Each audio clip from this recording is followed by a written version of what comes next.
Yeah, thanks, Shauno. Good morning, everyone. Matty Wilco. Mate, a pretty exciting ride for you last year. Just talk us through what went through your mind and the feelings from last year. Yeah, last year was amazing for me. I kind of started my role here in Newcastle and got my first win at this event, which was really fun. And and then it just kind of rolled on into the CTs and I don't know. It was kind of a whirlwind the start of the year. I didn't really know what was happening, but it was a great experience for me, and hopefully I can start that role again here. Now, coming off the World Surf League, you're one of 10 stars competing in this event. The teams format, how different is it to competing individually? There's about 400 more times pressure when other people want you to do well rather than just yourself. But it's good fun. I'm competing with and against a lot of my friends, and our team's really great this year. And I don't know, when I heard who our team was, I was like, yeah, we can't lose, can we? And then I kind of started hearing who everyone else had in their teams, and I was like, whoa, everyone rips. But yeah, it should be good fun. I'm excited to see a lot of kind of old friends that I used to surf against as a kid, and then plus a bunch of guys that I still surf against compete. It's going to be a lot of fun. And run us through conditions this morning. Looks pretty nice out there. It's beautiful. I thought there was going to be a little nor'easter and it'd be choppy, but it's so clean and nice, and there's some running lefts and some punchy little rights. So I think it kind of suits a lot of people surfing. So it's going to be pretty high level, I think. Fantastic. Look forward to seeing you surf for Avoca. Best of luck. Back to you guys in the bill. Matty Wilco, fired up as always. Good on you, Matty. Yeah, thanks, Merds. And we were saying, Rich, we were having a look at the team sheets. Man, who's going to beat Avoca? Seriously. Mate, they are pretty stacked. I tell you, another stacked team from down at the Northern Beaches, North Narrabeen, are going to be hard to beat as well. But, Matty tapped into something there. That's the pressure. Yeah. You know what I mean? He can go out in the WCT heat, and it's him against him. Yeah. But this, you've got the weight of your whole beach, your whole club on your shoulders, and that can affect you. Oh, you let your mates down. They're not going to let you forget about it in a hurry. It's a very different format, and it's very unique here to Australia, and going to be really exciting. So we're not too far away from seeing the first Skins heat go into the water. Yeah, just under a minute from a first start. It's going to be North Narrabeen up against North Avalon against the trials winners, Rich, from just down the coast here, Frenchman's Beach. Yeah, that's going to be a good one to kick things off, and I'm looking forward to seeing who Northie throw out there. And I dare say it might be Cathals, it might be Cooper, I don't know yet, but we'll soon find out. But there's a little look at the famous rocks here at Newcastle. How good is it to be back at Newey? Oh, it is the best. It is the ultimate surf city. Of course, the home of Surf Fest for 100,000 years. God, when did the 85 yeah, started? Yep. Yeah, way back. So, of course, we're running straight into Surf Fest next week as well, which is a bigger draw card for Newcastle, of course. So you get all these crew come for the weekend. They stay for Surf Fest next week. So you've got a ton of really talented surfers in town, and a really big couple of weeks for the it used to be the Steel City, mate. Surf City now, we've renamed it. Yeah, absolutely. There's a lot of history here, a lot of world champions, of course. Probably the most well-known, Mark Richards, and the list goes on from there. Simon Law, Matt Hoy, Luke Egan, Nicky Wood, etc., etc. Well, we were talking about stacked teams. Yeah. Merriweather. Yeah, absolutely. And, very dominant through the 90s in the club scene, way back in the day when it was the Surf League, and now it's, up and running. Yeah, the Nudie Australian Board Riders Battle. And we're not too far away from a start. Beautiful conditions. We're probably going to see a bit of everything. Of course, we got bombed by a thunderstorm here yesterday. I think pretty much all of the eastern seaboard got hammered. Mate, I drove up and I was on the freeway and it was hailing that hard. Every single car was pulled over on the side of the freeway. Really? Yeah, and I couldn't actually pull over. I was doing 5K up the freeway just in this hailstorm, just going, this is outrageous. But anyway, we all made it. We're all here. And now look at today. Yeah. Beautiful, sunny and clean conditions here for the morning. Yeah, woken up to a doozy this morning. It is beautiful out there. Light offshore. Probably not going to stay that way all day. We've got an expected southerly change. Going to push through probably just after lunch, I'd say. So we'll probably get a bit of everything over the weekend. We've got waves, though. That's the main thing. That's all we care about, Rich. Yep, absolutely. When there's waves, there's a surf contest. Yeah, there it is. And there's a scene looking up in King Edward Park there. Bogey hole. And just a beautiful place, mate. Beautiful stretch of coast going round, of course, to the Bar Beach Merriweather stretch. Great place to be a surfer. absolutely. There it is. Here is the Northie crew, of course, the defending champs, Rich. They are the big dogs. Here's Tookie Stephen with the cowboy hat on. He has not even begun to warm up. Wait till you see him Sunday afternoon. Absolutely. You think these guys are passionate and want to win again? Mate, they are... well, you look at their team. There's Cooper Chapman there, so I'm thinking that they're going to throw Davey Cathles, who was on the WCT last year. They'll be putting him out for the Skins. Yeah. I can see Matty Cattle there, former pro surfer. Ryan Callanan and Ace Buchan doing their little warm-up. Yeah, a huge bunch of names. And it's classic to see these crew, come back. Of course, they tour the world all year, but they wouldn't miss this event because they're doing it for their hometown and they're the crew they grew up with. And there it is, our first heat in the water, straight up. And you can see, you called it, Rich, there in purple. That is Davey Cathles from North Narrabeen, already locked in a 6.75. Already looking pretty good. So North Avalon out there in the white. We're just trying to work out exactly who is out there flying the flag for North Ave. And Frenchman's as well got through, because they ran a local trials for a bunch of local clubs yesterday. One last spot in the field. And I went to Frenchman's, which is a little beach about 20 minutes to the south here, just down near Swansea. That's pretty cool. Yeah, They totally. get to, throw their hat in the ring and get through via that last-minute trials event.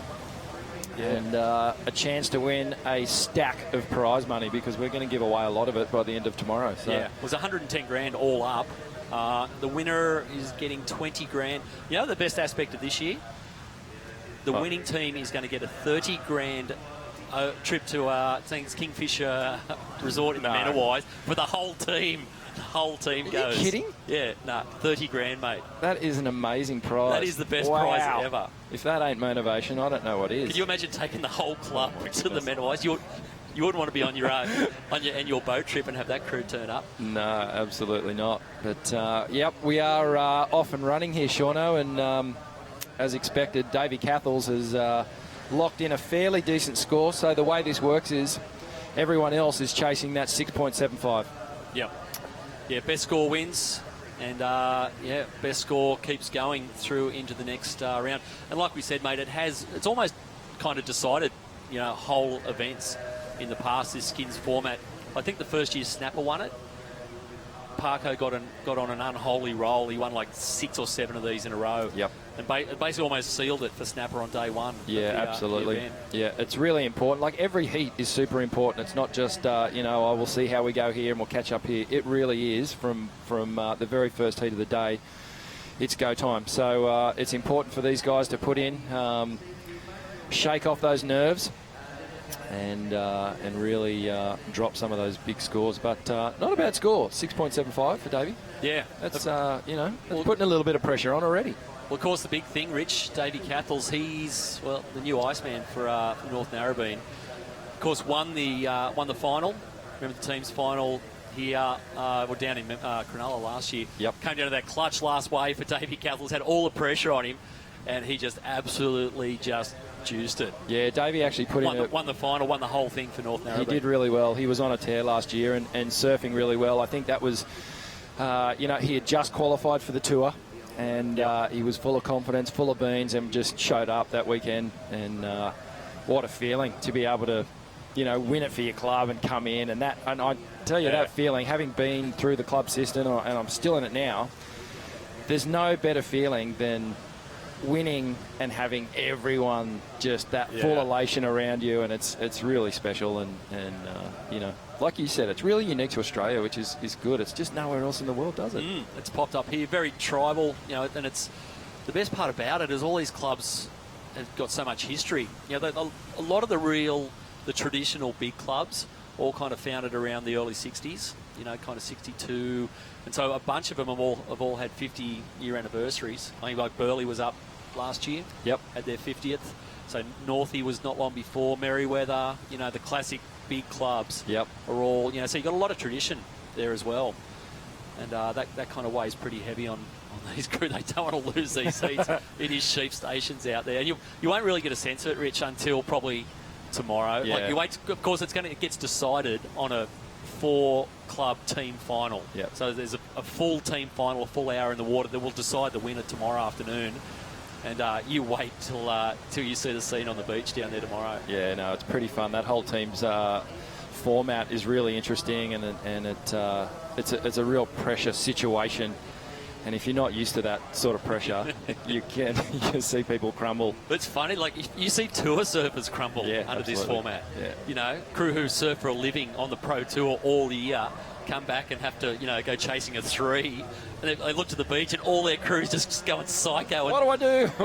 one guy's pointing up the beach, one's pointing down, one's talking go, one's saying stop. It's like we've seen a few crew melt in the past, but it's what makes it so damn entertaining.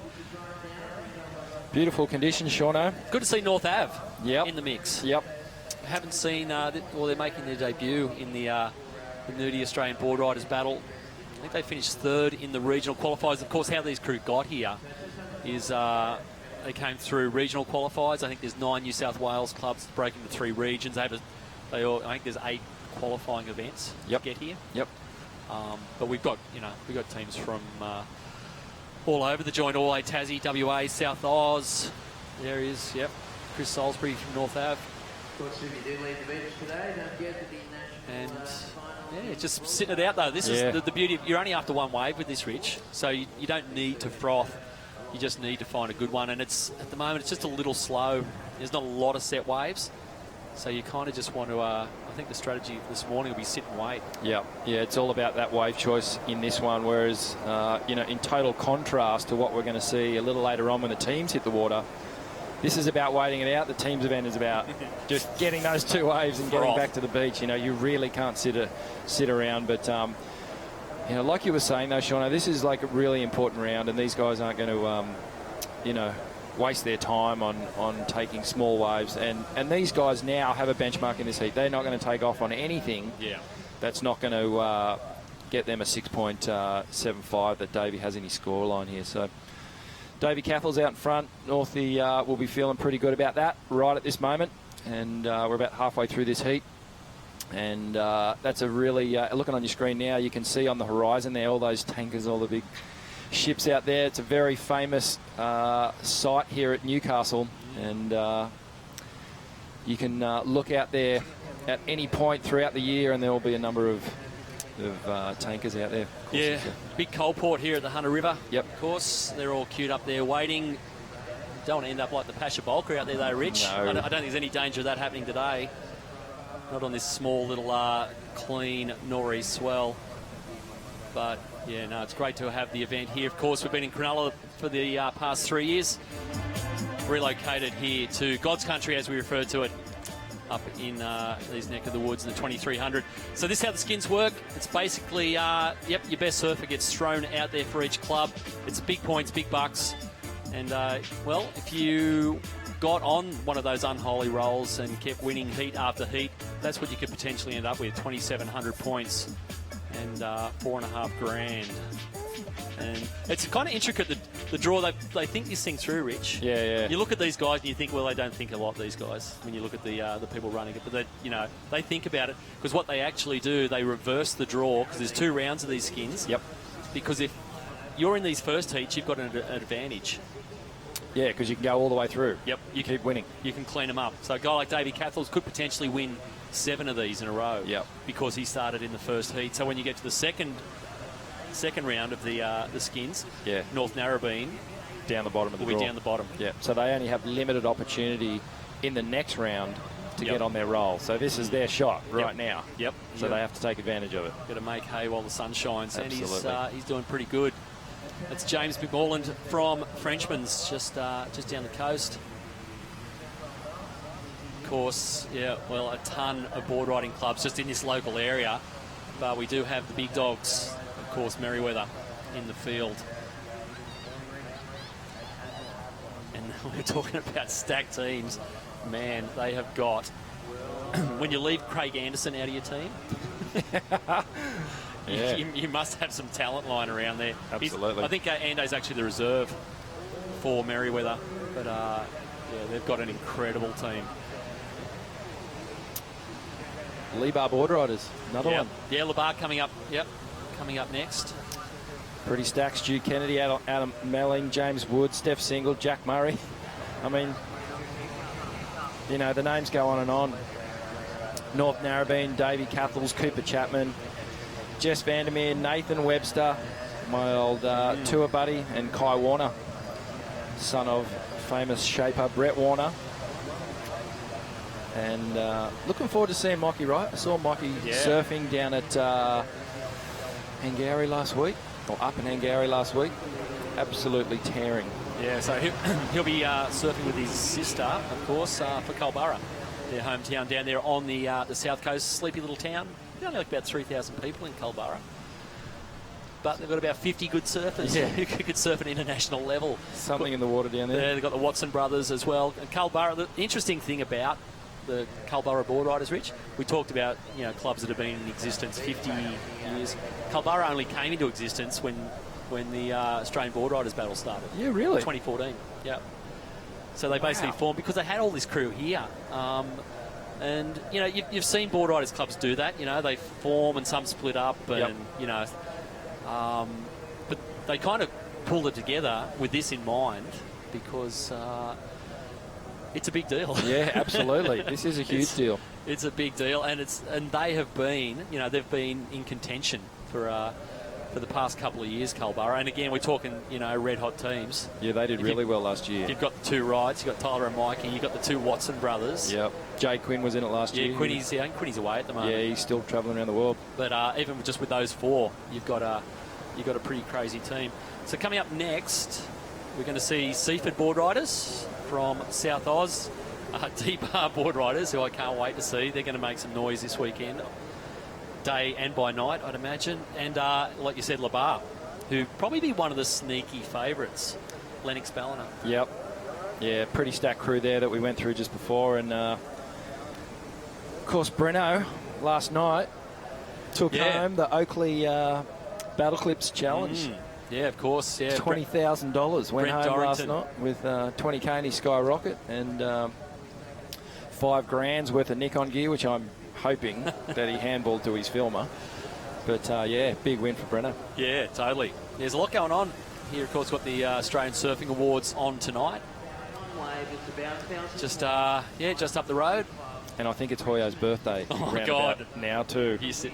Oh my God! Prepare for war. Yeah. So just so happens that we're in Newcastle. Yeah. Who knows what's going to happen? But mate, the beauty of having an event here, you know there are going to be 1 million people turn up at this thing. It is a surf crazy city, Newcastle. They love it. Yeah. And they've got a whole week, of course, as we said, the Nudie Board Riders Battle rolls straight into Surfest next week. So you've got all this crew in town. There's a lot of froth around. And you've got this whole weekend. Imagine if Merriweather makes the final tomorrow. Wow. Well, this is a different vibe. Okay, here we go. Let's just park that thought for a minute. Davey's just ducking down the beach here, having a look at this little left-hander. In this nor'east swell, we're going to see these running lefts. See that go under him. And now we have... There's James McMorland from Frenchman's. Oh! He's got the big backhand rotor. Unfortunately, not a lot of onshore wind out there at the moment to help him. Well, I think he knows that he needed to throw a bit of caution to the wind there and just go for it because Davey has that one solid score of a 6.75, which he's trying to improve on, and he won't do it on that one. Yeah, it's starting to get a little pointy now. We're down under 4 minutes. So Davey's 6.75 has sat there all heat as the best wave. It's a relatively slow start to this this first heat here. Not a lot of waves, but, you know, there's that 6.75 that Davey got, which is a pretty decent score. Yeah, totally. Well, it's holding the money at the moment.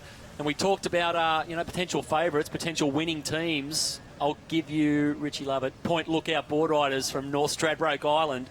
And leading the charge is their main man, Bede Derby. She's down there with Toby Martin. Yeah, thanks, Shauno. Thanks, Rich. Good morning, Bede. Great to be back in Newcastle. Oh, it's so good to be back, and the waves are fun, and here with the club, so yeah, I'm pumped. And just yourself, on a personal note, got the wild card back onto the WSL for 2017. That must be gratifying after, the journey you've been through since Pipeline and that horrific injury. Oh, definitely, no doubt. Like, it was such a long year, and all the therapy and rehab, and then, now healthy and got the wild card, so I'm stoked.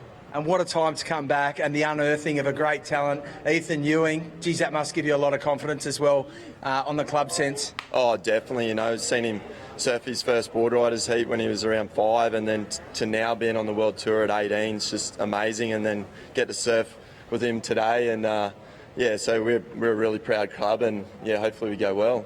What does that do for your club when a young fella like that comes through and just grabs, surfing superstardom? Does it really rejuvenate everyone? What's the effect? Oh, for sure. All the kids look up to Ethan. He's just such a good role model to everyone, and it's just, we're just such a tight-knit community, and it's amazing for us. And you coached or helped John to a world title last year.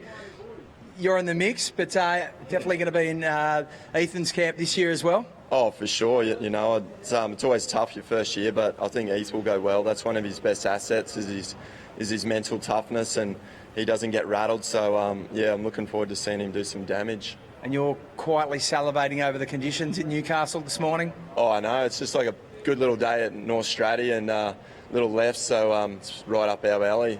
Brilliant. Pete Durbidge, Point Lookout, all the best. Back to you guys in the booth. Yeah, thanks, Tobe. And, Point Lookout. Of course, they were in the final last year. And, man, you could not write them off. B. Durbidge and Ethan Ewing in that team. Yeah, that's solid. Who's not a favourite, actually? I don't know, man. I've just been looking through the list right now, and I just keep going, wow, that team's going to win. Hang on a minute, that team's going to win. We haven't even mentioned Snapper yet. I know, I was just looking at that right now. So Joel, Sheldon Simkus, Quinn Bruce, Steph Gilmore and Mitch Parkinson. I mean, come on, really. Yeah, they were the two-time back-to-back winners. They won the first 2 Australian board riders battles. And we haven't even mentioned them yet. How's that?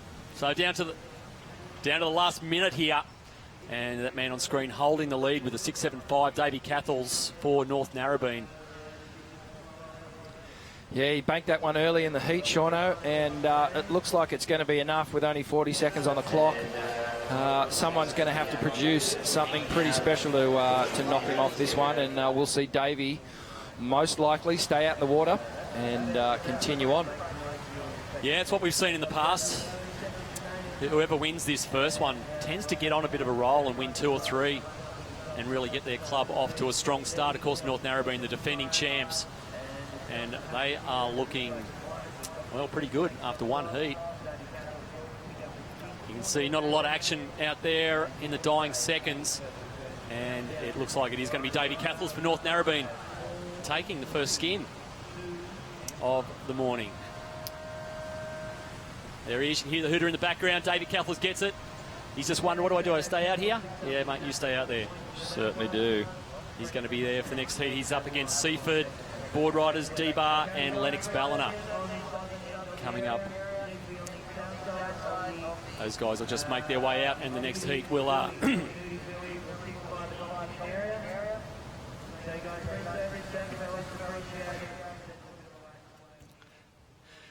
Yeah, good morning to all our crew. For the past 50 years, Australian surfing has produced some of the greatest champions the world has seen. And during that rich history, board riders clubs have been the backbone of this nation's surfing success.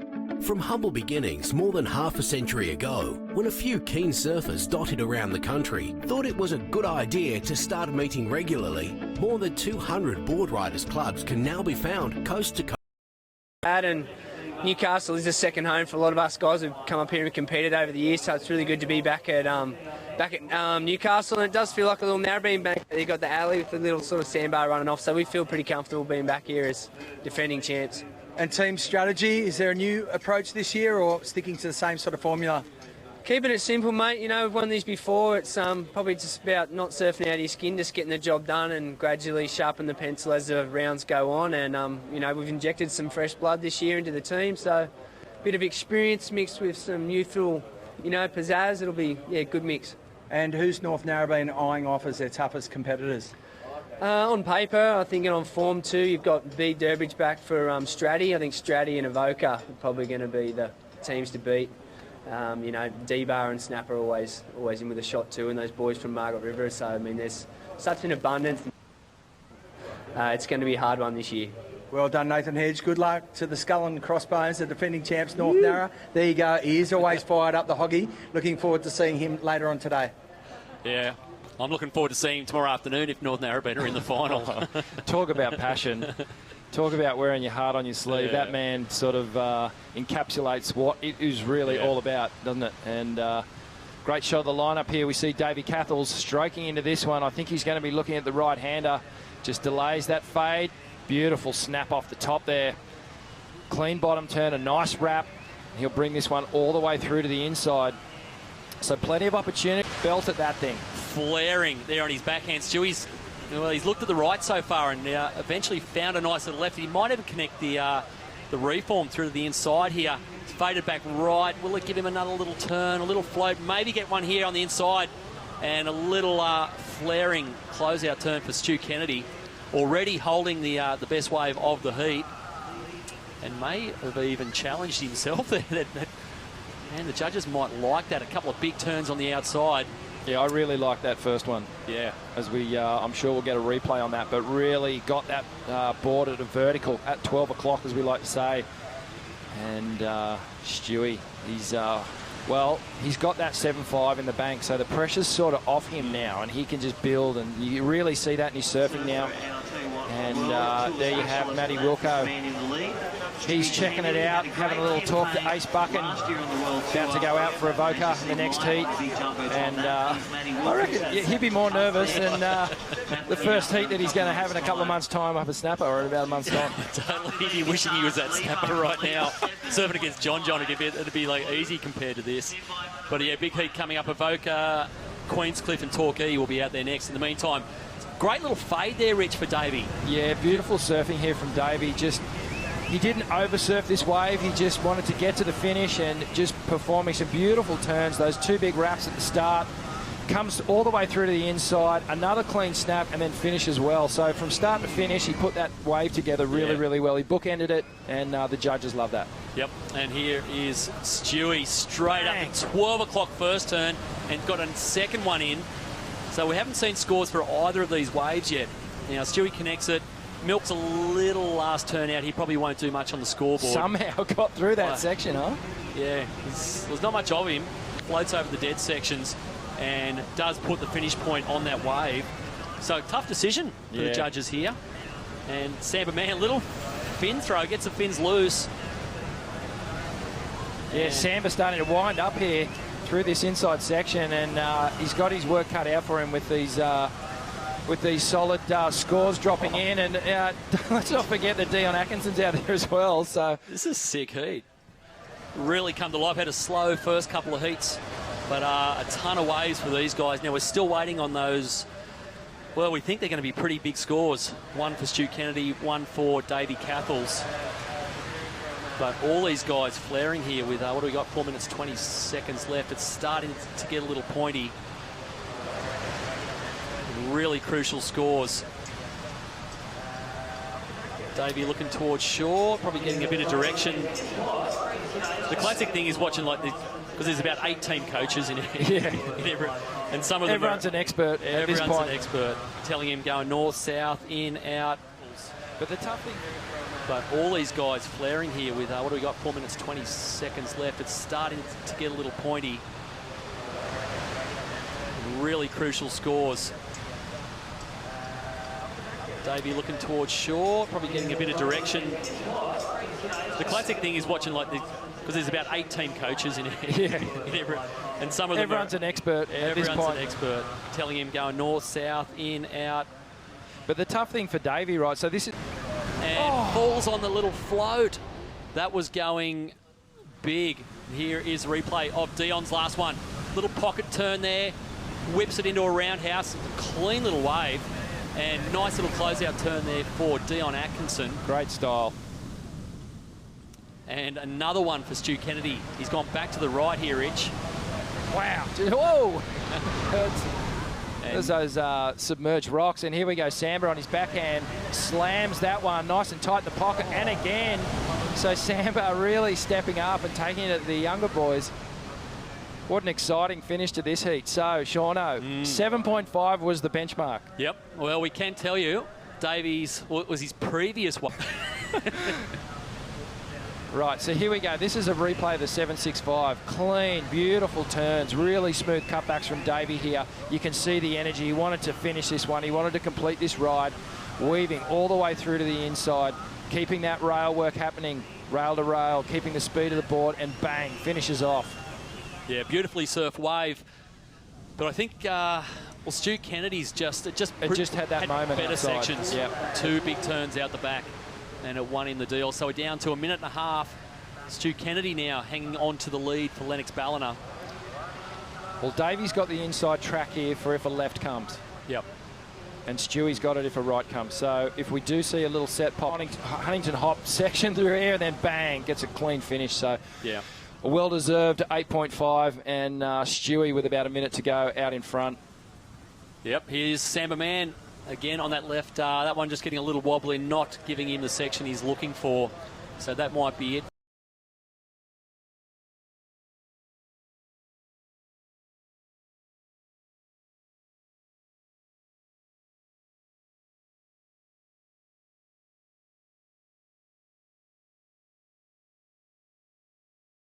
Look left for a sec now. He's going to fade back left. Great backhand blast. Another one into the pocket. Hold on. Oh, that wave just went a little flat. He was off to the race there. A little finish here for Dion Atkinson. It's gone again. He's got some rhythm on this left-hand bank here towards South Newcastle. And you can hear, well, they're going to count this one in. So that was... Oh, Miss Wave's just coming a little too late, perhaps. Oh, it might be right on. Well, he's faded left, going back right. Oh, it's just the not body language, you can tell right there. So unfortunately, Davey Cathles has relinquished that number 1 position, and Stewie Kennedy gets the second heat win, gets the skin, and he will stay out in the water and hopefully continue on for Libar. Yeah. Well, there we go. So we were wondering how far north he could go into this skins round and do some real damage here early on. There was only one heat. This is the replay of Dion. This is the last live wave yet to go into the scoreboard. So a couple of big backhand blasts. Do you see it challenging the 8.5, Rich? Do you know what I do? I'm actually just thinking back to Stewie's wave, and this one had a better inside. He got more done. Perhaps his first turn wasn't as critical as Stewie's, but there was more happening towards the end of the ride. So the judges are going to have to really think seriously about this one. Well, it could contend on it. Well, there's no score dropping, which tells you they're having a good look at it. They're probably looking at a replay. They might seriously be considering it. Yeah, it was a great ride. It was a sick wave. Picked up, with 10 seconds left towards the end of the heat. And we're still waiting. There's Dion Atkinson surfing for Seaford board riders down there in South Oz. This would be a massive upset if this goes north of an 8.5. It's going. Here we go. First one's a 9.2. Wow. First score, one judge has said yes. It's it. It's an 8.85. You can watch Dion Atkinson. They're going to announce it here in a sec. Wow. Well, I just take back everything I said about Stu Kennedy. There it is. Look, he's just getting the news right now. Talk about excitement.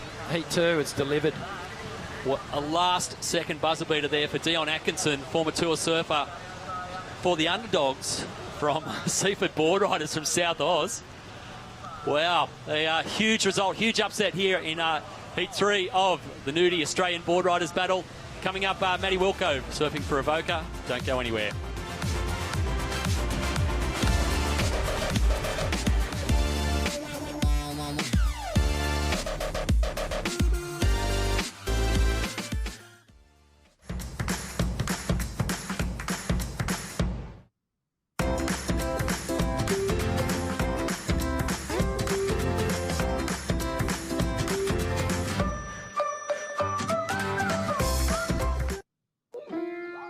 In olden days, a glimpse of stocking was looked on as something shocking, but now God knows anything goes. If driving fast cars you like, if low bars you like, if old hymns you like, if bare limbs you like, if Bay West you like, or me undressed you like, but nobody will oppose. Anything goes.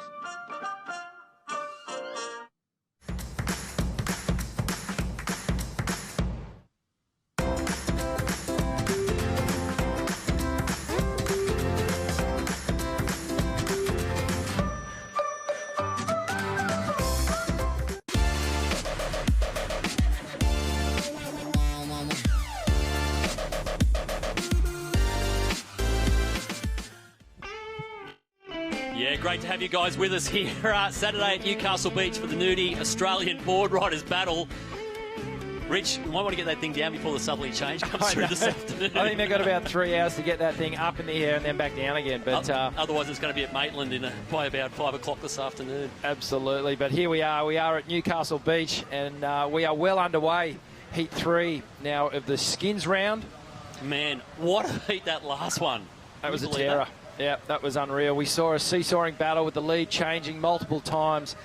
And it was Seafood, Dion Atkinson, right at the end. Wow. Yeah, Stewie Kennedy looked like he had it in the bag. And in the last seconds, Dion Atkinson takes it out. So Heat surfs back out there, so you can see Seafood out there again. Dion Atkinson surfing again. And he's up against, well, your old club, Rich, Queenscliff, are out there. Yep. And Torquay Board Riders from down the surf coast of Victoria. And, well, we're talking about big dogs. That club there from the Central Coast, Avoca, one of the favourites for this whole thing. And, well, the reason why is because they've got Matty Wilkinson out there surfing for them. They've got Matty Wilkinson, they've got Ace Buck, and they've got a fair few decent surfers in their team. But, of course, Shano, coming in as a wildcard entry. Yeah, I know. Yeah. They didn't get through. They didn't get through the round. So here we go, Dion picking up where he left off, and it was on these left-handers that got him the win, banked him that huge score, and he's done it again. Mate, he could come in now. Wow. So he is really starting to find his rhythm, and that's what we're talking about earlier, Sean, where these guys have had their heat, they're in the water, and now they can start to build momentum. The other boys in this heat, they're going out, and they're new to this.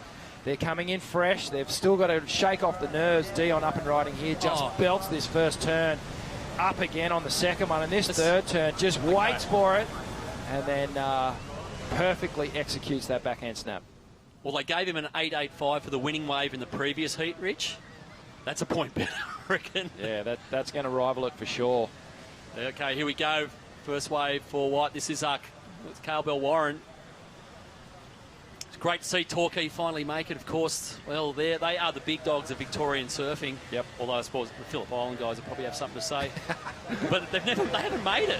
They've been knocked out in the regionals every year. So it's finally great to get him here. Yeah. No, sorry, no, it's Cody Robinson. It is Cody. And we dare say we will see Cale Bell Warren a little later on in the teams event. But yeah, Cody, he's one of the rising stars of Australian surfing. And we are going to see this name or this kid for years to come, and hopefully on the World Tour. And that really is what this whole club scene is all about for these aspiring pro surfers. As we see Cody up and riding here, just belting this one. And he saw what Dion was doing on these left-handers, and he said, yep, I want a bit of that. Yeah, I think Dion's probably going to have some company on that left-hand bank. After those last couple of waves, Cody just linking it back here on the inside, finishing nicely. And it really is worthwhile, Shano, for these guys to put that work in to get through that dead section and get that last little manoeuvre on the shore there. Yeah. You know, it's amazing to watch how they actually do it and keep their board speed, generate over that dead section where it doesn't even look like there's a wave, but then they get that final hit and that tags another extra point onto the other score. Yeah, it was a big old number dropping in here for Dion Atkinson, which is going to make life, it's going to make life pretty tough for Matty Wilkinson. Yeah, Matty Wilkinson talking about how much pressure there is in a club event. Matty Wilkinson's probably going to need something north of a 9. This is a replay of Dion's last one. Rich just destroyed that thing. Oh, I just love that third turn. He delayed the bottom turn ever so slightly just to have the perfect timing on that last whip and just perfectly finish that thing off. Yeah, so there's Matt Wilkinson, of course. Won the first 2 events on the World Championship Tour back-to-back last year. Snapper and Bells has blew everyone away. Had his best year on tour by a country mile. But he was talking earlier about how much more pressure there is involved when you're surfing for your club. And now he's going to have to go out and beat a 9. I was about to say, how's that feeling for the other 3 guys in this heat when they hear that score? So they're going for a 9+ now. They can't just scrap around and catch anything. It's all about trying to get a better score than 9. And Dion will be feeling pretty damn chuffed with himself after that one. We just talk about momentum in these skins. You know, that's what wins these things. So he's gone in the space of probably 3 minutes. He got the winning wave from the last heat, came in, swapped his rashie over, went back out, and unless something radical happens, he's probably going to have the winning wave in this skin. Yeah, all in the space absolutely. of 3 minutes. Here we go. Here goes Willie. He's going to set up camp on this left. Big fin throw. Well, this is what we're going to see. Oh, he's hung on to it. Just went loony on that thing. Lost his back foot and somehow hung on to it. He's going to get a little inside reform here. Matty Wilkinson, what's he going to do? He's got a little air and can't stick it. Well, this is what a 9-point ride does. Yeah. It forces you to go out of your comfort zone. Matty Wilco there doing the back foot shuffle on that first turn, and Dion up and riding again. Well, he knew that one wasn't going to challenge his 9, so just a quick in and out there. But that was shades of Ockie at Huntington Beach back in 85 or something on this first turn, where he sort of gets that back foot comes off and he somehow just muscles his board straight back under his feet, and he got up and riding again. And then Willie just a couple little check turns, and then looking for this big finish here, goes for the rotor, and unfortunately just can't stick that one. Yeah, it certainly would have given the judges something to think about if he had landed that last air. But it would have been interesting to see what they thought of that first turn. Yeah. You know, how much control he had, whether they would have, scored him down a little for it. It's not going to matter because he didn't make the last turn. It's only a 4.5. And that man there on screen, still hanging on. Seaford. Imagine if Seaford goes all the way through here. It's the beauty of this. Remember, because of course... It always does. There's always there's one road club that comes from... You know who it was last year? North Shelley. Yes. From the Central Coast, from the entrance there. Yeah, there's always a club that sort of surprises us. We look at all the names on paper and we go, yep, they're going to make the final. And then this is, the nerves happen, crumbling happens. And the other thing, too, you can have superstars in your team, but you've got to have a well-rounded team. You've got to have 5 surfers all contributing. Yeah, and there is strategy involved. It's not just about putting the best guys out there and hoping they do their job. There are strategies involved. And it's designed that way too, Rich. Of course, you've got to have a junior. You've got a master, you've got a master, you've got girls, a female surfer. So, and you've got to pick the team really well. So there's looking to down towards King Edward Park and South Newcastle. There's the Nudie balloon. You going up in that later, Rich? No. 5 minutes before the southerly hits? No, thank you. Had my fair share of run-ins with dangerous things. Too true. But yeah, beautiful weekend down here at Newcastle Beach for the Nudie Australian Board Riders Battle. And Seaford Board Riders from South Oz killing it at the moment, the underdogs. And down there with Toby Martin is, I reckon, the super coach for Seaford. It is Clayton House. Well, they do have a couple of super coaches, Shauno, but Clayton House, how satisfying was that? Dion stealing the win and then going and pulling the jersey off North Narrabeen. That must have felt pretty good. Yeah, that was a bit rough. He was signing autographs and I grabbed the jersey off him, but yeah, he last 30 seconds he got that wave and got the score. He just started off this heat with a 9, so yeah, we're looking good at the moment. Momentum, it's such a big thing in this competition, isn't it? That's right. Yeah, it's true. He found that bank and he's sticking to it, and he asked me if he should move, and I said, mate, it's working down there, so just keep going. So yeah, looking good. What does early success do for a club like Seaford at this stage of the game? Yeah, it definitely boosts the confidence. We come a long way. You never know in these tag teams. They're a tough one to pick. So yeah, Donnie's started us off good. So hopefully this will continue on. And you got a few guns. You got a few irons in the fire behind us. Yeah, we do. Yeah, pulled a couple of boys out of retirement. So yeah, and our girl Rip. So yeah, we should have a good day hopefully. And do you come in as underdogs? You're unheralded, but you guys are really up for the fight. Yeah, we're quiet. No one knows who we are down there in South Oz. So yeah, that's fine with us. We can lay low and be the underdog. Happy with that. There you go, President. Clayton Howes, very excited, and what a moment there, taking the jersey off North Narrabeen. Doesn't happen too often. Seaford have done it. Back to you guys in the booth. Yeah, thanks, Bernsey. I reckon North will be pretty dirty too, just quietly. Oh, they will be filthy right now. Well, here he goes. This is the man who did it, Dion Atkinson again. And, well, that one just closing out there, but already sitting on a 9-point ride, holding the lead in this heat, and... yeah, making life a little tough for Matty Wilco. Man, what a tough assignment. You go out there and within 30 seconds, you need something better than a 9. Yeah, that's a pretty big ask. And, coming in fresh too. Willie was feeling a little nervous, I think, before this one. But he can just settle into this now. He knows what he's got to get, and more than capable of it. We know that.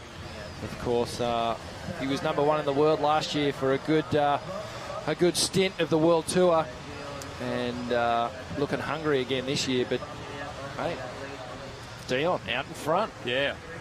You know what I really liked last year was seeing Cody Robinson really wants a piece of this. Okay, here we go on his backhand, surfing for Torquay. One big backhand blast, tries to rip it around into a 3-0. Unfortunately, can't do it. But Wilco chased down big scores on tour last year, Rich. Yeah, that's what he did. Remember, he got Julian at Bells. Yep. Needed like a 9.6. Yep. And got it. Yep. You know, and Wilco of old, you know, chasing a 9.6, he'd lose the wind out of his sails a bit.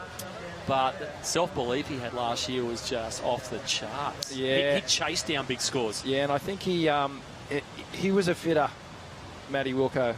There's no doubt about it. He put in some hard yards, and you know, that happy-go-lucky clown that we'd seen in the years before, he sort of parked that for a little minute. He turned into the killer clown. Yeah, he turned into the killer clown, and obviously had the little Aussie Irishman in his corner as well, who had a lot to do with the success, of course, of Matty and Tyler Wright as well. Talking about Glenn Hall and Supercoach. Great year, but let's see if Matty can step up here. Yep. Well, of course, winning the the first skin of the day, and just getting pipped in that previous heat, of course, was Davey Cathles from North Narrabeen. He said he might be filthy. Let's go and hear how filthy he might be, Rich. Okay. Yeah, we are down here with Davey Cathles. Davey, one skin for the North Narrabeen Club. That's always got to be good, but probably not the start you're after.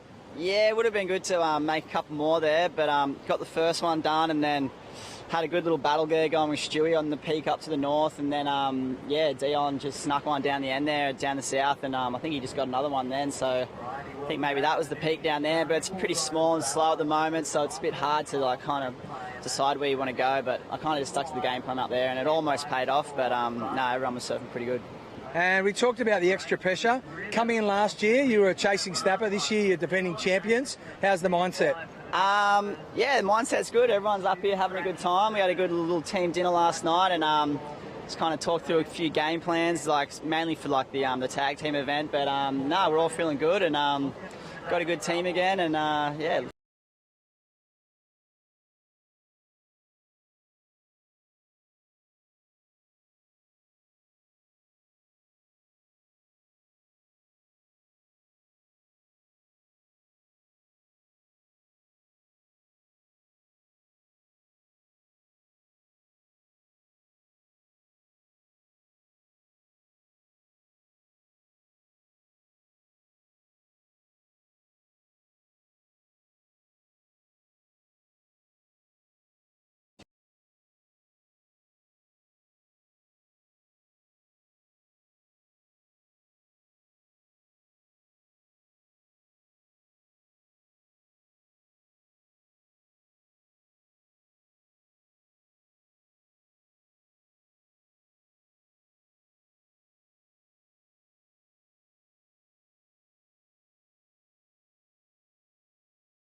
portion of the win and coming unstuck. But at this point in the heat, with only 5 minutes to go, these guys really need to put it all out there if they're going to get that 9-point ride. And as we see some scores coming in for Cody Robinson now it wasn't enough. It was a decent score, 7.5, but just coming up a little short. So it was that inside section that didn't present itself enough. Yeah, well, we're seeing Willie just pulling rank here. This nice backhand turn, and then he knew he had to just blow the tail there and go big. That 9-point ride for Dion Atkinson has sat there all heat. It was the first wave ridden. So a little bit of defensive strategy now, I guess, from Dion, but he's got to be careful because if he over pushes the point, he's got that interference that could come into play, but certainly he'll be looking to doing a little bit of blocking here in these last 4 minutes. Yeah, for sure. So coming up next, we've got the guys from Burleigh Heads, Peninsula Board Riders from down there on the east coast of Vic, and Cabarita from northern New South Wales. Now there's that's an interesting addition. Yeah, I dare say, really Chipper interesting. Wilson and a few of the boys from down that way, or up that way, we should say. Yeah, Josh Fuller's in that team. Well, here we go. Cody Robbo looking at this thing. Oh, he wanted that, didn't he? Oh, dang it, just going down. Cody just missing that one. So a little bit of urgency as we're counting this one down. We're into heat 3, and it is the man from Seaford, Dion Atkinson, out in front with a 9-point ride. As we see Cody, a smaller wave, so he's going to have to do something really special on this one. And he knows that that's not going to be it, so he'll get out there for one last-ditch effort. Yeah, we were talking about the powerhouse clubs, mate. And they don't get any more powerhouse than the local boys, Merriweather. And their master surfer, Big Louie, is down there with Toby Martin. Yeah, the master surfer, the Bigfoot, Luke Egan, Merriweather Board Riders. How's it feeling in camp? It's feeling pretty good. We got Ryan out in Heat 6, Ryan Cullinan, and he's our big gun these days. So, looking forward to seeing him surf these lefts out here in Newcastle Beach. And just assessing conditions, Luke, what's your take on conditions this morning? Yeah, it's good. It's a north swell. Newcastle Beach laps up a north swell, so yeah, it's going to be great. And hopefully southerly doesn't do too much damage tomorrow, but some good surfing already. Those first couple of skins were awesome. And the mindset coming in, a home ground advantage, does that play in your favour or is it added pressure? Everyone's pretty familiar with surfing out here, so that's maybe a little added bonus, but we're got a pretty young team and getting some of the young guys to step up. So yeah, we're coming pretty hard. And yourself, getting those old competitive juices flowing, you ready to battle? Yeah, for sure. I enjoy it. Ever since I retired from the World Tour, it's the only time I compete is when I'm competing for my club, and I've done that all that time, and still enjoy it. Gets me going. Is there a few old scores to settle, or? Oh, no, only as a team, not as an individual. They were settled ages ago, Tobes. All right, he's left it all on the WSL. Luke Egan, always a pleasure. Great conditions, and we're looking forward to seeing the Bigfoot out there just absolutely decimating some of these lefts. Back to you guys in the booth. Yeah, thanks, Merds. He wasn't given too much of a Big Louie, was he? I was waiting for him to say North Narrabeen. Yeah. Well, a bit love to see Louie out here. He's obviously done more than 4 million turns out here. Yeah. It'll be great to see Louie open up on some of these big lefts. And this one's counting down, Sean Owen. I think the man in purple there, Dion Atkinson's going to be feeling pretty good about this one. Yeah, absolutely, mate. Cody Robinson, you can see on the screen, there's given him a good run. He's like he's a 7.5, a 6.75. He just hasn't quite found the wave. But yeah, that 9-point ride for Dion Atkinson, the first wave ridden in this heat, and no one's really got near it. He's going to roll on here, you'd reckon, unless something crazy happens. Yep. Means Matty Wilco's going to go out, Avoca's going to go out, which is a bit of a shock. Well, it just opens it up for the rest of the field. We've still got quite a few heats to go in this first round, so someone could get on another roll. Yeah. Well, the interesting thing, Rich, is that for the big powerhouse clubs who come here thinking they're going to win, North Narrabeen, Avoca and that, having Dion Atkinson cleaning up the skins probably isn't a bad result. Yeah. Seaford, they're probably not favoured to, be super strong, and they've got a great individual surfer. They've got to get the team thing together, but they'd much rather Seaford get on a roll than North Narrabeen get on a roll. Yeah, or absolutely. Avoca get on a roll. Yeah. Because then you've got, you know... When we get to that team part of the competition, those guys are really, really strong. They're gnarly, yeah. So, but, mate, for Seaford, it's the best day of their lives. Yeah. Donnie is out there killing it. And it might be enough if he gets on a roll here and goes through some more heats. It might be enough to get them into the pointy end of this competition. Well, certainly a good confidence boost for the Seaford team. Their man, Dion Atkinson, and I think this one has basically counted down. And that is it. The heat is over. Dion officially progressing and 2 skins in his back pocket. Yeah, so the boys from Seaford charge on. And, they've got Burleigh, Peninsula and Cabarita coming up next. So you're watching the Nudie Australian Board Riders Battle live from Newcastle Beach. Don't go anywhere. We'll be back for more right after this.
And welcome back to the Nudie Australian Board Riders Battle 2017 as we catch up here in what promises to be another great battle amongst some great clubs here in Newcastle Beach. And the waves, the conditions, Jonathan Jenkins, well, looking pretty good out there. Yes, it is. It's good to be here. Nice to be alongside you, Shmoo, and back for another awesome weekend here at Newcastle. We've had 3 skins heats this morning. And, well, right now, up and riding, that is Chipper Wilson from Cabarita. One of the best aerial surfers in the game. Good guy to have in your team on a day like this. Little lefts running down the beach. Yeah, definitely. Fun, playful conditions here at Newcastle, and Chipper will be loving them, as we just saw that last ride there. You can see on your screen. It's the skins format. And, well, Seaford's Dion Atkinson. I mean, exciting finish the last couple of heats. To remain out in the lineup and, you know, skinning it up. If it's there to be skinned, let's skin it. And that's exactly what Dion Atkinson is doing here in round 1 of the skins.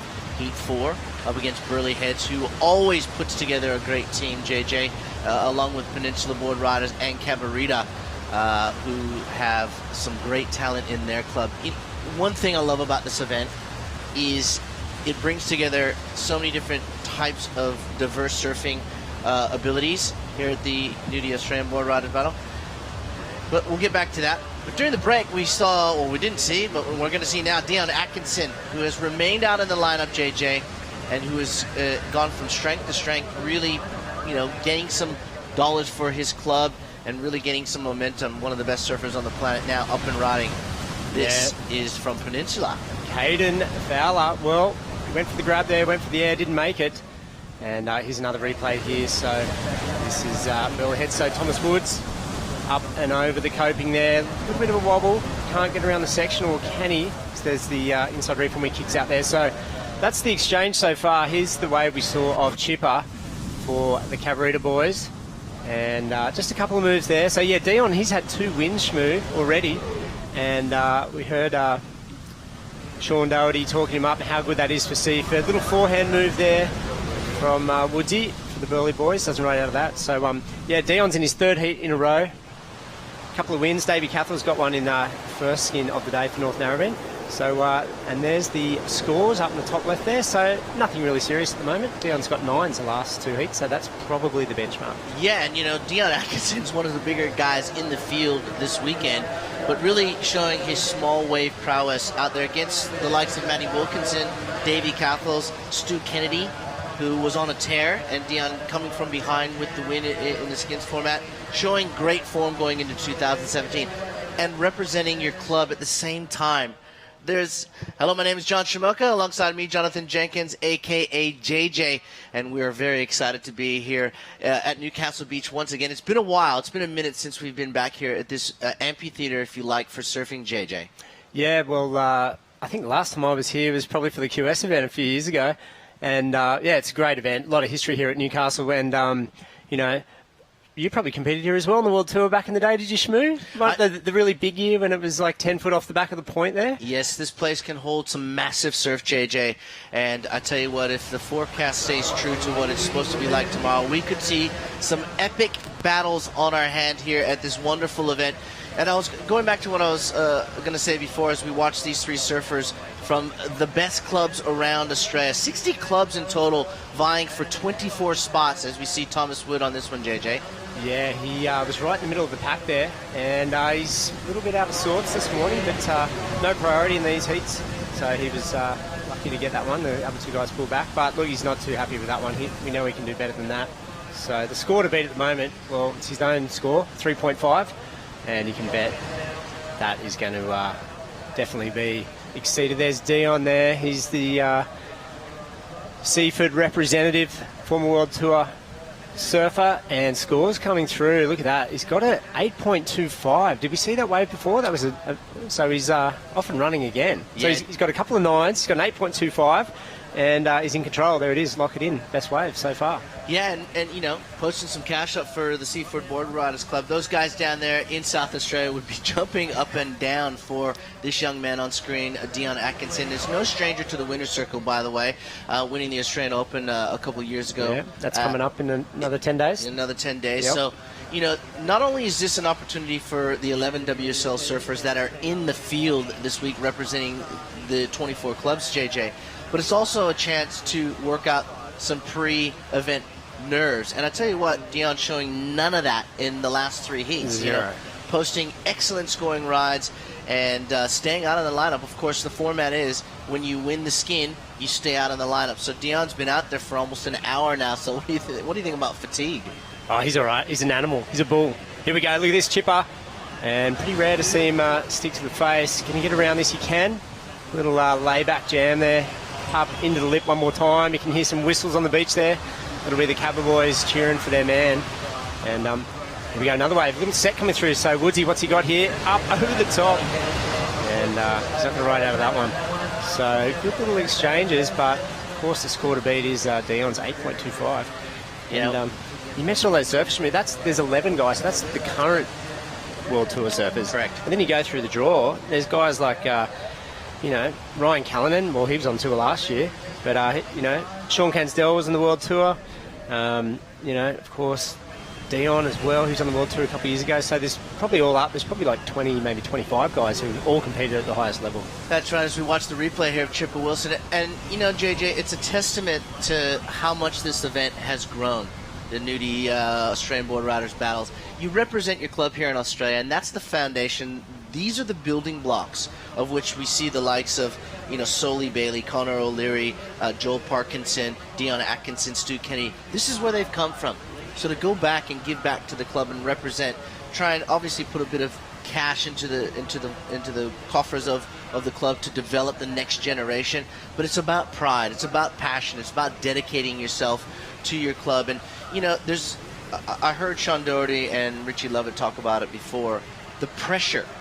I think we saw Matt Wilkinson, we saw Nathan Hedge, we saw the looks on their faces prior to going out and surfing, and it was like there was more pressure than going out for a WSL event.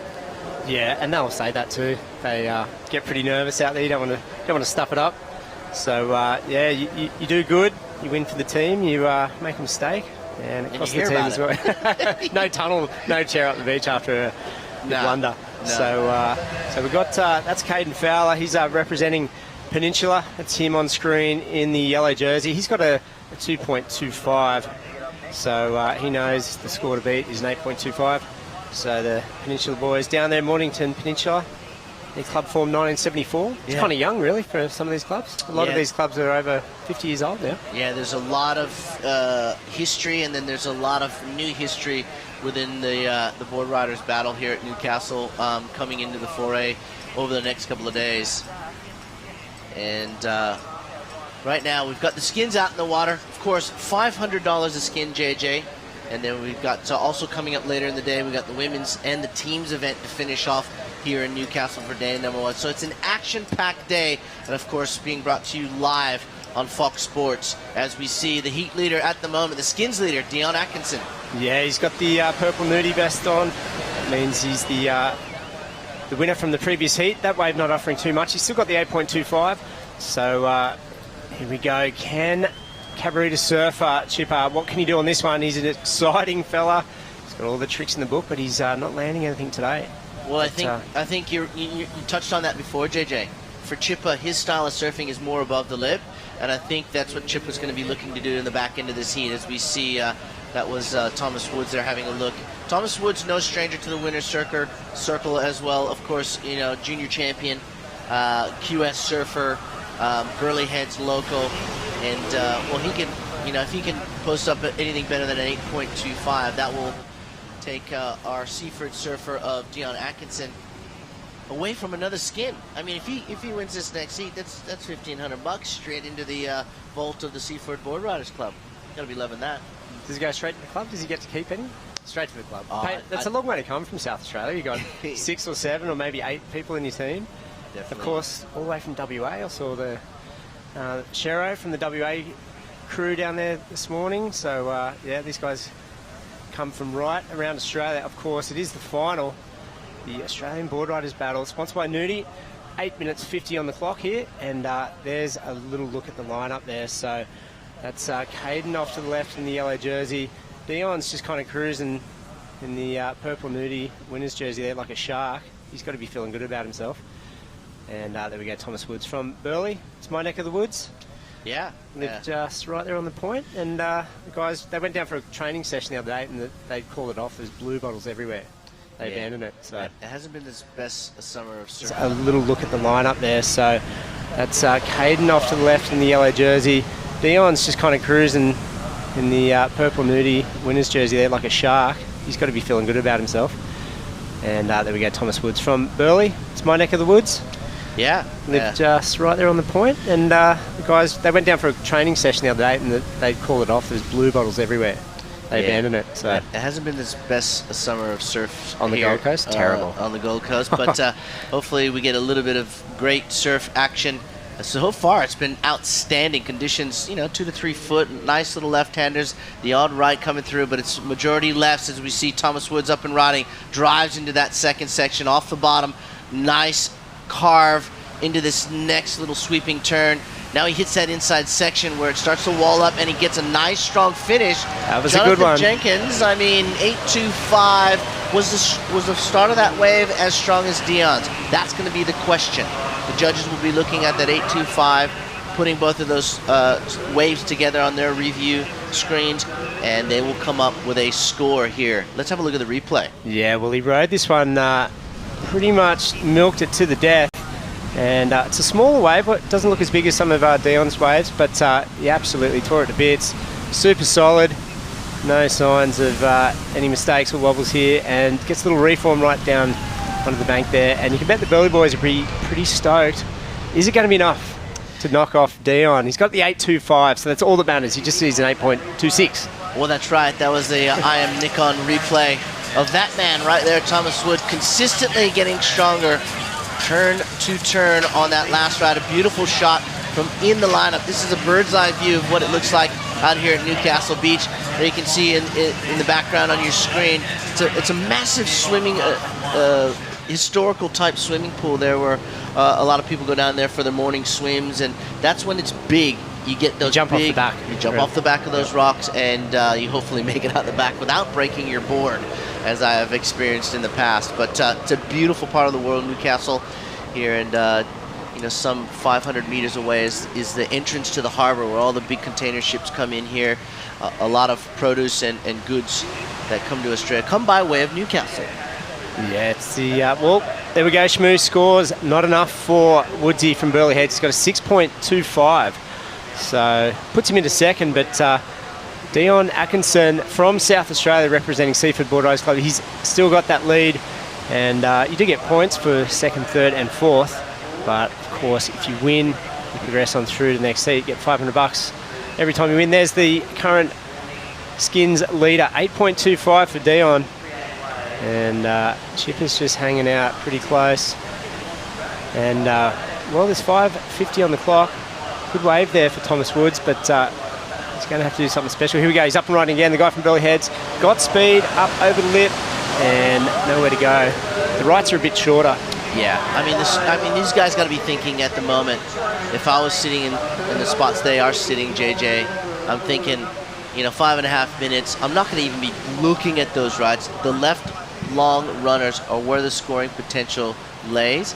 And unless you can do a big air or something. Yeah, I mean, Chipper Wilson, definitely.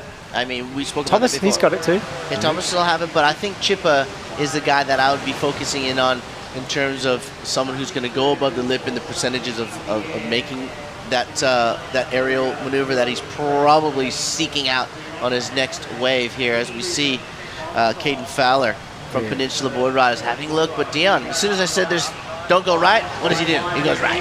And just buries the rail there off the top, layback jam, and he makes it too. So can he improve upon an 8.25? Maybe not with 2 turns, but you know, he's got nothing to lose there, so he just belted that little right-hander. And he's got under 5 minutes to go. You see him checking his watch. So here we go, replay Shmoo. Yep, the IM Nikon replay. And like I said, as soon as I said don't go right, what does he do? He goes right, but he looks good on that first turn and a solid second and rides out of it. So an 8.25, maybe. I'm thinking it's not going to be an 8.25 just because he probably needed one more big turn, JJ. You get 3 solid turns out there, you start to think 8s and 9s. So right now I think he'll still retain the lead. That is the surfer in purple you see just on the bottom right hand of your screen. That is Dion Atkinson, a very big lad from South Australia originally, but of course calls the world his home now. These guys that travel around the world and surf the QSs. Here we go. Are we going to go to the air on this one? Chipper Wilson, now he goes for the old school layback. Looks for the wave to link back up. Nice and steep here for Chipper. Oh, goes for a little air there, but unsuccessful with releasing the fins. Oh, how's that little inside? Whoa! Oh, little cheese whiz. Well, a little bit of razzle-dazzle there from Chipper at the end. And Dion getting a little wave behind him. It's you're always waiting for something when you see him take off, aren't you? When Chipper's gets a wave. Sporting a new hairdo. Yeah. He's lost the locks. Go even higher and even faster. That's it. So time is ticking away with 3 minutes and 10 seconds. Can the Burleigh Heads Board Riders Club or Cabarita perhaps, and even Peninsula all the way down there in Victoria, can they steal victory from Dion Atkinson, who has been on an absolute tear, posting to keep his position, posting nothing short. I think his 8.25 is his low scoring. Yeah, he's had a couple of 9s. Yep. Skins lead at the moment. He's in good form this morning. Here we go. Woodsy from Burleigh probably doesn't want that one. So, of course, the Australian Surfing Awards tonight with the Hall of Fame inductee as well. Are you up for an award? Well, Burleigh Heads is up for Club of the Year, the Simon Anderson Club of the Year. So there's 3 clubs nominated. Burleigh's one of them, and part of that is. You know, clubs that put back into the community. They have the single fin comp every year, which is a huge thing. The point was packed this year, and Joel Parkinson won that. And they raised a lot of money for the junior development too. So doing great stuff. Here we go, replay now. Yeah, these are the 2 waves that got him his 2 previous skins for Dion Atkinson. You can see obviously he's changed singlet colors. Just look at the way he surfs these waves, where he positions his board, how he keeps low and compact to the waves, and really allows this young, powerful young man from Seaford, South Australia, to really post big scores. Look at that. That was his 9-point ride, so really good surfing this morning. He's doing his club from South Oz proud. Boys will be stoked. Well, another skin will mean 5, 5, and 5 means $1,500 to start the event here in Newcastle for that man who wears the purple, the nudie purple, as JJ pointed out. Chipper Wilson just decides, well, I'm going to scoot away from the pack here. Can I steal victory with 1 minute and 20 seconds to go? How about this next skins heat coming up? I'm so excited to watch these three guys, and perhaps Dion Atkinson if he can hold on to the lead. This looks like live action here. Thomas Woods from Burleigh Heads. He's got speed. He's got a section here. These waves generally go flat, and he's done an air. He's found a lip, and a bit of a last-ditch effort there. So, yeah, he doesn't look too happy with himself. Thought he might have had a section there to work with, and he did. He took to the skies, couldn't land it. So, best wave for Burleigh right now is 6.25. There's the scores, top left. So, with 45 seconds, I think that man from Seaford is going to progress through, and he's going to stay in the purple nudie winner's jersey. Here's a little set coming through, Shmoo. So, there's a good overview. You can see the Coffs Harbour crew down there in red, and good little overview there of the bank and the setup, what these guys got to work with. Here we go, another wave for Thomas. So, can Burleigh overtake the Seaford crew? Good water shot there. And that wave just goes a bit fat, so... Yeah, it's unfortunate there for Thomas. It was looking like it was shaping up to be a nice one. 10 seconds to go. Ooh, here we go. Peninsula, Caden, he's got one. It's been a bit quiet this heat, and he's come off as well, so I think Dion's pretty safe. It's like Seaford staying out there. That's an interesting development. Oh, here we go. Chipper's got one before the Hooter as well. He's sticking to the layback game. Throws the tail around, and that's not really going to do it. So I think it's official. Dion Atkinson is the star of the morning so far. Well, he has control, complete control of the lineup here in Newcastle, and he will be up against some, well, let's just say very tough competition from the likes of Coffs Harbour, Sean Cansdale, Percy Stanley from Bondi Board Riders and Culbaro Beaches, Ty Watson, who has already in 2017 had a win on the QS Series. So all four of these guys in great form. And that man right there on screen has skinned them all again in heat number 3. And we're going to come back with more surfing action from Newcastle Beach right after this.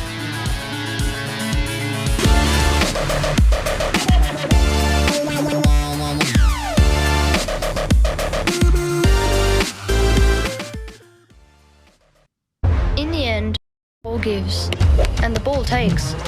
But don't be fooled. The ball always gets what the ball wants. The ball is in every park, big and small. As long as there are limbs, hearts, and air to breathe, you will find the ball. Don't for a minute think the ball doesn't have an ego. The truth is, the ball seeks the lights, and the lights seek the ball. But what the ball really loves is the motion, the dance. I am the ball. We are Fox Sports.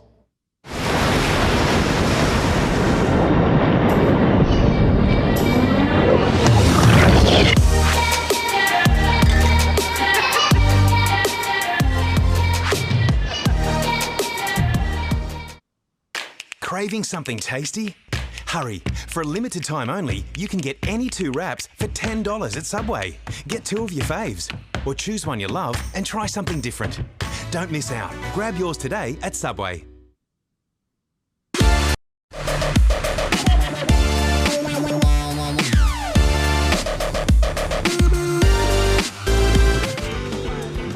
Welcome back to the Nudie Australian Board Riders Battle. My name's Toby Martin. We're down here at Newcastle Beach. It's been an exciting morning so far, and taking a new approach out of the stands down to the shoreline is the Coffs Harbour Club. Will someone be able to stop the ominous run from Dion Atkinson from Seaford, South Australia? Really on a roll, and that's what this skins format's about. Really hard to stop a surfer once they've got that wealth of momentum. But I tell you what, Coffs Harbour, one of the most passionate clubs. They're vocal. Let's check in with their president, Lee Winkler.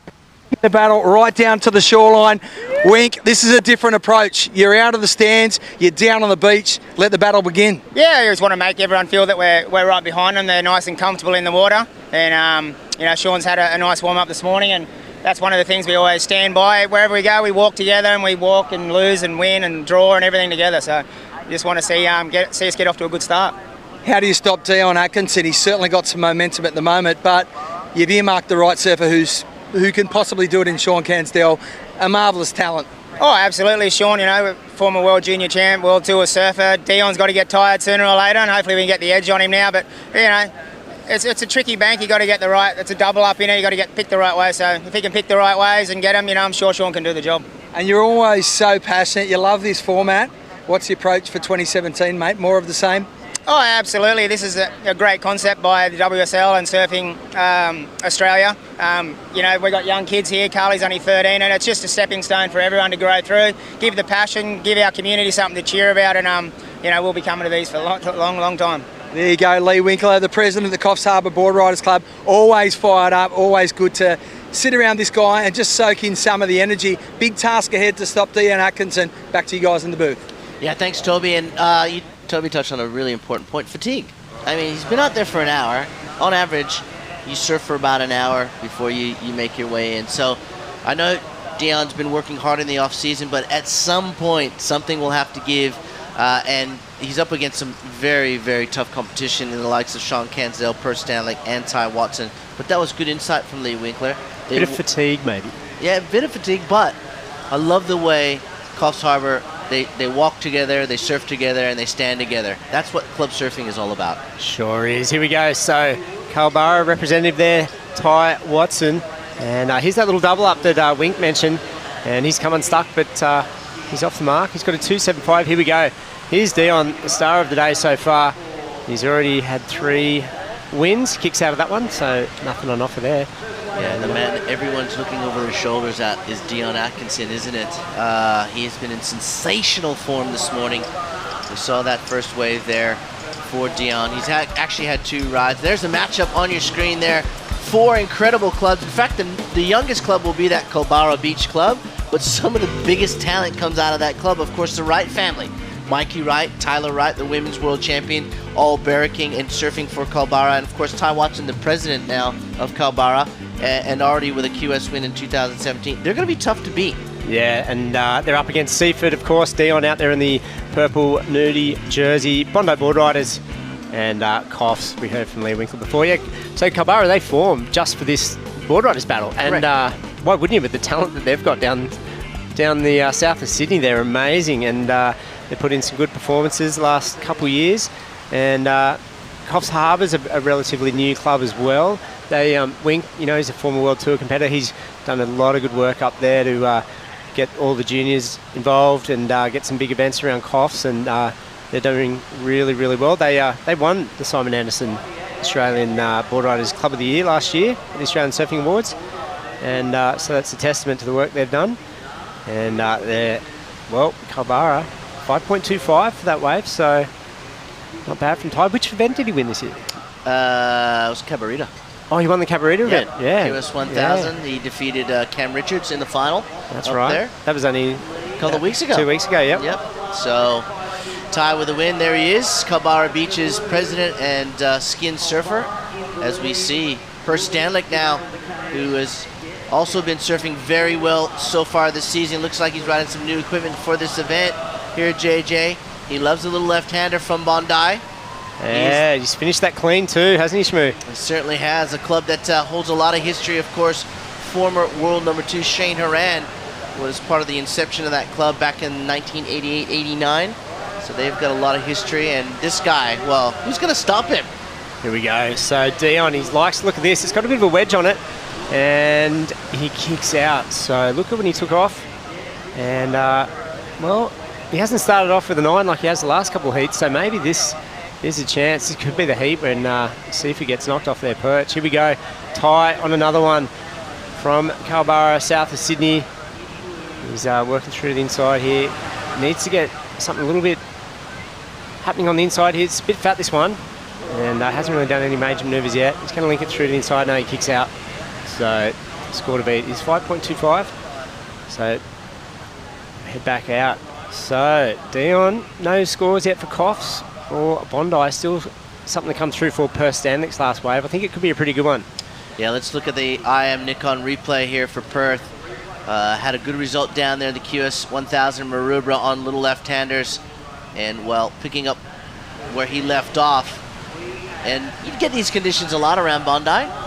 When you're beach break, little lefts and right peaks, so Perth very in tune with these types of waves, as we see Ty Watson on a replay, looking like he's riding some different equipment specifically made for this Newcastle beach break. A little bit wider in the nose, JJ, a little bit flatter rocker, easier to get through the flat sections, and Ty right now with the current one. In fact, he's gone from first to second place because Bondi's Board Riders Club Per Stanley, 6.15, takes the lead. Yep, this man right here, so this is 6.15 for that score before, and he's found a nice little one here, and he's looking pretty sharp and crisp in these little waves this morning. And yeah, it is a little bit like Bondi, a little less breaking into the pool there at the southern end. And here we go, Sean Cansdell representing Coffs Harbour, and former World Tour surfer. This guy is amazing. He's good in all types of conditions, but especially deadly in these little beach breaks. I could watch this guy surf all day. I'm a huge fan of Sean Cansdell. You know, one of the most underrated surfers on tour back in the day, and still, as you pointed out, still can absolutely hand it to the best of them in the world on his day. Here, let's watch the I Am Nick on replay. Sean Cansdell, Coffs Harbour, drives into that first section. Look at how smooth his transitions are from turn to turn. Really lets the wave help him ride it and do the turns he's doing right here. You see on your replay screen with Sean Cansdell from Coffs Harbour. So Lee Winkler would be pretty satisfied with that ride, although the benchmark has been set by Bondi Board Riders Club member Per Stanley. 6.15 is the score to beat to take the skin at the moment. So there we go, Sean paddling back out, and there's a shot of the lineup, and while we wait for the next set to come through, Toby Martin is down there, and he's got a very special guest, the world champ, Toby. Yeah, thanks JJ. Not often you can say you've got the world champion in your club. Carl Barra can certainly say that. Firstly, Tyler Wright, amazing year last year. That must have felt pretty good. It felt really good. It was a big season. A lot of work went into it, and I had a great team and a great support network that kept me going the whole year. Was the secret you're dancing in between heats? You know, no, I'm pretty sure it was these people right here that, you know, they're the people that keep me going, and the community that I'm from, and my family. So personal success is great. How important is it now to put back into the club? This is what it's about for me. This is, you know, this is what it's for. To be here and to be supporting from where I'm from, and you know, Ty Watson's in the water right now, and he's club president. So it's really exciting for us to all be down the beach today. And there is a few rocks. You've really shown commitment over the last 3 years at Cronulla. Are we going to see Tyler Wright breach yourself on the rocks again, or that's done? We're going to leave that in Cronulla. You know what? I'm still paying for that these days, but I hope to never go near a rock or a swimming pool again. But yeah, knowing me, I'm just attracted to that kind of stuff. So, you know what? Who knows? Anything for the club, right? Yeah, anything for the Barra. So, you know, we have a great team, and it's home. And performances, your brother's going to be surfing a little bit later, not Owen, but Mikey. Yep. GC's become a sensation over the last couple of years. That must be rewarding as well, to see the progress of him and become such an accomplished surfer. Yeah, you know, he's it's been actually incredible. He's my only youngest sibling, so it's actually cool to kind of watch a younger brother grow up and become a man and really, you know, really step into what he's going to become. And I think he's so talented, and he can pretty much do whatever he wants. So I'm excited to see what he does, and I know, yeah, he can definitely give the tour a run if he wants, or whatever. Well, he's got some good footsteps to follow in. Lastly, Carl Barra, it's a relatively new club. Do you guys come in with any expectation at all, or is it just a go for broke attitude? I think it's just to come in and have a good time. We've all grown up together, so it's also nice to be back together. If you know, we all have such busy lives now, it's really cool to come back and do something with their hometown and where it all kind of started. You know, we spent every Sunday morning all at the same beach, and every afternoon all at the same beach. So coming back and surfing for that Carl Barra is absolutely amazing, and yeah, it's just a sick environment. There you go, world number one but passionate club member Tyler Wright. Best of luck to the club, best of luck to Tyler. Reigning women's world champ, can she go back-to-back in 2017? Back to you guys in the booth. Well, on current form, I think Tyler could go back-to-back back-to-back again, JJ. She, and I love that interview. It really showcased the pride and passion and just come and have a good time attitude that all of these clubs, not just Culburra, but the remaining 23 clubs as well, JJ. It's just that place where it makes you feel like home. As we see Dion Atkinson, he's right at home because he's not right at home on in this heat, in this skins heat, JJ. He's actually well behind in this heat because there's a lot of scores that in that interview that are going to be dropped in the next minute or so, and we may see a positional change here. Yeah, we saw that wave of Sean Cansdell. There's no scores on the board here yet on our screen, but I'm expecting something pretty serious. He belted that thing, and it might be the end of Seaford's run. We'll see. Here we go. This is replay, of course. Culburra. So he takes the air, almost rides out of the soup there. Not quite, though. That won't score. And here we go. This is that wave we saw during the interview. And Sean Cansdell from Coffs Harbour. This thing just walled up right down the beach. Look how light and agile he is. And multiple manoeuvres. Finishes it pretty clean. And I'm almost certain that's the best wave of this heat so far. It could be up there and on par with Dion's 9, I think. Maybe the size of the wave maybe a touch smaller than Dion's, so that might, deduct a point or so. But the way he surfed that was absolutely, you couldn't have done anything better. So that just goes to show you the type of surfer, type of surfing you're going to see throughout this weekend's finals battles here at the Nudie Australian Board Rider Battles Final here in Newcastle. And Newcastle just really lighting it up for our surfers. And that man you see raising his hand on screen has just posted an 8-point ride and has put some big pressure with 6.5 minutes on the remaining 3 clubs in Bondi, Culburra, and Seaford.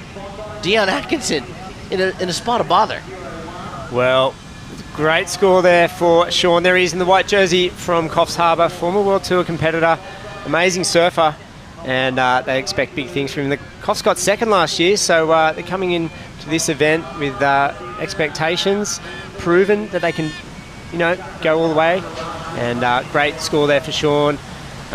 So Dion from Seaford, he's won 3 heats in a row, 3 skins here, and right now it's Sean Cansdell from Coffs Harbour. You can hear a few little horns and whistles in the background there. The Lee Winkler and the club there, they'll be very happy with what he's doing. There's looking south. Beautiful day here at Newcastle. The scene of a lot of World Tour surfing events going right back to the 80s. A lot of history in this town. Here we go, Dion. He's looking at this right schmoo. And they haven't been big scorers, but see if he can get anything. No, he kicks out. So looking a little bit worried, isn't he? Well, looking a little bit tired, I'd say. He's been out there for well over an hour now, and he's got $1,500 in the old back pocket for the club. So, okay, I'm tired, but I'm also very happy at being this tired because I've worked hard for my club so far. But you never count someone like Dion Atkinson out because he can post a score from anywhere. This young man from Culburra, this is Ty Watson, the president, the old Presidente, trying to make something happen here. He needs an 8. Here we go, Perch Stanley, JJ on a right. Yeah, nice bottom turn up into the lip there, and he's looking pretty sharp this morning. He kicks out of there, a lot of wobble and backwash to deal with. So the good thing about this format, Shmoo, of course, is you only need 1 wave. That's right. If you take off with 1 second to go, you can still win. So here we go. We've got Dion there. He's having a look at this one. So he wants it. You can see this thing lining up down the beach. It doesn't look like there's much size to it, but it could have a wedge. And here we go, Dion Atkinson trying to make something happen here, and no, just goes a little bit fat. Well, you can see when he was taking off on that thing, JJ, he was trying to paddle his way into it a little bit more to get some speed because he's a big guy, right? So he needs to generate as much speed as possible to get those big turns he's been doing on those high 8s and 9s. And that wave just sort of flattened out for him. And you can see he got up a little late. That guy right there, the president of Culburra Board Riders Club, trying to, look for something that will allow him at least 3 big turns. And let's have a look at the heat recap here with Ty Watson starting off running for Culburra on his backhand. The man who's already got a win in 2017 on the QS Series, trying to post up a skins win for the club. The baby, of the bunch, Kalbara. Yeah, he scored a 5.25 for that one. This was the wave from Perth Stanley from Bondi. He's the chef at Fortune Parlour when he's not surfing. And he loves charging the big slabs too down there south of Bondi. Here we go, Sean Cansdell. Coffs Harbour standout at the moment. He's got the best score of this skins heat. He's got the 8.0 and this is it. Look how smooth and quick he is off the top. Seamless surfing and great to see Sean. Never had enough of him. His career was all too fleeting. Got on the World Tour, he got a second in Fiji one year, I think. That was his best result. Yeah, I would have loved to have seen Sean on tour a few more years. I think his exit was a bit premature. I just watched him on that last replay, and I found myself in like a daydream world, watching him just get stronger and stronger as he went down the line on that left-hander. So Coffs Harbour at the moment with 2.5 minutes to go in this skins heat number 5 in the first round of the skins format. Of course, coming up throughout the day here on Fox Sports and the Australian Board Riders Battle.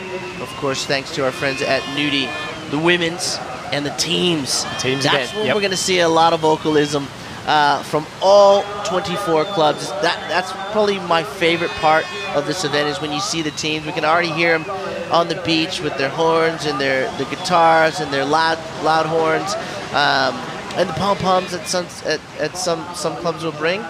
So with 2 minutes on the clock, can someone grab the lead from that man in the white, Sean Cansdell? You know, you spoke about it before, JJ. 11 current WSL surfers in amongst 24 clubs. But the guys and the girls that aren't on tour, that will be on tour, that have been on tour as well. I mean, there's a laundry list of talent that goes a mile deep. Yeah, it's the who's who out there when you walk around the event. And oh, this is a good wave here from Ty. So just down to under 90 seconds, Shmoo. So Kalbara, he looks into the beach, and of course he's going to go back out and see if he can get another one. But that was a pretty good wave. You can see he's paddling out over the rocks there. And Dion has finished a couple of his waves down the beach right where Ty finished. So is it better than an 8? Well, we leave that to the judges with 1 minute to go. And he was having a look just to make sure the judges saw, hey, look where I finished, look what I've done.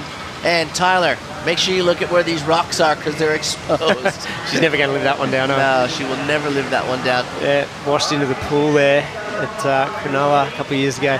Here we go, Dion Atkinson from Seaford.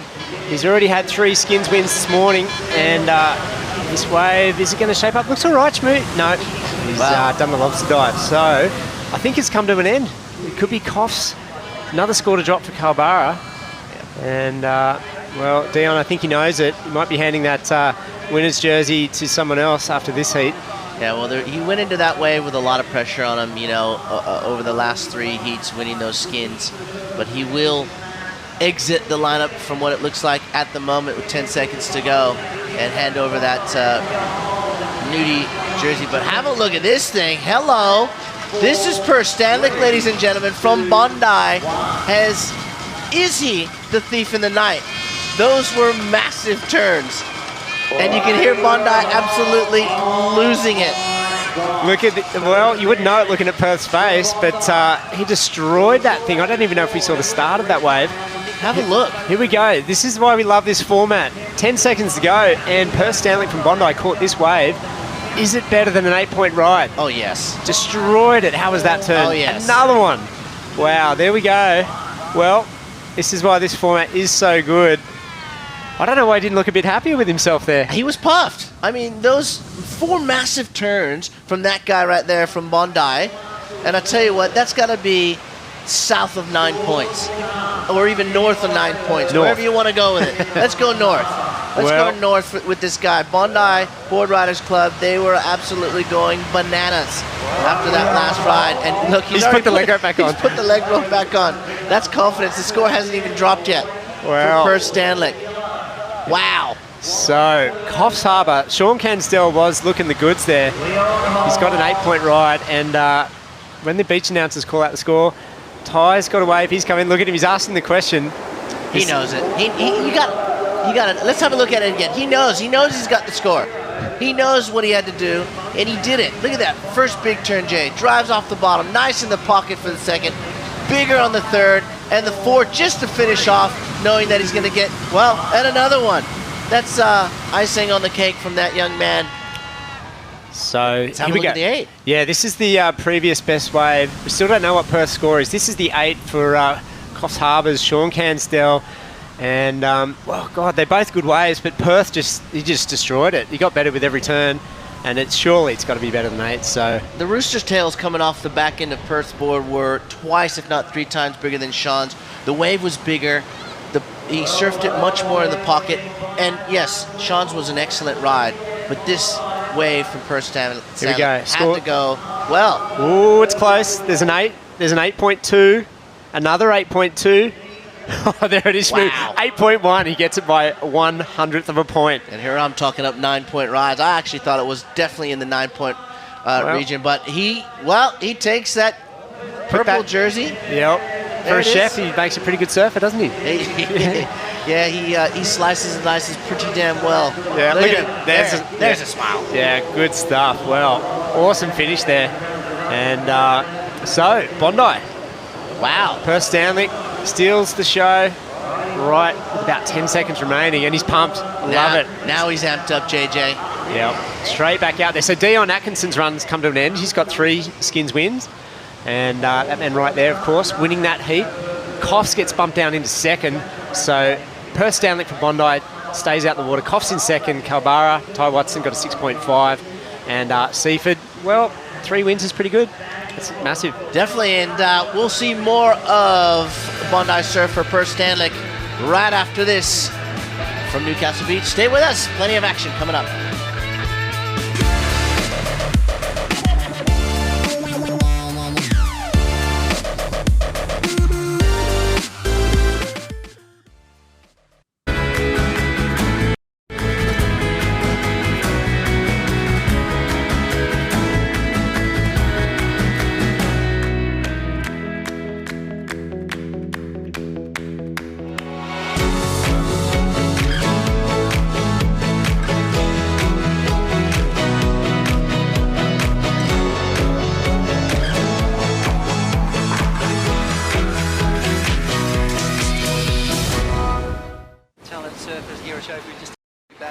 Deepest barrel so far in this contest. Found himself a little lonely spot in the lineup. Look at this.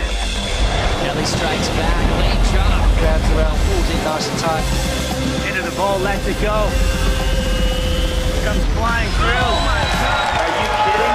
Kelly Slater, a perfect ride.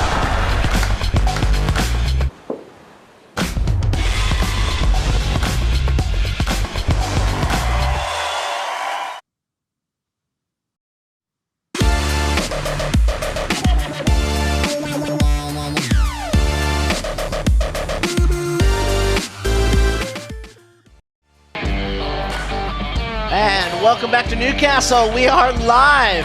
And look at that, JJ. That is the south end of this wonderful part of the coastline. Of course, we are here for the Nudie Australian Board Riders Battle Final.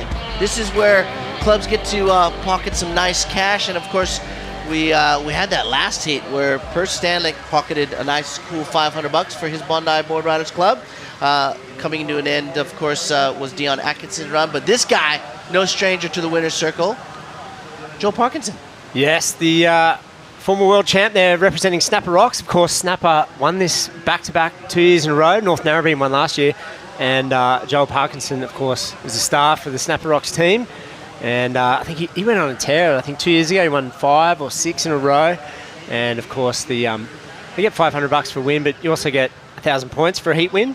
And that, combined with the points from the women's division, the team's challenge coming up later in the day, that's how we decide the best board riders club in Australia and the world, probably. Because they don't, in the world. Yeah. Here's the I Am Nick on replay from a very fired up surfer from the Gold Coast, Joel Parkinson. And 2017, he said, "Look, I'm ready. I'm ready to go." And this is his first event of the year for Joel. I know he surfed in a single fin event up there at Burleigh. Yeah, he did. Yep. So Joel representing Snapper Rocks, winning this amazing event twice, and they'd love to regain that title. And there's the matchups for the Board Riders clubs right there on screen. Northwest Board Riders takes on Bondi, who has won that last skin in that last heat for Perth Stanley. Of course, Snapper Rocks has won this event twice. I made mention of that before. And Merriweather, just down the beach. Yeah, well, this is their turf, and wow, what an amazing lineup. So Merriweather, this heat's incredible. We've got Ryan Callanan representing Merriweather, who's on the World Tour last year. Of course, amazing surfer. Here we go. This man here, Joel Parkinson, 2012 World Champ, and picks off the right. He's representing Snapper Rocks, of course. Zeb Critchlow, he's out there for the Tassie boys. That's Northwest from Tasmania. And here we go. This is Ryan Callanan now.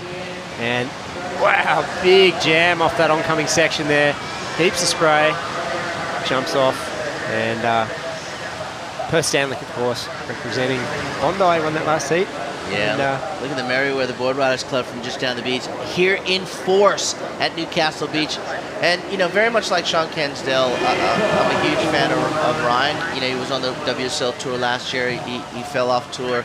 But I can guarantee you that kid in 2018 will be back, because he is a huge talent that comes out of Australia and Merriweather, which I said is right down the street here. Let's JJ, let's watch this IM Nikon replay of Joel Parkinson now. yeah, smooth and buttery. It's always how Joel surfs. That's not a bad wave there. He's got a 5.75 for his first wave. And a couple of scores dribbling in from Merriweather as well. Here we go, Ryan. I call him the Scarecrow because he's outstanding in his field. Definitely is. Wow, how is that? Nice turn. So let's see what the judges make of those two exchanges there. So here we go, Joel on screen. Jeez, he's keeping busy. Definitely, look at him.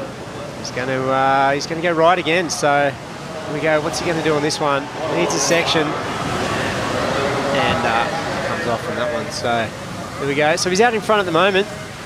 They've still got another score to drop there, 2 actually for Joel Parkinson, as we see Merriweather's Ryan Callanan. Ooh, nice off the top. Here we go. This is Perth Stanley from Bondi. And he won that last heat with about 10 seconds to go. Absolutely destroyed the left-hander. And he's out there in the winner's jersey, the nudie jersey. So 15 and a half on the clock. Great heats. Coming up next, we're going to see Gerald and Byron Bay, Allura, the winner of this. And Point Lookout, Scarborough and Margaret River. That'll round out the skins round. 8 heats, and then of course tomorrow we reverse it. So gives everyone a fair shot. So if you win today, you can win a maximum of, is it 4.5? 4.5? Yeah. $4,500. And, you know, I love that reversal, letting the guys who surfed later in the heat earlier in the day tomorrow, because it's like golf tournament, right? You know, conditions may be different, may be better in the morning than they are in the, or scoring opportunity and win opportunity might be better in the morning heats for some clubs and some surfers as opposed to the afternoon. So I really like the way they flip-flop it around. Right now, it is Snapper Rocks posting a few good scores. I think that second wave score for Joel Parkinson coming in at a 7, JJ. And, of course, a 6.25 there for Merriweather's Ryan Callanan. A huge talent in surfing, you know, whether it's video parts, whether it's competitively. I think he had some very close heats in 2017 that just didn't go his way. And here we go. This must be amazing. You're in your Board Riders Club, right? You get selected to represent, and then you're out in the water with Ryan Callanan, Perth Stanley, and Joel Parkinson. 3 guys you probably looked up to for the most part of your life. And this is what this event also brings to life, is the fact that you could be the everyday battler, the guy that goes to work but is still ultra competitive and does very well for their Board Riders Club, guy or girl, or junior, I should say. And Zeb Critchlow from down in Tasmania flies all the way up here. His first heat is with these 3 guys. I mean, you wouldn't be anything but stoked, would you? Yeah, he's a charger too. Yeah, it's so good to just, you know, you get the weekend tradie out there against a world champ, current world champ, former world champ. And it's such a great format, and it's so cool to see so many good surfers and have all the WSL sanctioning to allow all these guys in these events. And there you go, Perth on screen right now. Well, score to beat is from Joel Parkinson, Snapper Rocks. It's the 7.0. Yeah, and the Bondi chef. Yep. Fortune Parlour there. No. Cutting his way through the field, you know, cooking it up. You know, all kinds of puns you could use out there for Perth Stanley. He's holding on to a 5, JJ, and, well, he needs a 7.01 to to take that top spot and another skin. But he's up against some very good opponents. You see on your screen as well, having a bit of a chat there. Ryan Callanan, Joel Parkinson, teammates over there at Billabong, and it's like it's not the old guard. I hate to use the word old, but it's the elder or experienced surfer versus the new school next millennium type champion in Ryan Callanan. And Joel is not afraid or doesn't shy away from sharing knowledge with the younger up and coming crew, and that's what I love about our sport. Let's have a look at wave number 3 of this guy right here from down the street, Ryan Callanan. Yeah, straight up into the lip there. You'd pretty much say this is home break. Merriweather, the host club here, and nice behind the wave shot there, slicing off the top. And Ryan kicks out, so he's got a 6.25. That's the best score so far. So sitting in second, of course, it's all about the win here. Here we go, his little set coming through, Shmoo. You can see all these guys having a look. Look at Ryan and Joel on the right-hand side there. Where are they going? Well, they've got that little bank down the beach, a little wedge that peels off into the rocks there. Look at them, these guys are battling. Look at Ryan smiling. And no priority. No priority here. So that wave just didn't even materialise there. Here we go. So something for Zeb, the Tassie Charger. And what can he do here? Must be nice to get out of that steamer.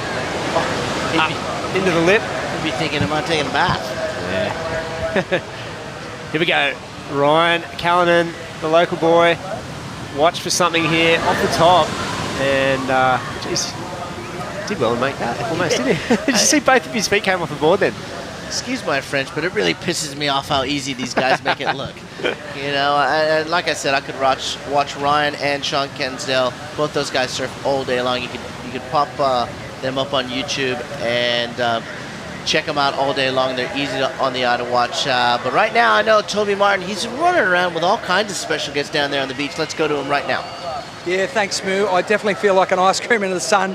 Newcastle Beach, absolutely bathed in sunlight this morning. Plenty of activity out there in the ocean and plenty of activity right behind me. Snapper Rocks, one of the favoured clubs. And, of course, Mitch Parkinson, cousin Joel out there at the moment. How's he looking? Yeah, he's looking good, Uncle Toby. There's a couple of waves out there.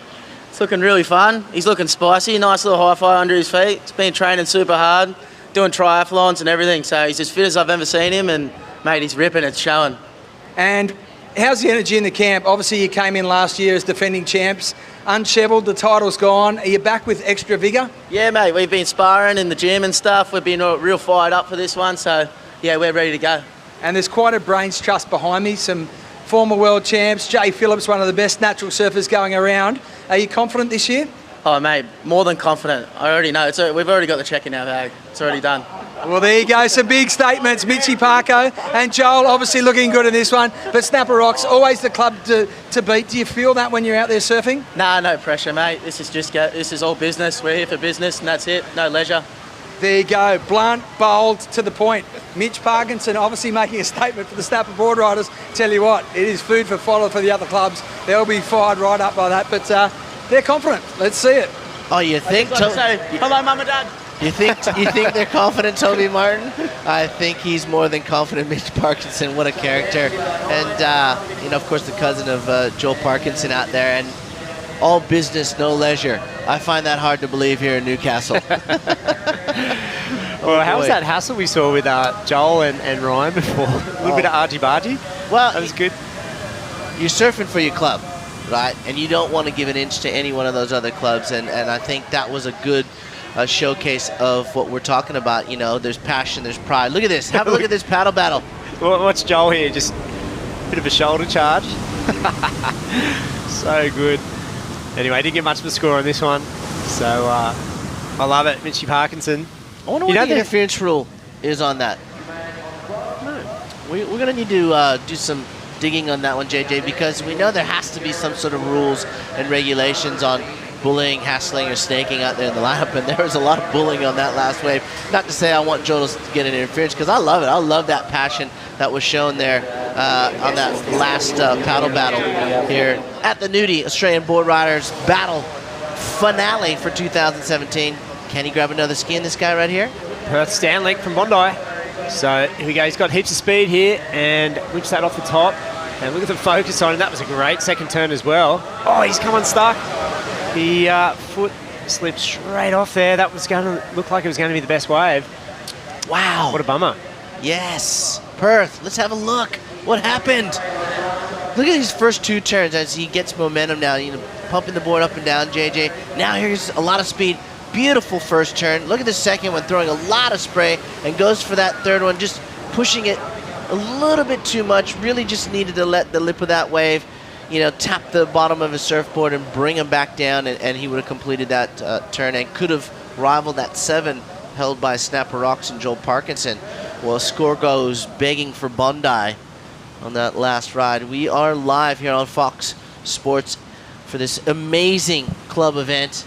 All weekend long we're going to be here, JJ, and the weather looks divine. I woke up early this morning. I know you were down here early this morning, and I think I took about 50 sunrise pics of this beautiful beach here at Newcastle. Have a look at it. 2.5 hours from Sydney, CBD. Drive up here to Newcastle. You got Hunter Valley just down the street. You got great waves here littered along the coastline. What an outstanding place to spend a weekend. Yeah, and this really is one of my favourite events on the calendar. It probably is my favourite, actually. So many good surfers. You get all the World Tour surfers in this thing. You get all the juniors, the females, and 2 days of back-to-back surfing. Joel Parkinson, the star for Snapper Rocks, he kicks out. And, it's just such a good event. And it's just, don't forget there's a $5,000 prize too, Shmoo, for the Fox Sports Patriot Club Award. And loudest and proudest. Yeah, the craziest, loudest, proudest club. A couple of years ago, Bondi had a... I was going to say, Bondi. They have a 4-piece jazz band. They had a 4-piece jazz band. You can always count on Burley, to produce some sort of theatrics. There you can see coming up next, of course. Sully Bailey. Yeah, Sully Bailey, who just won in Hawaii, won the Vulcan Pipe Pro, defeating the likes of world champion Adriana De Souza. John. And, of course, Jamie O'Brien was in that one. Bruce Irons. Yeah, massive win. That young man on screen next to him, Danny Wills, former #2 in the world. 42 years young.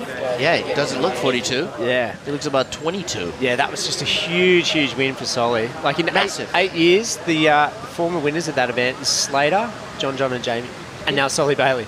Amazing. It was a 3-star QS. 3 of the best pipe surfers of all time, and then here comes Sully Bailey. I actually watched that final, and he surfed. You couldn't have surfed a better final. Conditions were very trying, but Sully just he grabbed a good score, and then when the opportunity presented himself, he just put a nail in the coffin for those other 3 guys, because after that there was no sets, and well, the win was his. Yeah, it's an incredible win, historic. So I think he made the quarters there last year, or the semis or something. So he's not bad at pipe, is he, the kid from Byron Bay? But right now in this heat, it's Joel Parkinson, the world champ from Snapper Rocks. He's got a 7.0, and there's under 5 minutes. There he is on the screen, and he's giving it to Ryan as well, his stablemate, and he's not backing down an inch.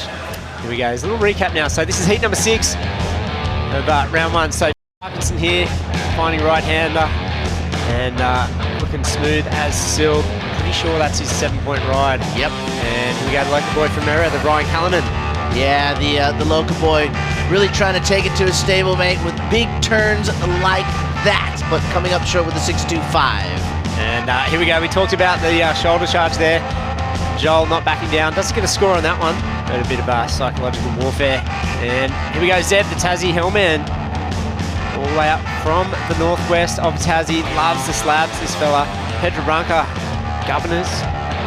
Probably shouldn't talk about that wave too much. It's a pretty good spot down there. And Perth Stanley in the winner's jersey. Purple nudie jersey, slips off, and I'm calling that would have been the best wave of the heat if he'd made that last turn. You're 100% spot on there, Jonathan Jenkins. A 5.45 was the score on that last ride there for the man from Bondi in purple. Here we go. This is a forehand, air reverse, tail whip from Merriweather surfer Ryan Callanan. Wow. Okay, one turn. Is it a 7? No way. No chance. Jeez, that was quick. I didn't expect an answer that quick. And it was a big four. Let's have a look at the replay. Let's look at our IM Nikon replay here. This is the big one though. Look at how whipped out the tail was. Bang! Inverted, full rotation. Classic Callanan right there, isn't it? Very well So said. let's see what we haven't seen it really any airs this morning, so let's see what the judges do give one manoeuvre. So, Be interesting to reckon see he'll where they land a set their 5 scale. or something maybe? So- Yeah, look, I would have loved to seen a turn and then that big air reverse. I mean, he was totally whipped out. All 3 fins you could see. He's got 250 on the clock to unearth Joel Parkinson of Snapper Rocks in the yellow from his first skin, $500 in the back pocket. There it is, Callanan, 57, Merriweather, located just 2 or 3 kilometers down the beach. They're not celebrating much at the moment, are they? No. So it's Joel. There he is. There's Ryan on screen. And this is a replay of Perth's wave, okay? So further down the beach here, I don't think we saw that one live. So that was a nice whip off the top. And 2 turns. Two Two turns. big ones. 5.45. So... Well, 5.45 was for that one he fell. So that third, there it is. Oh, here we go, scores comes- coming in. They were 2 big turns. So this could shake things up, Shmoo. So that's Perth. He had a last second win in the previous heat, about 10 seconds to go. He got an 8.1 and did it for Bondi. Scores coming in. Joel Parkinson from Snapper's got a 7, and there's a 7.5, there's a 6.8. It's going to be close. We get the average of this, so we need something over 7 to bring the average up. So Bondi, here we go, 2 more scores to drop. There's 90 seconds remaining, and 6.8. Oh. It's going to go Lunda. It's Oh, gonna go JJ. 7.8, 7.15. Wow. Wow, he's done it again. He's done it again. What a thief. He's not a chef, he's a thief. Another 100th of a point. So there we go. Look at Joel. He's not happy. Perth is really happy. He's not happy, but And, I know who is happy is the man standing right next to Toby Martin. Let's go down there real quick. Yeah, thanks, Smoo. Chris Friend, Perth Stanley. Well, the gauntlet was thrown down to him from Joel Parkinson, but the Bondi boy, he found some bounce. Yeah, look, we sort of just sit back. We let the other teams have their time in the first, 15 minutes of the heat. And then when push comes to shove, we really come in and deliver big numbers at the end of the heat. So Perth's crushing it right now. We're stoked for him. And this is a big heat. Joel Parkinson, former world champ, Ryan Callanan. They don't come much bigger. Doesn't at all. I mean, it's good to see that our guys can match it with the World Tour surfers, Perth really should have qualified by now, and this will give him confidence when he does QS events. He should be surfing against these guys all year. So Bondi, you mentioned a bit of a laid-back approach, but under the surface, you guys are pretty tenacious. Yeah, you look around other clubs and they've all got uniforms and, all their big support groups and stuff. We're just here, a couple of us. We cruised down this morning, get a little coffee, rock up, surf some heats, take some names. We do well. All right, the latte lads and ladies, I tell you what, that's what they're known for at Bondi. I tell you what though, Perth Stanley, he probably should be on the World Tour. Kid's got the talent and he's in the lead and he's going to beat a former world champ. Huge upset there on the cards. Yeah, thanks, Toby. Well, if the lattes work, it's not broken, don't fix it. Perth Stanley with another skin, JJ. And how's the calls and the confidence coming out now? This I love it. This is why we love this event. Mitch Parkinson be a little bit quiet right now, you think? Yeah, just a little bit quiet, Jeez, he's done well. 2 wins in the last kind of minute or so. And Joel Parkinson, I think he thought he had that one in the bag. I think he did. I think he was really confident going into those last 2 minutes there. But that man on screen right there bags another skin in the skins format. $500 for his club. And look, now he's all smiles. The last skin he was huffing and puffing. He didn't know what was going on. But I can guarantee you that when we come back from the backside of this break, JJ, there will be more thrills, spills, and chills from right here in Newcastle. The Nudie Australian Board Riders Battle Final coming right back at you. Stay with us.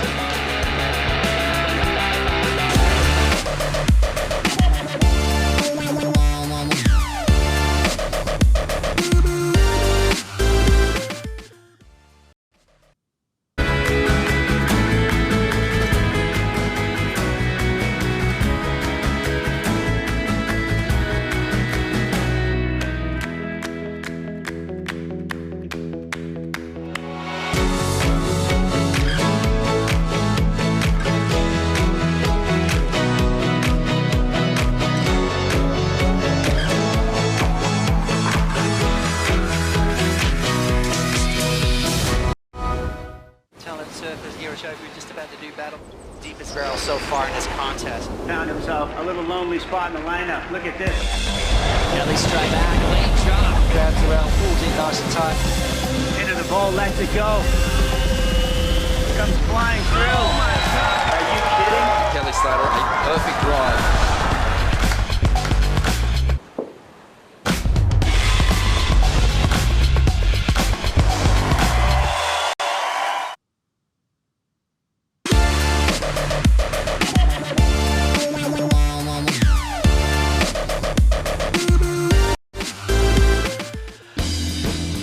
And whoa, welcome back to the Nudie Australian Board Riders battle here at Newcastle Beach.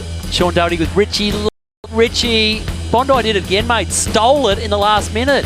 That's two those in a Bondi row. boys. Yep, 2 in a row for Perth Stanley. What's An in those- amazing little last-minute bit of trickery there from What's the in young those fella. lattes, mate? Mate, something's going on over that side of the harbour. But look at him. He's hunting again. He wants to get going again. 3 in a row. Can he do it? Yeah, here we go on his backhand, mate. Lights up that first turn. Off the bottom again, straight up through the lip. So a second big old hit there for Perth Stanley from Bondi. Someone stop that guy. Well, it says something for momentum and getting on a roll, doesn't it, mate? He's 2 in the bag now, so that's about $1,000 for his club and a bunch of points. So is that like a sick wave right there? Yeah, that was a pretty damn good one that too. second turn was monster. Here's the replay. Allura. So this will be, of course, Connor O'Leary. So World Tour rookie. We're going to see this guy on the WCT this year, but wow, he finished that one off quite nicely as well. So hot action here in heat number 7. Bang, Perth Stanley up and riding here. This is the replay. That final turn, Shauno, was massive. And he did that. That's a carbon copy of what he did at the final stage of that last heat to win it. So, dude, that could win this heat again. Yeah. In the opening minute. That was a monster last turn there for Perth. So again, like we've been saying it all the way along, but another stacked heat. Because you're seeing, we've already seen Connor O'Leary out there in the blue from Allura, who's made the tour this year. Yep. Going to make his tour debut at Snapper in a few weeks' time. And I'll guarantee you, I out reckon there he's in the going to go yellow, all right. I guarantee he will go all right. There he is. And I reckon in yellow it's going to be Solly Bailey for Byron, and we've seen a little bit of that kid in the last couple of weeks, Rich. Well, of course, Solly Bailey just coming off a win at the Pipeline event over there. At the Pipeline, brah. Oh, that's not a bad feather in your cap. Yep, there he is. It starts off nicely. So Solly, well, speaking of roles, he is on an almighty one. You don't just win Pipeline events against the best guys at Pipeline, Rich. No, for a kid that age to have that that title under his belt, that's a huge accolade. And I tell you what, the Oakley Battle Clips final that was presented last night, he came up within a whisker of winning that. Yep. Of course, Brent Dorrington taking that out, but Solly was a very, very close second. So, he was a little disappointed about that, but still, he's off to a cracker year, and hopefully he can do something good out here over the weekend, and then I'm sure we're going to see a lot of him over the next few weeks in the WQS events. But all right, here we go. So 6-point ride. Yeah. Bondi? Yep, Bondi open with a 6. I reckon it's going to get trumped. It's going to get trumped by both Solly and Connor O'Leary. Here's Connor live again, just kicking out. Looks like both Connor and Solly are going to score something around 7 each. So they're going to, one of them's going to move into the lead. Wait for the scores to drop. Let's have a chat with Joel Parkinson. Yeah, thanks, Shauno. Joel Parkinson. Not the heat you wanted, but geez, there was some argy-bargy stuff out there. Yeah, that was fun. It was Rhino and I were getting into it, so it's good. But Parko will cross over to Murderer. 7. So I had a 7. I just knew I needed to be a bit more than a 7, and there's just not a lot of waves out there to find that anything more. It looked like in the morning there was a few more lefts on that little bank, and then it just started to get worse. So hopefully through the day it just picks up and there's a little bit of power in it, so we can kind of surf it. How do you adjust now? Not the start you wanted, no skin on that occasion. Do you change the game plan? No, not really. I mean, we're down here to win, and there was a bummer, we missed out on 1,000 points then, but we've got a good day tomorrow, I think, and hopefully the waves are a bit better and cooperate, and I think our team in good waves is going to be pretty hard to beat. So if we can if we can take out the luck factor of the conditions like it is now and get into some proper waves, I think that's when we'll kind of strike, hopefully. Do you feel like other teams jump another level when they come up against Snapper Rocks? Obviously, you've been one of the benchmark clubs for a long time. Do you feel that when you're out in the water? Yeah, for sure. I guess, if winning this thing 2 out of 3 times, we definitely have a target on our back. But we didn't put in a very good performance last year, and I guess we're down here to make amends of that.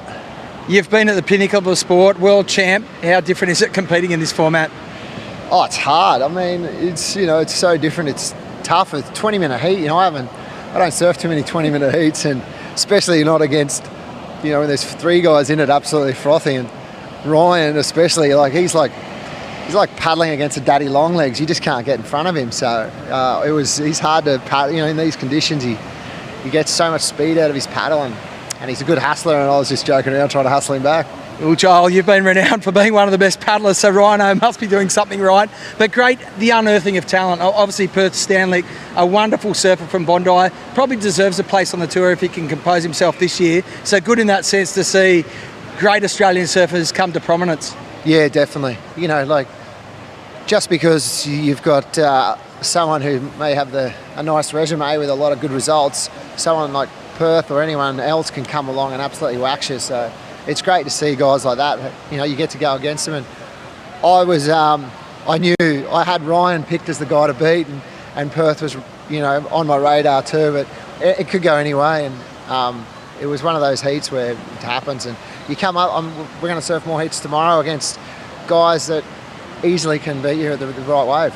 And there's a couple of new debutants on tour, one of them in the water at the moment, Connor O'Leary, another unearthing of great Australian talent. Amazing, yeah. He was incredible last year, and he looks like he's going from strength to strength, and I can't wait to see him on tour, and I think some of the tour waves will really suit him. Is there a shift at the moment? You guys are getting into the twilight of your career yourself. Mick, we've lost Taj. Is it good to see the depth of Australian surfing come to prominence now? Definitely. I think it's great. I think it's amazing, with Ethan and someone young like that coming through. It's going to be incredible to see what the future holds for Australian surfing, and some of the talent that we have. I mean, there's amazing talent around the world, but I think Australia definitely hasn't fallen by the wayside. I think the next few years will really show the depth in talent as my generation, steps to the side and the new generation comes through. And you got one big season left, or a couple of seasons, mate? Oh, I'm just a grom, mate. I'm going to keep going. I don't really want to get a real job or anything, so I'll just enjoy surfing while I can. Well, Joel Parkinson, you are the surfer's surfer. Best of luck to Snapper Rocks, and looking for a bigger performance in the later rounds. Yeah, better than that one, eh? So you basically just said I had a shock at times. Yeah. Joel Parkinson, always a favourite down here at Newcastle Beach. The Cathedral, what an amphitheatre to perform on. Back to you guys in the booth. Yeah. Thanks, Mertz. And looking forward to Joel still being on tour when he's 45. Well, Kelly, I mean, he is not 45 and still on tour. So here we go. Let's just check out Solly Bailey here. Great snap to start things off. Is he going to get the finish? Oh, no! Just caught his back edge. That tail rail just got caught and unfortunately flipped him off. But that was a great interview from Parko. Sensing a little, doing the... the typical blame the conditions. Oh, yeah. Sensed a bit of that. Mate, The waves weren't that good. If it's 6 to 8 foot, mate, that snapper would be ruling. I tell you what, Sean, let's just break this down for a sec. So, Solly, you can see there just that back edge got caught, but I sat down. I was actually watching the conditions for the last couple of heats. There is plenty of waves out there. It's got way Believe better. me, there is stuff going on. Wow. That was the Gelton boy. I don't know who actually that is. We're not sure who it is from Gero, but he's just launched a massive hang on, rev. I'm in this heat as well. And Connor O'Leary just way down the beach. But where Connor is, a little bit further south of where everyone's sitting, there's these beautiful left-handers. And everyone seems to be hustling just a little bit too much at the moment, pushing everyone slightly off the bank. They're still getting good waves, but... yeah, despite what Joel actually said there, I reckon there's plenty of waves out there. Well, Joel doesn't go left, mate. No, so that's his problem. That's the fundamental problem. This is exactly what I'm talking about, where the ski is sitting in that channel there, and Connor's picked up a beautiful one, and it just walls up all the way through. So just connecting the dots here and a nice little finish right on the rock shelf. So he was sitting on a 7.25. I reckon he's probably gone better again. And here's the big forehand air rev from our Gero surfer. So yeah, it's Max Marsden. Yep, that's it. And it's funny because you think of Gero, of course, Geraldton, for those geographically challenged, it's kind of up north a bit over in WA, a long way from anywhere. But you think of Geraldton, and you think Craigie, you think the Brown brothers, you know, the old Kalbarri area, and you know, maybe if we hold the Australian Border Riders battle on a 12-foot slabbing dry left-hander, we can bring those guys in. But no, Gero looking pretty good, not out of their league at all. Good to see all the WA clubs coming over. Well, Geraldton making won the pilgrimage. They won the WA, and like, so you think against Margaret River, Yallingup, all the city clubs. There's a lot of strong clubs over there, and Geraldton won it. So here they are. Yep, all the boys got a stamp in their passport, came over the other side of the country, and here they are. And not doing too bad at all, of course. At the moment, out in front, Connor O'Leary with a 7.25, which I think he's going to improve on. And we've also got another decent score dropping in for Perth Stanley from Bondi too. So this thing's heating up. It's raining numbers here at the moment, Rich. There's a big number dropping for Perth Stanley, but I reckon the big number's going to Connor O'Leary here. One more to drop in. Max Marsden's got a decent one dropping in, but Connor O'Leary is going to grab his heat by the throat here in a second. Well, here goes Perth live. So the boys have taken my advice on, Sean. They've moved down to that southern bank a little bit further into the channel, and see how it's standing up. Yeah. This thing is just presenting opportunity. Oh my God. One after the other. Well, Connor O'Leary just dropped a 9. Woo. Is that going to be better? I think it's better. Well, it had definitely a better finish than what Connors did. And wow, here we go. So this is Solly Bailey up and riding. Starts things off with a clean snap, and again, beautiful angle here from the jet ski, and just gets the closeout hit. But I got to tell you, so we got a 9-point ride dropped for Connor O'Leary, and Perth Stanley dropped a 7.9. So a great score, but out in front. Another 9. We've seen another 9 today. Yeah. Well, Perth Stanley's wave's the last left is yet to drop in. Yeah, that's going to be really interesting. Could be even better than that 9. So this heat has just caught fire here with 6 to go. So this will be the replay of Perth's last one. Rip us through it here, Rich. So clean little snap to start things off. And then he just eyes off down the line and just super fast, smooth snap. So, and that 5th one to finish things off. It just got better with every turn. There wasn't a down moment in that wave. No. He surfed it perfectly. Yeah, Solly's answering back here. A couple of nice big backhand blasts. Just squeezes that last turn in. So 3 turns versus the 5. I know they're not counting turns. The only sort of stickling point for me is we just see Connor O'Leary's waves here. So let's just, so up and over the foam. And a beautiful shot here, just carves through the lip on that one. What I liked about Connors is that it had variety. Yeah. And the only thing with Perth is that, I mean, his manoeuvres were so crisp, so clean and on point, but they were kind of all the same. That'll be the only thing that brings that score down. Oh, Solly just a little wheelie air there. Unfortunately, the complete lack of an onshore didn't help him. So the number's dropping for Perth. One judge has said yes, 2 have said it's right on it. I think he's going to do it. I think he's going to get it as well. So what happens if it ties? Do we know? Okay, it goes back to the second score then. So it could tie if they drop. No, they just push him over. So a 9.15 for Perth Stanley. So he's done it again. Okay. So this has happened while we were watching the replays. Max Marsden from Gero on his backhand here, just working this thing over. Oh, no, he just got caught a little bit behind Shauno. It was a potentially heat-winning wave. Yeah, well, listen, they've all gone down onto that bank that we mentioned, so I don't know what Parko was looking at. He was. These boys have found it. He don't look left, mate. No, that was the problem there. But these guys are still got plenty of canvas to work with. And look at these scores dropping. And there's a good little vision there of Perth, just pretty happy with himself. He's done this before, though, in the ABB Perth Stanley. He's done some good yards in the skins for Bondi. Here goes Solly Bailey. Yeah, he's setting it up. He's dragging, and now looks down the line. He was hoping for something big. I just don't think, unless that one big turn is in the Philippe Toledo category, it's just not going to cut it today. I Get off the rights. Yeah, I think the judges like to see that complete surfing. And, well, Perth obviously loves the format. You know, some guys rise to the occasion. It's Bondi boys, mate. Yeah, in this type of an atmosphere. Some guys just, you know, fall by the wayside, but some guys really rise to the occasion. Perth is obviously one of these guys. Yeah, likes the limelight. But, mate, sickest heat of the day, this one. Yep. We had a good one earlier, the Davey Cathell, Stu Kennedy heat. The Dion Atkinson actually won, but this one, I reckon, is all these guys. Look at Max Marsden's ripped.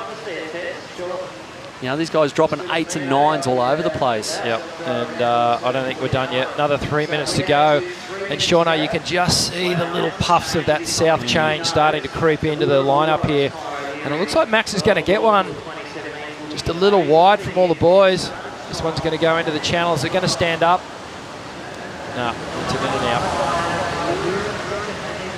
Here we go, the boys scrapping. Perth wants a big piece of this left-hander. He's going to get it. Here we go. Just getting some speed on his backhand. One first little turn, second blast, third one here. Probably knows by now he's not going to get near the near that 9.15. Yeah, I think that was more of a defensive strategy than anything else, just to hold Connor O'Leary off that wave. He knows that Connor has the ability, and so he's got a froth on too. They do. Check them out. All the beards on. They're just really wanting. Here goes Connor. Wow. There's probably the danger here. Oh, he's just caught an edge. He's probably the danger man. He'd be the one you'd be worried about on these left-handers, I reckon, at the moment.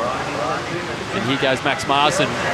Great backhand blast there. How good's this little bank reach? Yeah, it's really... I know. Go surfing. Been pretty frothy in here. And not a bad wave. Max is starting to put this one together and standing up through the inside and just maybe pushing a little bit too hard.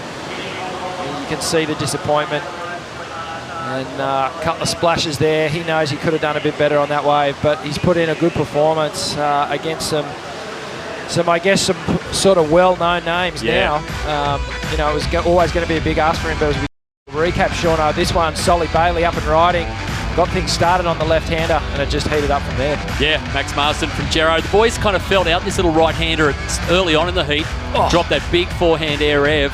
But gradually they worked out that the left is where it needed to be. This is where it opened up. Connor O'Leary, this was the 9-point ride that just set this heat up. And it's just, it's caught fire from here. So this big, thin rip there into the pocket, lining it up again. Just great style on his forehand. So this was, we thought was going to be the heat winner there for a while, a 9-point ride, until this happened. Yep, and then this happened. Perth Stanley from Bondi. Rapid fire on this left-hander, kept the speed, kept the momentum, spray flying everywhere, and finished with a bang, and then boom, there's the claim. He knew it was a good wave, so did the judges. 9.15, currently out in the lead, and this could be skid number 4? 4, yeah. Wow.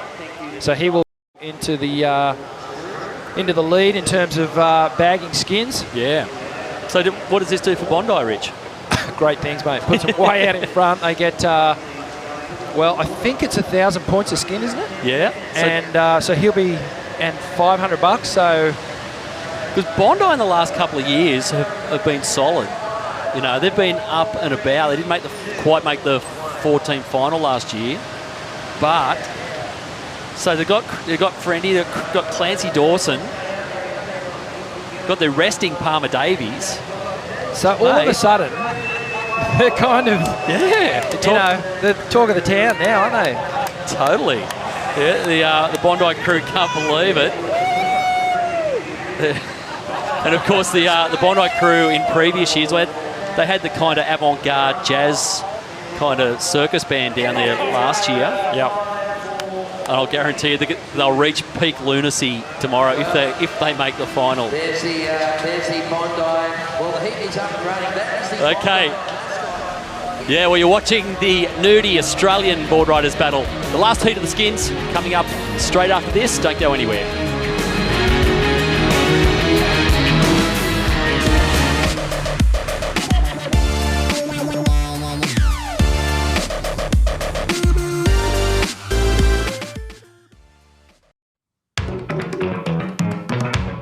Sneak one of those in.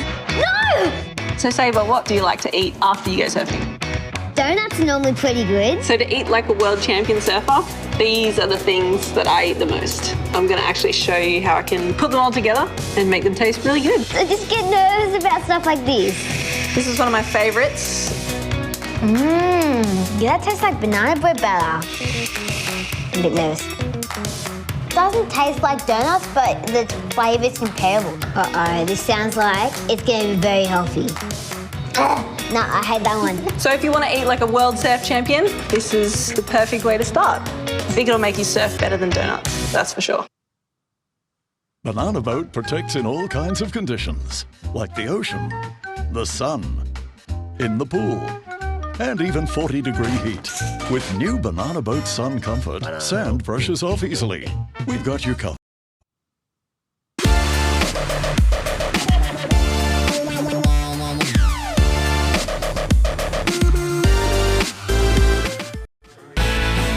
Welcome back to the Nudie Australian Board Riders Battle. My name's Toby Martin at Newcastle Beach. The surf is firing and the Bondi boys and girls are on fire. Perth Stanley certainly lit up the last 3 heats. 3 skins, in fact, going for a 4th. Clancy Dawson, the Bondi boys. Silent, quiet, but plenty of bounce in your step at the moment. Oh, it feels so good. Perth is on fire. He's just taking names. Losing my voice from screaming, but yeah, he's on fire. So proud. What does that do for the club at this stage? First day of competition and Perth just taking down the big names, Ryan Callanan, Solly Bailey, Joel Parkinson. Yeah, just went from 0 to 100. I was, I think we were all a little bit drowsy and just kind of only have a little small crew here. All the boys are yet to come, but just seeing that is just, everyone's just up here right now. I don't know, it's amazing. Do you guys feel a weight of expectation, or is it just an underground mentality? We'll take down Snapper, we'll bring on Narrabeen, we'll take down Joel Parkinson. Oh, yeah, complete underdogs, mate. Complete underdogs. Everyone tries to cook us because, think we're yuppies and that fucking Perth just smoked everyone. Excuse my language. Yeah. There you go, yeah. Perth Stanley definitely on fire, and the waves have certainly turned on as well. Yeah, it's pumping. These lefts look that fun, so should be an awesome day. And coming back to Newcastle, such a cathedral, a Colosseum type atmosphere, that's got to help as well. Yeah, I love it here.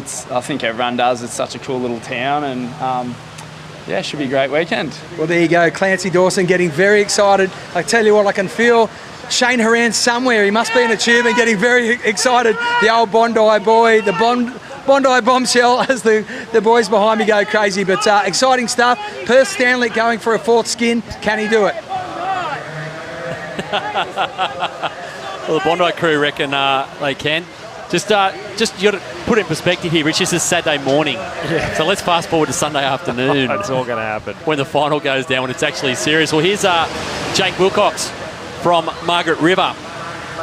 Nice little inside left. Now, he could be deadly on these little lefts, Rich. Oh, yes, he could. And Jacob, another one of Australia's rising talents. And I think we're going to see Jacob on the World Tour in years to come. And he would have to be tipped as one of the favourites for this heat for sure. And, yeah. Like you said, Shauna, these little lefts are going to be tailor-made for his style of surfing. He's very fast and very progressive, and we will see Jacob take to the air if that opportunity on that inside section presents itself.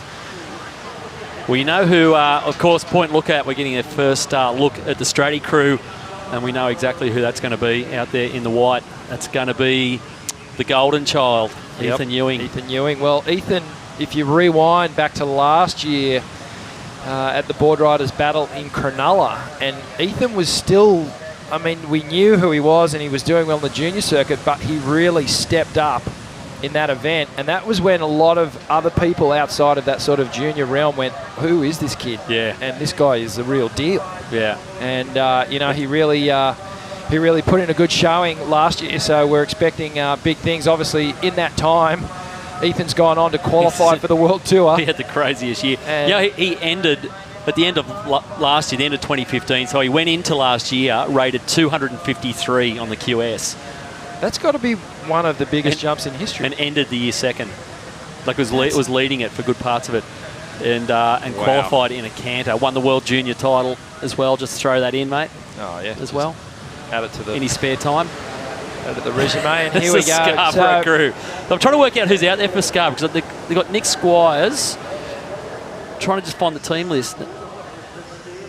No, it's not Nick Squires. Kalani Ball. They've got a pretty strong team too. They do, absolutely. But actually, this is a gnarly little heat. Yeah, you throw Jacob Wilcox, Kalani Ball, Ethan Ewing, and Perth Stanley, who's won about 50 skins in a row. Yep. You'd see that in any solid QS 6-star. Yeah, or totally. Prime, wouldn't you? Just looking at some of the characters here, Shaun, this is a great part of the whole Australian club atmosphere.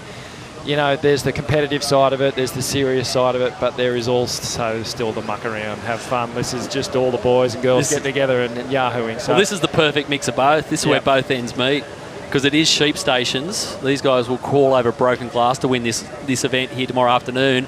But I'll tell you what, you are going to see the 3-ring circus in full swing here tomorrow. Yeah. If not today already, it's just starting to show signs. And bring back the mascots. It's always good to have the team mascots down here. Well, when you used to surf for QBC, of course, Rich, the Gumby. Yeah, we had the Gumby down there, and that became a bit of a fixture. Copped a few punches and stayed. And here we go. I think this is going to be Ethan Ewing up and riding. He's found a nice left-hander. This thing's standing up as he drives around this section. And he did well to get that last hit in. It was late, but that wave, unfortunately, just sort of ran off a little bit quick for him. And as we see the man who's on an absolute tear, Perth Stanley from Bondi. Let's see what he does here. Yeah, a bit slower this wave in the initial stage. It's just a couple of little backhand whips. Not really standing up through the inside. But Perth, you can see, he's just got that metronome going. Finishing up here. Heat lead at the moment. Ethan Ewing's got it with a 5.5. I don't know whether that's going to challenge. We've still got a long way to go with 12.5 to go. Well, I wonder if fatigue's starting to come into play here with Perth, because he, on that wave there, didn't look how he has looked in the previous 3 heats. And I had made a mistake when I thought he was actually going for his 5th skin, but he's going for his 4th skin in this heat. And here's Ethan Ewing. But look how fresh. Yeah. Like, although, you know, that was only a 2-hit wave, Ethan looks really fresh, and Perth not so much on this wave. So, you know, he got the front leg wobbles. I know, going. just sort of getting the shuffle, getting the feet in the right position. But that little bit of spark that he's had, it looks like it's been drained. So I'm really keen to see on his next wave whether he still looks like this or whether he can kind of regroup. Well, this will be over 100 minutes straight of surfing. Yep. So you can see it in the front leg. Yeah. Which, you know what, it doesn't sound too bad, but in a competitive situation, everything's multiplied and everything's tougher. Your mind's going, your body's pumping. You're in a pressure situation. It's not just like you're free surfing for a couple of hours. Yep. Well, there's Kalani Ball just falling on the right-hander. We saw Jacob Wilcox grab the left. Here's the tail end of it. Just the big swooping roundhouse. He's a real precision surfer, this kid, isn't he? Great timing, and as I just put the mocker on him. You've killed a couple of surfers today already. But yeah, Jacob obviously groomed his talents on all those the reefs around the Margaret River area. And this is just a replay of Kalani Ball. Good snap to start things off, but just a little late on that second hit. Yeah, the rights, we haven't seen a lot of action on the rights in the past couple of heats. Yeah, well, the tide is filling in now too. We've done the low. I think that was back around 8:30 this morning. And Jacob just coming through the inside section here and just catching a little edge. Still lots of opportunity. So out in front at the moment is Perth on that left-hander. Yeah. And, you know, if he had actually really opened up on that wave, that potentially could have been a 6 or 7. He can't lose at the moment. I don't think he was even trying on that last wave. He's got the Midas touch. Yeah, totally. So 5.9 puts him into the lead with just on 10 to go. But I don't think a 5.9 is going to win it somehow. No, I would be very surprised if that 5.9 is still there at the end of this heat, but he's found something. He's having a look at this. Just doesn't quite show for him, and yep, so this is last... Well, here we go. Boys splitting the peak. This is Jacob Wilcox's last one. A little bit sectiony. Didn't have a lot of clean momentum going turn to turn, but did put that big swooping roundhouse, which the judges would like. Haven't seen a lot of that today. Yep. Fell on the end. Go back, grab another one. And here you can see there the leg, front leg just about to go there. Someone run him a latte down to the water's edge. He just sort of connected the dots on this one, didn't he, Shauno? It wasn't like he really kind of hunted and made it happen. He just sort of surfed the wave well, finished it off. Nice vertical snap, that last one. But again, he's picked a night. It's like it was a more sluggish wave, but it gave him plenty of turns. Here's Kalani Ball on his backhand. Nice little finishing turn there for the lad from Scarborough. Here goes Heath Ewing. One big backhand turn, another one into the pocket. Man. Oh, he thinks he's back at Main Beach on Stratty. He liked it. Yeah, I reckon that's just got the heat lead back for him, I reckon. You can hear the Stratty crew down there. They bought the entourage. Of course, Stratty made the final here, well, Point Lookout, which is on North Stradbroke Island, made the final here last year. Yep. Geez, they'd have to be up there in the top couple of favourites for this. You throw Ethan Ewing in with B. Durbidge. I think your backup surfers are like Tinny McDonald. Is Lincoln Taylor here? Trying to work out who else they've got here. They've got a really good female surfer in Stacey Holt. And it's a nice searing turn and just sets this thing up. Oh, man. Oh, boom. That was the bang. money turn there. That had well, some petrol in it. we missed half of the wave live. Yeah. Man, that's... New leader coming your way. And this is Kalani Ball. He was trying to answer back. Gets the tail drift. Streaks down the line. And a beautiful snap there. And another one, but just not quite as critical as what Ethan had. Finished it well, but Sean, for me, I just think Ethan's wave is just going to be it's going to be the one to beat right now. Yep. Well, here's Perth. Nice couple of speed runs under the lip. Just a couple of backhand whips. Nice backhand Rio. Yeah, that's a 6-1-0, which, well, at the moment holds the lead. It won't last long. Ethan Ewing scores yet to drop. And there's another wave dropping for Jacob Wilcox as well. Yeah, so we've just seen midway through this heat, everything's just been elevated. It's gone to a new level. And, well, here we go. Multiple lead change. So, bang. Jacob Wilcox bagged a 6.35, put him out in the lead. But then, as we thought, Ethan Ewing has dropped a huge 9.6, which is, I believe, the highest score of the whole day so far. Yeah. Man, that thing, and it was worth every single point. Just nailed that thing. He could probably come in now. I can't see that getting touched. So we figured how he was going to go, mate. How do you reckon he's going to go on tour? I think he's going to do pretty well. Yeah? He seems really mature mentally. Obviously, surfing's there, but he just sometimes the kids can get rattled when they get on tour, but he seems to have a really good head on his shoulders.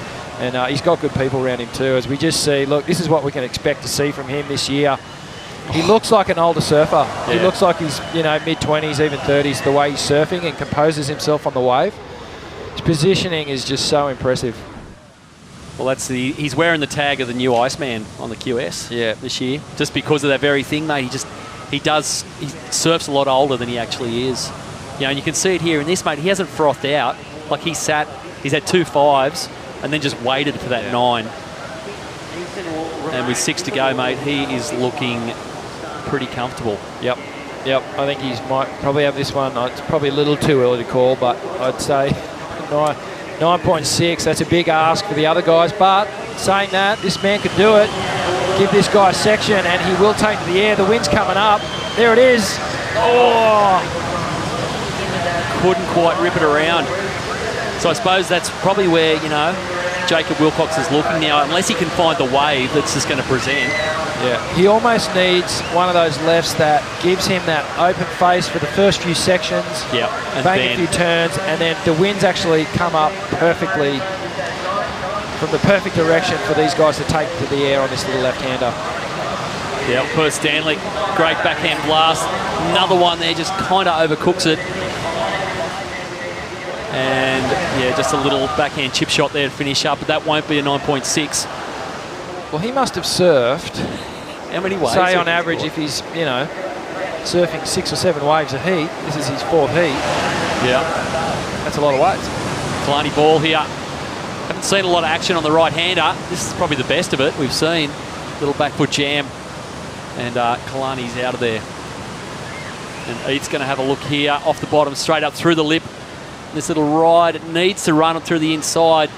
Well, it's definitely not going to be a 9.6, and he knows that. Yeah, I don't think we've seen a winning score on a right-hander this morning. Everything's been happening on the lefts. Totally. Well, there is 4.5 to go. So this is the final heat of the skins round of round 1. Anyway, we'll see the round 2 of the skins on tomorrow. I think tomorrow morning, scheduled. And the way it'll work is the order will actually reverse. Just in the interest of fairness, Rich. Yep. So we'll give the clubs that surf last in this round get to surf first in the next round and have the chance to move through a bunch of heats and take some points. Yeah, it's a good format. It's fun. And, yeah, it's all happening down here. Yep. What an exciting morning. We're only halfway through the day, not even. No. Lots happen. Well, we know who will be happy. It will be the Strady crew, Point Lookout board riders, and their main man is down there, B. Durbidge with Toby Martin. Yeah, thanks, Shauno. B. Durbidge, Ethan Ewing. How much maturity, so much poise on that wave. A 9.6, the highest single wave score of the morning. We knew he had it in him. Oh, yeah, totally. And it's just like little Maine out there. But, yeah, just how controlled he is with his nerves. He knew he was on a bomb, but just so precise and just perfect. I thought it was a 10, but, yeah, we'll take a 9.6 any day, and the whole club's stoked. What does that do for all the grommets coming through to see one of their own go out and surf as good as Ethan just did? Oh, it's awesome, you know, for them. And he just, I know he's such a good role model, and all the young kids look up to him. And he's only 18, he's already on tour, and yeah, it just shows that, yeah, hard work and big dreams, and you can do it.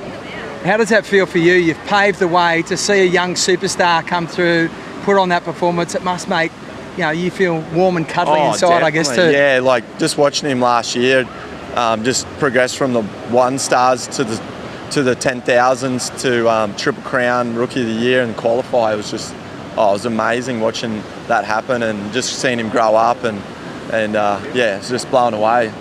Personally, does this help him in the lead into being a debutant on the World Surf League for 2017? Oh, for sure. Like the more chances you get to surf in front of big crowds, and the better. But yeah, he's already he's been on tour for 5 years. Just the way he holds himself and just doesn't get nervous, and yeah, it's amazing. And we're just so lucky to have him in the team and get us off to a great start. Like this is our first skins event, and he's looking pretty good for a win, and that will just lift the morale. And yeah, we can hopefully just keep that snowball. There you go, B. Durbidge fired up. What about the rest of the Point Lookout board riders?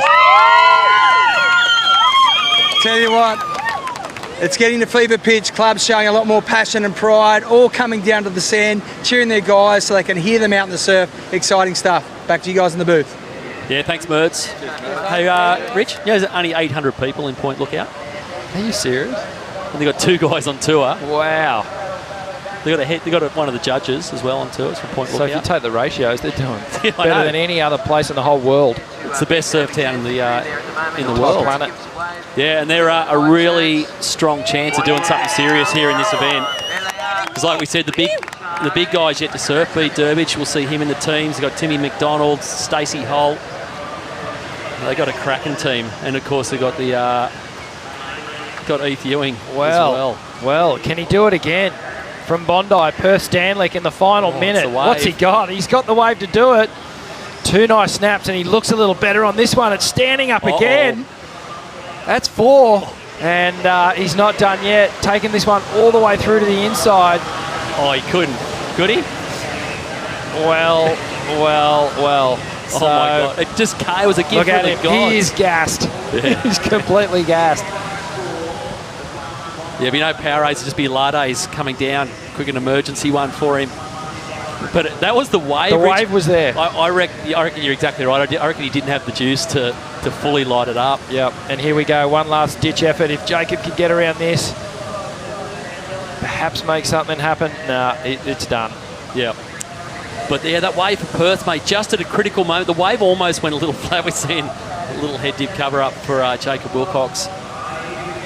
But this should be an interesting interview. I think he might be too gassed out to actually talk and conduct the interview. But Toby Martin has Perth Stanley down there. Well, thanks, Shauno. Yeah, he's currently signing a few more autographs. I tell you what, with performances like that, he's going to be signing a lot more. Perth Stanley certainly left nothing in the tank. 3 skins already on the beach. I tell you what, he threw everything at that last wave, trying to unsettle Ethan Ewing. A 9.6, that is the score he needs to better. Perth, how are you feeling, mate? Blowing pretty hard after 3 pretty tough heats and the 4th in the balance. Mate, that was 4 heats. I can count, I think. I'm absolutely yanked. Haven't caught that many waves in the surf in so long. It's fun though. It's good to be surfing and not working. Some last minute heroics there for you. Really did seem to get on a roll. Loving the purple leaders jersey.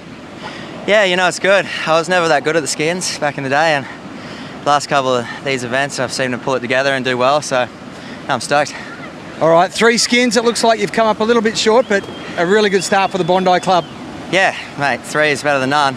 We're going to have to pass that jersey over, but well done, mate. Impressive performance. Good luck to the team. Cheers, Toby. There you go, Perth Stanley. 3 skins, unfortunately, coming up just marginally short, but the young superstar, Ethan Ewing, for Point Lookout Board Riders, claims his first victory. Yeah, thanks, Tobes. And yeah, you're right, mate. That 9.6 for Ethan Ewing smashed that heat. So Strady will surf on into round 2 of the skins, which we're going to see tomorrow. But yeah, mate, Perth Stanley, the star of the skins. Wow, that was a great performance. Good to see the Bondi boy get up there and 3 in a row. I love seeing these guys get on a bit of a roll and, you know, get things going. And I think we're heading into the women, Shauno. We are, mate. Yep. We're watching the Nudie Australian Board Riders battle. The women coming up next. Don't go anywhere.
Yeah, well, there you go. The golden child is getting the winning bathrobe out. Point Lookout Board Riders merchandise there, Rich. Yeah, they're doing all right. They've got it all going on. Got his slippers on. Fair bit of excitement down there on the beach. He'll be happy. Ethan Ewing's just taking all that confidence from last year, and he's picked it up at the Australian Board Riders battle here. So we're into the women's and different format now. Yep, four girls out there. That looks like Sophia Bernard from QBC, Queenscliff Board Riders. We haven't got the heat list yet. North Narrabeen are out there, which I imagine, Richie, is going to be Laura Anavar, maybe? I think that. Let's see if we can dig up some of this information. Yeah, we've got Frenchman's Beach out there as well. And D-Bar. Yep, there is the matchup for round 1 of the women's. Yeah, it is Sophia Bernard from QBC, as we said. It's Jess Vandermeer from Northie, so no Laura Anavar. She might be off surfing Jaws, maybe. Could be. Danielle Hancock from Frenchman's, and Audrey Steinman Lane surfing for Duran Bar. Wow, so a pretty stacked heap, but Mate, I absolutely loved those skins this morning. Yeah. They were really, really fun, and they've really set the tone. As we see, up and riding in the blue from the French men's club. This is Daniel Hancock. Yeah, of course, Frenchman's got a start yesterday. They won the last spot in the field at a local trials event to fill that last spot. Of course, they want to get some local representation. We got Merriweather here, of course. We wanted to get another local team into the finals, and ended up being Frenchman's, which is just about 20 minutes south of here. Yeah, some good secret waves down here, Rich, which I won't be telling anyone about. Keeping those hush-hush. At risk of getting shot next time I go down there. Absolutely. You know, the localism, it's kind of part of the whole club atmosphere, really, isn't it? Goes hand in hand. Yeah, it's amazing how it's... I wonder why, can you answer me this? Why are there no clubs anywhere else in the world? Not on the level we have them here and the way we have them here. Do you know? I don't know what it is. I can't. Professor Lovett. I just think Australians as a kind of country, we don't have that hype and that tall poppy thing, and when you break it all down to a grass level, we're stoked to see people do well. Yeah. And our sportsmen do well, and we encourage that. And I don't know whether it's an ego thing in other countries, or I actually don't have the right answer for you. But yeah, I don't know if there is an answer. There might not be one, but I just know that it's an awesome thing that we have here in Australia, as we see Jess Vandermeer up and riding for the North Narrabeen Club on that little right-hander. But yeah, it's a special thing that we've got. You know, there's no doubt about it. But it does pull together the two best things about surfing, is that you can really be competitive with it and push yourself and your surfing, but at the other end, you maintain the fun element with it, and this kind of just joins both ends of it together. Yeah. You know, because it is sheep stations for these guys. They seriously want to win it. Yeah. It's like the money and stuff probably doesn't matter so much. It's going to be great for whoever wins the 20 grand tomorrow in first place. Yeah. But to be able to say you're the best board riding club in Oz, mate, priceless. Yeah, there's a huge pride that goes along with that, and you know, the whole club atmosphere. It just, as a surfer, it feels really good to belong to something like that. Yeah. And when you're growing up, and it really becomes, I know it's kind of cliche to say it, but it really becomes like another family when you're growing up at your beach and your local communities down there, and everyone knows you and really encourages you. And you know, I know when I was on tour, the clubs that I was involved with, Northstone Board Riders, and then for Queenscliff for a while, they had so much encouragement coming your way, and it felt good having that behind you when you're out there competing. So yes, essentially you've got a surrogate family. Yeah. You know, because most board riding clubs have monthly, you know, club point scores. And beyond that, though, they all hang out together, you know, day to day on most levels out in the surf. And yeah, and you'll see it. You know, you'll see it over the weekend here. You know, you'll see there's busloads of crew have come in with each club. You're only just getting a sense of it now. The crew's starting to whip up into a frenzy, you know, supporting their teams. But it will go. Peak lunacy will happen here tomorrow once you get towards the finals. And it's really no different to any other sport like football or golf or whatever it may be. If you extract the pro surfers out of the club and you just look at the actual sort of community-based surfers and the local riders who do have normal jobs and families and all that stuff, this is a huge deal for them. Yeah. And they get involved in the club and they bring their kids in, and that's where the kids learn to surf heats, and they learn to, you know, compete and make friends with other surfers and really become part of something. Yeah. You become part of your community. And that really, for me, is the essence of what the club scene's all about.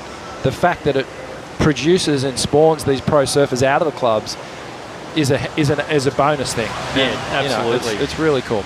Yeah, it's Danielle Hancock here on the inside left. Frenchman's just getting hung up on that last turn. And yeah, Sophia Bernard from Queenscliff just hitting the eject button, and she's out of there. She's a great young surfer, Sophie. I see her surfing at Queenscliff a lot, because I do venture up the beach on occasion. North of the Pipe, occasionally. Rich, you get your visa stamped? Yep, I do. Walk me through this, Rich. You belong to two board riding clubs, which is heresy. Yeah, I know. And not only that, two board riding clubs adjoining who hate each other. Yeah, I know. How did that work? Well, how did the defection go? You sure you don't want to just talk about the surfing that's going on? So, North Stain Board Riders, we're in our 20th year. Yeah. But we did have a hiatus when I was on the tour, and at that point I was sort of going into the tour. I was just hungry for competition, and North Stain Board Riders was kind of defunct at that point. So, and Queenscliff was going strong, and they basically said, "Do you want to come surf for us?" And I happily said yes. So, well, back in the 90s, Queenscliff were on to dominate. They were the best board riding club in Australia. We had a really strong side. It was me, and Barton was another one that made the pilgrimage from North Stain up to Queenscliff because we just needed something to be part of. Yeah. And so it was Bainey, myself, Ryan Allegich, Kurt Jacobs, Paul Burnett, Merrick Davis. It was a really super strong club and very dominant for a few years now. And to this day, I mean, Queenie is one of the strongest clubs in Australia. They really get into it, and they've got a great atmosphere and vibe down there. So I've seen Jess Vandermeer just finishing up here. So the first look at the women here. We're having 4-girl heats out here. And again, like you're looking at the team balance, Rich. We've looked at the past few years of this event and who's gone on to win it. You don't win it unless your female surfer blazes at some stage during the weekend. Yeah. If you can really get your female surfer, particularly in the teams too, you see it. Someone who's composed and can handle the pressure of that team's format, it's a huge advantage. Yeah, I remember watching Laura last year. Oh my God. She had the weight of the world on her shoulders, and it kind of crept in. It got to her a little bit, but yeah, it was. It's always fun to watch. So Sophia Bernard here from Queenscliff up and riding, just trying to make this connection through to the inside on this left-hander. She's found it. She's going to be able to produce something here, and just a nice tap off the foam there to finish things off. But so we should explain that this is not. We're out of the skins format now. Yep. We're into just a standard heat format. These girls are obviously going to be counting their best 2 rides. Yep, best 2 rides, and all places count. Yep. So obviously you're going to get more points for first than you're going to get for fourth. So, but again, very crucial heats in terms of the overall point score. So Sophia Bernard's last one here. Just stomps the tail on that first turn, wraps the board around, got a little stuck on this section here. We're seeing the tide come up and it's starting to affect these inside runners, but she gets through it okay and just taps it on the inside, so not a bad score. Yep. Oh, nice drop wallet hack there from our D-bar surfer. Yeah, Audrey Simon Lane. And there's a number dropping. It's looking like that's going to probably be the best wave of the heat. And this is Danielle Hancock from Frenchman's. Oh, that's sick. That's an impressive little wrap as well. So, just wasn't able to finish it off. So the girls really starting to rise to the occasion here, Shauno. Yeah, totally. So we're looking, it's still waiting on some numbers to drop for Audrey's last one. There it is, numbers now. It looks like it's going to be a high 6. Definitely the best wave of the heat. There it is, a 6.75. So D-bar go into the lead. You talk as well, and D-bar's, the story of D-bar is really interesting because D-bar basically spun off from Snapper. Yeah, right. Essentially because Snapper's a super club, with a ton of members. They have to run the juniors on a separate day, Wow. There's so many kids in that club. And as it got older and Snapper became more of a family club because most of the guys had kids, and it kind of, there was a bunch of young guys in their 20s who just wanted to go mad, as guys in their 20s want to do. Yep. And they just said, well, yeah, okay, it's not so much fun anymore. We're going to go over the hill to D-bar and do our own thing. Well, and technically they are in different states too. They are. They crossed the border. Yeah. By going over the hill. 50 yards. Yeah. They went into New South Wales. They're in a different state. But you're right. It's guys like, the Hazers, the Dozzers, all those young guys, in their 20s, and that's where they spun off and started D-bar board riders. Where's the team list here? With Bear Cummings here, Nick Vasicek. Yep. And they're all about the same age, those guys. Rat bags, all of them. Mind you, they all still surf Snapper. Yeah, exactly. Take every second wave, but but hold their comps at D-bar. I think the point that you're sort of touching on too is the fact that these clubs are getting bigger and bigger and bigger, which is a testament to the sort of popularity of surfing as a lifestyle sport. Yeah. all along the coastline. Like, I know we've got our biggest membership in our club at the moment. Yeah, And okay. when we start at 7 o'clock on a Sunday morning, we don't finish till 5:30. They're big days. They're And long sometimes days. we're double banking, and it's gnarly. You're the guy cooking the barbie. You are having a big day. Yeah. Some good scores dropping in a 6.1 for Danielle Hancock, actually, from Frenchman's. Challenging, Audrey Simon Lane, 6.75. But, some great surfing. Yeah, it's funny, actually, the first time the Australian Board Riders Battle kicked off, 2014, I think it was. The following year, as we're seeing a recap of what we've seen here so far, all these new clubs sprung up out of nowhere. A lot of clubs restarted, really rejuvenated the whole club scene. And you're seeing some of those clubs here today. So I think that was Danielle Hancock, 6.1. This is the wave though, Rich. Yeah, that big front side hack. Full drop wallet, as we like to call it, when you throw that back arm into the wave and really wrap your surfboard around. A lot of power, a lot of energy in that turn. And great to see a 6.75 on the board. And this is our surfer in purple from North Narrabeen, Jess Vandermeer, just getting a little unstuck on that last one. And Sophia Bernard from Queenscliff Board Riders. Beautiful first snap there, wraps that one all the way round, stomps on the tail pad, gets a little stuck through the midsection, but finishes off with a clean tap on this foam section. And good heat to start the women's off. Really good. And the waves are holding in there, which is nice. Of course, we were expecting a southerly change through at some stage. That's the Northie crew down there on If they would, they could be out in the lineup with her. Oh, Audrey Simon Lane here. Oh, please hold that thing. She looks good. She does look good. She looks really good. And what she's got over the other girls in this heat is that power. Yeah, totally. They can't match her at the moment. And that is why she's out in front. And if she drops another one of those scores, she is going to run away with this one. Yeah, another wave here for Sophia from Queenscliff Board Riders. And that one not eventuating into very much. Well, look how tight it is, Shauno. Out in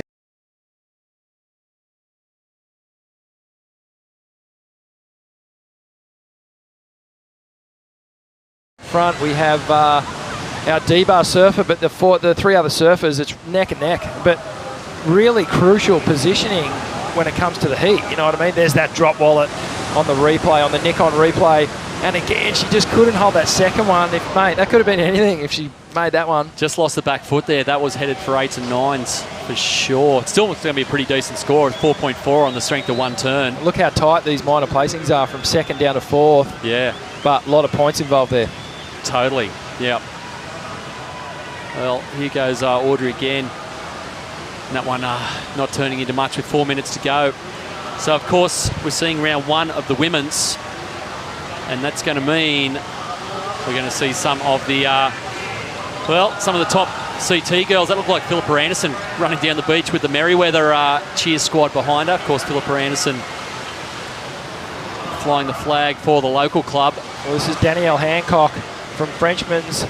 What she got here, she's got an opportunity to solidify second place, perhaps even take first, but that wave has just not given her the opportunity. Yeah, that wave just had a big elbow in it. She just couldn't get over it. She's looked good too as well. Yeah, she's dropping a 6.1. She's currently up in second place. So you can hear the pots and pans have come out. I can hear them in the ambient microphone down there. I think that's probably Northie, maybe. Yeah, it could be. Who bought the pots and pans last time? Allura. I think Allura had brought the kitchenware down. Yeah. You're going to see it all here tomorrow. You're going to see the full three-ring circus in action. All the cheer squads will be here. All the mascots. And here goes, Audrey Simon Lane from D-Bar again. That wave just not lining up. She's got a nice little turn in there to finish. And not even that. With 2.5 to go, she's... Maybe a little bit of defence strategy coming into play there, Shauno. But look at this, outside. Something's presenting itself. Sophia Bernard, if she can get this one going on the left-hander. Oh, she just gets stuck behind this first section, but now it opens up. Cuts back into the whitewash. And a quick in and out. She sees there's no more opportunity there. So with only 2 minutes to go. Yeah, well, you'd think Audrey Simon Lane has got it aced already. If you just watch, a couple of her waves, but all three other girls are within range. Danielle Hancock there only needs a 5 to overtake her. Sophia Bernard needs a 6. It's actually really close. Jess Vandermeer needs a 6. It's really close on that second score. And there'll be a bit of noise down there for that lady paddling out. There's your current women's world champion, Tyler Wright. And again, that's the we're seeing. Look at this little elbow on this thing. Go again. Couldn't quite hang on to the last one. That was Jess Vandermeer from North Narrabeen. And you just know Tookie's they're all down there on the rock. Freaking out right now. They're down on the divider rock down there. So this thing had a bit of opportunity behind it. And as you see this big corner just start to develop, she just gets full slingshot into that section. And perhaps if she'd just done the big rock and roll floater, might have projected it down the line a little bit. But here we go. Here's our heat leader up and riding. And just doing the one-legged handstand and just trying to guard first position here. We're under a minute to go. Yeah, and you're just seeing the beauty of this event here as we're seeing Sophia Bernard here having she needs chasing a 6.16. Nice little forehand Rio. Probably needs another turn and just had to back off, huh? Yeah, couldn't put the last turn in. I would have gone for it. Straight over. Straight over. It'll happen tomorrow once you get closer to the final. Okay, here we go. This is Danielle Hancock. There's an opportunity here. Currently in second position. So she's only chasing a 5. She only needs a 5.06. Wave hasn't given her much love so far. It's given her nothing. So 10 seconds to go. Now I think you can hear the countdown happening in the background. So it looks like it's going to be Deba, Audrey Simon Lane taking it, although Sophia Bernard probably up before the hooter, so that wave will probably count. But I don't know if it's going to be a 6.16 that she needs. Oh, hang on. Scores are... Whoa. We missed the score there, Rich. It's just dropped in. Wow. Sophia Bernard's gone up into first. Wow. Well, that's a little turn right at the end of the heat.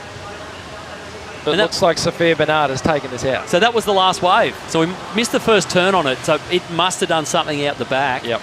Because she's won the heat. Wow. Pushed Audrey Simon Lane down into second. Well, we thought she had that in the bag. Yeah, and there you go. Not the definitely not the first last-minute win we've had here today so far. Seems to be the pattern that's been going on. So let's check out what Sophia did. So a nice wrapping cutback, bounces off the foam here. This wave starts to open up and bang, she hits it and projects down the line. And on the strength of, I think, that second turn, the judges have given it to her. She's going, what happened? Yeah, she's going, what is going on? Did I win? Yes, you did. She didn't even smiles. know. Okay, things are suddenly better. She couldn't hear. Well, it had us confused as well. So well done, Sophia Bernard. So you're watching the Nudie Australian Board Riders Battle. World champ Tyler Wright coming up right after this break.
Welcome back to the Nudie Australia Board Riders Battle. Toby Martin down here at Newcastle Beach for one of the unheralded clubs, if you will, the Northwest Board Riders. All the way from Tassie, Martin Vine, a big heat for Zoe Gray up against world number 1, Tyler Wright. Tell us about the emotions and the passion of the club at the moment. Oh, mate, the club is so passionate about getting here. We've had great sponsorship to get here, and, you know, the whole crew is on the beach with behind me. The whole team, we're behind every single person. It's bloody sensational. And Zoe really wanted to surf against Tyler. And she got a wish. She's got a wish, so yeah, she's out there now. Team's on the beach. We're pumped. And you guys followed her right into the shallows of the water. Gave her the big cheer. You've got the cowbell behind us. Lots of team spirit from the boys from Tassie. That's it, mate. We're all about team spirit, and this whole event is about team spirit, and that's what we're bringing to it. We mightn't be the best surfers, but we're going to push everyone to the limit. So, with team spirit as well. And what advice did you give Zoe, if any, before she went out to compete against world number 1? Zoe just wanted to perform her best, and she was just confident that she can go out there and pick the waves that she wanted and do that in her own terms and put it up there against Tyler. And she can surf well, Zoe. She's hot. And how good is this for the club? How good is this for Tasmania to compete at the national finals? Oh, mate, it's sensational. It's great for not only our club, it's just great for Tasmania as well to be able to get a team here to this event, and it's just, you know, it's sensational. We're wrapped. Best of luck, Viney and the Northwest Board Riders. Go Zoe Gray, a big assignment ahead. World number 1, reigning world champ Tyler Wright, but she means business. Good luck to the Northwest Board Riders. Back to you guys in the booth. Yeah, thanks, Toby. And I think they got everyone bar maybe 2 or 3 people from New Zealand up. New Zealand, in the crowd. Tasmania. Tasmania. There's half of the state there. So Tassie well represented, and you know I've actually seen Zoe Gray surf before, and she will test Tyler Wright, of course, the women's world champion, but it'll be a big test. Yeah. And how good is that, Smooth? She goes, I want the world champ. Most people be, oh my God, I've got Tyler in my heat. Can I just get a few heats before I get the world champ, please? Thank you very much. Yeah. Well, here we go. So this heat is nearly 5 minutes gone. This is the Culburra surfer and the women's world champ, Tyler Wright. And that's a replay there. So is that the 8.5? Yep. She's got an 8.5 already. Yep. Wow. There you go. That's how you do it. Yeah. And she's cooling down. Yeah, she's heating up and cooling down, running hot and cooling down all in the same breath. JJ, you know it's a serious event when you see WSL surfers warming up in the morning. This morning I saw both Tyler and Mikey warming up. And they're serious about performing well for their clubs. Well, what were they doing? They were warming up in the surf. They Stretching? Were out, no, they're out there having practicing. a go. Yeah, having a practice with all the other surfers. So there's a nice overview looking south towards Merewether from Main Beach here at Newcastle. So this surfer right here, Merewether surfer, Philippa Anderson. And this is a nice looking little wave replay. She's got a 7.4 for this. So just a reminder, this is standard heat format, best 2 waves, and these girls all surf once, and first place gets the most points. So here's Zoe Gray from Marooa in Tasmania, and she's a multiple West Coast Classic champ and a pretty good artist too, Shmoo. Yeah, what an experience for Zoe, you know, to come up here and surf against the likes of Philippa and Tyler Wright, of course. You know, Carly Shanahan as well as out there for Coffs Harbour. You know, this will be an experience she'll remember for the rest of her life, no matter where she goes in her surfing career. Here we go, Tyler now. So she's got an 8.5. Backup scores of 1.75. So this thing that she's surfing right here is for sure going to replace that second score. And another good wave for Tyler. Here we go. One of the youngest, if not the youngest competitor in the field. I think she's 11 years old. And have a look at this young lady go from Coffs Harbour. This is Carly Shanahan. Absolutely tearing it up. What rocks? I don't see any rocks underneath me. Even though she's surfing in about 2 inches of water. See all those little brown areas there? That's reef, ladies and gentlemen. And this young lady from Coffs Harbour absolutely didn't give a stuff. Yeah, great little surfer there. And 13 years of age, Shmoo. So, 13? Yep. Pretty young. Only started surfing when I was 13. She's a tiny little tot, isn't she? Yeah, she made the finals at the Aussies down at Phillip Island, the under-14s. Doesn't surprise me with surfing like that, what she just did on that last ride. Under 14s, and she's still just 13. So, you know, historically, JJ, it sort of gives you an indication of which way and where these surfers are headed when they're surfing in finals and divisions. And there'd be 50-year-old surfers listening too. Yeah. Sure. Definitely. How old's Luke Egan? About 40 something? Masters over 35s would be the Masters. What's Luke though? He's about 45? Yeah, 46? Yeah, he's near your age. Yeah, you don't want to say. Here we go. Look at this replay now. Carly representing Coffs Harbour. And good little wave here, the Nikon replay. So these guys, they got second in the national final last year to North Narrabeen. So great team. They know what to do. They got Lee Winkler, the club captain, former World Tour surfer. And here we go, live action now. So Philippa again, Merriweather. She's a former Australasian junior champ. And done her fair share of competing over the years. Yeah, she's won up and down this coastline. In fact, she's just coming off a final last week in Boomerang over Macy Callaghan, who has just been on a ripper of a run there. But Philippa made that final last week and now representing her club here at this event. Here, let's have a look at the Nikon replay. She's riding new equipment this week. I see Philippa. She was not on that board last week, but looking very sharp. Yeah, I reckon, but looks at maybe an epoxy. There's a lot of epoxies getting around this morning. A lot of spring with those epoxies. I've only ever ridden one or two, as we see Zoe here, Northwest Board Riders Club from Tasmania representing, and she's not holding back, that's for sure. All four of these young ladies, of course, as JJ was pointing out, it is a normal surfing format. 2 waves are scored, and you get your majority of points for first place all the way down. So every position counts, 1st through 4th. And then right now, as we watch Philippa Anderson, nice little left-hander, drives it into that first turn, second turn, nice little carve back in the white water, but a lot of repetition here from Philippa. She needs to get some variation in this wave. Unfortunately, that's not going to happen. As we see the youngster from Coffs Harbour up and riding now, JJ. She's a little ripper. Yeah, she's doing well indeed. Good little wave here. So currently in a combination position in 4th spot. She's got a 4.5 and just a 0.5. So a good little score there coming through. So current standings, that's Calbara. That's Tyler Wright with doing what the CT surfer does. Locking in 2 near excellent scores, an 8.5 and a 7.25. Philippa representing Merriweather behind her in the blue. If she wants to win, she needs an 8.36. And Tassie in 3rd, Coffs Harbour there. And there's the format, winner takes all. Best 2 waves, as Shmoo just mentioned. And you get 1,000 points for the win, $500 as well, goes to the club. And then that goes in the overall total for your club.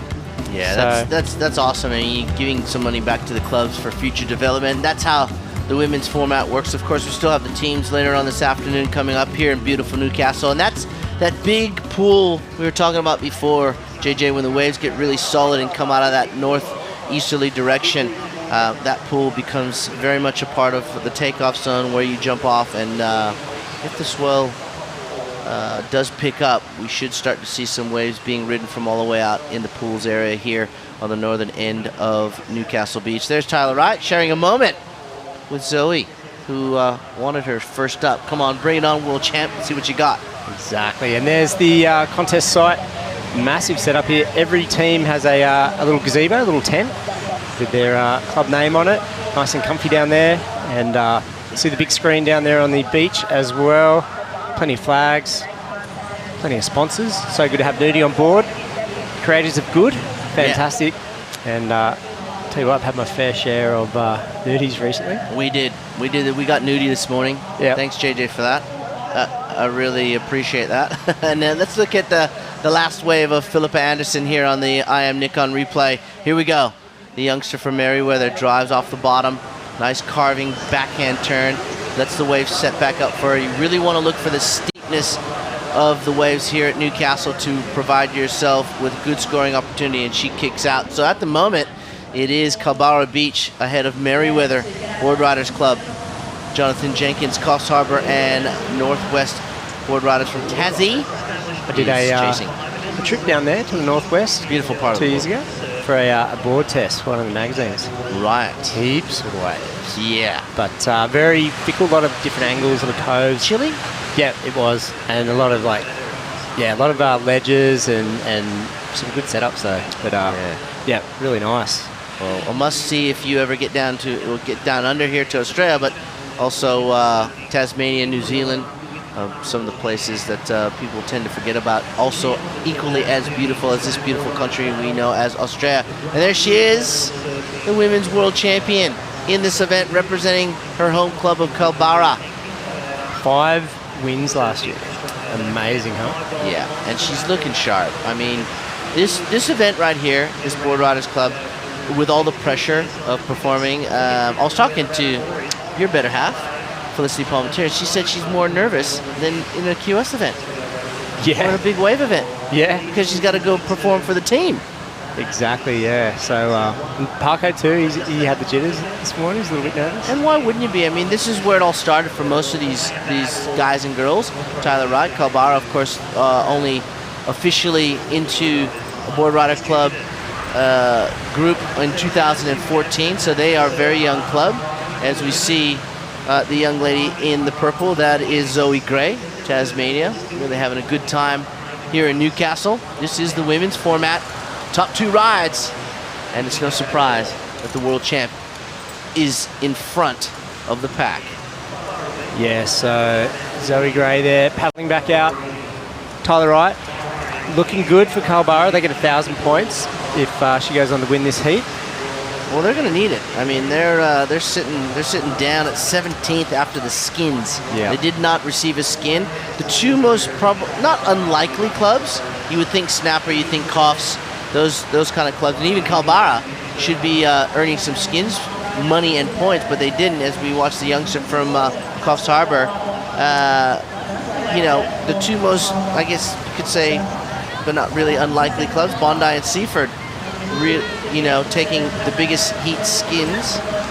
So both of them with 3 each. Yeah, that was earlier on this morning. Dion Atkinson, of course, representing Seaford, won 3 heats, and then Perth Stanley, Bondi, he just went on a tear. He won 3 heats by 0.1.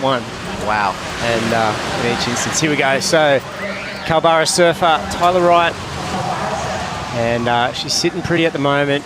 Her second scoring wave is a 7.25, so she improves on that. She will extend her lead, of course. Yeah, so you mentioned the skins this morning, Shmoo. So, after that round, Bondi, Seaford, North Narrabeen, and Point Lookout. That's 1, 2, 3, 4. Yep. Snapper Rocks and Burleigh Heads 5th and 6th. So 2 very strong clubs find themselves sitting in the middle of the pack in the top 10. Be interesting after the women's and then the teams today.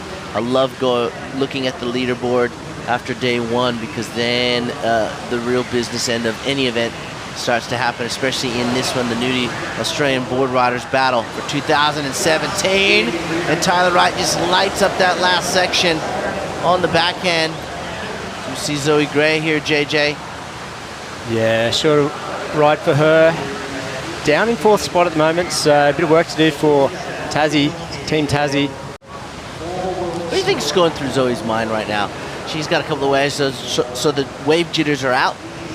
And she's up against, obviously Philippa here we see on screen, and the world champ, now that she's got a couple of waves. What do you think's going through her mind? I think she just wants a good wave. Yeah. Peel off down the beach. But there's plenty on offer out there. Here we go. Philippa, well, I jinxed her just then, but she's in second. She needs an 8.36 to overtake Tyler Wright. So looking pretty good down under the 4-minute mark. And heat 2 of the women's at the Nudie Australian Board Riders Battle final. 2 days of surfing here at Newcastle. 24 clubs doing battle to find the #1 club in Australia. Wow. I mean, what an honour. Two times already for Snapper Rocks. Yep, back to back. And then North Narrabeen. Last year. So, and where are they in the bigger scheme? Well, they're in 3rd. Yeah, they're Davey okay. Cattell's. He won a skin this morning, the first heat. Yeah. And they got their surfer coming up. They had their first surfer in Jess Vandermeer in that first heat. So that was taken out by Sophia Bernard, we saw just previously. So Culburra looking good for a win in this heat. That'll place them, a little bit higher in the rankings. And Carly Shanahan on screen there. We mentioned 13 years of age, a finalist Aussie titles at Phillip Island recently, and I know Lee Winkler, captain, speaks very highly of her. They got I was speaking to one of the mums yesterday. I was at a function, and her two sons surf in the Coffs Harbour Board Riders Club, and a lot of very talented surfers didn't get selected. And that just goes to show you the depth that Coffs has in their Board Riders clubs. So Rochelle, one of the moms, was telling me that, there's some great surfers that they weren't overlooked. It was just that based on results and current performances, these surfers representing this week got the nod. Here we go. So this is Zoe. Oh, she's come unstuck. She needed a good score. I thought she might have had a good section there to deal with, but she's come off. Behind her, Philippa, and she's sticking to these left-handers. And it looks like this one's just run out of path. Can she get something through to the inside? We see this little reform build. She's getting speed. Here we go, Shmoo, off the top. And a finishing move. She needs, she's comboed. She's looking to replace at 5.1. I think she might do that. But almost certainly Tyler Wright. Look at her, she's got a 9 and an 8.5. Tyler would have been cringing because she would have saw where Philippa ended up right next to that rock going, be careful, I know what it's like to run into one of those things. Let's have a look at the Nudie Australian Board Riders Battle recap here of this. The domination of the world champ. Well, it's no surprise, is it, JJ? Well, yeah, you would expect a girl running hot. Tyler Wright coming out here doing the job for Kalbarra. Here we go, Merriweather surfer Philippa Anderson. She's looking pretty comfortable in second at this stage. This was a 7.4, so that's her high scoring wave. And next up, here we go, Tyler again. She's got an 8.5 and a 9 in her score line, throwing away a 7.25, so that's the kind of thing you expect from a world champ. Kicking out there, and there we go. The view looking south from Main Beach here at Newcastle. Beautiful day, and you can see our competitors have drifted down to that southern bank, and great conditions, consistent, fair, lots of opportunity out there, and perfect location for a team's event. We were at Cronulla the last couple of years. Yes, we were. And a massive week of surfing up here, Shmoo, this week. Huge. We've got the Australian Board Riders Battle today. We've got the Australian Surfing Awards tonight in the Hall of Fame, and I hear there's nearly 400 people going to that function tonight. And every club's invited. And I won't be one of them. You're not going? No. What's up with you, mate? Well, I'm just not getting an award, so no, I'm just kidding. I'll be there. You'll be there. Yeah, of course. It'll be a fantastic night, and as we come to a close there, the world champion, there she is, picking up where she left off, Jonathan Jenkins, with a win. Yeah, absolutely dominating that heat there, so great job for Kalbarra. 1,000 points to the club, and that'll go with their 600 points they got this morning in the men's skins division. So that'll be the last we see of Tyler in this round. We'll go to a break here. We're at the Nudie Australian Board Riders Battle final at Newcastle Beach. We'll be right back in just a moment.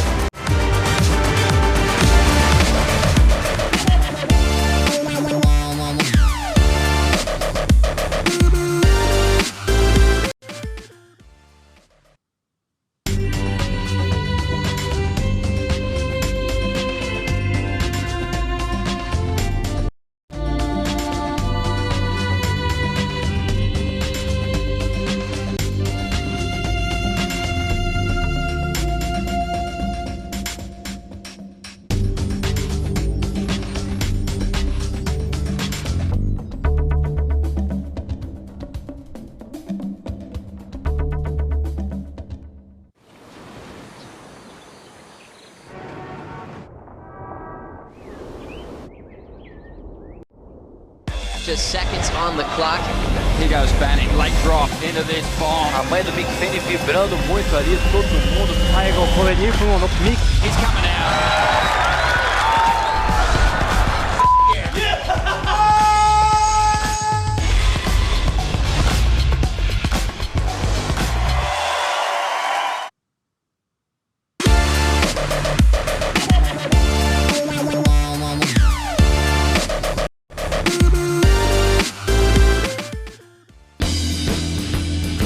And welcome back to that beautiful picture right there. Newcastle Beach in its glory. And here's the battle board.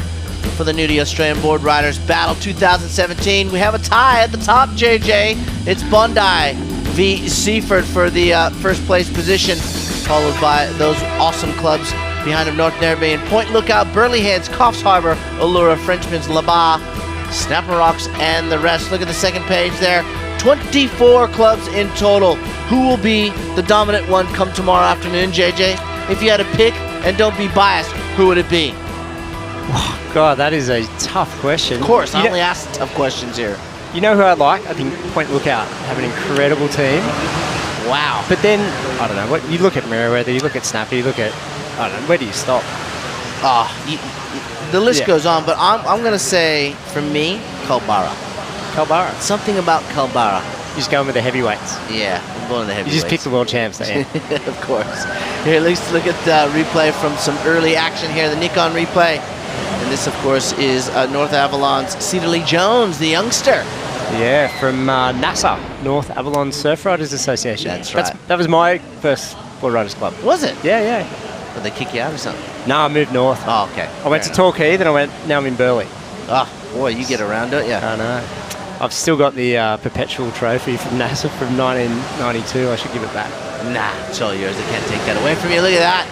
A great top turn there for the lady from Peninsula. That's Georgia Fish. Well, she's no stranger to high-level competition. And, of course, Seaford Board Riders Club, Amy Gore in the purple nudie rash vest, doing it proud for her club, doing it loud and live here at Newcastle.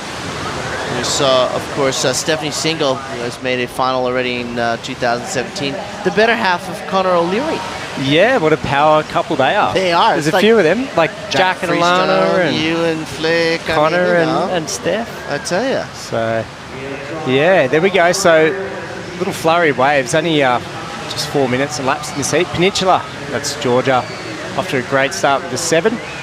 And Lebar with 4.75, North Ave. So, here we go. Yeah, we're underway, and we're going to go down the beach right after we watch this young ripper from Labar. Of course, that is going to be Stephanie Single. We're going to go down the beach because we love it down there with Toby Martin. Who you got, buddy?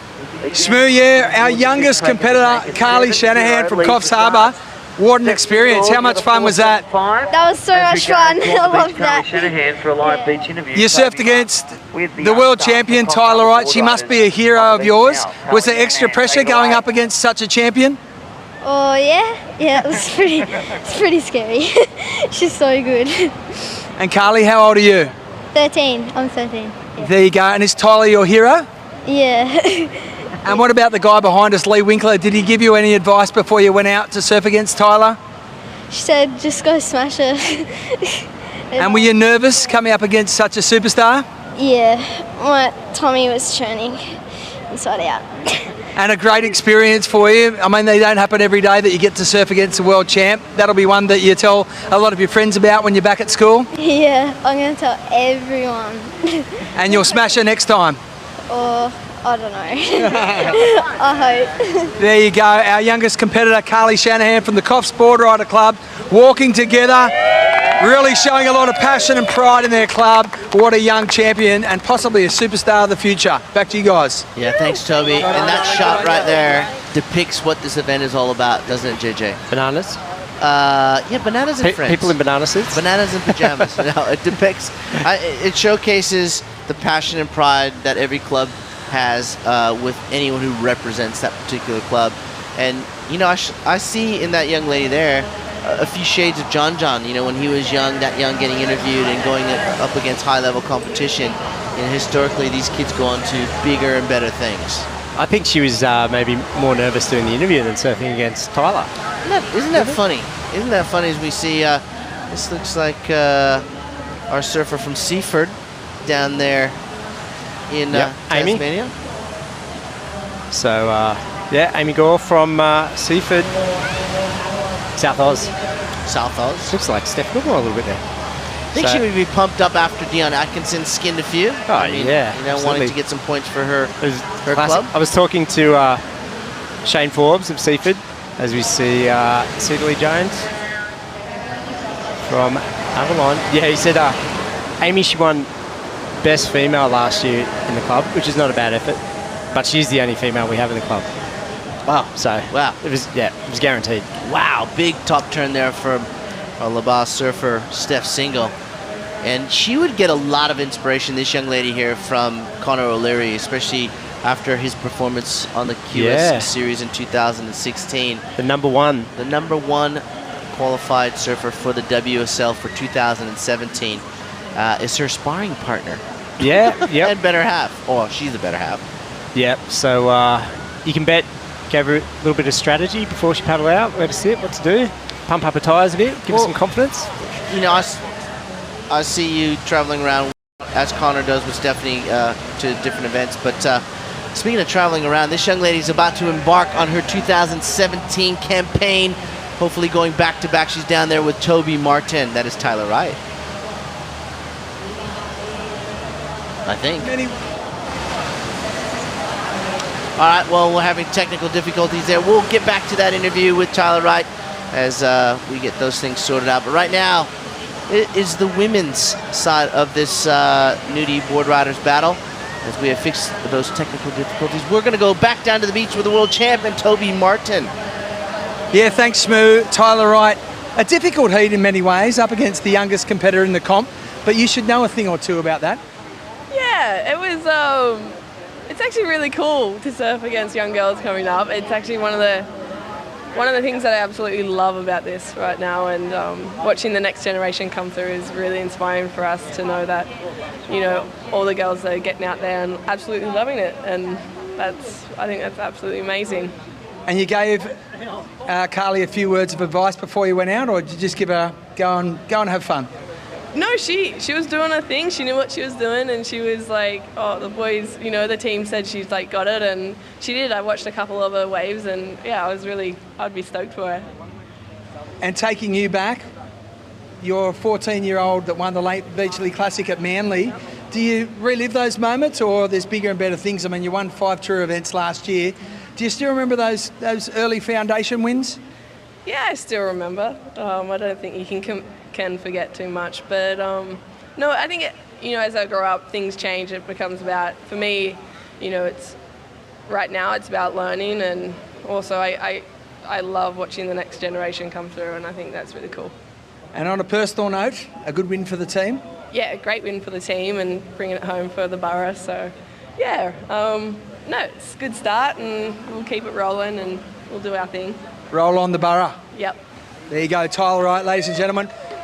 Reigning world champ and firing up for Calabarra. She's very excited indeed. Back to you guys in the booth. Yeah, thanks, Toby. And for the Barra, and gaining some valuable points there, JJ. 14 years of age, winning a world tour event. Lanes event down in Sydney, wasn't it? Yes, at DY. Yeah. Unbelievable. Oh, it's not unbelievable, but it's an amazing feat. Youngest ever? Youngest ever. Yep. 14, I remember that. And she just blitzed the field, and obviously has gone up to bigger and better things, as we spoke about before. Yeah, like the world title. Yeah. So, and Shmoo, guess who was absolutely ripping last week when that swell hit the Gold Coast? Owen. Yes, Owen I saw was a clip. tearing. Yep. So, it's great to see Owen back. I know he got Yep. had to get a clearance. Yep. For the medical team. You're off for the injury. Yep. At Pipeline. New dad. Yes, with Kidder. Yeah. Yeah. So things are going good there. Yeah. There's swell hit snapper, and there was Joel, Mick, Owen. I guess you could say they're doing everything right. Those Oh, rounds. shut up. The right stuff. That's it. Oh, gosh. Here we go. Georgia Fish having a look. She's got it. Goes left. She's coming in second at the moment. Very, very tight heat between Lee-Bar surfer Steph Single. Lennox Ballina, 11.5 for Steph's 2 waves. Has her in the lead. And there she is in the blue on the left of screen. Georgia, we just saw then, representing Peninsula. Coming in second. Seaford third. North Avalon fourth.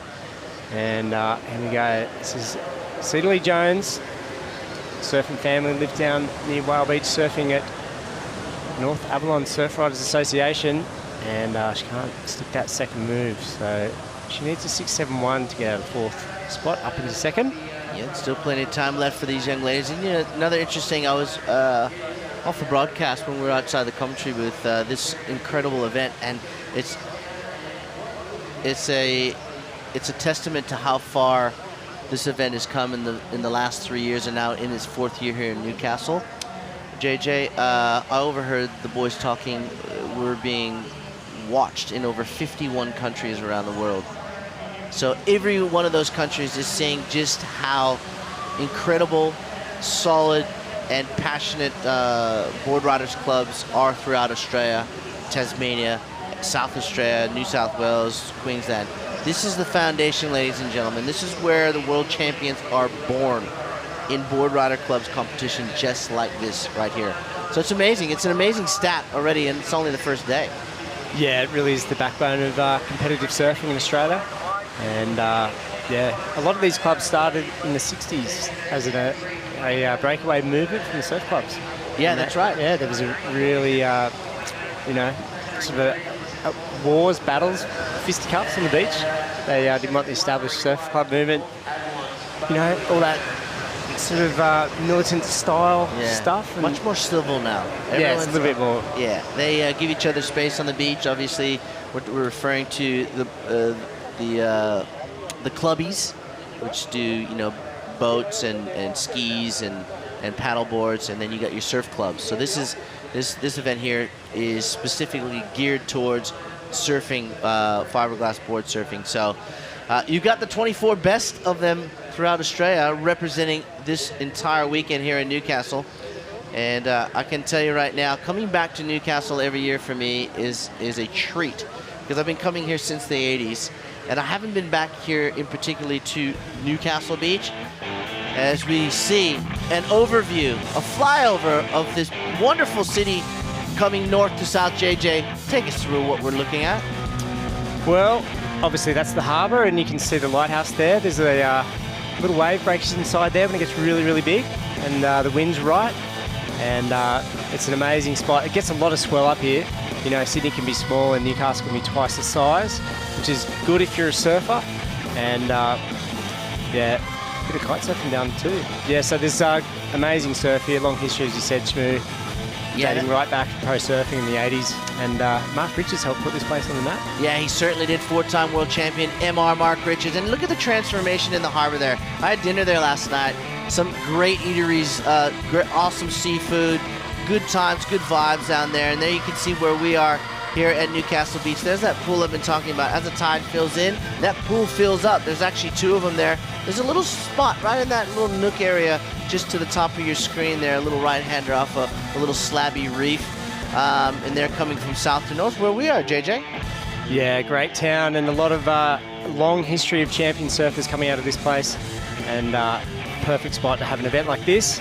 And we mentioned such a big week of surfing tonight, the Australian Surfing Awards, and then of course the QS 6000 next week as well, just down the road at Merewether. So a lot of these surfers will be in both events. So yeah, great to be back in Newcastle. And there's our heat leader, Steph Single. Another good little wave there. Yeah, she's fired up. She's definitely fired up for Liba. And, you know, it is great for Newcastle. I'm so happy for the entire city of Newcastle to have this event, and then, of course, Surf Fest going into next week. And there's a lot of other things that are going on outside of the surfing side of the world here in Newcastle that will come to light, I think, in the next few years, especially for the harbor side of this wonderful city, formerly the Steel City. Right? They love their footy. They love their soccer up here, their football. And they're just passionate sports enthusiasts up here in Newcastle. So it's great to be back. We love it. We've got 4 minutes and 25 seconds. And Steph Single, that young lady, she's fired up a 6.75 and a 4.75. Our Peninsula surfer Georgia Fish holds on to a 7 and a 4.10. North Avalon chasing. And Seaford as well chasing some scores. This is Georgia Fish's last ride here, JJ. Pretty good one. Yeah, she's no stranger to competition.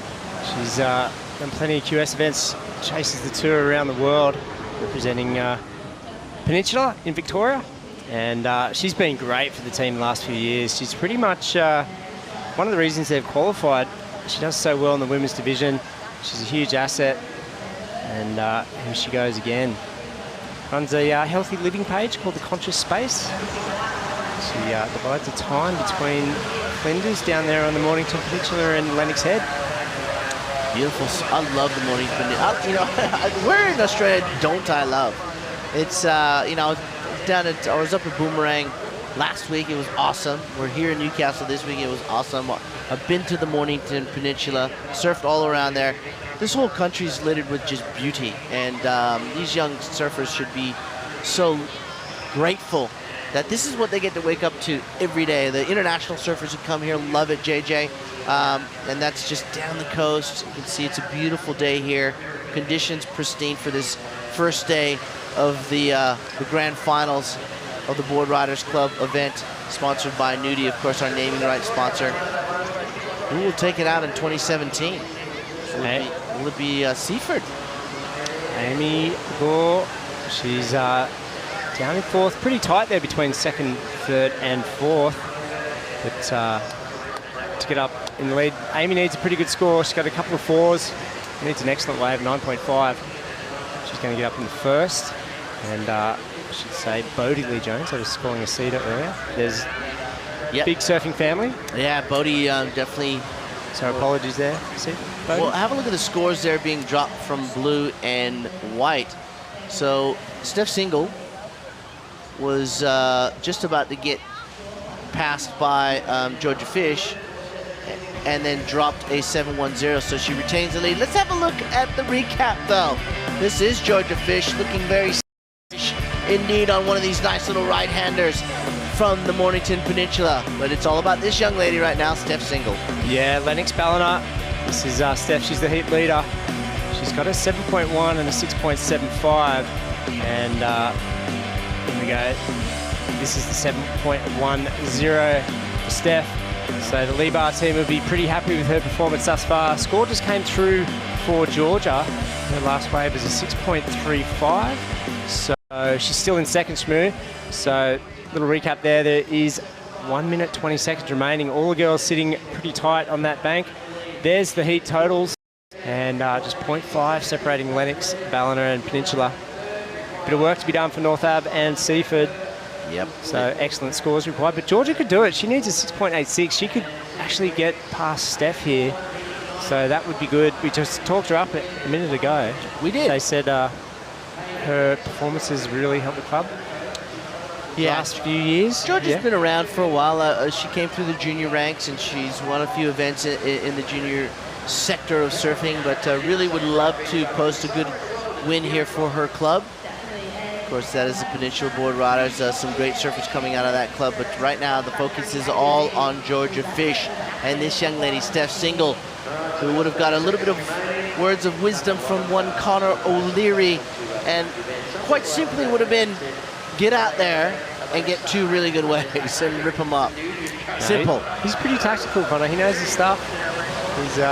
He would have had some pretty precise instructions. He had a great hit earlier in the skins tournament. He got a really good long left, and then Perth Stanley got him again. Connor got a 9, and then Perth got a 9.1. So it's been some good surfing today. So there's Steph. Looks like she's going to get this one, Shmoo. A second to go, it's all over, and 1,000 points. Well done, Steph Single for Lennox Ballina. Lee-Bar up northern New South Wales, and Georgia Fish hanging on to second. So I think second place gets 800 points. So we'll go to a break. That is the end of Heat 4. We'll be back here with Erica Trotter, Laura DeMillian, Billy Millins, and Georgia Morrow in just a moment. Stick around.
Look at that. Picture perfect. Postcard perfect, I'd like to think.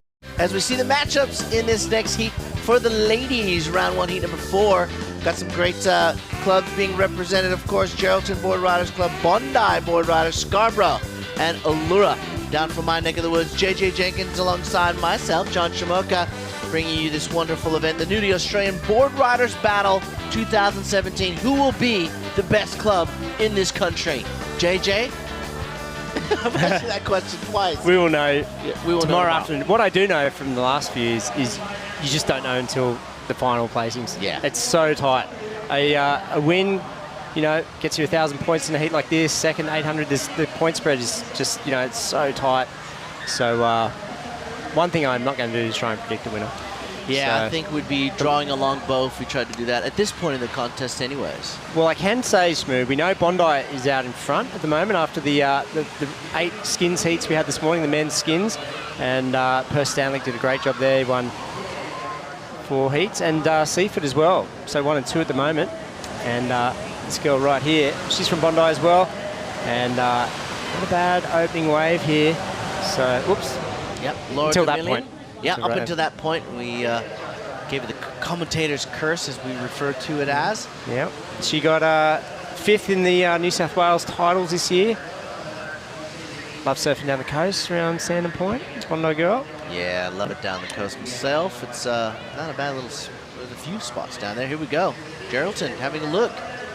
So the format works like this. It's just like a normal contest, right, JJ? You get out there, you rip and tear up 2 waves. Top 2 scores go into your score line, and of course, the winner of each heat, every position counts, and of course, first place getting the most points out of these heats, going towards your accumulative total score of the team, and you could be the difference in your team finishing 1st, 2nd, or 3rd this year. How much Absolutely. pressure would that put on you? A lot. Absolutely. That's why these guys and girls are so nervous. Here we go. Look, 3 ladies having a look. No one gets it. So scores in for Bondi. It's Lara's first wave, 2.5. And Allura, 2.10. So Scarborough, of course, represented as well out there. Billy Mullins, I've seen her competing a lot. Done a lot of junior comps and had the pleasure of calling her heats. She's 17 years old. And she's having a go at this one. Now she pulls back, so it's the Geraldton surfer there, Erica. So cutting back into the foam again. And originally from Kalbarri. She's a standout Grom a few years ago in the Junior Development Club. And she loves tackling solid Jake's Point when it gets good, which is a pretty heavy wave. Yeah, heavily localized. I think a lot of people would be surprised by how, and I know I'll get to where I'm going to with this. I think a lot of people would be surprised on how much courage a lot of these young ladies have by loving to ride big waves. I mean, one in particular is your better half. She was invited to the big wave event at Jaws, and you sat on that channel, so you can tell us how it was. But this young lady from the club atop the leaderboard, Bondi, she is out in front. Of course, that's Laura Demilian. Now, riding big waves, Felicity Palmentier, she's coming up soon. They're freakishly talented, these young ladies, and they charge. Yeah, gone are the days when, you know. You send them out in 2-foot slop because they'll ride anything these days. Yeah, it's amazing. The standard's just through the roof. Here we go, replay now of surf from Bondi, Lara. And scores coming through, not yet. This one I think is a 2.5, so she's got an early lead on the strength of 2 scores. Yeah, so Laura just building a house, as we say in the world of surfing. She's got a couple of identical scores there. A surfer from Geraldton, Erica Trotter. She's in second with that 4-point ride. Our Allura Board Riders Club member, Georgia Morrow. She's up and riding here. The regular footer on her backhand. She already has posted a 2.10. So a low-scoring affair thus far in the Z. And we'll see some fireworks in the next 13 minutes and 45 seconds. You are watching the best 24 clubs in the world. They have master surfers, they have female surfers, male open surfers, and of course junior surfers, all representing these amazing clubs from around this country. And we will crown the best club for 2016-17 tomorrow afternoon. Yeah, here we go. Geraldton up and riding. That is Erica. And so Shmoo, earlier, Sean and Richie, they were trying to work out why the club system hasn't been embraced or hasn't started up in any other countries. What's going on there? What's your theory on that one? I know growing up in Hawaii, JJ, we did have board riders clubs, but what happens is that you actually needed people in administration to run those clubs. And what you get here, as opposed to other countries, is you get people who are passionate about the longevity, the sustainability of those clubs, and they know the importance of fostering in the next generation. They know that it's a building, they're building blocks, it's platforms, it's whatever you want to call it, for the next generation of champions. So Australians get it. Other countries haven't embraced it because I just don't think they get it. They don't get how important it is. And that's why Australians have been at the top of the world surfing food chain for, well over 50 years, is because they get what it takes, start to finish. And what I mean by that, from Groms to juniors to QS to WSL surfers levels, how it actually progresses. And it starts in the board riders clubs. So, you got to applaud all Australian board riders clubs for continuing to get it, carrying on the traditions, and hopefully other countries around the world embrace what we're seeing now and start their own board riders competition, because, I can't speak highly of it enough. It's just an awesome way to start your career. And starting careers is one that Toby Martin's had many times over. He's a real estate agent by day and then a on-beach commentator by day sometimes. And we're going to go have a chat with him, having a chat with Stephanie Single. Toby? Yeah, I'm down here with the winner of the last skins heat, Stephanie Single from La Barre. Good to get La Barre back on track. Stephanie? Yeah, I'm so happy that heat. We almost had a close win this morning, and Stu just got knocked at the last 5 seconds, so it was really good to come back with a win. Did that put extra pressure on you? Was Stu going down early? No, I know we can come back. We can come back from that, so it's not too much pressure. And the waves really turned on for that heat as well. Yeah, there's actually a lot of waves in that heat. I'm usually the heat that doesn't get any waves, but this time I was just catching a lot of waves and having a lot of fun out there. So morale has been restored back at La Barre? Sorry? Morale has been restored back in the La Barre camp? Yep, sounds good. Ready for the weekend, the teams event? Is there a bit of a strategy from you guys, or are you just playing it by ear? I think we have a strategy, we're just not telling anyone yet. There you go, La Barre, keeping things tight. Well done on the heat win, Steph. Good work. Thank you. Thanks, Toby. Good catch up there with Stephanie Single, who's in great form early on in this year, JJ. 10 minutes have gone, and Scarborough leads Geraldton, Bondi chasing, as well as Allura. So nothing over a 5-point ride, Mr. Jonathan Jenkins, and there you can see people getting nudied up on the beach. Not literally, but under their nudie umbrellas, enjoying the sun, the surf, and the best board riders clubs in the country. Yeah, fantastic event. Great to see nudie behind it this year, of course, and I know they did a commemorative orange juice to celebrate this event. There's, I think, 1.5 million bottles of orange juice out there with a Surfing Australia logo on that, designed by Felicity Parmentier. She's the ambassador. Wow. And she's surfing for Burleigh. So really, really good to have nudie on board. Of course, they are doing a lot of great stuff with the Surfing Australia, the Adaptive Surfer crew up there as well, and getting on board for a couple of years. We'll see the Adaptive Expression session. Yes. It'll be the final heat of the day, so make sure you stay with us here on Fox Sports. And live around the world, we are broadcasting. We've got an incredible list of sponsors, supporting sponsors. Of course, Nudie at the forefront of all of those brands, so thanks to them. And, well, thanks to the Board Riders Club for making this happen, and Surfing Australia for managing it all. Here we go, a couple of surfers up and riding. Yeah, split peak there, and, well, not much really on offer for either of those girls there. So, pretty low-scoring affair. There's 8:40 on the clock, so Scarborough out in front of Geraldton, Bondi, Allura And here we go. It's the Avoca team, Shmoo, heading down.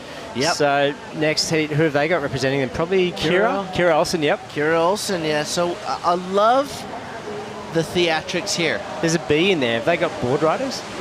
I'm not sure. Did they bring all those letters? I think they're missing a few letters here, but that is definitely... I don't think there's a B in Avoca, by the way. Maybe it's Avoca Board Riders Club, BRC or something. Yeah, it could be Board BRC. They've done well. Yeah, they've done well, and there is an award and some cash up for grabs for the loudest and proudest club at this national finals. Here we go. This is our Bondi surfer. This is Laura Demilian, the goofy footer, who is currently sitting in third, looking for 3.56. And here's our surfer on top from Scarborough in this heat. And I'm talking about Billy Melendez, the strong regular footer. Going for that last turn, unfortunately not going to ride out of it, but she does have that 5.0 in her score line, which means she's in front. Geraldton looking for a 2.06 to push up into first. Bondi looking for that 3.56 and a 3.76 for Allura. Yeah, so sets pouring through here at Newcastle, and great weekend for the national final. And the forecast tomorrow, here it's going to pick up. So yeah, maybe a little bit subtly, a little bit of a southerly change. You can already see the wind, the texture of the ocean there, JJ, is starting to change, and there is a southerly forecast to blow through. You can see on your screen there, just down the coast, that is looking south from Newcastle Beach. A wonderful part of the coastline. If you got in a car from right here where we sit on this beach and drove 2.5 hours down the coast and stopped at every beach, it'd take you a few days, but you get to experience some of the best surfing locations and best beaches on the planet, bar none. I can guarantee that. I'll bet my house on it. Going up and down this coast many times on any given day. This beach itself, around the corner, Bar Beach, and then along Merriweather and down to Avoca, Central Coast, Gosford, into Sydney, and beyond is just one of the best drives you can take in your life. So highly encourage that. Here, let's look at a replay. JJ, who's this? Who we got here? This is our Bondi surfer, Laura Demilian. Yeah, she's got a 5.5 and a 2.5 in her scoreline, so she needs a 3.6 to get up into first. And that position's being held by Billy from Scarborough. So doing a club proud. There's the two girls on screen right now. That's Billy in the yellow. And 17 years of age. She's a New South Wales champ a couple of years back. She got third in the Pro Junior here in Newcastle last year, so don't know if that counts as much, but she's obviously comfortable with this break. And there's Lara, another wave for her, comes off. She needs a 3.6, so this will be interesting. Still heaps of time on the clock. So the Scarborough Club, founded back in 1984 by Bettina Huckle from Skip Surfboards in Wollongong. Oh, okay, Skip Surfboards, yeah. They're a very well-known brand. And there we see our nudie buoy. I love that word, nudie. I just love it. And of course, Geraldton, one of the oldest clubs in the ranks here. They were formed in 1976 by Leon Norris. Yep. He's 40 years in 2016. 40 years. Yep, and they won the Simon Anderson Club of the Year award back in 2001. So there we go. On screen, Billy representing Scarborough. She's the heat leader at the moment. And hoping to stay that way as the time ticks away. She'll get 1,000 points for Scarborough. And you know what I love about those guys, Shmoo? They've got a, they go mobile with their comp. They got a trailer about 7 years ago. They got 5 or more breaks to choose from down there, and they go mobile. Well, so that's heaps of surf spots down there. Yeah, and there is. A couple of secret slabs. Well, there are a couple of secret slabs. Oh, we're having the board riders contest this weekend, JJ. It's at the secret slab. Oh, my knee's sore.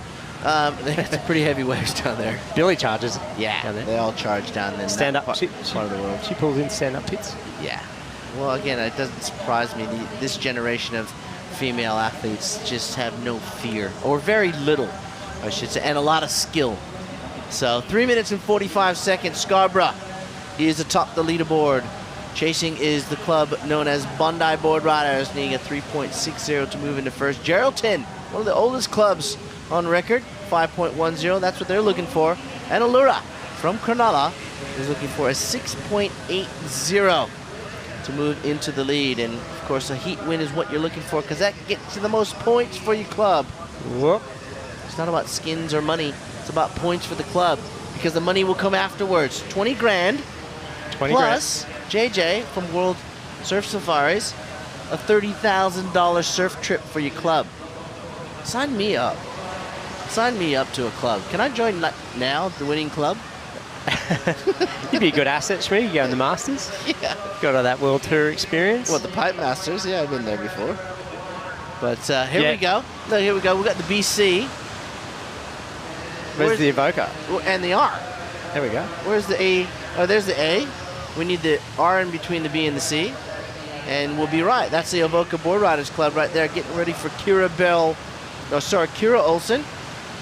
Will be coming up against Zali Kelly from Cabarita. Burley Heads will be represented by Lucy Callister and India Robinson of Torquay, one of the oldest clubs on record as well. I was in that club for a while too. JJ, what club haven't you been in out of these? I've only been in 24? three. Okay. Well, the list keeps growing every heat we commentate. 2 minutes and 40 seconds, and you got trophies from every single one of them. My favourite, I've got a beer mug. When you used to win the Torquay club rounds, you get a beer mug, and they'd have the prezzo up at the Bird Rock. Well, we all know Aussies hate beer, right? Not. All right, Geraldton chasing 5.10. And this young lady, Erica Trotter. Look at her. She's trotting over those rocks right there. She might do it here. She needs a 5.1 to go up into first. And I don't know if she's going to have enough time to get another wave. So what's your verdict on that one, Shmoo? Is it good enough? I don't think so. I think 5, in the context of the heat scores so far, I think she's going to fall a little bit short here. But I am one of the world's worst judges, JJ, Jonathan Jenkins, so don't really take what I say as gospel. Let's look at the IM Nikon replay, though. You be the judge at home. I think she missed that first big turn. Yeah, if she could have got up, and if she got over that whitewash, the judges love the outside manoeuvres, take some risks, get the big scores. Yeah, a little bit flat through the inside here. But length of ride, she certainly nailed that. But yeah, I think you could be right, Shmoo. I don't know if it's going to be enough. We're under a minute now. So it's still Billy out in front representing Scarborough. And this is her right now. She needs to replace a 4.10. She kicks out. Well, she's got 45 seconds to hold off 3 other clubs out there, being Bondi, Geraldton, and Allura. Can she do it? Can Billy Milans? Well, we're going to find out. Here is Bondi up and riding. This is Laura Demilian. Well, unfortunately for her, the wave does not stand up on the inside here at Newcastle Beach. And we have 25 seconds to go. And waves and action aplenty. Here we go. Here's Allura's surfer up and riding. This is Georgia Morrow. She's looking for a pretty solid score here, JJ. Yeah, she needs a 6.8. And I don't think she's going to get either. So looks like that girl on screen right now, Billy Milans from Scarborough down south of Sydney. She's got the puffy cheeks going on. I think she'll be relieved to hear that siren blow. There it is. I think she's got the win. It's official. So well done there to Scarborough. Bondi coming in second. Geraldton in third. Allura fourth. So there we go. So good job there. Yeah, and that'll help Scarborough up the leaderboard here at the Nudie Australian Board Riders Battle Final for 2017. I can tell you what, we have got plenty of action coming up from right here, live in Newcastle. Don't go anywhere, because it's getting hot in here.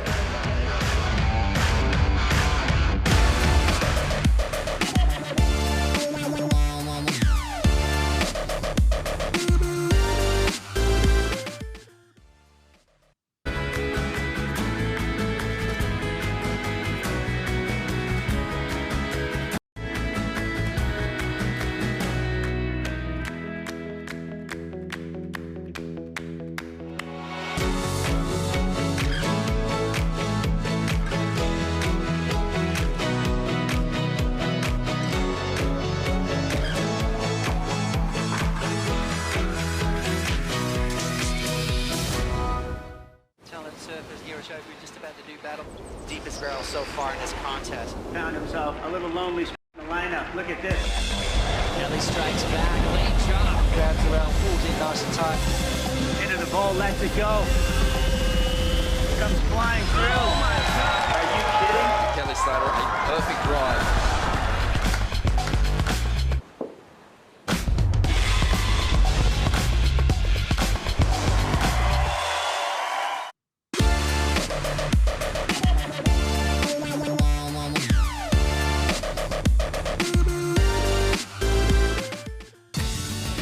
Welcome back to the Nudie Australian Board Riders battle at Newcastle Beach. Plenty of hot action out in the also plenty of hot action up here in the pavilion. There's giant screens, there's virtual surfing. You can get tubed at will. They've got giant inflatables behind me and plenty of fresh, healthy juices on offer. So Nudie have got right behind this event and offering plenty, not only for the surfers, but all the spectators in and around the area. Come on down, there's juices, there's umbrellas. It's a great day at Newcastle Beach. Plenty of action in the surf. We'll throw it back to you guys in the booth. Yeah, thanks, Tobe. And, mate, he ain't kidding. It is hot down there, Rich. Here we go, straight into the first wave of the heat. That is, of course, Felicity Parmentier surfing for Burleigh Heads up there on the GC. Big Burleigh contingent here, Rich. Yeah, it sure worries is. me. Yeah, they're one of the loudest on field as well. The support crew doesn't mind getting vocal, which is great to see. That's what it's all about. Yeah. And it's a pretty stacked heat there, Sean. Yeah, there it is indeed. You've got India Robinson, of course, Lucy Callister, Kirabel Olsen. Now, we were talking earlier, Rich, about Avoca's chances. Yep. Probably a lot of it hinges on the young lady out there in the blue, Kirabel. Yeah, well, Kira has been really making a steady name for herself over the last few years. And one of the really talented girl surfers in Australia who's making a name for herself and is going to be, no doubt, on the World Tour very, very soon. Yeah, well, there are the teams involved. So Torquay Board Riders, Burleigh Board Riders, Avoca, as we mentioned, and Cabarita from up northern New South Wales. These are dark horses, actually, Cabba. Yeah, Zali Kelly in this one, out there for the Cabarita Board Riders. She's a good surfer. She can surf. I've seen a fair bit of her. Saw her, I think, at the at Sally's 6-star event, 6,000 event at Cronulla late last year. And she is a good young surfer. Waves are kind of pumping still too. It's pretty good, huh? Sitting down there watching. I went for a quick swim in the break, and water temp is quite cold. Yeah. It's actually cooled right off. We get that with that northerly wind that blows for a couple of days. But it tends to blow the warm top surface of the water onto the shore, and then that cold current comes up. And she's pretty frosty out there, but there's still heaps of waves, and I'm surprised to see this northerly blowing back up again. We've got this south change that's sitting down past Sydney at the moment, but it's going to keep creeping up as we see our surfer from Avoca up and riding. Yeah, well, here's Kirabel. Nice little turn there, straight up, smashes it in the pocket. Huge turn there. You can hear the Avoca crew down there on the beach. We'll actually catch a glimpse of them in a second, but they are there in numbers. Look at her. She just seems like she's just walking the park. Yeah, I know, didn't I? Really composed, just relaxed, doesn't seem stressed. And Fleek up and riding here. Nice left-hander. See, overhead waves. Bang! Snaps it off the first section. Driving down the line. Just a little stuck behind the foam on that one, Shauna. Yeah, a bit frustrating because that was a really good wave. But, yeah, mate, it is starting to get hot down there. Yeah, tons she's of crowd. pretty warm. Our roving reporter, Toby Martin, I bumped into him. He's gassed out already. It's lunchtime on Saturday. He's feeling it, and it's good for him. Yeah, well, here's Zali Kelly from Cabba in the yellow. Nice little snap on a backhand. Here's another good wave. Just, yeah, that section just loomed up and took her down. But, yeah, really stacked heat here. Plenty of vocals going on from the team, standing on the beach, and everyone's adopted that method now. They're all down there. They're on the sand. They want to get as close to the action as possible. I think it started off in the bunkers, in their little personal huts, and they've gone, nah, this ain't cutting it. Let's crowd, mate. Yep, let's get right down there and get right amongst bang the drum. They've got Avoca have actually got like these 3 giant ABCs, which is their club initials, of course, Avoca Board Riders Club, like human-sized things.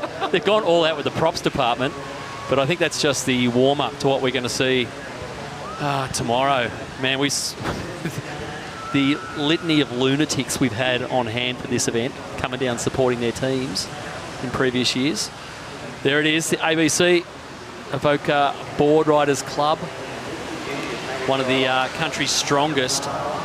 Probably a club that hasn't, I reckon, Rich, performed to their liking. Yeah, a little bit underrated in in terms of what they've done. Huh? Yeah. And here we go. We take a look at our surfer in blue, Kira Olsen here. Just a beautiful snap off the top there. Really relaxed style. Really smooth style. And she's going to drop a fairly decent score on that one, Shauno. Yeah. There's a replay of Zali Kelly's wave.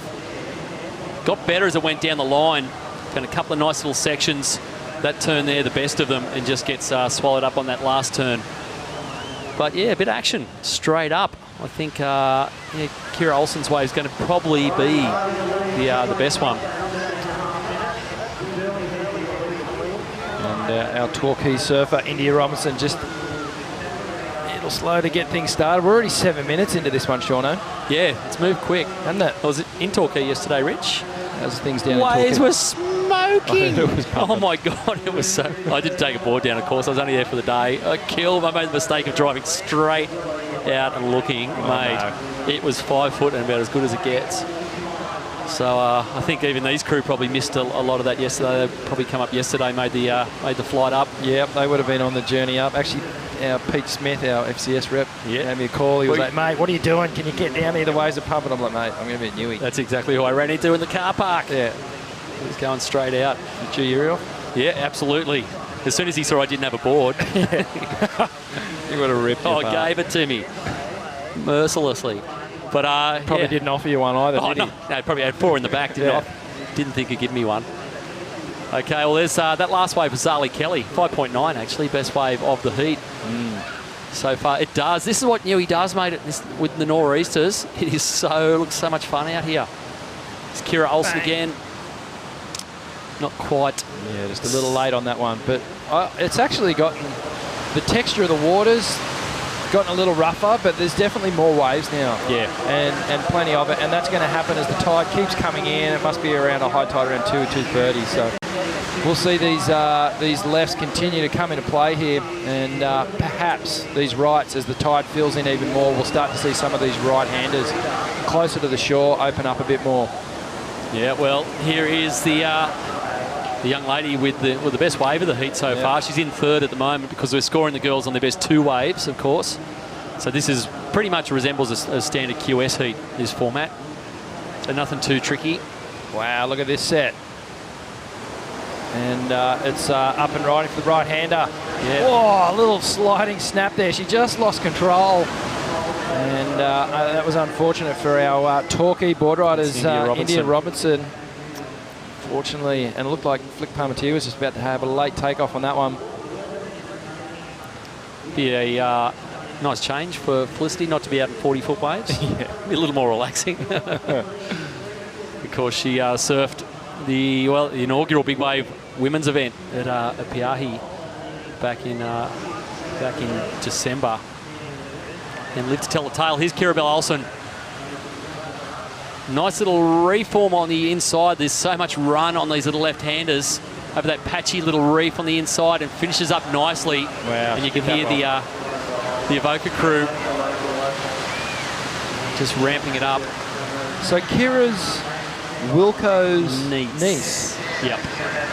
So obviously there's some pretty good surfing in the bloodlines there. Totally. Well, there's India Robinson. She's starting to get things going. Yeah, speaking of bloodlines, she's just nailed that last turn there.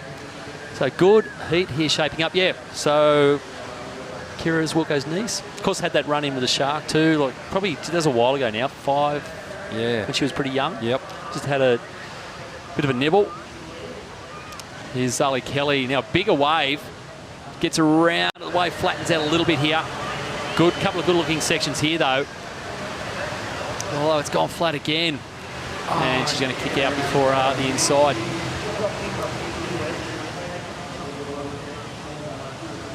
Of course, Cabarita up there.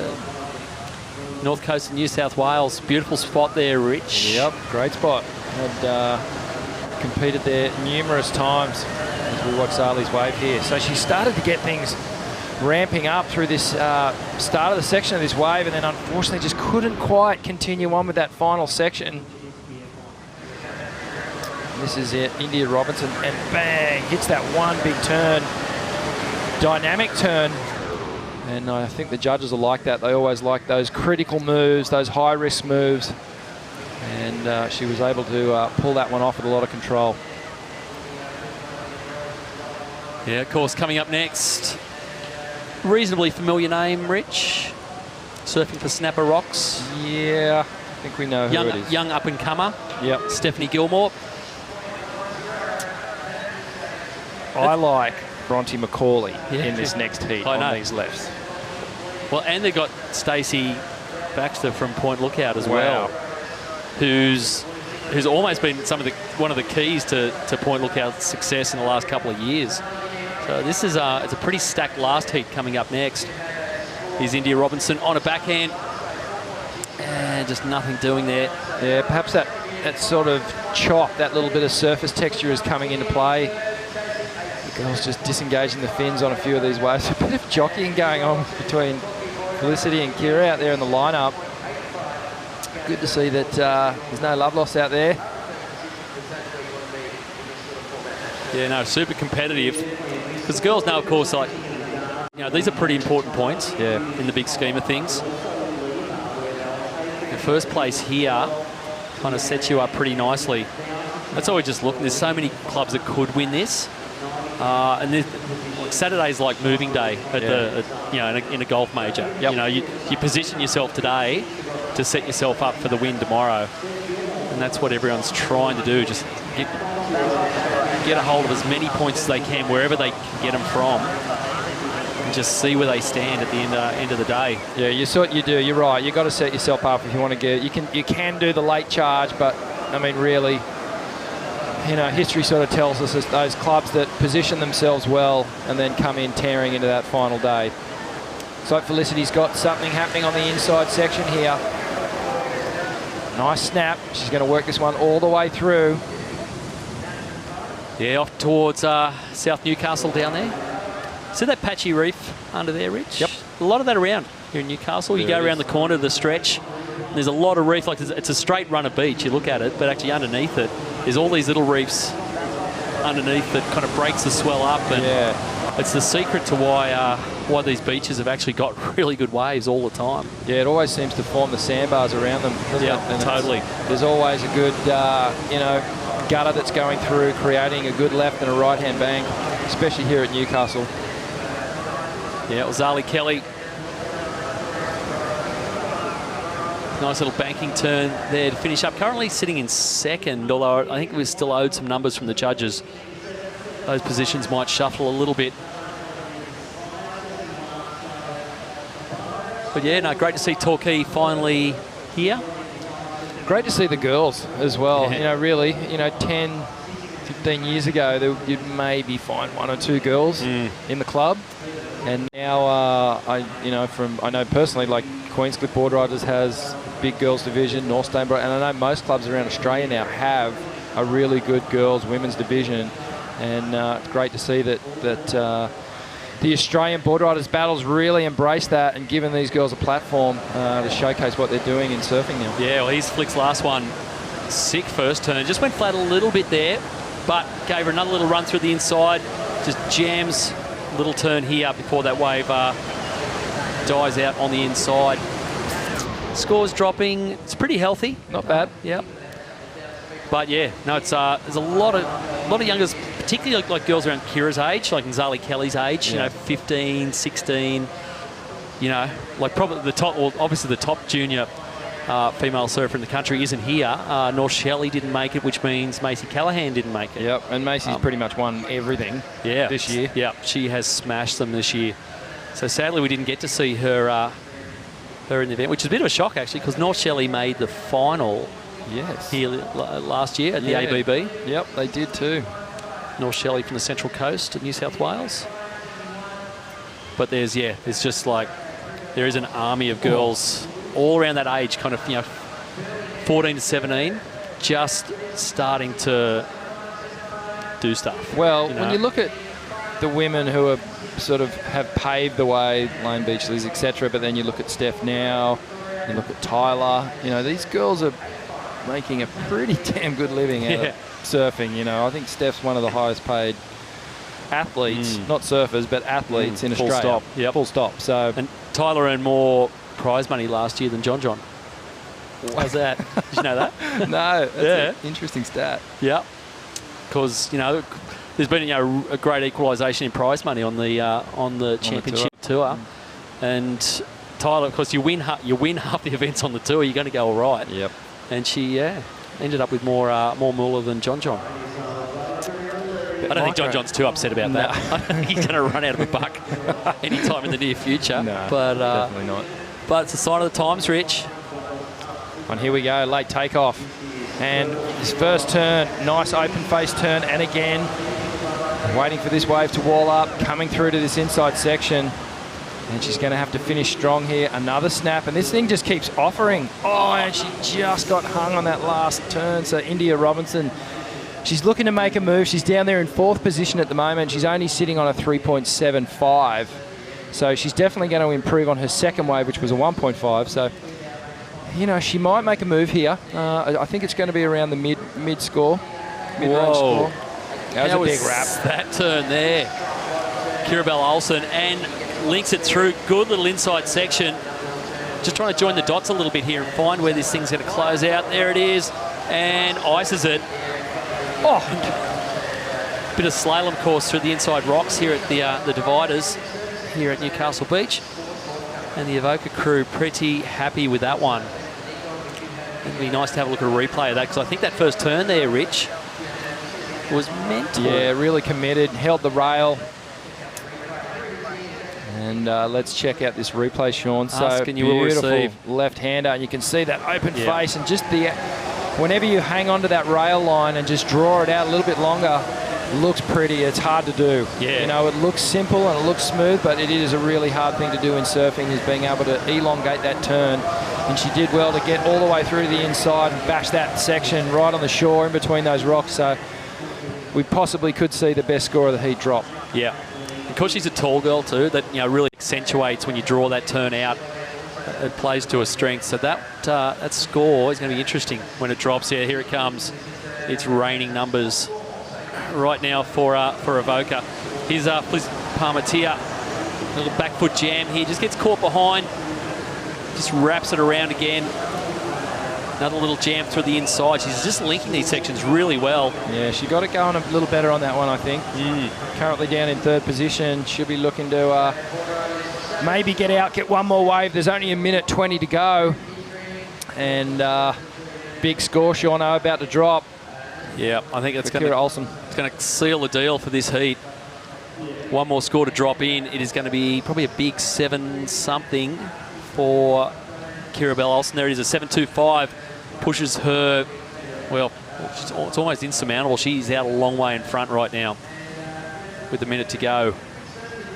So Felicity Parmentier on that last one bumps up to 2nd. So all these even 2nd, 3rds, 4ths kind of... Yeah, it's real important, huh? Yeah, particularly a club like Burleigh probably fancies their chances. Yep. Currently in 2nd place, Lucy Callister. She's just sort of made her way through this heat, hasn't she?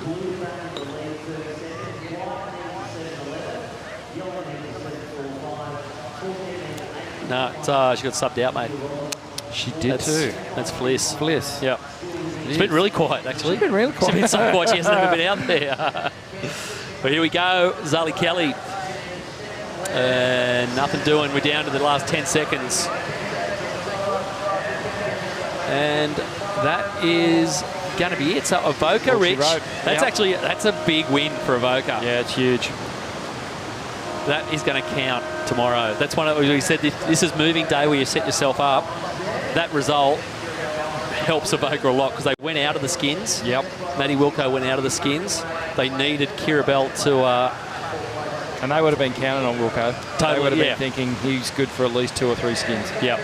So that kind of evens it up a little bit and keeps Evoca well and truly in the picture. So there it is. You're watching the Nudie Australian Board Riders Battle here at Newcastle Beach. Coming up right after this, Steph Gilmore. Don't go anywhere.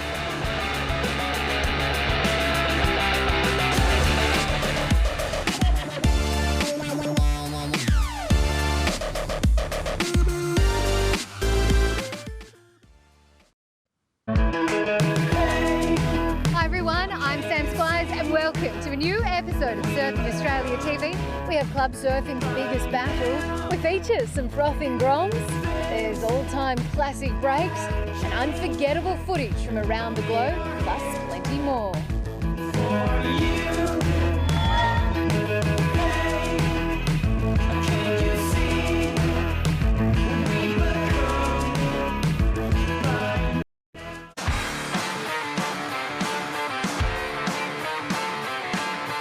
On this special episode of My Surf TV, we head over to the north shore of Oahu with Jack Robinson, Solly Bailey, Brent Dorrington and Sheldon Simkus as they battle it out for 20 grand in the inaugural Oakley Battle Clips competition.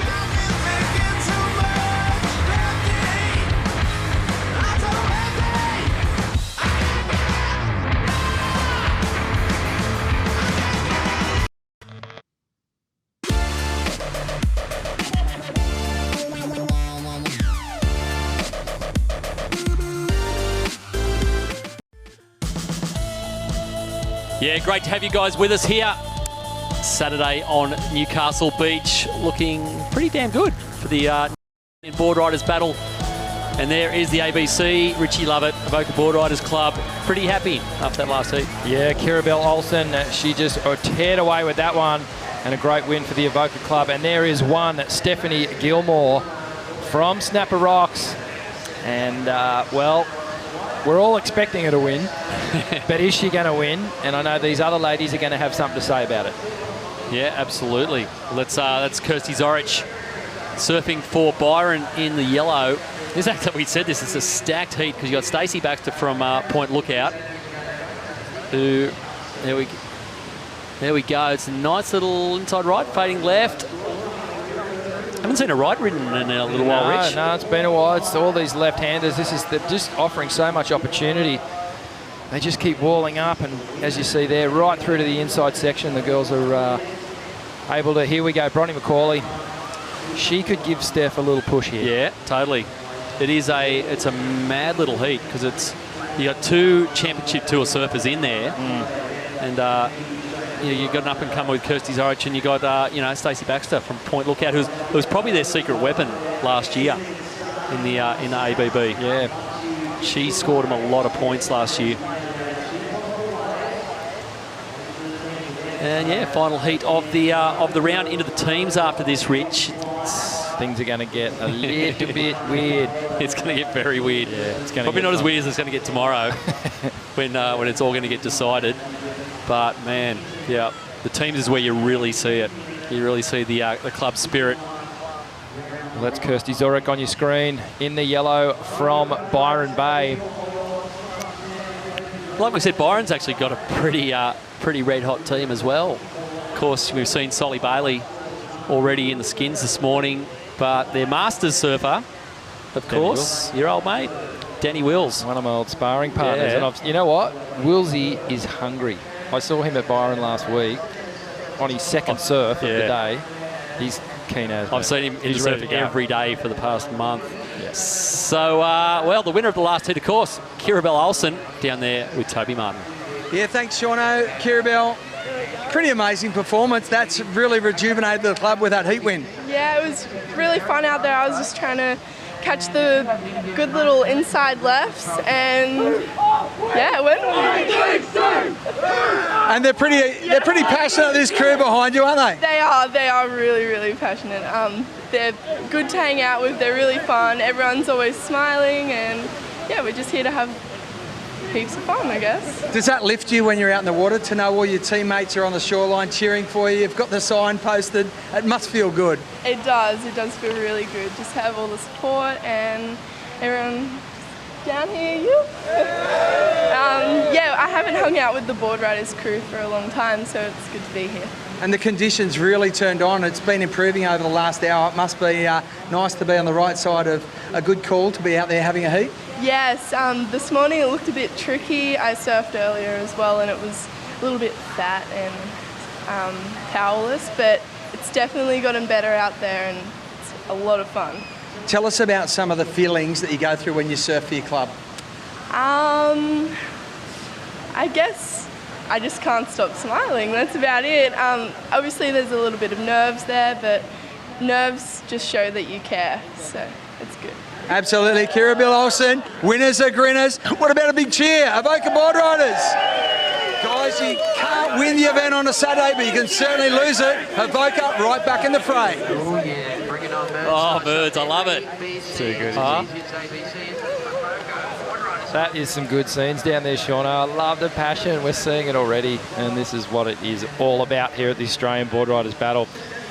And just getting back to the whole girls thing, it's so good to see. It's a real kind of nurturing support that all the girls get out of the clubs. It's not that traditional heckling and stuff like that. Like they really are nurturing these girls into becoming professional surfers, which is great.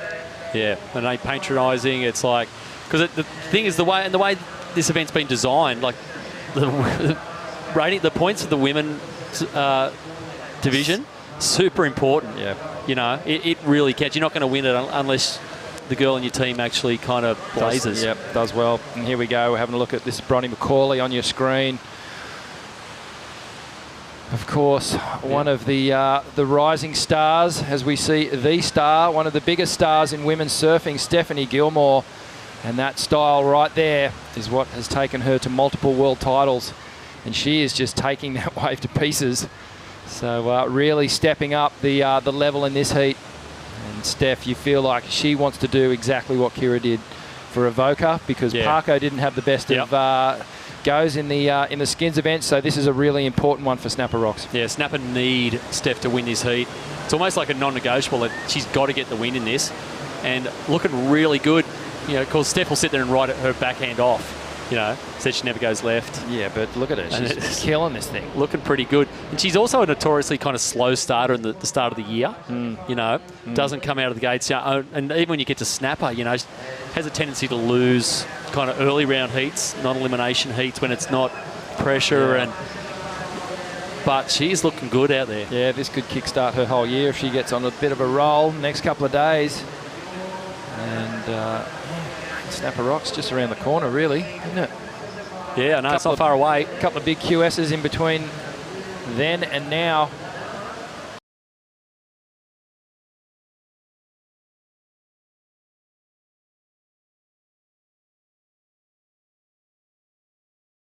She's got such a cool style, though. She does, huh? Off the bottom there. Yeah, the wave kind of not throwing her a lot of sections. It was a frustrating wave, and that's going to happen more and more as the tide fills in. The surfers are really going to have to work through those dead sections and connect once that section presents itself. This is our surfer from Byron Bay up and riding. Nice. This is a nice sick wave. Clean snap. Yeah, unfortunately just closed out. She's got a second turn in there. That thing was headed north for sure. So, yeah, some good scores in. Steph sitting on a 4, a 6, a 5. Plenty kind of mid-range stuff. Same with Bronnie McCauley. And some smaller stuff for, Stacey Baxter and Kirsty Zorich. Yep. But, yeah, no, super important heat, as you mentioned, for Snapper Rocks. Probably also for Point Lookout as well. Yep. Who probably come here thinking, you know, we should win this. Yeah, exactly. As we're seeing, just Bronnie in and out there. But, yeah, really important because, Stacey is such a good surfer. These points would be super valuable. Boys coming in, just beating the southerly back into the harbour. Would have been nice out there this morning, it would Rich. have been beautiful out there. Wonder how they went, whether the buckets are full. Haven't seen no sign of that southerly yet. No. We actually saw, like, mid-morning, we saw it starting to ruffle up and it just had that look like it was almost here. Yeah, and then it just disappeared. Disappeared and went northerly again. It's hot and it's just gone back to summer. We'll take it.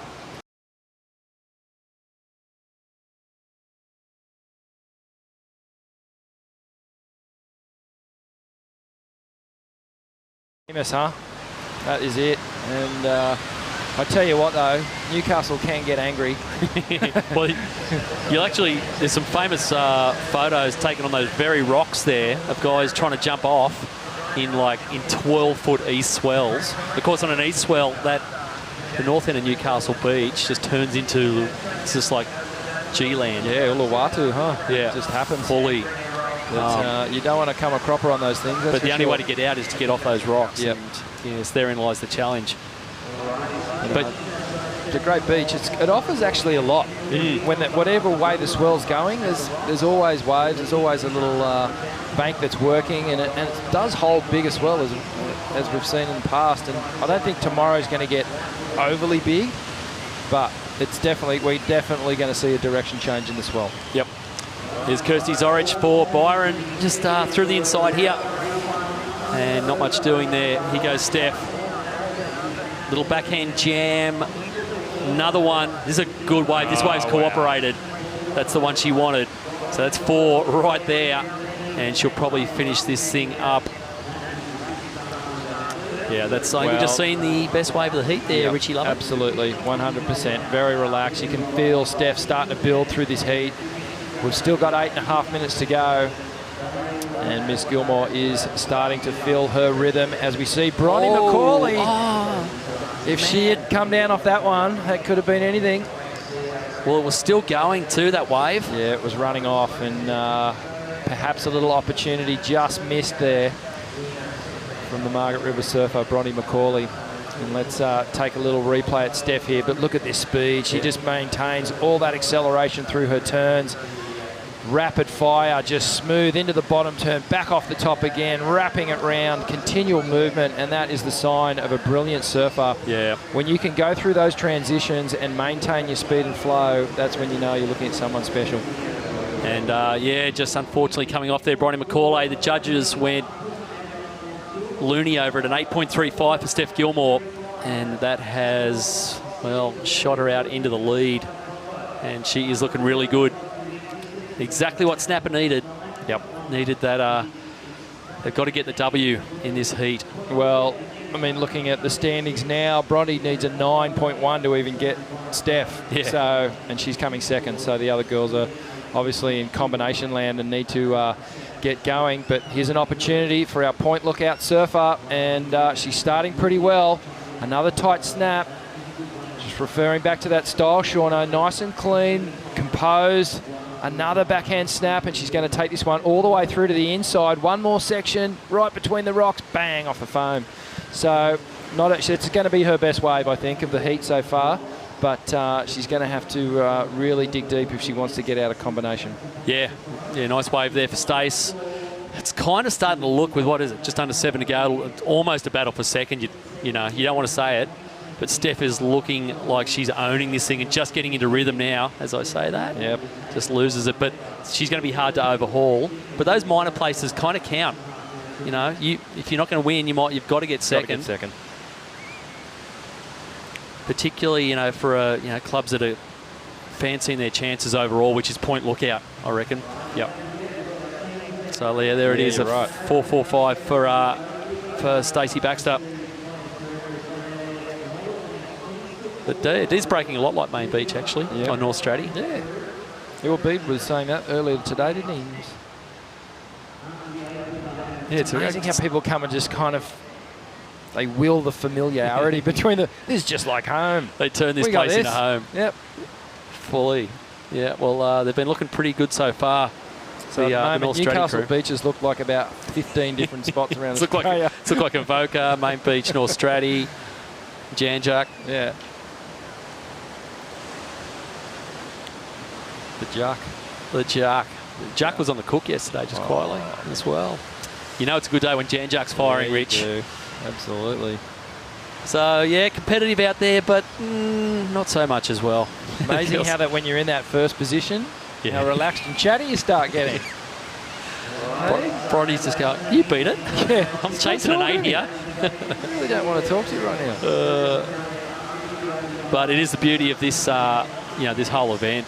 It is life and death, but a bit of fun at the same time. So 5 minutes to go. Of course, coming up next, we have the teams. Haven't we got teams draw here? I'll find one for you in a sec. We'll have a teams draw for you in a minute, but I do believe, I think Queenscliff might be up in the first one. I think Northie might be up in the first one, perhaps. So, entirely different format, which we'll explain when we get into it, but we're getting down under the 5 minute mark in the last heat of the women's And the girls are chasing down Snapper Rocks. They're chasing down Stephanie Gilmore. And still a little bit of work to do. Bronnie McCauley still needing a, well, she needs an 8.85 now if she wants to get that first position. And the other girls, unfortunately, still in combo land. Stacey Baxter and Kirsty Zorich are, they need 2 waves with 4 minutes to go. And we know that that's highly unlikely to happen as we see Steph streaking across one of these rare right-handers. And she's belting it too. Wow, and she's starting to open up. Really throws the fins out there, but just couldn't hold on to that second turn. Yeah, of course, Steph's been home for a while. Been surfing a lot of Snapper Rocks, so I don't think she's gone left in a little while. Hasn't hurt her backhand at all. Well, it's been pretty quiet up there over the last 5 to 6 months. There hasn't been much going on. No, it just come to life in the last week. Yep, and it's all happening, and geez, it was busy last week too up there. It was, mate. It was a highway. Yeah, it's amazing how just the whole buzz of the new season starts. It's and it's kind of good actually. We've moved out of our old time slot was kind of late January for this event. Yep. It's moved back a few weeks, which has put it wedged it right in against the upcoming QS events, which are right into the CT events. Yep. So there's a lot of crew around. Everyone's training up, getting ready for the new season. It's a much better little window. Everyone's kind of more primed. Yeah, everything's later, isn't it, this year? And it gives these crew a good opportunity, a little bit of heat practice, different format, bit of fun. They can hang around for the Surfest next week, the 6,000 event. Yep, and then straight after, Aussie Open. Aussie Open down your way. Then I think we got a week off, and then Quickie starts. Yeah, it's late this year. Yeah, 14th of March, I think Quickie starts. Yep. It's pushed back a couple of weeks. With probably a better window, really, in terms of swell. Yeah. They've always been floating that idea that, you know, kind of just back into March a little bit and work better for you. Well, how many times has that event wrapped up and then the week after has just been like the corduroy lines? The day after it's been pumping. Just ask Kelly. But they do have one of the most red-hot surfing teams you'll ever see. Yeah, well, they know, you know, even a third's better than a fourth, but, you know, that theoretically they could still jump up into second place with one more good wave. And a sense, a little bit of urgency as we see Stacey Baxter just having a little look at that one. And the boys will just be wheeling a wave to come her way. They would love to see her take out Bronnie McCauley and move up into second place. I think Steph's got this one in the bag with 1:30 to go. Yeah, she's cruised to this one, mate. But just looked really good. Looked comfortable. Yeah, looked really sharp. You know, sometimes I've seen Bronnie here. There's a good-looking wave here. Forehand, nice little pocket snap there. It's going again, another big turn. Well, now she's chasing an 8.85 to go into first. I was just about to say that's going to solidify her second place. That's what I thought. But that might even give Steph's tally a run. We need to front on. That might look a little different. Yeah, that was a sick wave. And she was in the best parts for all of it. This might get a little interesting here. Okay, what do we got? 40 seconds. So it's over to the judges. Bit hard to tell when you're shooting down the beach and she's surfing away from you exactly how critical those turns are. Exactly. You can't see how much the walls are standing up in front of her. So let's check it out. Okay, so first turn was a wrap. Then she sets up this turn here, and then this is where it started to get spicy. And another little hit there, and this last turn, Shauno, was bang, the one that you liked. Yeah. So I'm thinking back to Steph's wave, there was more wrap and there was more rail work going on. Probably a bit more flow. A bit more flow, whereas Bronnie was kind of just getting to the sections and hitting him down the line. She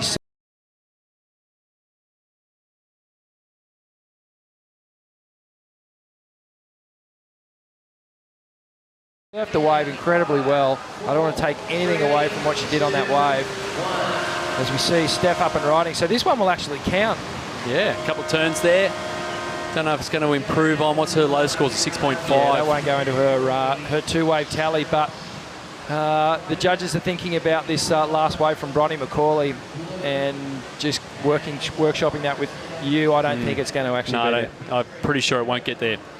So this is what the judges will be looking at. They'll be comparing it to this way for Steph. The flow on this thing, Rich, is what got the what drained the big score. Yeah, and look at how much direction change she's doing on her board. She's doing a full wrap, a real acute pivoting turn, whereas Bronte's was a little bit more horizontal. So, oh, geez, it wasn't far away. It's an 8.25 for Bronte McCauley, so he just falls short. But it does mean she'll hang on to second place. And Steph Gilmore taking the win. Good news for Snapper. Snapper will be happy. Yep. They're back in the ball game. They're back in it. Yeah, I've seen the Snapper crew up there. Noah's hanging on the balcony. Yeah. Psyching up. Team captain Jay Phillips up there. Look how cool this is, though. So grommets from all the other clubs are coming down to get Steph's autograph. You know, obviously she's one of the most popular women surfers on the planet. And, yeah. Okay, well, coming up after this, we've got the teams event, so don't go anywhere. You're watching the Nudie Australian Board Riders Battle live from Newcastle Beach.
Welcome back to the Nudie Australian Board Riders Battle. We are here at Newcastle Beach and I'm with the 6 times world champ Steph Gilmore. A nice skin for Snapper Rocks, a bumpy start, but back on track now? Yeah, we had a little funny one this morning, but there's been a lot of close heats, like where guys are leading and then the last minute it all changes. So Joel was pretty bummed with that one, but yeah, it's nice to get a couple points on the board for the team and look forward to the heat, the team's heat later on. You built momentum throughout that heat and good to finish really strong in the back half of that heat, an 8.85 I think. A narrow victory it seemed over Bronte McCauley. She really threw down the gauntlet in those dying stages. Yeah, she did. Bronte's a World Tour surfer. She's one of my favourite human beings. She's so nice and bubbly and yeah, it's actually nice. It's a good way to start the year, kind of having heats against fellow tour surfers and, you know, starting to feel those nerves and stuff, which is pretty cool. But yeah, I'm just out there doing my thing and hopefully get the scores that I need. You just wet your shoes. I did. We tried to avoid that. But some of the emotions, you surf a lot for yourself, 6 times world champ. How different is it surfing for the club? It's actually pretty nerve-wracking, to be honest, to have, I mean, surfing's so individual, but to then have all the team there and, you know, you're surfing for everybody, so there's a lot of pressure. But it's cool. It's a really good vibe, and to have everyone on the beach cheering for each other is pretty special. So, yeah, I always look forward to this event. And the Coliseum, the cauldron, if you will, surfing back here at Newcastle, extra special? I love Newcastle. It's a great town, and you know, we've always got pretty decent waves, so that helps. And yeah, there's always a good vibe on the beach too. So many people down here watching, which is the best part about it. Well done, Steph Gilmore. A skins win for Snapper Rocks. Best of luck throughout 2017. Now we'll kick back to the boys in the booth and the start of the tag team event. Yeah, cheers, Mertz. Good luck with them wet shoes, mate. Be walking around in them all day. There's nothing worse. Oh, Mertz. Too good. He puts the hard yards in, doesn't he? Yeah. He's doing well. For the interview. He'll do anything. He'll do anything. So we're on, mate. The teams it is, Rich. And for clubs involved, here they are. North Narrabeen, the Pirates from the Northern Beaches. QBC, a fellow Northern Beaches club from Manly. Duranbar Board Riders from the Gold Coast. And that is, it's Frenchman's, I think. Yeah, our trials winners. Trials winners from just 20 minutes south here of Newcastle. Okay, Rich, tell us how the teams event works. Okay, no worries. Okay, so surfers, 1 under 18, 3 opens, and 1 masters. So 5 per team. One of the surfers in the team has to be a female. Yep.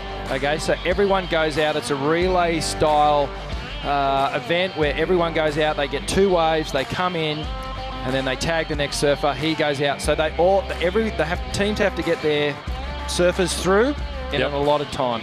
They've got 50 minutes to get all their team through. So there's tactics involved. You got to each one has to take around 10 minutes.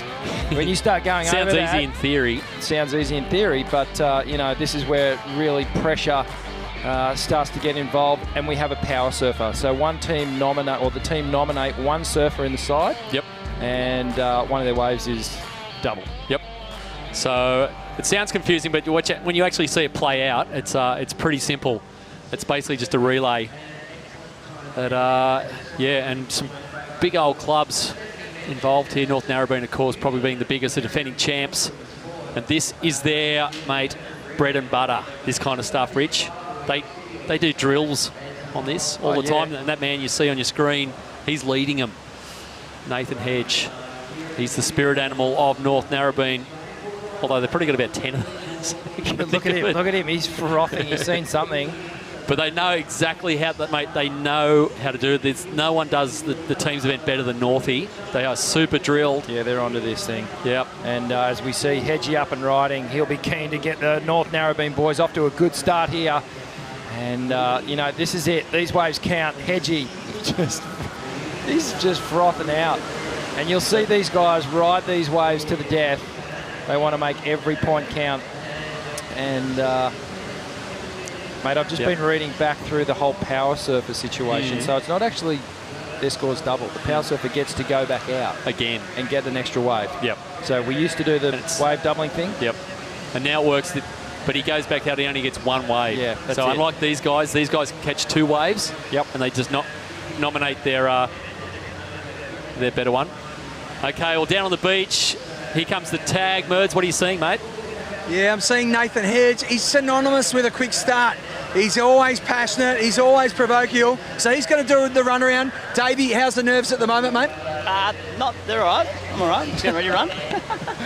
What are you seeing? Some nice lefts out there. Still the same opportunity? Yeah, get on that left. There you go, Davey Cathal. Nathan Hedge in the box. Nathan, always a quick start from you. We can count on you to get the ball rolling for North Narrabeen. Yeah, nothing too flash, but someone's just got to be a team player and get on the board, Quick start's obviously important. Yeah, it just puts a nice calming effect for the rest of the team. Then we've got a wave, got to start, And obviously getting one of your guns out there, giving Davey Cuthles a bit more time. Hopefully he can post a big score. Yeah, that's the idea, mate. Give everyone ample time and we're going to utilise our talent. And this guy behind us, Cooper Chapman, big future ahead. Be good to see him unloading a couple of those nice lefts. Yeah, we've got a good breeding ground there at Narrabeen, and our hopes are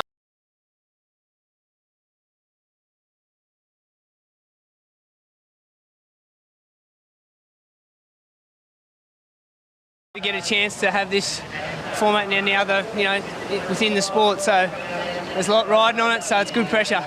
There you go, Nathan Hedge, always one to handle the pressure. Cooper Chapman next, Davey Cuthles out there. North Narrabeen, always the benchmark to beat. Yeah, thanks, Birds. Next time, mate, can you run alongside Hedgie when he does it? Try and keep up. No. Well, here we go. I think that's Josh McMullen from Frenchman's. He had it open really strongly. Got a left that went all the way down the beach. You can see the Frenchman's crew got a ton of support down here. Of course, from just down the coast, south of Newcastle. They won the trials yesterday and flying the local flag here. So yeah, out of the gates, North Narrabeen. It's Breno out in the water right now for the D-Bar Club, looking to put these guys on the board. Yeah, D-Bar's a club that could do something, Rich. Yeah, absolutely. And I'd like to be interested to see who they're going to who they're going to surf, because Breno's obviously out there. I'd say they'll surf Nick Vassar, Bear Cummings, him there. Here goes Breno straight into it. Little floater. Hangs on. He's bringing this one through to the inside. How's this little bonus section he's getting on the shore? Bang. So this is turning into a pretty good ride for Breno. Oh, and again. He's going to finish this thing off. It's that little right-hander that I was talking about, Shauno, as the tide comes in more and more. It's going to come into play. And obviously that shortens the sprint up the beach just ever so slowly. Those long lefts. That makes doing that run from those lefts. Especially with them little legs of Breno. And here we go. Davey Cathels. He'll be looking for the lefts. The North Narrabeen mirror image lefts here. Here we go. Bang. Gets that thing up vertical. And he's just tagged that thing. And again on the inside. So the North Narrabeen surfer, Davey Cathels. Davey Cathels might be the best club surfer in the world. He's pretty solid, isn't he? He never screws up. Yeah. Mate, he is reliable as the sun coming up in the east. Here we go. Well, there is. That's Bear Cummings going out for D-Bar. Saw Brent Dorrington come in. Davey Cathels doing the long haul. So that's 2 waves for Northie locked in, and we've been going. Yeah. Okay. Well, Davey tags. Cooper Chapman running out for North Narrabeen. So I think who you got down there, Mertz? Shauno, got Brent Dorrington, the recipient of last night's Oakley $20,000 video clip award. But Breno, last night's success is done. How tough was that? Yeah, it's pretty tough out there. It's just real slow at the start, and on the way out on the run, I almost bloody twisted my ankle, but just got back up in time for the boys to get back out there. How much pressure is there, and how do you release that pressure when you're paddling back into the lineup? Oh, mate, just you want to go as hard as you can on all the waves, but you just don't want to fall off at the same time. So just put as much into them as you can, yeah. And what's the idea? Is it to post a big score or take the pressure off your teammates? Is there some sort of analogy going into it? Mate, yeah, I was just trying to wait for something that stood up there. I've been watching the rights running through pretty nicely, so just wanted one that linked up and then kind of come short on the last turn there, but anyway. And tell us about some of your decision making. You've got about 2 or 3 seconds to say this is a wave. How hard is that to say this is the right wave and then surf it very relaxed and the wave that we know you can? Yeah, it's hard, because you're always on edge, and you want to give it your all, and I don't know, you want something that's going to really stand up so you can go mad on it, but it's got that little one, so. How good's this format? It's epic. Hope we go mad. There you go, Brent Dorrington going mad and really enjoying this tag team format. Blowing pretty hard at the moment, but certainly enjoying himself. Back to you guys in the booth. Oh, mate, why wouldn't he be enjoying himself? He won 20 grand last night. And if his club wins tomorrow, he'll win another 20 grand. So it's big numbers dropping, mate. We saw that wave for Davey Cathels, a 7.0. So a really good score for Josh McMullen from Frenchman's of 5.25.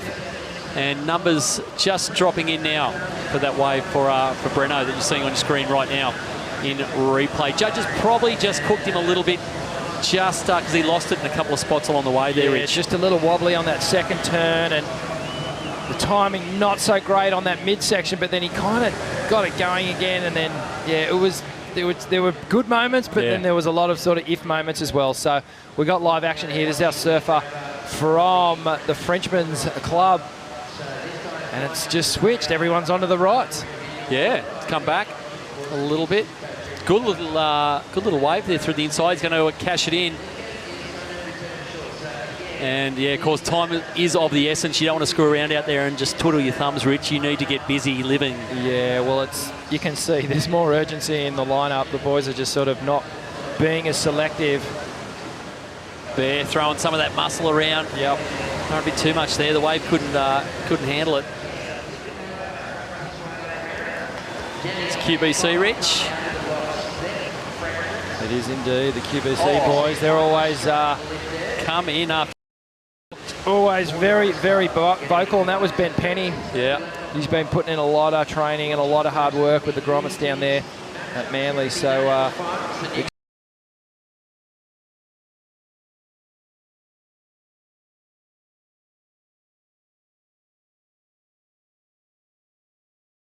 who are still in the mix. They've dropped some scores. It's really close. Like Northie's dropped a 5 and a 5, 5 and a 7, so they're in the lead. But Yeah, that was a pretty good score there for QBC as well. I think they've worked out the averages for these team events, that if everyone can get around a 5 or a 6, that's typically enough. If everyone does that, and it's when the pressure starts to take hold and you start adding a 2 or a 3 to your scoreline, when then things start to get a little bit more difficult. Yes, Sophia Bernard going out for QBC. There's Bear Cummings on his second wave. He's got to finish it, and he doesn't. So that is not good news for D-Bar. So, of course, he's fallen on both his waves, so he has to count one of them. Yep. We won't be lip reading as he comes in. But, yeah, like you said, mate, because the pressure kind of accumulates. If you lock in with a 2 like D-Bar's probably going to have here, and it's exactly what's coming in. It's going to be a 2-point ride. And so that puts a little bit more pressure on the surfers following him. The next guy cannot screw up. So he needs to get like a 7 or an 8 now. Yeah. To counteract that 7. To counteract the 2, sorry. So a little confusing to get our head around what is actually happening, but it's happening. Yeah. And we're off and running, and these guys are feeling the pressure. I don't care how fit you are. Look, Bearsy's a lifeguard. Look at him. He's gassed.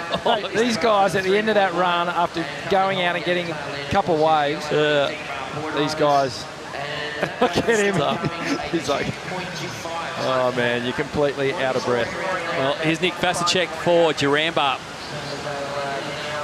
Let's see how he goes in a wave that isn't snapper. Yeah, well, he's got 4-foot barreling. He needs to sort of help his mate Bear out there and see if he can drop a decent score. And look at our friends in North Narrabeen here. Yeah, mate, they are consistent as all. 7 and a 5.5. So. Oh, they're machines, mate. They just don't screw up. They don't. They're look just so reliable. And look what happened. Hedgie and Davey got their way so quickly. Cooper he's got the luxury of a little bit of extra time to sit and wait for something, something serious, something proper, and that's what he's doing.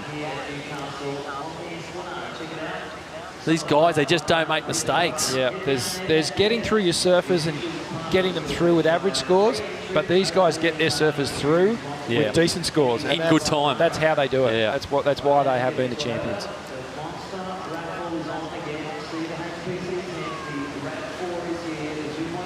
A bit of jockeying going out there. A couple of the girls we're seeing in the lineup now. Sophia Bernard for Queenscliff Board Riders. She's their 3rd surfer. Yeah, and it is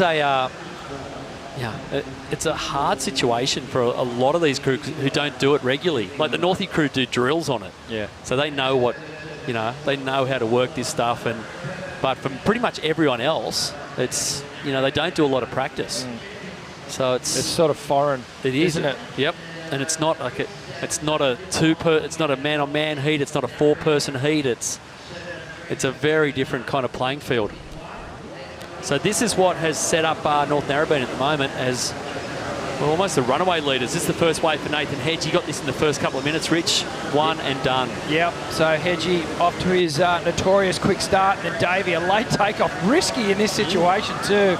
But Davey knew that this thing had some great opportunity down the line, and he just absolutely tags this one vertically, puts the board at 12 o'clock, and then a big finish here, bang, off the whitewash. Comes out of it clean, and 7-point ride, a great score in the scheme of things when you're talking team events. He looks to the shore, and they say, yep, come on in, that's enough. I don't know why he bothered looking to the shore then. No. So he could have paddled out and got another wave and tried to better that. But for the sake of saving time, they knew they had that score. He can come on in, and here's Cooper Chapman. Yep, here we go on his backhand. Coop first turn straight off the bottom, vertical backhand blast. Mate, they just do not screw up. He's probably going to take this through. I don't think he'll even look at the crowd on the beach. Coming in. Yep, here he comes. Again, mate, at worst it's going to be like a 5. It could be anywhere north of that. Yep.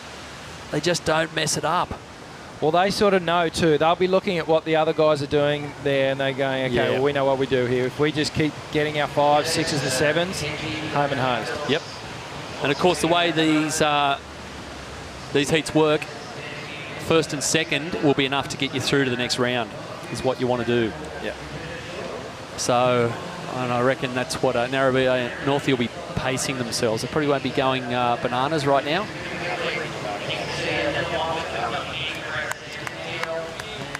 Coop's doing it easy. Yeah, he's pretty fit at the moment. Coops has been up, I think he's been up around the Goldie area doing a bit of training, and he's got a fresh batch of Simon Anderson boards, which I know he's happy with. As we see our next surfer for Northie going in the light. Look, I reckon they would have had Geordie Lawler slotted for this position, but Geordie suffering an ankle injury and had to have a bit of surgery, so unfortunately out of the team. And I'm sure he's watching on. And out in front, and there it is, Shauno. North Narrabeen, Coops drops a 6-point ride, so a 5, a 6, a 7. They're doing it easy at the moment. Yeah, they're cruising, mate. And it's probably a good chance for these guys because there's some reserves around as well. You know, they can give some of the younger crew a bit of a run. Yep. Here in these early rounds. There's a scene looking south. Yeah, still, of course. It could be Dylan Moffat going out there. Yeah. Their junior surfer. Still no sign of that southerly. No.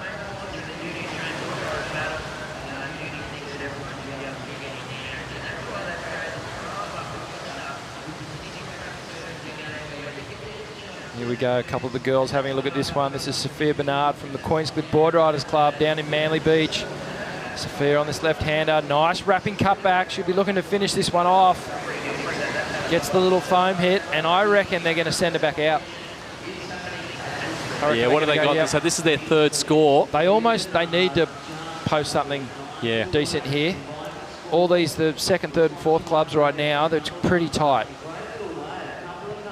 I reckon they think that Sophia's got more in her. Well, who else have QBC got coming out? Is it Sammy Page here? Yeah, let me just, don't know if Page is here. Saw him listed. Okay, so they've got a couple of little guns. So they got Danger and they've got Samson, who's, mate, he's starting to do good things. Yeah. He's just been in Hawaii. And, of course, we've seen Danger in the Australian Open representing Manly in previous years and doing really well. There's Ben Penny there. Now there's Nick Buckler next to him, a.k.a. Danger, chewing his nails, a little bit stressed.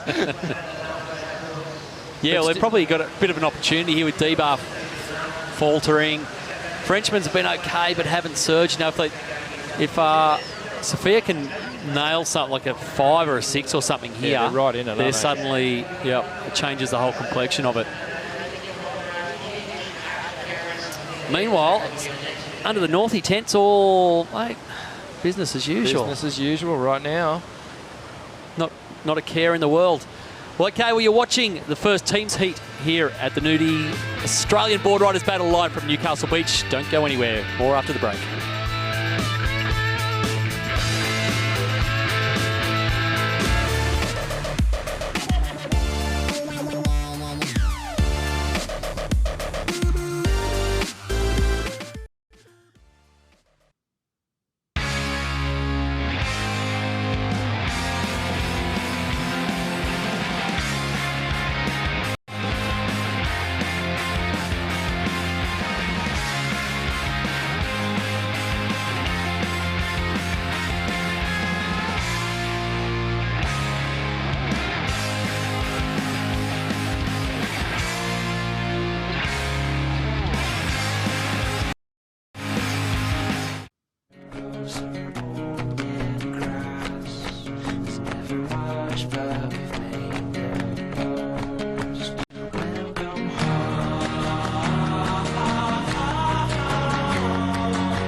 Yeah, great to have you guys with us here at Newey Beach. Newcastle, beautiful Saturday here. The Nudie Australian Board Riders battle. We're into the teams format. So basically each club has 5 surfers here. They go out one at a time over the course of an hour. It can be pretty frantic. It can be pretty full on.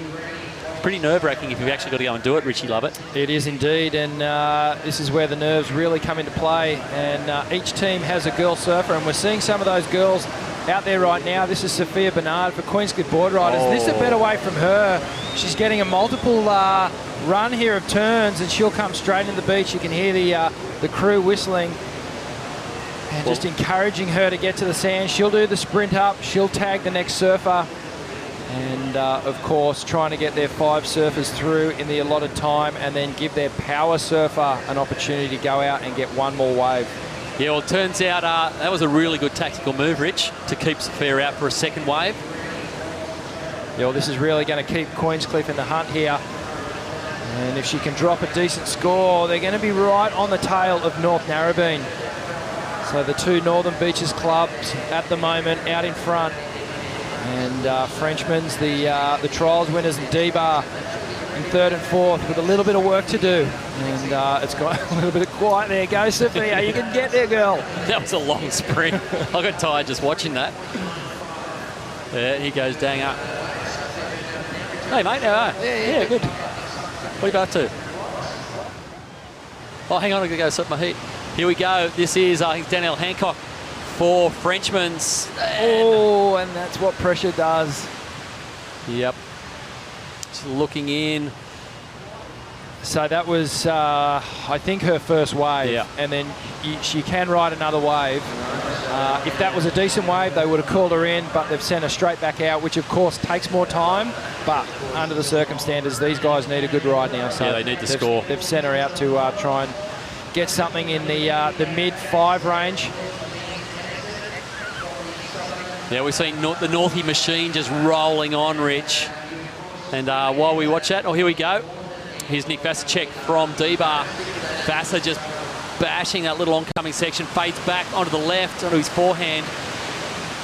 And it looks like he's going to go back out searching for another one. So, of course, the Wildcard club here won the trials yesterday from just down the coast, Frenchman's.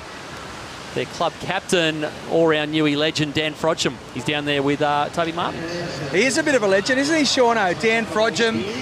What's going on at the moment? How do Frenchman's get out of this position? Yeah, we've got a little bit of stress happening at the moment. Danielle's coming in on a wave on the inside, so it's going to get her on the beach. Get Ethan out there next, our junior surfer. Hopefully he can bash one out in about less than 5 minutes.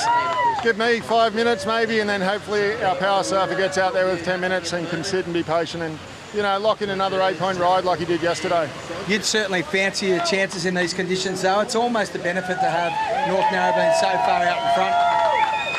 I didn't hear you. It's almost a benefit to have North Narrabeen so far out in front, so the battle kind of for second you can focus on, you know, obviously D-Bar have got that holding at the moment. Yeah, you're right, mate. It just takes a little bit of pressure off our guys. Ethan's going to go out there now and try his best, get a wave as quick as we can, and I'm out there after him. Tell us what it means to be part of this event. Oh, mate, I've watched it, you know, live the last couple of years down in Cronulla, and it just looked amazing. And then to come to Newcastle and see it at our home beach, it's just amazing, man. The best surfers in Australia here competing for their clubs. Just awesome. All right, mate, best of luck out there. Light it up. Thanks, boys. There you go, Dan Frodsham. He's got to turn the tide on the current situation. North Narrabeen firmly in the lead, but second, well up for grabs. Back to you guys in the booth. Yeah, thanks, Mertz, and good on you, Frodgy. Yeah, no, it's true. It's going to be a battle for second. It is just looking, nothing is going to stop the juggernaut that is North Narrabeen. Just rolling on. Yep, well, they've picked up where they left off, Shauno, last year. Our defending champions are sending a clear message to the other clubs that they want to go back-to-back. And as you said, Shauno, way out in front at the moment. The battle for second, though, ensures, and 21 minutes on the clock, so time is starting to tick away. And, well, D-Bar, they're still on their 3rd surfer. Yeah. So they've not only got work to do on the tally, they've got work to do in terms of their timing. They need to get him in and out. Yeah. So at the end of, well, basically by an hour, you need to have 6 scores is what you need. D-Bar are sitting on 2, and they've got 20 minutes left. Yep, do the maths. Yeah, they are getting wedged badly out there at the moment. Here we go. Well, speaking of D-Bar, Nick Vasacek, well, had a look at that. Nothing doing there. So he can see the frustration. Meanwhile, Danger for QBC. It's a bit of a wobbly kind of wave. Yeah, he won't be happy with that. He'll go straight back out and get another one. Yep. Here we goes Nick Vasacek on this right-hander, just trying to link this one up. He'll milk it for all it's worth. This is it. It's do or die. It's odd seeing Nick Vasacek turn. Or you see him in the pit at Snapper. He's probably the best backhand guy out at Snapper Rocks. Just used to seeing him barrel. Got a pretty good backhand on him. So he's in finally, mate, with 20 minutes. Which means who are they going to send out? Samba Man coming out next. Look how frothing he is. So I think the boys giving him the rundown. Samba in and out really quick. Samba, you got 30 seconds. Yep. Which can happen. It can all get turned around just in a matter of minutes. If he paddles out there and gets an 8. Yeah, jag it, and you just don't know. Oh, right about now, it's a deep sand's burn. feeling like powder snow. It's like here we go. Oh, Samba, yeah, mate. Oh, yeah.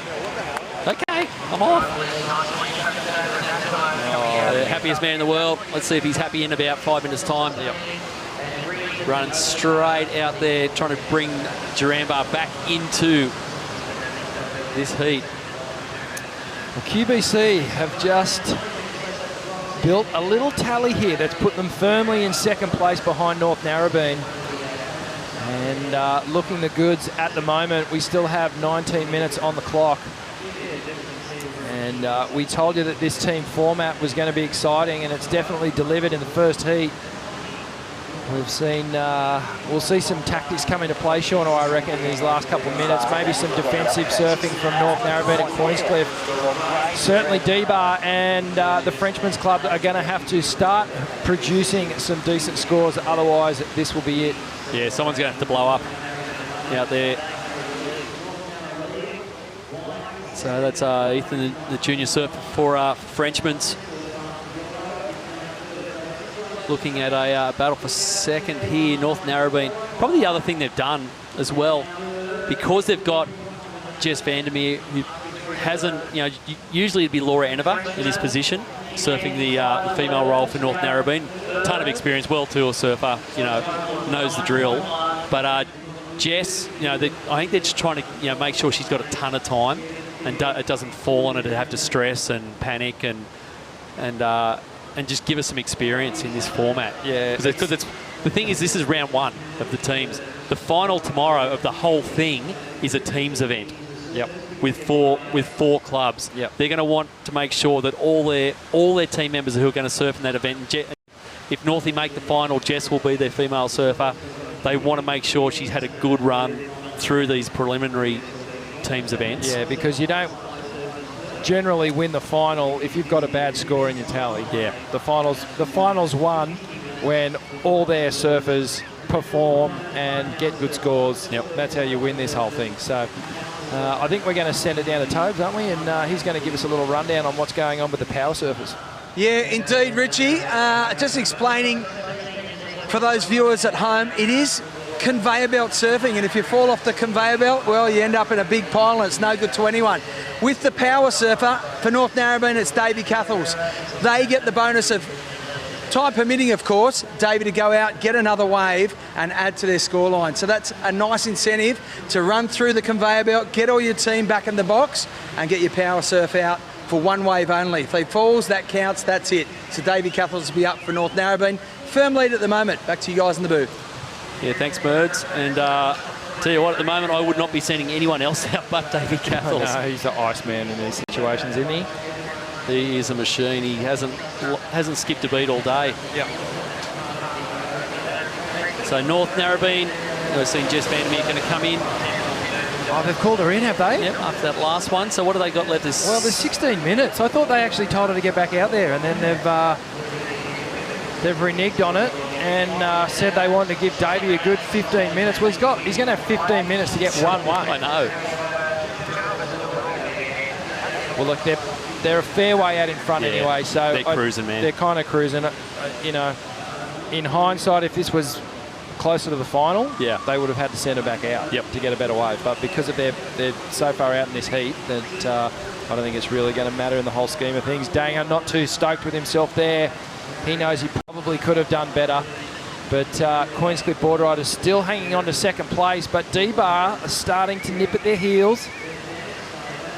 Yeah, it's well, here we go. Samba Man just kind of setting this thing up here on his forehand, rips a big roundhouse cutback, great rebound off the bottom again, floats it nicely. This wave's got some real push through the inside, and Sumba just looking for a little finish turn here. Cute little whitewater turn, and a couple more to finish up. He'll beach it between the divider rocks. Well, he's pretty much ended up at Merriweather. He is going to be, he's going to need some oxygen after this one. Well, the good news is that wave of Samba Man from D-Bar is going to put them right in a position to take Queenscliff out for second place. It was a good wave and it was quick. So, go Samba, you got this, buddy. Oh, he's feeling those beers from last night, I tell you, and he's digging for a beer now, I bet.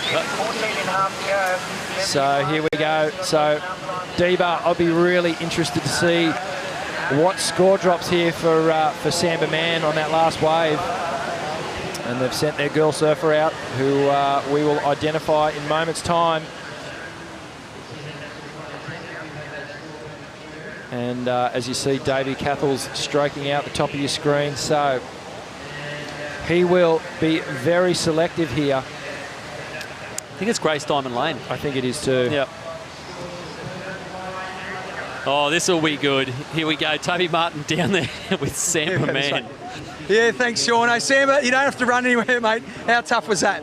I'll tell you what, I didn't think I was going to make it, then I saw a Grom run past me. So it kind of inspired me a little bit, but definitely a good runner. How's the pressure on you in this team format? I love it. I thrive off it. You know, I know I can go out there and get a wave. It's not sort of something I think about too much, but the boys put a lot of pressure on themselves, and like with our club, we want to have fun, want to make it enjoyable. So that's what we're here for, and that's the spirit of surfing, I guess. Well, you're still in second at the moment. Need to come home strongly. Yeah, of course we do. I mean, we're watching North Narra, they're just like a finely tuned machine out there, eh? But it's cool, you know, we love being here, and thanks everyone for the opportunity. There you go, Samba. Catch your breath, mate. We'll catch up with you soon. Thanks, Modes. Samba Man blowing hard, but right in there for D-Bar at the moment. Oh, that was cool. But he has, mate, fully dragged D-Bar back into this heat. They're up into second here. And they've actually got the same number of counting waves as Queenscliff, so it's apples and apples. Yep, and like we thought, Samba has just put D-Bar into that second position there. And it's amazing how someone like Samba can go out and just change the whole dynamic of the feeling behind that team. You know, and just go, hang on a minute. All the pressure that was happening in those first couple of surfers. Didn't seem to hurt that guy. Nah, he's just switched it around. So eats pressure for breakfast, mate. Great to see. And a cool, calm, composed Davey Cathell's just in the lineup. And he'll be looking to put just a little bit of icing on this heat for North Narrabeen. And they're way out in front at the moment. But I tell you what, if D-Bar can get another decent wave and then get their power surfer back out there, it's not out of the realms of possibility for them to take first place in this one. Yeah, well, Jess Vandermeer's wave is only 1.8. So they've come back to the field a little bit. But, geez, you couldn't see Davey Cathell's messing this up here. He's, the first power surfer. So he's the last surfer for North Narrabeen. He gets one shot at it. Look at him, having a laugh. He's having the best day of his life out there. Be a little more intense, I think, tomorrow this time, Rich. We're looking at finals and stuff like that. Just setting it up today. There are Northie boys with standard issue hats and pirate T-shirts. There's the big guy in the white long sleeve T-shirt, very familiar. Hello, Simon. Hello, Simon. Simon Anderson, of course, one of Australia's greatest surfers, surfing heroes, one of the world's best shapers, board designers, and all-round good bloke. And D-Bar surfer right there. Is Breno just getting in a little zen moment? He was, mate. Just thinking what he's going to do with his 20 grand. Yeah. However much survived last night. Well, here we go. Davey's not going to go. Well, he's still at 10.5 minutes to catch this one wave. He didn't like the look of it. Flaring little... So this is Samson Coulter from Queenscliff Board Riders, one of our young junior surfers from the Northern Beaches, starting to make a name for himself, and just coming a little unstuck on that final wobbly section there. But I think he'll... Well, the Queenie boys will be looking at the clock, and they're going to call him in. Well, here's Dan Frodsham for Frenchman's. It's a nice looking wave here. Big swooping roundhouse, opens up now. Frodgy just ripping it into the pocket there. Another little cutback. Needs this wave to steepen up a little bit. Give him a bit of love on the inside. Nice little turn there. So Frodgy's going to claim it. I reckon that was pretty similar to Samber's ride. So it's in the ballpark. It's kind of in that. It's in that range. So, oh man, 9 minutes to go. This one's playing out, and these guys have still obviously got their another surfer to go. Yeah, okay. Merds, what's going on down there, mate? Yeah, thanks, Shauno. I tell you what, one of the hardest assignments in this sport, and this format of the sport, is this run. Dan Frodsham, how hard is that? The soft sand? Man, oh man. Tell us, great wave, mate. Lots of pressure, but you've got Frenchman's back in it. Yeah, mate, I tried my best. Come on, put it in. Come on. Frodgy, how hard is that, mate? How hard is it? Oh, mate, that's hard. Walk in the park. Couple of lefts at Newey. Yeah, I don't mind the lefts. The walk in the park, not fun. I tell you what, there is nothing easy about this format. It saps you out in the lineup, it saps you for energy, and then a 200-metre soft sand run. Geez, those apples are tough. You cheated, Merge. You only did the last 10 yards, mate. You like the I'm guy not competing, Shauno. You like the guy that hides in the bushes at the marathon and just comes right out at the end. Well, that was a great ride that we just saw from our D-Bar surfer. And I think that was Grace Steinman Lane, and she will make her way up and tag their power surfer, I believe. Yep, so Breno is going to get out there, get one more shot at it. He's still got 8 minutes on the clock. So okay, well the good thing now, Rich, we've got 5 scores in for each team, so we're apples and apples across all. So down to the power surfers now. So we know exactly what everyone's going to need to get through here. So at the moment it's North Narrabeen by a country mile. Queenscliff second, D-Bar third, Frenchman's fourth. But they're all still kind of in it. Yep, so only one wave. These guys can only catch one wave. They don't get to pick and choose. So a very crucial finish coming up. Good to see everyone's got their riders through. Their power surfers are heading out there. And it's really going to come down to the wire here. So, you know, it really is a battle for second, third and fourth, huh? Yeah, totally. Those minor placings, I can't really see anyone hunting down unless something absolutely extraordinary happens here with Davey and he just has an absolute shocker. He's been out there 10 minutes. Well, this can happen. You can actually get too selective and just start going, oh, wait for something that is actually not going to come. Yeah, I'd be very surprised if something like that does happen, though. Northie have got this under control. And looking really good. So we're going to run round one of the teams this afternoon. What else we got? The adaptive... Yeah, the adaptive expression session later on to finish off tonight. And that'll wrap up around 6 o'clock, I think. But we'll see Barney Miller and friends taken to the water. And if you want to be inspired and if you're complaining about some first world problems, just make sure you tune in later on this afternoon and get a little reality check and watch what these amazing surfers are doing who are, you know, this is really showing some ticker, getting out in the water and just mind over matter. Yeah, I haven't seen the list, but pretty sure, well, of course, Barney's here. He's mono, Stuart, here? Not too sure. I saw Barney last night. He was frothing. He's like, dude, I'm getting out there tomorrow. He was freaking out. So. I think Red Wheatley's here. So it's a bunch of crew who represented Australia over at the Adaptive Surfing World Titles. The first one's over in California, not so long ago. So here we are into the final 5 minutes with all the power surfers out there. So this is what we've seen so far. Basically been the North Narrabeen story, Rich. Yeah. He got things going as he does for the North Narrabeen crew. Quick start, straight to the beach. And then it was they were off and running from there. As we saw Brent Dorrington for the D-Bar Club. Started to wind up on this right-hander. Couple of wobbles, couple of trips, but he got the job done. D-Bar currently in third position with minutes remaining in this one. Yeah, still in the picture. So Breno he's gone back out, so he's their power surfer in the water at the moment. As is this guy here for North Narrabeen.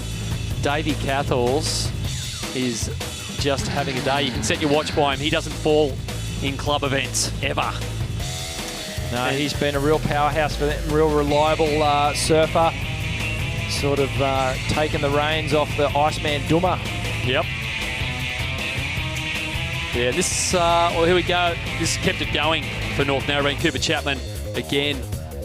That's more or less, those kind of guys in tandem won the whole thing for them last year, Cooper and Davey. Yeah, just feeding off each other. Yep. Sparring partners down there at North Narrabeen. But Samba Man showing that the elderly team members, the masters, can bank the points and inspire the team. And Samba just putting the big yards in, coming up the beach. These guys have got a long run to tag the surfers.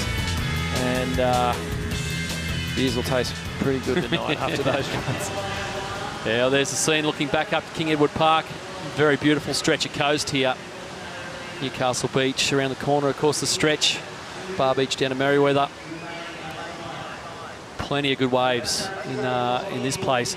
So, well, while we were watching that recap, we saw Davey's wave, and guess what? He didn't fall. What a surprise. This is so it. Here we go. Davey Cathals up and riding on his last wave for North Narrabeen, and you can see as consistent as ever, Davey just connecting the dots on this one, not trying to oversurf the wave. Beautiful roundhouse cut back into the foam and all the way through to the inside, and that's all she wrote, and that'll be it for North Narrabeen. They will take this first heat out with 3 minutes to go, so the pressure now shifts onto Queenscliff Board Riders, D-Bar and the Frenchman's Club from just down the road here. Yeah, there's nothing between them all. At the moment, Queenscliff totals 20.25, D-Bar's 22.9, Frenchman's 18.75. So it's basically whoever's going to get, you know, the best last wave, the best of this last exchange. Well, here we go, Breno. Crucial wave, little floater there to finish. And then it went in at a 2.85, so that's moved them up into second.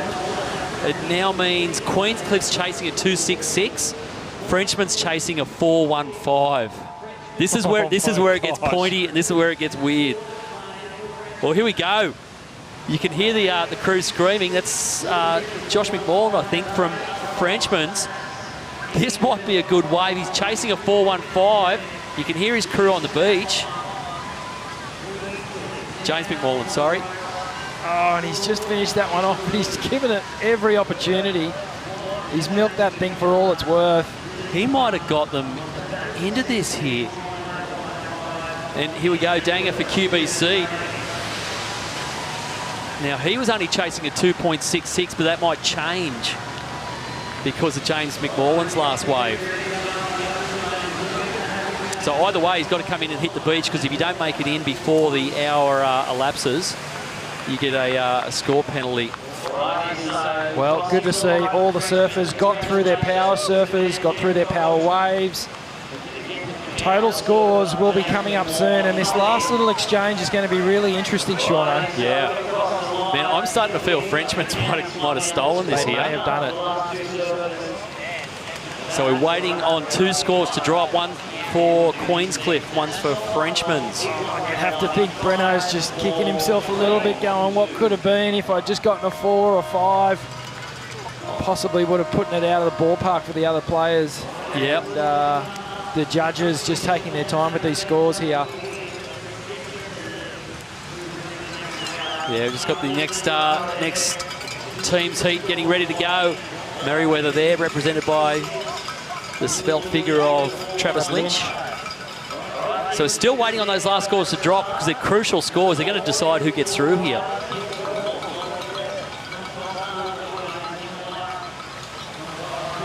Cut the air with a knife, Richie. No. Love it. It's all happening, you know. Okay, well, scores. Okay. Here we go. Scores are starting to drop. It's a 3.55 for Frenchman, so not enough. So now it's over to your mate Danger from Queenscliff. Needing a 2.66. Geez, do you remember the wave? Surely. Oh, it's got to be a 2.66. First judge says a 3 point. It's crawling over the line. Danger's crawling over the line. A 3-2, he's going to get it. Hanging on threes, and there it is, dropping a 3.25. So Queenscliff getting the second place in the first team's heat behind North Narrabeen, who absolutely just nailed it. Textbook stuff from them. The defending champs looking the goods. And we're just about to kick the next team's heat going out. There it is, Cultborough, of course, represented by world champ Tyler Wright. It's Merriweather there, Travis Lynch. Hang on, where's heat draw? I've lost it. There it is. Coffs Harbour as well, and Northwest Board Riders from Tassie. It's a fair run for these guys, isn't it? It's not like they're just running straight down to the water's edge. These guys have got to head 150 yards, 150 metres down the beach. Before they even start paddling out. Okay. Well, you're watching the round one of the teams division here at the Nudie Australian Board Riders Battle. Back with more right after this.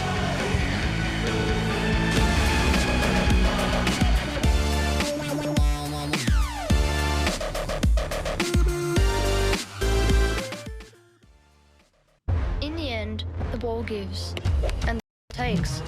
But don't be fooled. The ball always gets what the ball wants. The ball is in every park, big and small. As long as there are limbs, hearts and air to breathe, you will find the ball. Don't for a minute think the ball doesn't have an ego. The truth is, the ball seeks the lights, and the lights seek the ball. But what the ball really loves is the motion, the dance. I am the ball. We are Fox Sports.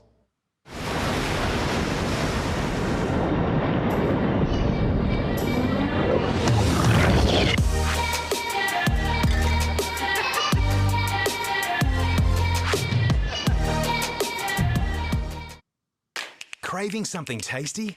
Hurry, for a limited time only, you can get any 2 wraps for $10 at Subway.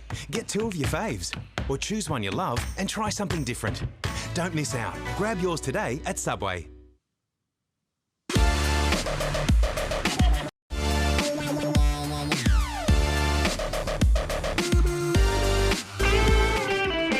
Welcome back to Newcastle Beach for the Nudie Australian Board Riders Battle. I'm with the North Narrabeen Skull and Crossbones Brains Trust, Matt Cuttle, Simon Anderson, of course, Tookie. Matty, a pretty good first up performance in the tag team event. Oh, it was an exciting game just then, and the time management of the boys and the girls then was sensational. Room for improvement still? Oh, always, Tobes. There you go, North Narrabeen. Always a little cagey. Simon Anderson, what was your take on proceedings? Yeah, the surf deteriorated a little bit through the course of the heat, and the Narrabeen plan, from the look of it, they didn't tell me before the heat started because I wouldn't have listened anyway, but it seemed like they just were catching anything they could and coming in straight away, obviously, and as the surf deteriorated, that worked out pretty good. There you go, and Tookie, mate, you're all over this. You analyse every moment, every heat, every grain of sand. Did you give it a pass, Mark? Yes, Toby, definitely give it a pass. It's great that the Southerly held off for everyone as well. But our strategy was to win, and that's what we did, yeah. How are you guys handling expectations? Coming in with a big target on your back? Reigning champs, how's it feel? Yeah, we're pretty relaxed, actually, Toby. Yeah, we don't see it really that way. Well, we just concentrate on what we do and let everyone worry about what they're doing. So there'll be a full crew coming up the M1 tomorrow? Yeah, I'd say there'd be a few Narrabeen troops coming up to cheer everyone on, so we're looking forward to having all of us here. And a great stadium to perform on?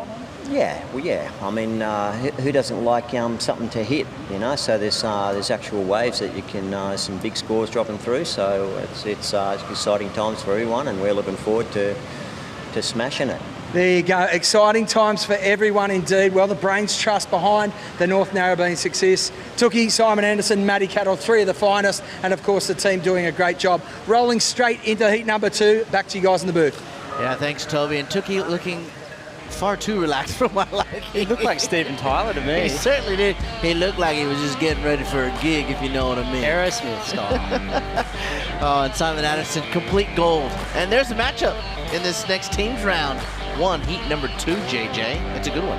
Yeah, that's right. Shmoo, Coffs Harbour, Merewether, Culburra, and Northwest from Tassie. Wow. So there we go. There's our 4 teams. Heat 2 of the teams division, and this is kind of like the blue ribbon division of this big Border Riders Battle weekend. And of course, there we are. How are you, Shmoo? Yeah. G'day, guys. Welcome. And thanks for checking in. It's my favourite event of the whole year. Yeah. Better than the CTs and stuff, I reckon. Oh, come on. I love it. Yeah, it is pretty good, though. I mean, we saw in that first heat, JJ, the cream rises to the top, North Narrabeen.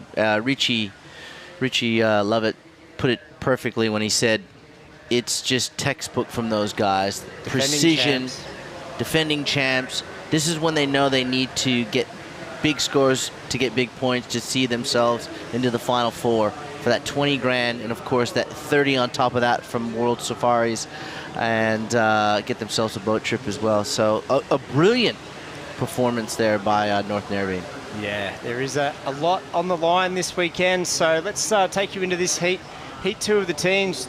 We just did the intro there, and on your screen there, representing Tasmania. Yep. Oh, she's coming unstuck. That was Zoe Gray. Zoe, yep. And out there as well is the world champ, Tyler Wright, representing Culburra. There she is. Absolutely destroyed her heat this morning, winning her team 1,000 points in the women's division. Jake Sharp's out there for Coffs. Now, and one more to introduce, Travis Lynch. Yeah. There he is, right there in blue. So Jake Sharp there, just want to make mention, has done so much off-season work. He looks physically fit. He's been surfing in the QS 1000. His surfing is just stepped up another level, as we see this young lady. Well, she needs no introduction with surfing like that. That is, of course, our reigning world champion, Tyler Wright of the Barra, Culburra, that is. Look at her go, JJ. Hasn't she just read this wave perfectly, linking it up. Haven't seen too many Wrights all the way down into the corner. And Tyler Wright, she's found one here. She's still going. She must be right in near the swimmers there, I'd say. And she's done. That's it. It's coming in. And there's Jakey Sharp. Yeah. So like he's sporting the beard. The man, the Bear Grylls look. He does it well too, doesn't he? Oh, he does. Yeah. He's a good-looking rooster. And there's the biggest bogan in Australia right there, Mikey Wright. Don't judge him by the haircut. I was looking at the mo. Oh, right, okay. So this is Tyler's going to tag the brother here, the Wright family. What a team to have. 2 Wrights can't make a wrong. Oh, they can, maybe. Here we go. So you love the Wright puns, don't you? Oh, I love the Wright puns. I've got a million of them. We've got a whole other day. I've got to listen to this stuff. So, all right. So Mikey's out there. Scores still yet to come through on our screens here. So here's Zoe. Yeah, Tasmania being well represented here by Zoe Gray, and it looks like she might call it a day here. Her work is done, as we saw Tyler Wright make her way in. There she is, getting hugs and kisses from Deanie Bowen from the South Coast. There he is, Ryan Callanan. He'll be representing. I'd hate to see him out there as their power surfer, Ryan Callanan. He is going to be explosive. So here we go, Zoe running up the beach. So here we go, scores trickling in now. It's going to be a mid-range score for Tyler, which is surprising. Here we go, it's a couple of 4s, 5s. So he's getting the long distance all the way up there. She's going to run into the tent, and Liam Viney will be out there next. So, but she's had a long run up the beach. Yeah, so Zeb Critchlow from Northwest will be their power surfer. And Jake Sharp, their power surfer for Coffs Harbour, is their power surfer, so he's out first. But Toby's got some interesting facts down there on the beach.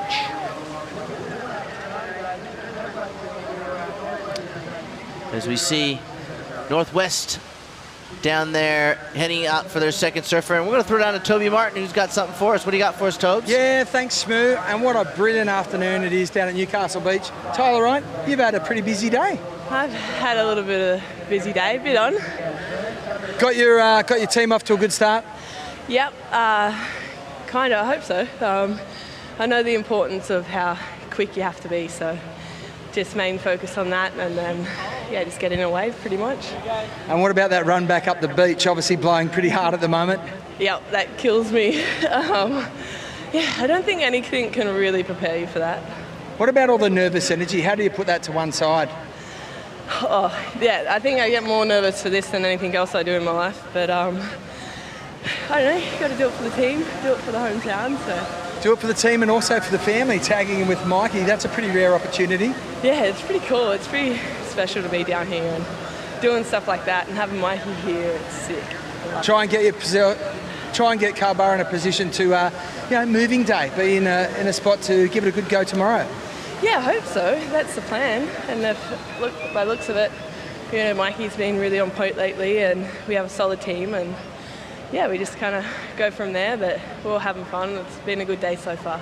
There you go. You're having a good day. We're enjoying watching out in the surf. Best of luck to Carlborough. And hard work. It's not easy. All the nervous energy, waiting in the box. You've got 2 or 3 seconds to make sure that's the right wave. It is very exhausting stuff, but Tyler doing it extremely well. Yeah, thanks, Toby. The power surfer for Carlborough is Mikey Wright.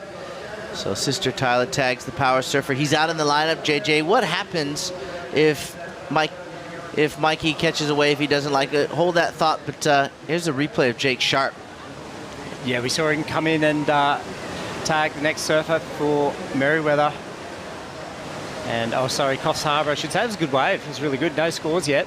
So we've got a 2-point ride for Tassie, Zoe, 4.5 for Tyler Carlborough. And here we go. This is Merriweather now. So this is Travis Lynch. And look at him go. Hasn't got much there. Pulls the boardies up. Has a look in. I think he'll probably go get another wave. He's looking for direction here. Of course, surfers looking to see what the coaches and the team players will say. Either get back out there and try and get another one, or you've done well, come on in. We need that time for our power surfer. Now, the Northwest Board Riders representative, this is Liam Viney. He's done. He's finished. He says, yep, I've done my work representing Tasmania. And he's just going to let the board make its own way in as he nearly comes undone there. And there's that sprint up the beach. And it's like, this is where the fitness comes in. But you find that extra gear, don't you, JJ, to get up the beach and get to your team? I mean, I wouldn't find, I don't have any gears. I don't know about you, but these kids certainly do. I'd be so self-conscious running up there. Here we go, clean tag. So talk about time management. 2 waves for Northwest locked in already. So Viney, power surfer. Yep, he's in. Junior state champ, done his job, and running out there now is Zeb, who we saw in the skins this morning. So let's see what Zeb could do. Yeah, we still got a little bit of time left, so we're really sort of powering through the waves here. 50 minutes, it's heaps of time in these conditions. Heaps of time, and as we see Mikey Wright, who is the power surfer, obviously that's not going to go into one that they want to keep. So you got to be real careful here and select the right one for Mikey Wright. Could be this one here, Jay. Yeah, he needs this one. We saw him kick out, so this wave's going to count. And he's put together a few moves there. He's coming straight in, so that was a much better wave. He's got 2 goes at it. Leg rope off. Yep, you can see him still sporting that ankle brace there. Is that just precautionary, or is he still, is that ankle still bothering him a little bit? It doesn't look like him when he's running up the beach. Look at him go. He's galloping. It's in full stride. Mikey Wright, Carlborough. And Coffs Harbour, Jake Sharp, the power surfer for that Board Riders Club, is 6.5, JJ. So they take the early lead, the Coffs Harbour Board Riders Club. So Lee Winkler will be extremely happy for that opening power surfer of Jake Sharp. Now, third surfer in the water for Culburra, Jordan Watson. This kid is no slouch either. He can definitely put together some nice big turns and a big score on the board. Don't worry about that. So third surfer in for yellow, Culburra. And after that big sprint up the beach, JJ, we're going to see how Mikey Wright is feeling. Toby, what's he feeling like down there? Shmoo, he's very fit. He's not blowing too hard. Mikey Wright, incredible wave, and just going from strength to strength for Culburra. Yeah, thanks. It was fun out there. The waves are kind of a bit small, but you know, when those lefts come through, they're pretty fun to surf, and yeah, it's pretty fun. Run me and the viewers at home what it feels like to make that snap decision to go a wave or not to go a wave. Yeah, it's pretty hard. As you see on my first wave, I probably shouldn't have taken off, but I'm happy that I pulled off and got that left. Are you surfing with freedom out there? Yes and no. You got the pressure of, surfing good and hope like getting a good wave for the team so we can progress through. But yeah, it's a little bit of pressure. And what about that run to finish? Yeah, it's a tough one. There you go, mate. You did it well. Well done, Mikey Wright and Culburra. Looking really strong at this stage, guys. Yeah, certainly they are. As we see, Travis Lynch, there he is, making that run. And he's looking swell. He was a little bit thinner last time I was surfing with him over in Indo. We did a trip together a few years ago. And there is... but still surfing good. Yep. And well, she should have run out of no steam, this Carly Shanahan. She's 13 years of age. She's got energy for days. Here's the power surfer for Merriweather.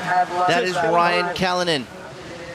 Keep your eyes glued to the screen when this guy rides a wave. He is ultra impressive. One of the dynamics of today's surfing generation right there on screen, Ryan Callanan of the Merriweather Board Riders Club. Let's have a look at a replay. This is the power surfers replay here. Yeah, Mikey Wright here. So we saw him pick a little wave that was no good. So he had to make sure this one counted, and it did. And he's just timing that really, really well. But he's got a big bag of tricks. He surfed that pretty safe by his standards. But in this team format, that's what you got to do: get the points on the board. And first little scores trickling through now, Shmoo. So Tyler got a 4.5 for Culburra.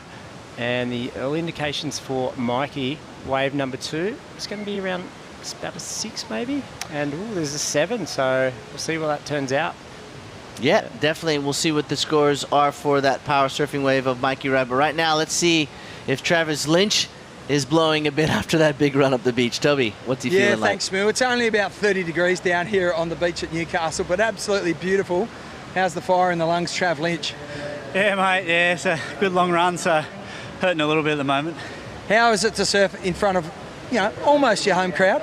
Yeah, mate, it's pretty good, but I just seem to get out of rhythm there and a bit lost, so a bit disappointing, let the team down a bit, but hopefully we'll get through and we'll be back in the next round. A club so steeped in history, is it time to bring Merriweather back to prominence? Yeah, it is. We've put in a lot of effort this year so far with just getting all the guys together and really come together just as a club and a group of friends as well, and enjoy the time away and just enjoy the experience. And does it help the club? It must to have someone like Ryan Callanan make the tour. Obviously he's got some work to do this year, but all the Groms, they must feed off that. Yeah, mate, we've got heaps of young cadets and juniors in the club, and they love seeing Ryan around and surfing. And mate, I'm a little bit older than Ryan, but I still enjoy having a surf with him, and he's such a great guy, and hope he gets back on tour next year. So what does this do for all the grommets in the club to see you guys out competing? What's the morale like at the moment? Yeah, it gives them something to work towards. They're got the junior development program down there going really well, so we're going to be a strong team for many years to come, and it's great to have everyone here at Newcastle. Good on you, Trav. I'll let you get some oxygen. Thanks, Toby. There you go, Trav Lynch, blowing a little hard, but composing himself nicely. Well, let's see if we can get you to blow a little bit harder as you make a 20-yard dash with that next surfer that comes in there, Toby. We want to see you do the 25-yard dash back up into that nudie box there, because I'll tell you what, these surfers are fit. What about the cameraman? The guy, everyone was saying poor Toby. What about the cameraman? He's running backwards with the this big thing on his shoulder. Yeah, he's the unsung hero. This is a good point. Yeah. All right, well, the back end of Merriweather's team here, Jackson Baker, Luke Egan, and Saber Norris. That's nothing to sneeze at right there. I'm really excited about seeing what they can do. But right now, the focus is on Culburra, who leads this second heat in the team's round number 1 with a 6.85 and a 4.50, followed by Coffs Harbour 6.5 and a 3.25. So they need a small score to jump into the front here. Of course, top 2 teams moving on through. Northwest to move into second, a 4.11. And Merriweather's chasing. They're still waiting for Ryan Callanan to strike. Here he goes. Yeah, he's found something. Not sure if this is his first or second attempt, but straight up into the lip and dealing with a bit of chop, and he's mistimed that one. Wow. So obviously, yeah, that's his first one, so he's got another chance. That wasn't too good for him. Here we go. Coffs now. Who is this fella? This is Geordie. Oh no, that's Madison. Madison, yeah. So here we go. He's looking into the beach for instructions, and that says, come on in. So Coffs in second at the moment. Didn't need much to overtake Culburra. Well, Coffs finishing second last year relied heavily on these next 2 surfers as Madison hits the beach. And Sean Cansdale, Lee Winkler will be the link. And we're going to come back with more live action from Newcastle right on the backside of this break. Stay with us.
And welcome back as we get Nudie and Newcastle here for the Australian Board Riders Battle 2017. JJ, Jonathan Jenkins on Shamoka here, and there is the beautiful south end of the beach here at Newcastle Beach. Main beach it is. As we go to live action here, JJ, the boys and girls up and shredding. Yes, Team Culburra doing it real good at the moment. That's Jordan Watson. So he's the 3rd surfer, and they just need a 5.56 to get up into the lead according to our screen. So right up there, they've got 11.35, so another score to drop. So we'll let you know what that is. And this is Ryan, so he's had his second wave as well. Merriweather coming on in, and they've got work to do. Yeah, they certainly do. Plenty of time, but I don't think Ryan really got the waves he was after out there. So heading out there now, Jackson Baker. And this guy's a great surfer. The Merriweather team's got so many good guys. I'm surprised to see them sort of lagging at this stage. As Jordan Dank heads out for Culburra, look at the last two. The last 2 surfers for Coffs and Merriweather are fantastic. I think that these 4 surfers are, especially little Saber Norris, will just love these conditions. And of course, Sean Cansdale, Lee Winkler for Coffs, as we see the Northwest Club heading up. That is Zeb Critchlow. That was their power surfer. He's in. He will be tagging Shea Cadle straight away. There he is on screen. They're ready to go here in the team's round 1, heat number 2. This is where you can get a lot of points towards winning the Nudie Board Riders Battle for 2017. And going back to what I was saying before, Sean Cansdale and Lee Winkler, will be heavily relied upon. This guy right here is who we're talking about. Yeah, Sean Cansell up into the lip a second time, cuts back, trying to link this one right through to the shore break. And I reckon if he does, he's probably going to come on in. Has another look out there, so got a 7.15 for surfer number 3. Yeah, Sean's going back out. He can do better than that. And scores in for Merewether Shmoo. There's a 4.15, so that was for Ryan's wave.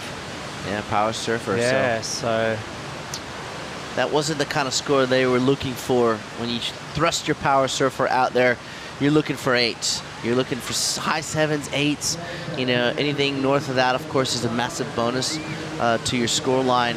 And unfortunately for Merewether, Ryan wasn't able to produce any of that, not even close with a 4.15, and that's going to hurt them. Potentially, it could hurt them. They're sitting in 4th, as we see.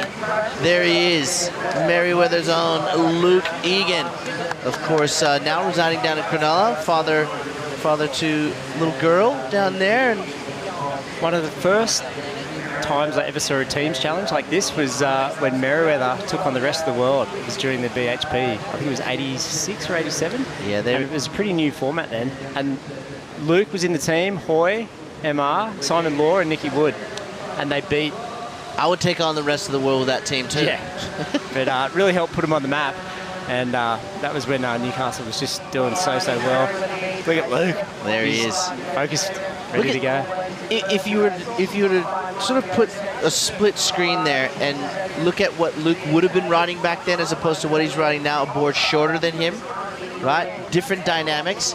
If he was riding a board back in the 80s when that event was on, it probably would have been a lot taller than him, right? A little bit wider in the hips. Now look at what he's riding. A lot more fun to me. That used to be the rule, didn't it? Like your board was about 2 inches taller than you were. That was kind of like the standard rule. That was an unwritten rule. That's correct, JJ. Very good pickup there.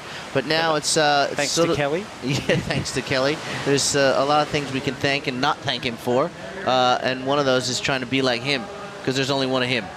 I was at Bede's house the other day doing an interview about his year and how he's feeling coming back, and we're in the garage. He's got all these boards. He goes, "Oh, there's the board I wiped out on at Pipe." You know, when he went over and he got hurt, it was 6.5. Wow. I was like, what? Years ago, that would have been like a 7.3 or something like that. Easily. So equipment has changed, as has the surfing, style of surfing, the dynamics. These kids are doing things, and even, you know, the old school guys are even doing new things they probably never thought that they could do with new equipment. So it's great to see the evolution continues in this awesome sport of ours here at the Nudies Teams National Finals. This is all part of this massive event this weekend. Right now it is Coffs Harbour right there, led by one of these guys, Sean Cansdell. Chasing him will be Culburra. This is, of course, Jordan Dank, goofy footer from down south. Not a bad looking ride here, JJ. Yeah, he's found a good wave there, bit of wall on it. Didn't really go to town too much, but definitely got a few moves in there. I'm surprised. I thought he kept that as a score. Yeah, only needs, what, 2.91 to go to first, so first and second do progress. So he's heading back out. Let's have a recap, Shmoo. Hit 2 of the teams, and there they go, off and running. Yeah, pretty solid. Yeah, Tyler, she got the job done really quick too. She got a wave in a couple of minutes. Read this one pretty well, considering all the bumps in the backwash. Connected through to the inside. She got a 4.5 for this, and if you sort of play the averages, if you can get a 5 or a 6 average, you're usually pretty much good enough to get through these teams challenges. So she's had a big day, doing very, very well for Culburra, as you would expect. And here we go, Jake. Yeah, Jake Sharp, looking the goods. Power surfer for Coffs Harbour. Off-season paying off for this young man, and posted that 6.5. And here's Mikey Wright from Culburra. Yeah, 6.85 for this one, and that is the best wave of this exchange so far of all the teams. So Mikey Wright can feel good about his efforts running up the beach, and we're going to see him again at the end. He's the power surfer for Culburra, and this is the wave we just saw then. Nice little finishing move there, good timing. So Coffs Harbour leading at this stage. So doing a good job, these guys. Jake Sharp, Carly Shanahan, Madison Williams, and out there right now, Sean Cansdell trying to lock in a... Yeah, that was an amazing way for Madison Williams there. 7.715. So Coffs, who have had their power surfer out there, Madison's trumped that, and look at Sean Cansdell really laying back into that turn, and again, full rail cutbacks. I would have loved to have seen a lot more of that when he was on tour, because when this guy gets aggressive, his surfing looks very similar to one Mark Akalupo. A lot of power, a lot of poise, and a lot of style, and he's done. It's pretty laid back. You know, his first ever heat was against Occy, and he showed up late and nearly missed it. Well, he did miss most of it. That's pretty laid back. It's pretty laid or back. just late altogether. Yeah, I just missed time. It was at Snapper Rock. So there he goes, putting in the hard yards. Look at this, Wink and Luke, former stablemates back in the day. In the what film were they in? A couple of the Billabong movies when Link was up and coming. The Green Iguana or something? Yeah, something like that. Wink was a little grommy. Surfed a few heats against Wink. And this is Jackson Baker from Merriweather. Luke Egan, you saw in the blue as well, waiting for Jackson potentially to ride this wave, post a good score, and then head to shore, make the run as he drives in that final section.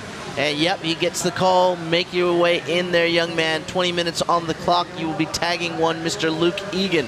Looks like he was a little bit stressed for time there, huh? That wave was a little bit fat, but looks like he just had to catch it. And he did well to finish strong up the beach. And he's going. I'm just waiting for someone to trip over. Someone tripped over at Cronulla last year. Who was that? Had a massive stack. I'm not sure, but it would have been pretty good television. Might have been Joel. I think Joel tripped. I'm bummed I missed it. Not sure. All right, well, don't trip over one of those birds, Luke Egan, as he makes his way out into the lineup. Okay, so we've got scores coming in for Merriweather.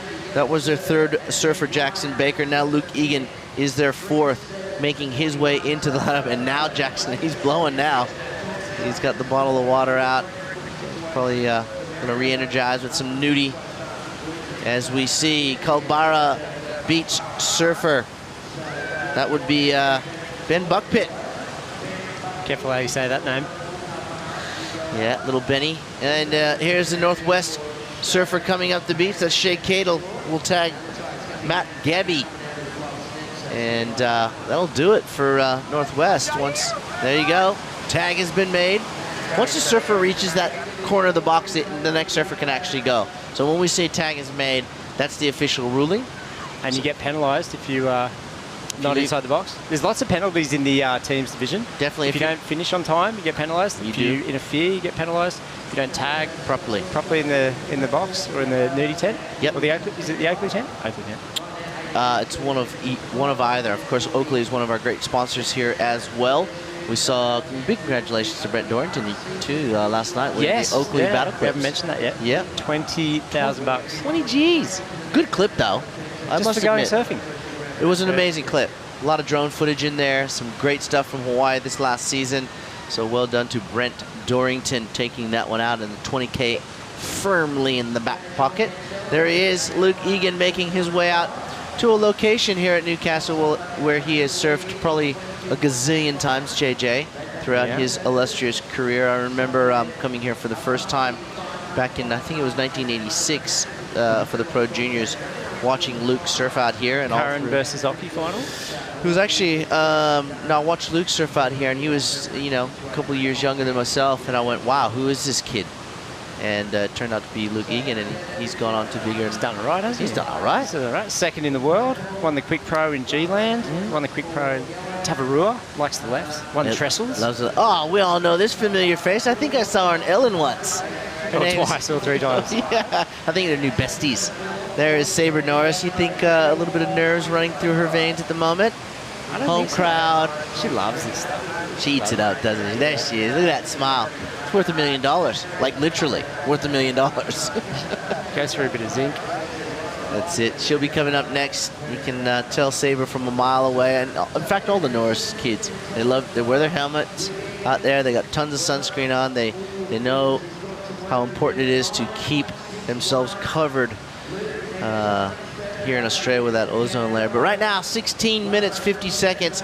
It's Coffs Harbour out in front, courtesy of a 7.15 and a 6.5 as their two biggest scores, followed by Culburra Beach Closely pursued by Merriweather. Merriweather looking for a 6.35, JJ. And they've still got a fourth wave to come in. So Merriweather's actually doing pretty good right now. They only need a 6.35, so and that's without that extra fourth. That's right. Yeah. And coming up next will, of course, be one little Miss Sabre Norris. She's down on the beach with Toby. Sabre, how's conditions? Well, it's kind of like where every single Grom surfs on the school holiday, so it's pretty fun. And you're pretty excited to get out there? Yeah, I'm a bit nervous because I feel like I'm under pressure, but everybody keeps saying, no, there's no pressure, but I don't want to let my team down. Absolutely, and you fancy yourself in these conditions? Well, yeah, maybe, I'd say so. And what about that run down the beach? That's going to take a bit of your energy out of you? Well, yeah, I'm not the fastest runner, so I hope I go all right. I think you're going to go all right, but you're going to go out and have a lot of fun, aren't you? Yeah. Well, we wish you all the best. Good luck, Sabre. Thank you. There you go, Sabre Norris, a star of the internet. She's dominated national TV, and now she's heading out to the lineup to dominate some of these nice long left-handers for Merriweather. And that guy you see on screen, Mr. Luke Egan, absolutely blew that wave apart. How is that wave? It looked like he was still cruising, though. Imagine if he really got angry. Oh, I tell you what, those are some big man turns. And look at the size of the bloke. Look at this lad. Look at the kids. They love him. The Merriweather Board Riders Club Grommet pack is in tow as he tags Sabre Norris, and she's got a lot of nervous energy ready to hit that lineup. Why did he retire? Oh, I tell you, that was unbelievable. Look at the kids. They might have to cheer him up the beach. That last 10, 20 meters. Go, Luke. Go, you good thing. Under the Oak Lieutenant. There goes Sabre. The tag is made. Look at her go. Look at those little legs. Oh, classic stuff. Oh, this is great. How old's that board? Whoop, whoa, here we go. He saved it. That was close. That was a definite save there, but how about that wave from Luke Egan? And that's what they needed. So Merriweather in third. We said they only needed a 6.35, Shmoo, and I reckon that wave of Luke's was the best wave of this final. What do you reckon? Here we go, replay now. Check how smooth and just irons out the bumps. Big forehand gouges. That's his trademark turn his whole career, huh? How many photos have you seen of that forehand slash? With slight variations. And finishes it. Make sure he planted that one. Didn't have to go too hard after those first three big rail turns. And definitely done the job for the team there. I always say you cannot replace experience. You can't put a price tag on it, and that was pure experience from Luke Egan. He knew what the club needed, and we're going to find out exactly how he feels after that ride because he's down there on the beach with Toby Martin. Yeah, down here with a effervescent Luke Egan. That was turning back the clock, mate. There you go, 9 points. Had to do something. And I just learned from my competitors' mistakes. They're all sitting too far up here. Trav has represented the club so good lately, hasn't put a foot wrong. So it had to happen sooner or later. But yeah, the wave came. I just been watching the bank, and the wave came and I was ready. How's that turning back the clock? Do you feel 20 years younger or 20 years older at the moment? Well, I've been representing Merriweather since I was 14. I was 48 about 2 weeks ago, so this feels like a long time right now. And you've tagged into Generation Next, Sabre Norris. She's become a national TV star. How good was that? Yeah, she's awesome, and these little less will suit her too. So you've got Merriweather back on track? Yeah, I have, so that was good. It feels good to help your teammates out. And this guy over our shoulder goes okay. He's not a bad guy to bring up the vanguard. Oh, he's awesome. We just got to get him on some open face and he'll destroy people. There you go, Louis. How's the blowing, mate? I'm good. You're puffing hard? Let's do it again. I'm ready. What about that run, mate? You had about 20 of the grommets running with you. That must have been pretty cool as well. Yeah, it's cool. And the one grom's got an MR face on too, so my MR was there with me too. There you go, Luke Egan, a very happy Merriweatherian. I don't know. That'll do for the moment. Back to you guys. Novocastrian. Yeah, Novocastrian, that's right. Well, thanks, Toby. And very confident insights from Luke Egan. That's what I love. This is what I'd love to see more in this sport is guys and girls coming in saying, yeah, I did a good job out there. Don't be afraid of a good performance and telling people about it. And that right there was a perfect example from Luke Egan. as he's still sucking those big ones in. But you know what? He's a coach now. So you got to practice what you preach, right? And as a coach, you're going out there and telling your teammates, you're telling the kids and the guys and girls you coach, that you got to have that confidence between your ears, right? Confidence breeds confidence.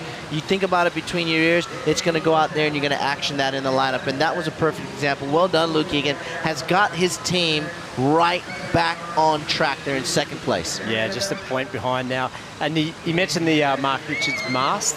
I saw him out there before. I don't think we've seen it on camera yet, but they've got all these cutouts with the little eyes of MR, and they're wearing them around, so that's pretty cool as well.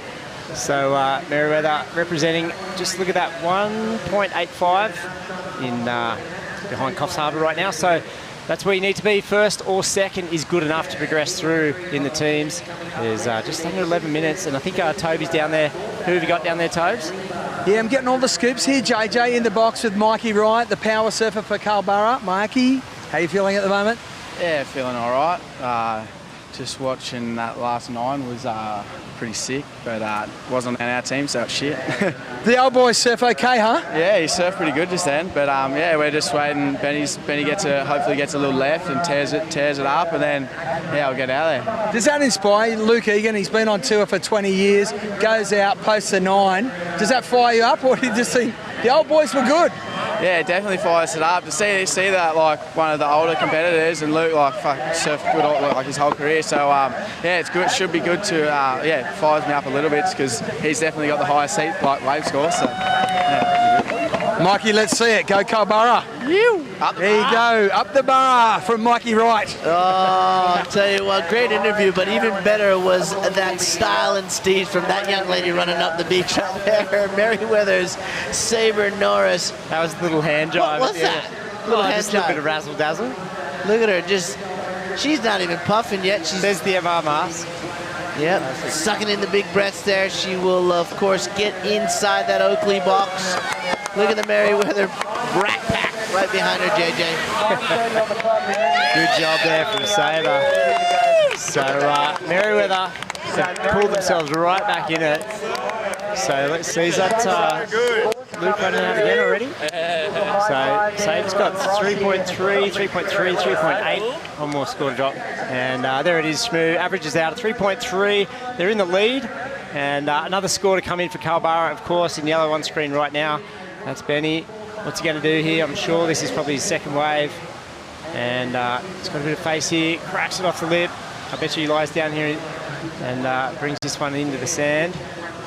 Well, that'll give Mikey Wright a fair amount of time.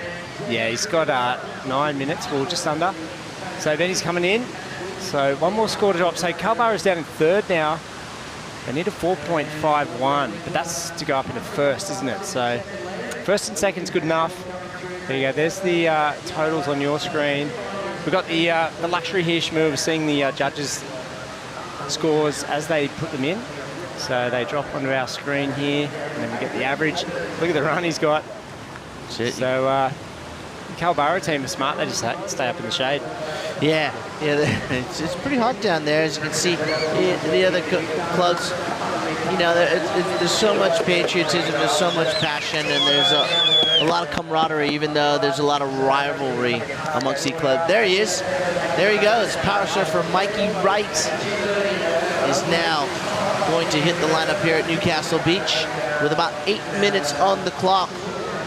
And I think that's a lot of time to get a big score under his belt and push themselves out of third into second place. Well, the good thing about today is it's really consistent. So there's always waves that are better than others, but today it's pretty fair and pretty consistent.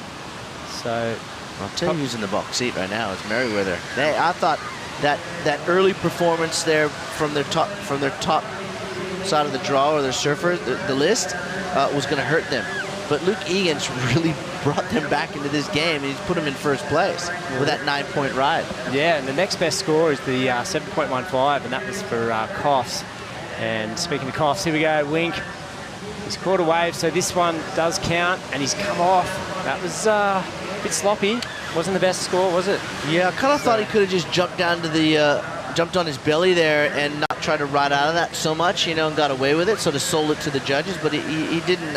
It'll be interesting to see what and how the judges score this wave with 6 minutes and 46 seconds, which will give, of course, that's going to give Jake Sharp, not a bad amount of time, but it's only 6.5 minutes, so he's going to have to get to work.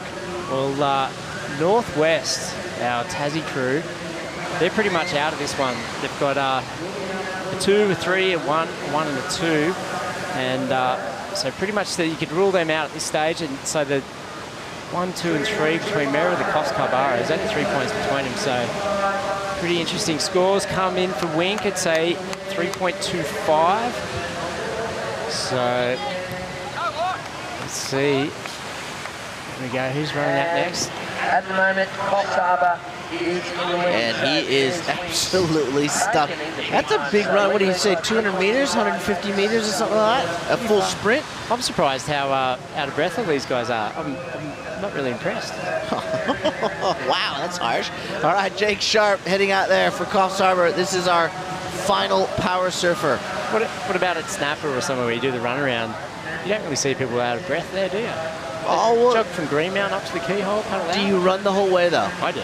Unless I got body rash. Oh yeah. And then you duck walk. So you sort of waddle up the beach, don't you? Yeah. Yeah. I don't think I've ever run the full distance. It's nearly a kilometer from Greenmount. Well, just past Greenmount, in between Greenmount and Kira. But I mean, these guys are at full sprint now.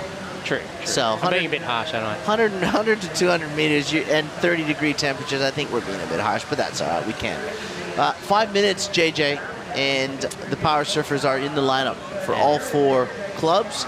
Now, super tight between 3 of the clubs. Northwest, unfortunately, hasn't had the best heat won. Let's have a little look at the recap. This is how it all started right here. Tyler Wright, Jake Sharp, Zoe, they were all out there first. So this is the 4.5. And so 50 minutes for these teams divisions. So every surfer gets around about, what is it, 8 minutes each? Yeah, 7 minutes each. So that's how you gauge your time. And Tyler Wright got off to a really quick start. And she got a good score. And of course the scale too, it's got to be the same across the board.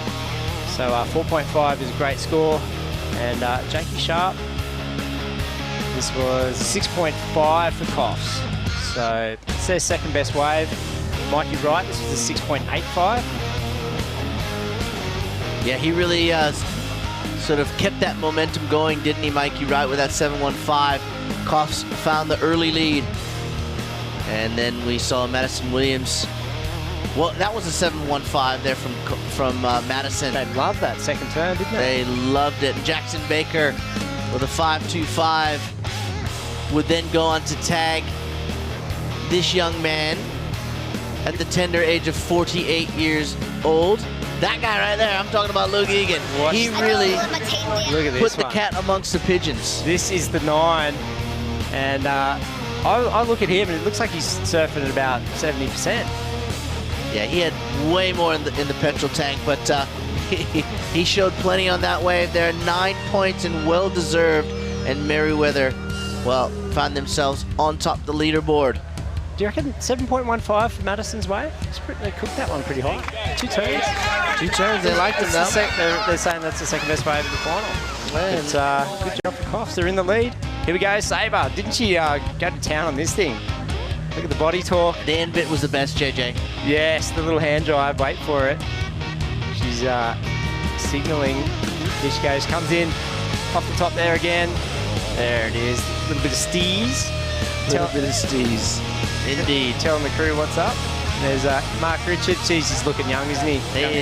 He's looking young and fit and ready to go. Keeping up. He's got another 4 world titles in him. Maybe. Better get those eyes checked though. Yeah. Anyways, here we go. 2 minutes to go. And, well, I'm just wondering if all 4 power surfers are still in the lineup. Well, hang on. Coffs just got a wave.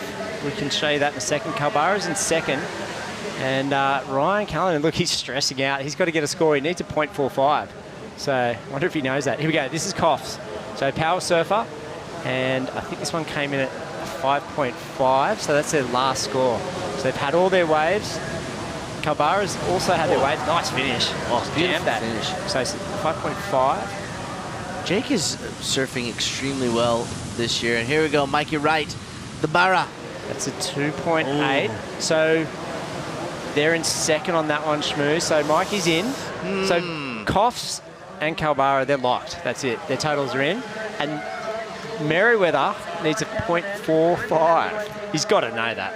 Surely they're telling him. Surely with 1 minute and 20 seconds to go, they're saying, oh, it doesn't matter. He's got the score. You know, if he's got to his feet, he's got that 0.45. The challenge is... He's got a minute. We'll be getting back into that Oakley box there, JJ. And this is Northwest up and riding with their power surfer. Yeah, unfortunately, they did not have the best first round heat. Here he goes. Not many CT surfers from Tassie, though, are there, really? Not really, but someday. You never know. 50 seconds to go. And he is just going to be that puffed, Ryan Callanan. He will get the score. They will knock Kalbara down into third. He can do it. He can do it. He's run out of steam. He's crawling across the line, as Sean Doherty would say. All right. Toby's down there. If you can hear us, Toby, just... Yeah, Vlasood, Arkell, Ryan Callanan. Bit of pressure at the end there, mate. I know, everyone got waves and the clock was counting down and I was kind of more worried about the run, to be honest, but still thought I would need a good wave and then... Sorry, only needing a 0.4 or something. I was going, just got to get something, and I got a little runner, so I think I got it, but... And then to get back, sorry, I'm buggered. And what about the old boy, Lukey Egan, turning back the clock? That must be inspiring. Yeah, that was awesome. He really brought it home for our team, and we didn't have the best start, but to see him come up and still surf for the club and do what he did today, it's amazing to see. We all know he still has it, but it's good for him to show it. When Luke goes out and surfs like that, does that take the pressure off your performance? I did, because I had a bit of a shocker first time, but not really. I still had to get my waves and, you know, to get through and help for my team, but he definitely took a lot more pressure off, I think. The old lead foot, Louis Egan. A good performance. Well done to yourself and Merriweather. Moving day into round number 2. Good luck. Thank you. There you go, Ryan Callanan. Merriweather looking the goods in that one. We're going to move straight into heat number 3 in the tag team format. Yeah, thanks, Toby. As Ryan Callanan catches his breath, JJ, he's done it. Kalbara, out third. Out, gone, see ya. Wow. The world champ, Mikey Wright. Well, just goes to show you that tactics can definitely secure a spot in the top 2. And the next heat has started here at the Nudie Australian Board Riders Battle from Newcastle. Look at that. All 4 surfers heading out into the lineup. And while they head out, JJ, let's go to a short break and we'll be back with more incredible live action surfing from Newcastle. Stay with us.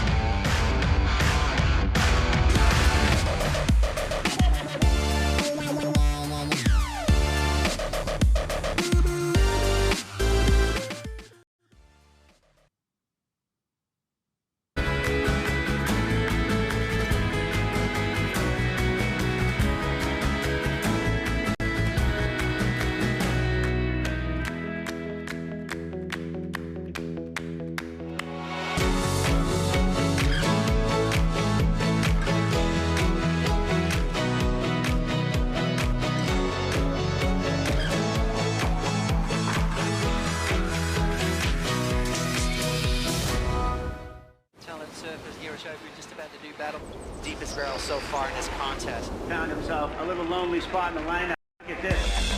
Kelly strikes back, lane drop. Grabs around, pulls in nice and tight. Into the bowl, lets it go. Comes flying through. Oh my God. Are you kidding? Kelly Slater, a perfect drive.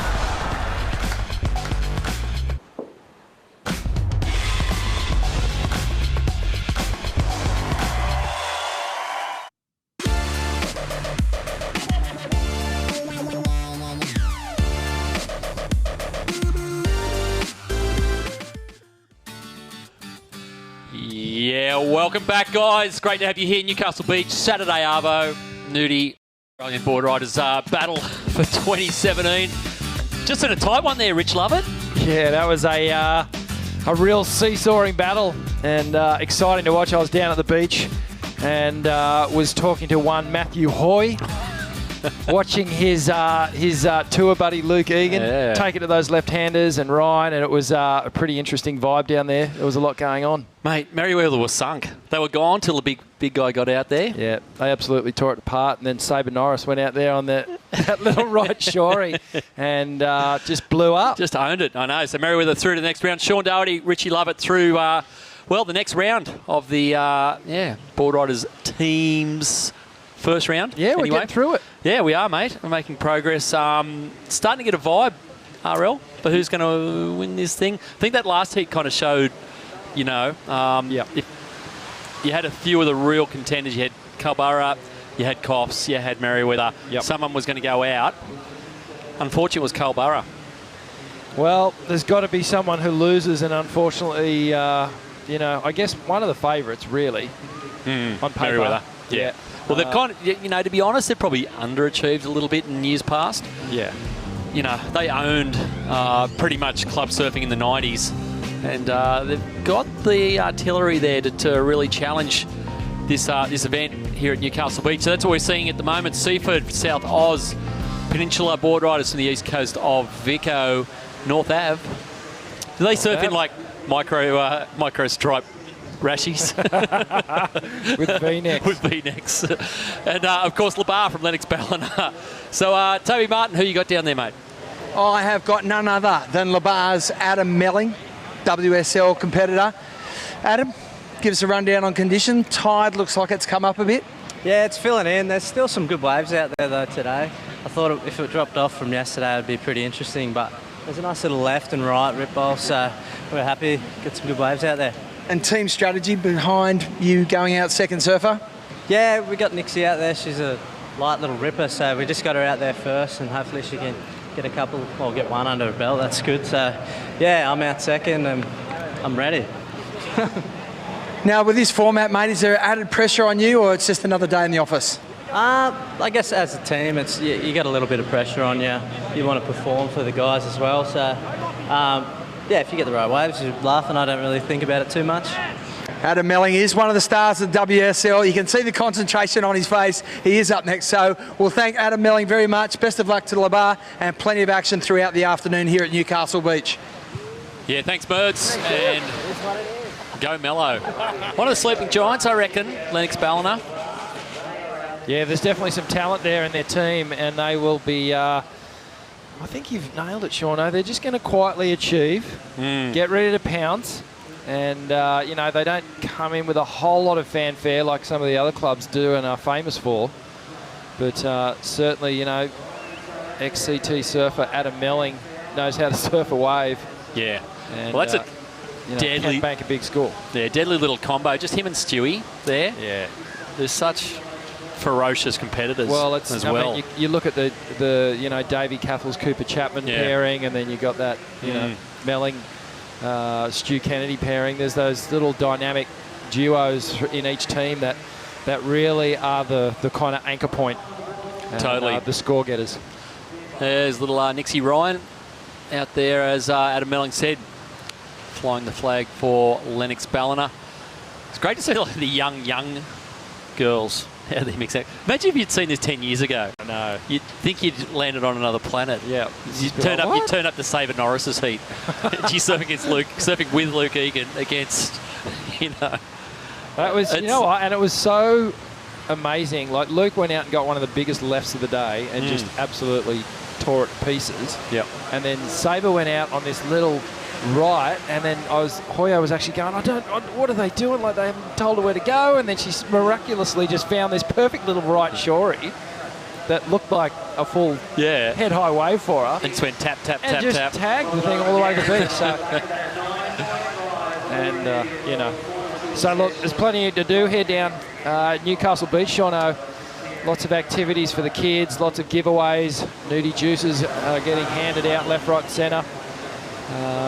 And plenty of things to get involved with. I believe the Oakley signing is happening at some time this afternoon. Really? Yep. Some of the sponsored Oakley riders are going to be there handing out autographs for anyone who wants them. So there's an early wave coming into 3.5 for Seaford from South Oz, getting things up and running. I actually went surfing with Sabre around, of course, where she lives. Well, the house is getting renovated at the moment. They live just over the east end there in Newey. Yep. The local, of course, is the Cowrie Hole and Flat Rock. There's Nixie Ryan from Lennox. Look, nice looking wave here. She nails that last turn. It'll be interesting to see whether she's probably going to have a look in here and see what they reckon. But yeah, went out like 4 foot day. And I hadn't surfed with Sabre and hadn't seen a lot of her surf before. And she just goes, okay, we're going to jump off the rocks here. And Sabre's mum goes, oh yeah, just go out, so just take Sabre with you. And I'm out there, I'm going, is this safe? Am I going to get this kid killed here? She just jumps off straight over a set like she's done it a million times, which she has. It's like they've got no fear filter, huh? And then we paddle out. I go straight out to Flat Rock, straight to the inside. I'm going, oh my God, am I looking after her here? Like, am I? And she was looking after you. She's exactly what the case was. She took a set from super deep. It's sailed to here for Chris Salisbury there for North Ave. It's a sick wave, actually. This thing's gone all the way through to the inside, and he's just tagged that. So some beautiful surfing there from the boy from North Avalon, or the man, I should say, from North Avalon. That's the way to start a heat. And that was good there, Nixie Ryan, 2.5. Yeah, so not a bad little score for her. And I believe Jared House has just gone out for Seaford, the South Australian club. So one of my good friends, Jared House, who resides just down the road from me in Curl, and but staying true to his roots. Yes, surfing for the Seaford club. I think he put his toe in the water with a couple other clubs, and I think the boys went, hey, no. They'd be pretty parochial down South Oz way too. They wouldn't let you get away with that kind of stuff. You can get away with it Manly, eh, Rich? Oh yeah, as long as it's the same beach.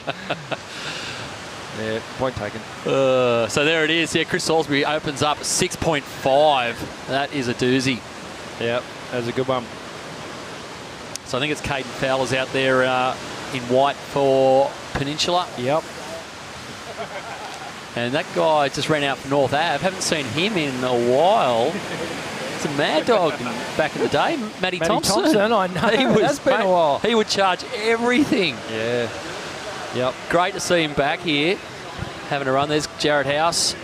He's looking a bit out of gas there, Rich. He is. I don't know whether he's just taking it all, in his stride and trying to stay extra cool, but no points. No points for looking cool out there, mate. He doesn't look very stressed, does he? No. Well, here we go. This is Chris Salisbury's wave. Thought it might have even gone higher than that. Yeah, it was a great wave. He just negotiated that tricky second section really well, and then got this little bonus point on the inside.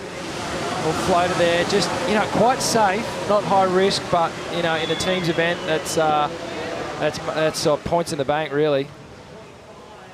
Yeah, so North Ave out of the gates and looking pretty good. Decent score, as we said earlier, 6.5. That is a good score in a team's event. You do get those higher range scores occasionally from the more well named surfers, but if everyone gets 6.5s, then you are almost guaranteed a win. Oh, wow, mate. The pressure, Rich. So that was Caden Fowler. So second wave checking his fins, and he's just like, oh no, what's happened? So that is just a gut-wrenching moment for not only the surfer, but for the team as well. And look at him. Like, that just goes to he is feeling that, and he just feels like he's let the whole beach down. Yeah, that hurts. Well, here goes Jared House on his backhand. Oh, good section. He's picked a doozy of a wave. Setting it up. Oh, he's skidded out there. Another little backhand fan. And he's going to finish this up here between the divider rocks down here at South Newey. That was pretty solid. Yeah. Some really conservative surfing, but very on point. And we expect that from Jared. Yeah, so he's done well, mate. He's only been out there a couple of minutes. Jagged a really nice one. And you know what? he went a little bit wider on that left-hand bank because everyone's starting to drift in again. They're missing those big left-handers that Louis got. Yep. Louis was 50 yards further south than everyone else, and we picked that wave up. So obviously, not his first rodeo, mate. No, and you know, there is still plenty of big scoring potential waves out there. You've just got to make sure you're in the right spot. And they always start this run with plenty of energy. It'd be horrible just going, okay, I'm on camera, okay, I'm on Fox Sports, okay, look good, get my running style, and then after about 50 metres, going, oh, kidding me. I'd need a runner. Okay, well, here is the big gun for Seaford, Donnie Atkinson. Yep, well, one of the stars of the morning. Yeah. Man, if they're going to do anything here, he needs to blow up. Well, and speaking of blowing up, Jared House is down there. He's blowing something at the moment. Looks like blowing a lot of gas. Looks like a puffer fish. Taves, what do you got for us? Yeah, he won't go and blow up the huge inflatable, thanks to Nudie, but Jared, pretty impressive performance, mate. Oh, I did it quite quickly, which was good, leaving hopefully Dion a bit of extra time at the end. He's the in-form Seaford board rider, so yeah, it'd be nice if he can bank a couple of 8s. You guys are riding some momentum at the moment. Obviously 3 skins this morning. That must have given the club just that extra bit of vigour that you needed. Yeah, definitely. We never underestimate, all the East Coast clubs, but I think we've come up here enough now, and we're, the nerves don't show as much as they probably used to. So, yeah, you never know. How good surfing back at Newcastle? I love this beach. Yeah, I've got great memories from Newey, and yeah, it's nice to be back on this particular beach. Is there any sort of tips as a team that you give to Dion before he goes out? I think he's the one giving tips these days. Yeah, I left Seaford when I was 18. I think he was about 10, so he was in the Shorey, but he's definitely grown up. Yeah, he's definitely come to prominence. Jared, great performance. Best of luck throughout the afternoon. Thank you. There you go, Jared Howes, ladies and gentlemen. Yeah, thanks, Mertz. Good surfing there, Klaus. Well done, mate. For an old boy. You could tell he was trying to stay so composed during that interview, but there wasn't a lot of oxygen left in the lungs. Yeah, he's going to buckle, and he's just waiting for the camera to get off him. Is the camera going yet? He's going to start coughing up salt water. That's good stuff. The Seaford crew doing really well. And if Dion Atkinson gets a score here, they are well and truly into this. Yeah, they've got a little base to work from here, and North Avalon, again with that highest scoring wave of the heat so far, that's 6.5. And Labar have got themselves a nice little 5.75 as well. So I believe that was Melling that did that. Yeah, a bit of Mello's handiwork there, 5.75. So it's Stu Kennedy out there for Labar at the moment. So they've sent their 2 big guns. I'm trying to think who else there'll be. Woody will probably be out there next. Let's try to look at where's the team list. Yep. Yeah, Woody's actually coming out 5th. Marcus Sabudi coming out next. So he's the master surfer for Labar.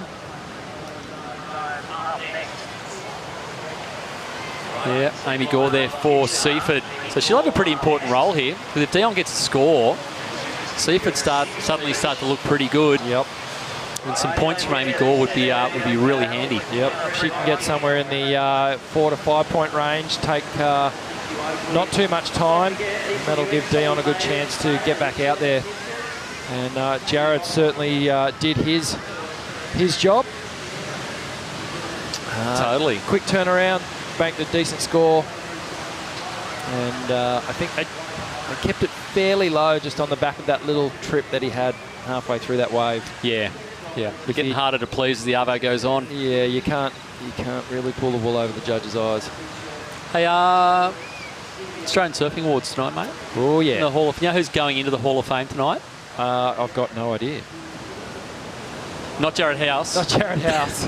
He's in the South Australian Hall of Fame. Yeah, exactly. Life member. So it was that that cost him. Fin drag, that little trip that he had midway through it, that cost him a score up into the 5 and 6 point range. But he did complete the wave. Yeah. He surfed it well. It's a keeper. So yeah, who are we talking about? The late great Peter Crawford. Oh really? Yeah. No way. Yes. Of course, the Australian champion kneeboarder a bunch of times. Yep. Probably more famous as one of the great surf photographers. Yep. Wow, that's awesome. That's really cool. Yeah, that's what I thought when I heard So who's going to be in town? Justin and Scotty Crawford. Around. They're accepting it, of course, on the old boys' behalf. And there's a bunch of legends all around. See Stewie just going rail to rail here. Probably needs to finish here. Hasn't quite set the world on fire. Nice little sizzling finich there.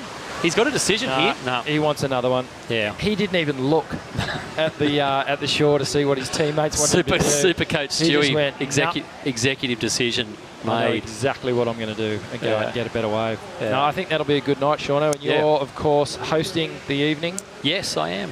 Yep. You ready? Exhaustively prepared, as you'd imagine. Yeah. I didn't Did even you get any clothes? I actually had to go and buy some clothes from Lowe's. Oh, dear. No. I did offer. No, I went to offer. No, a bunch of lads hooked me up down there, Hunter Street at Rad there. Yeah, cool. Because now I left my bag at the airport. Mate, I'm coming unglued, Rich. Oh, you'll be right. Yeah. You'll regather tonight. Yeah, no, I've got it all together for tonight, though. It's going to be a fun night. Oh, they always are, mate. And the best thing about having all this stuff happening at once is you're going to have all the board riders crew there tonight. Yeah. You know, although they'll have to behave themselves. Good luck. They're going I mean, I love the awards. The awards are an amazing part of the night. But I also love all the preliminary chit-chat and banter that goes on, and, you know, everyone has a couple of drinks, and it's good to catch up with people that you haven't seen all year. And it really is a amalgamation of the whole surfing fraternity. Yeah, well, you don't Australia. Yeah, well, it's really about the only opportunity you get to get everyone together. Yep. And it just helps, you know, you've got this here. You know, you've got Surfers next week, so there's a lot of reasons to be in Newcastle. As if you need a reason to be in Newcastle, though, Rich. No, there's, mate, you know, just Newcastle itself. Yep, come on down. Well, I tell you, it's getting harder to get a park. People just flocking to the beach, and why wouldn't you? Have a look at this. That Southerly is still... What Southerly? Hold. Where'd it go? Yep, it's gone. Blew to New Might Zealand. Never come. It doesn't even look like showing up. Remember you and I were having this conversation before, mate. The most famous southerly change in the whole world. Yep. 1986. Yep. Occy against Curran in the final. Yep. And Occy got those quick...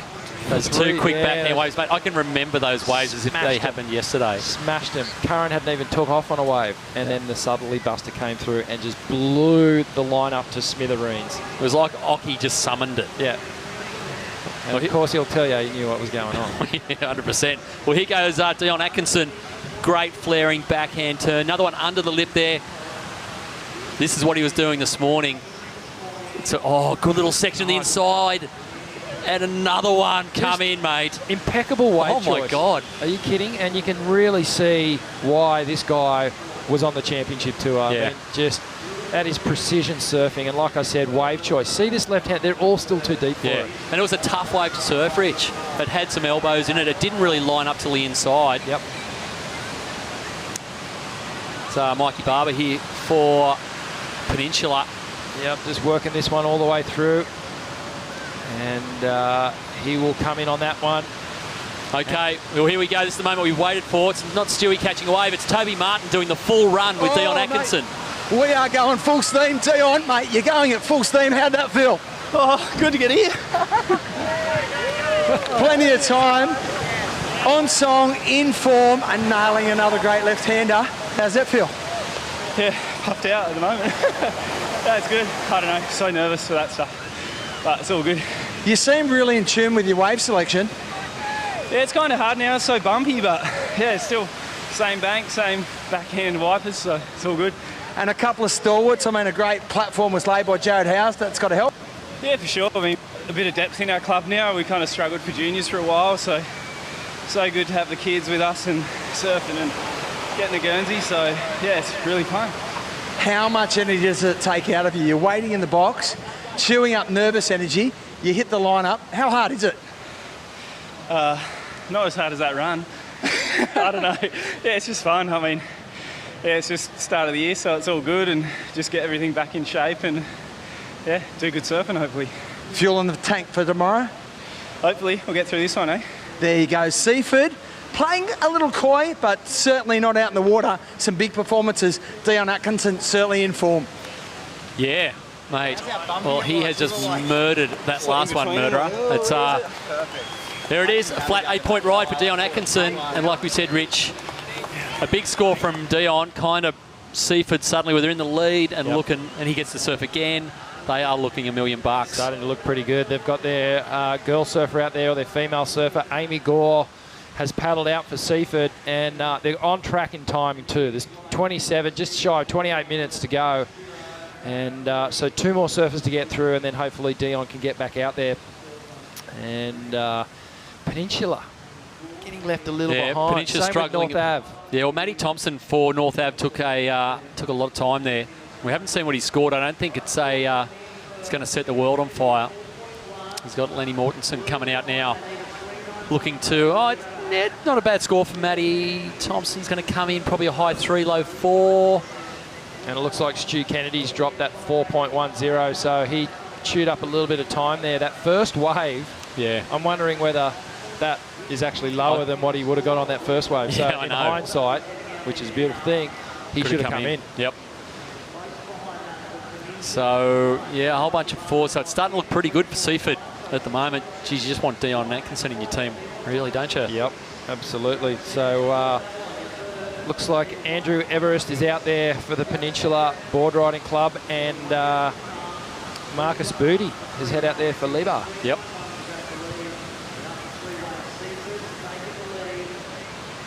So it's really starting to map out in front of us now, Shauno, and Seaford out in front with that big 8-point ride, courtesy of Dion Atkinson. He's been doing it all day. Mate, he is a machine. Just picking the right lefts, wave choice obviously right up his alley. He's picking the best waves and just going to town on them. Well, here goes Amy Gore for Seaford.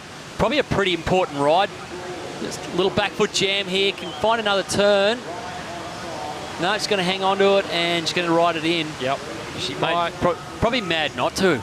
Like, she's got to turn in. It's going to be a score. At the moment you just want Dion in the water. Exactly. Really. And you know what? She may even get a little bonus section here or not. Okay, so she's in. They've called her well. in. Yeah.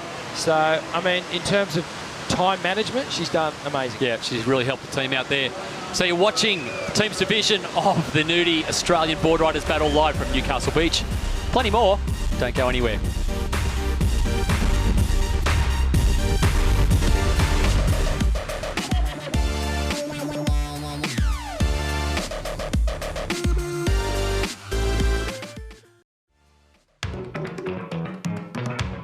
Sneak one of those in. No! So, Saber, what do you like to eat after you go surfing? Donuts are normally pretty good. So to eat like a world champion surfer, these are the things that I eat the most. I'm going to actually show you how I can put them all together and make them taste really good. I just get nervous about stuff like this. This is one of my favourites. Yeah, that tastes like banana bread batter. I'm a bit nervous. Doesn't taste like donuts, but the flavour is comparable. Uh-oh, this sounds like it's going to be very healthy. No, I hate that one. So if you want to eat like a world surf champion, this is the perfect way to start. I think it'll make you surf better than donuts, that's for sure. Banana Boat protects in all kinds of conditions, like the ocean, the sun, in the pool, and even 40-degree heat. With new Banana Boat Sun Comfort, sand brushes off easily. We've got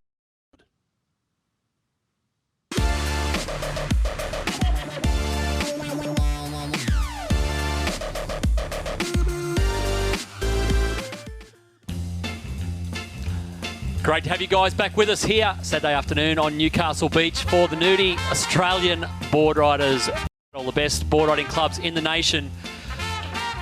Here, mates, we're going to know tomorrow afternoon who it is. At the moment, we're kind of starting to feel it out a bit, Rich.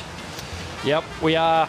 And out in front in this one, Seaford, South Australia. Wouldn't it be good to see them go all the way to the final and give it a real nudge against, some of those big favourites, Snapper, North Narrabeen. Well, we had this convo this morning that every year there's just one bolter team that you don't expect to do anything. Last year, as we said, it was North Shelley from down on the Central Coast. You know, just starting to feel Seaford might be those guys. If Dion Atkinson can keep doing what he's done today into tomorrow, like you can see the rise in confidence with the rest of the team. Yep, you know, absolutely. they're all surfing out of their skin. because they know they've got a guy who can just paddle out there and just drop 8s at will.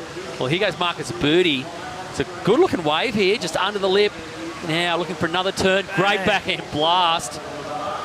And that'll do. He's looking in. Yep. I wouldn't go looking for another one. That was enough. It's Andrew Everest there for Peninsula. Yep, and this is, I believe, their master surfer. And so he's going to take this one all the way to the beach. He may get one little hit on the inside section. And he'll be coming in too. So it's all coming down here. We've still got a little bit of time in this one, but we're getting through these surfers. Seaford well out in front with their 5th surfer in the water right now. There's the boys. It's so easy from the beach to just go, why are they sitting there? They're supposed to be sitting down there. But this is it. The whole team just rides the wave of excitement. And you know what? This is when you're out in the water and you're looking in, and there's just people screaming at you. And you're going, am I doing the right thing? Where am I supposed to be? And well, the problem comes when you got 4 coaches on there, and they're all telling you something different. Yeah. One saying come in, one saying go back out, one saying left, one saying right. But I'd put Mello in charge, I reckon. Absolutely. I think he knows what he's doing. Yeah. A lot of experience there, a lot of years on the World Championship Tour, and obviously a really passionate man when it comes to his club. Yep. Yeah, well, this young lady is going to probably do very good stuff here for Peninsula. This is, of course, Georgia Fish, who we see a lot of on the women's QS. Had a pretty solid season. She wasn't that far away from the qualification zone at the end of last year. Yeah, it got quite close. Yeah. She's a really good surfer. So and they need some help at the moment. They've had a pair of 3 threes. Yeah, they got trip 3s right now. So they really need to make a move. And maybe Georgia can be the surfer that does it for them. Yeah. Well, it's starting to look like, because Labar in a little bit of strife. Well, Marcus Booty's sitting on a decent score now. He's gone out looking for another one. Yep. But if North Ave makes something happen, North Ave is sitting on a 6.5 and a 4. Their average is looking pretty good. They've got Lenny Mortensen out there at the moment, who pretty explosive. If he does something crazy, which he's capable of doing, suddenly it looks a little tough for Lennox Ballina. Well, here he is. Here he goes. Bang. One quick hit off the top there. Will he get around this foam section? Yes, he will. I'll tell you what, Sean, if you can connect this up and get a couple more turns on this one, all of a sudden North Avalon are going to be starting to look pretty good. Yeah. Hey, that was a pretty decent wave. We missed the first bit, so we don't know what he's sitting on for an early turn. You'd have to think he's coming in, yeah. Oh, he's in. Well, they need to save some time, so 100% he's going to have to come in here. And so there's 20 minutes on the clock, and they've still got 2 surfers to get through and their power surfer to get through. So they're definitely moving in the right direction. Yeah, here goes Marcus Booty. It's a good-looking little right here. Just smashes that section, and nice, hits that thing. He's going to prone out here and bring it in. I reckon he should have gone on the left. The first one, the first one's probably going to be his counting score. Put your hands together for North Avalon. So, yeah, Marcus Booty in. So that is going to send out James Taipan Wood in the blue for Lennox Ballina. Okay. Yeah, and that's Shane Carroll. Yep.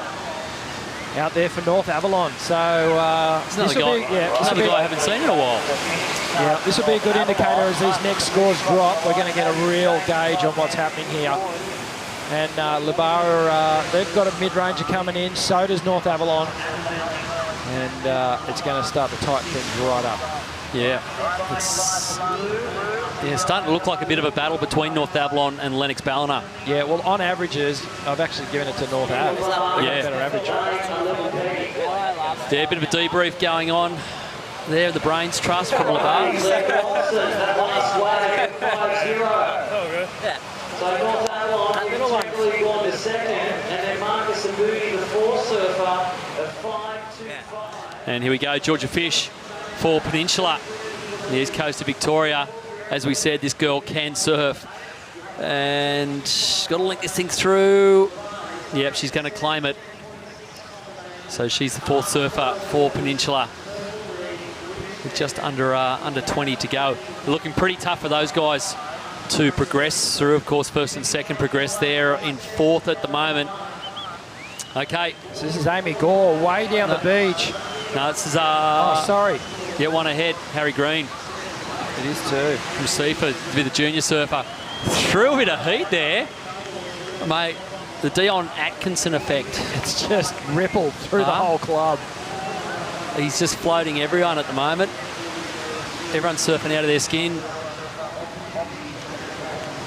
So he's going to come in. So first wave, Harry Green. Pretty decent one. Couple bit Dion over. He's going to have about 16, 17 minutes. Yeah, a couple of big hangers here in his backhand. Straight up floats that one and fits this one here in a little backhand jam. Where's this closeout turn? Here it is. Oh, little tail drift. That was nice. Yeah. Mate, and it's a score. If you've got someone who's packing eights and who's coming back in after you, you know, you just keep it all moving and just do your job. He's done well. Yeah, it's going to come in around a 4-ish to go the Grom. Yeah, 3.9. That's all he needed to do. Yep. And just get the big guy out with plenty of time. Yep. There he goes, the man of the moment. Certainly the informed surfer of the day, Dion Atkinson.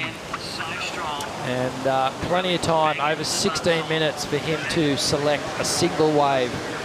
Being their power surfer, they get to go out one more time once the full team rotation has been through, and they get to get one more wave. Of course, they need to get back to the beach and back into the box before the time runs out, but plenty of time on the clock. So North Ave is starting to fall behind a little bit in terms of timing. Yeah, well, Shane Carroll out there now. He's kind of just got to hunt something and take the first wave, because they are getting squeezed. 16 minutes and they need 3 more waves. Yep. And the shame for them at the moment is that their average is pretty good. I know. The scores are good. There's just not enough of them. They're going to run out of time. So time is their enemy. So if they can rally, so if you were their coach right now, you'd be saying, hey, listen, just ride some waves. First thing that let's go. First thing you can get a hold of, just get it and come in. Yep. Because there's actually some really good surfers in this team. Yep. But this one's coming down the line. It's a bit exciting. They're all exciting, but this is, you know, they all play out. Each team's event seems to have its own little flavour. And so far, Seaford out in front in the first round of the team's Heat 3. This is Bodie Lee Jones heading out for North Avalon. I remember seeing Bodie when she was 0. When she was born. Yeah. So her dad is an old Manly boy. Yep, okay. Matt Jones. And I did a lot of surfing with Matt when I was growing up, and watched the girls, Bodie and his sister, her sister, sorry, really starting to make some inroads into the competitive circuit.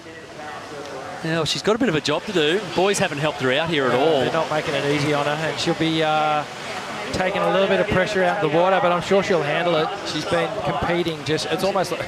Doesn't look like she's looking too bothered there, Rich. She'll be right. She's so used to competing now. She'll go out and get a job done. So here goes Woody. Yeah, James Wood for Lennox Ballina on his backhand here. Nice little first turn off the bottom. Great second turn. Okay, this one's coming to the beach and rides out nicely. You forget how good a surfer Woody is, huh? Yeah, he is so good and so solid, really consistent, really reliable.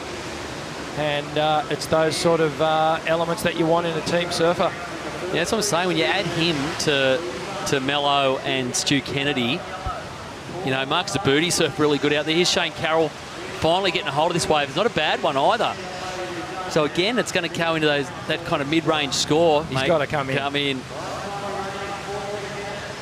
Yeah, these guys are under the pump in terms of timing. So they need a big finish here. Quick sprint up the beach. But this helps them.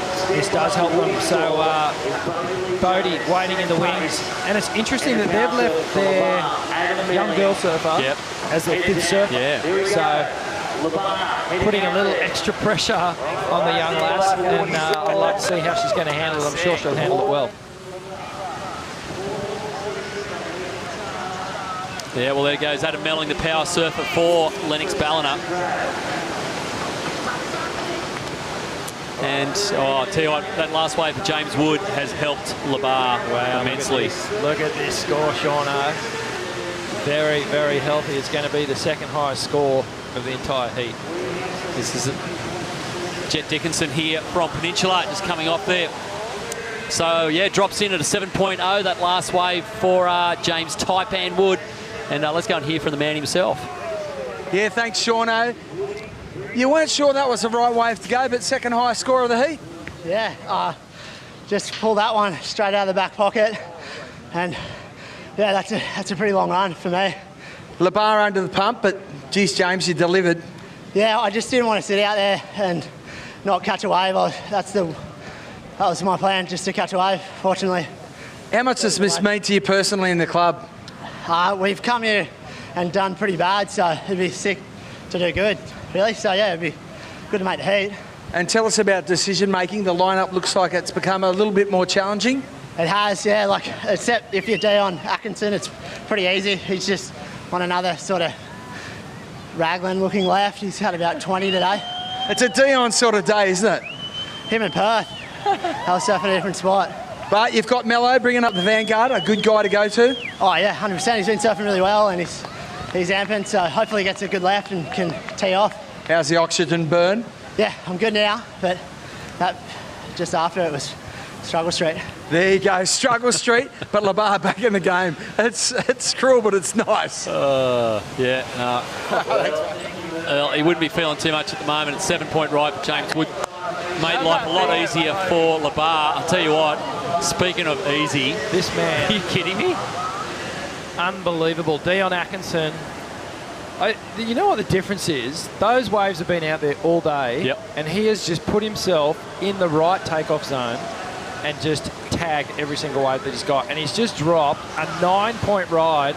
So their power surfer, Dion Atkinson, final wave for this heat, a 9-point ride. So that's put them, Seaford, well out in front. And there's still 10 minutes on the clock. Well, Donny's almost, to see the replay here, just destroyed this thing. He's almost outscoring the other three teams on his own. Yeah.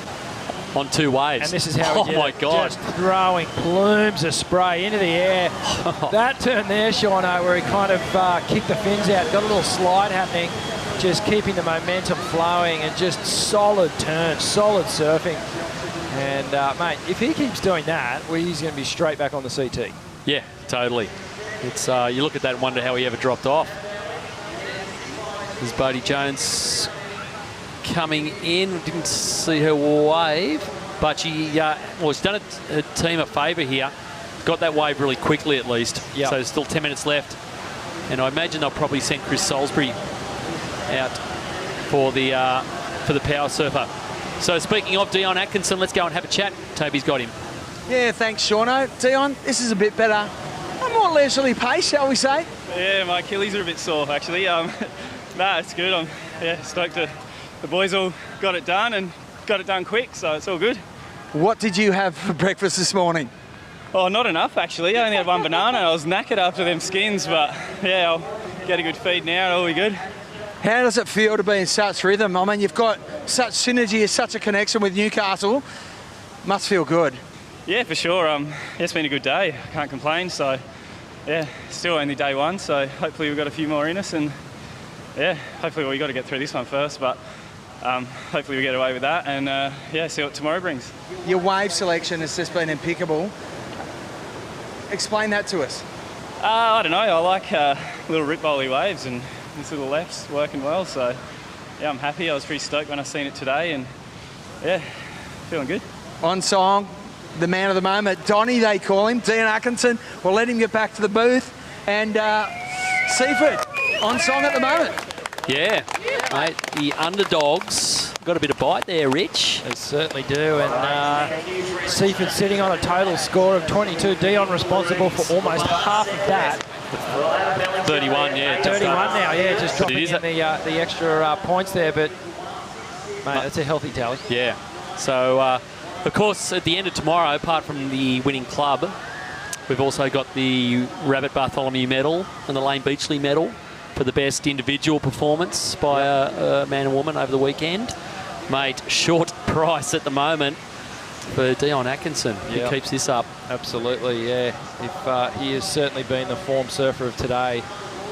Just reading this lineup better than anyone. Yeah. Positioning in the lineup has been impeccable, and there's that left again. Yep. No one near it. No one near it. Well, see, Adam Melling's actually down that way. Yeah. But wouldn't you reckon, going, what's Dion been doing all day? Why is he getting 9s and everyone else is getting 4s? Yeah. Maybe I should just watch him for a sec. Yeah, where's he sitting? Where's he sitting?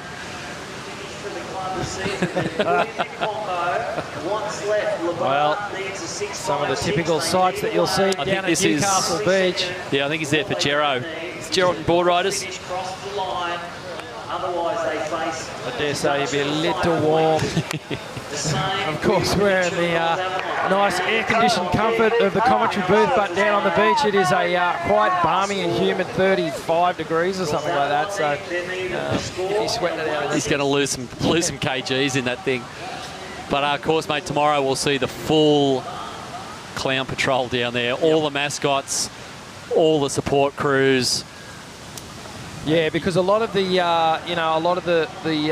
back end of the teams will sit and wait and see what happens, and if final day's shaping up, then that's when they'll just start coming in droves and coming to support. You'll get basically the whole club membership will start marching up to Newcastle Beach. Yeah, well, I'd say the F3 will be pretty busy tomorrow. Like Bondi gets through. They're already sitting on some points, like you'd imagine a crew coming up from there, and they're always pretty raucous. Yep. He goes Adam Melling. He goes Melnog. So he's picked up one of these Dion Atkinson left-handers. Let's see what he can do with it. Just waiting for this one to wall up again. He started quite well. A couple of little check cutbacks to get to this last section here. Things can sometimes get a little easy there, mate. Just a little bumpy along that rock section, but that'll be it for Liebherr. They are home and hosed in this one and sitting in second place, but they are not safe. No, not yet. So I'll wait and see where that drops in at. But as we thought, it's Chris Salisbury there in the yellow for North Avalon. They're looking pretty good, though. Yeah, he's going to have to wait for that number to drop, but it would take something ludicrous from Chris Salisbury to get North Ave over the line here. So into the last 5 minutes, been a good heat. Been a lot of stuff going on. This we've saw so far. It started pretty slowly, actually. All the early scores didn't really set the world on fire. Probably this one here for Chris Salisbury, and opened with a 6.5. And this is exactly why they've sent him back out as the power surfer. Yep, this man can surf, and just so many different bumps and sections on that wave, and he was able to maintain his momentum and acceleration and got the job done. He was Stu Kennedy, just a little hiccup at the start of that one, and was a little stop-start on this wave, and that was that one that he was thinking, do I come in, do I come in? And then he ended up going back out, but eventually bagging that 4-point ride. Yeah, so not Stewie's greatest heat, but it looks like they're probably going to escape. Anyway, this is the man of the moment. Dion Atkinson has just owned this place today. So this was his opener, an 8.0. Just flaring. And the scary thing is it actually got better when they sent him back out there. And this is actually what made it was really nervous times for Lennox Ballina, Rich, up until this wave. Yeah, you kind of think that James Wood just got the momentum going for the boys again, dropping that 7-point ride, and that sort of picked up spirits. And then Dion just went out and solidified Seaford in first position by absolutely tagging this thing all the way through to the rocks, and 9 points. So Dion has he hasn't put a foot wrong all day. And the confidence in that club is going to be riding pretty high after this one. Yeah, totally. So Adam Melling's last wave for Lennox Ballina, a 6.1. Not bad. So, well, there it is. So it's a 7.75 is what Chris Salisbury needs if he's going to steal this for North Ave. We're down to 3.5 minutes remaining, so we know the requirement. And Okay, well, North Avalon still in with a faint glimmer of hope here. Toby Martin has Shane Carroll down there from North Ave. Yeah, correct, Shauno. They've been flying under the radar somewhat. Shane Carroll, time to exposure.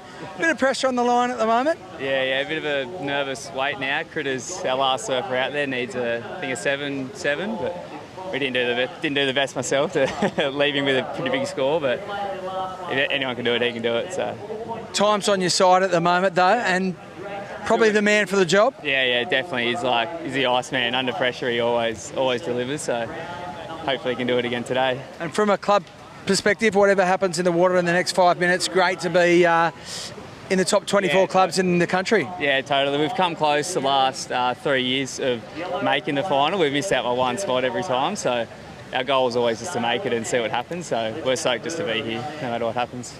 How's the nerves riding Critters' last wave? Yeah, mate, I'd hate to be him right now, but if anyone can do it, he can do it. So hope he gets one. Poised under pressure, Shane Carroll. He's got 1 or 2 fingernails left, but it will be testing times at the back end of the seat. Back to you guys in the booth. Yeah, thanks, Tobe. Yeah, the other thing he's got to factor in, he's got to get back up the top as well. There's 40 seconds. So he really needs a wave in the next minute. Yeah.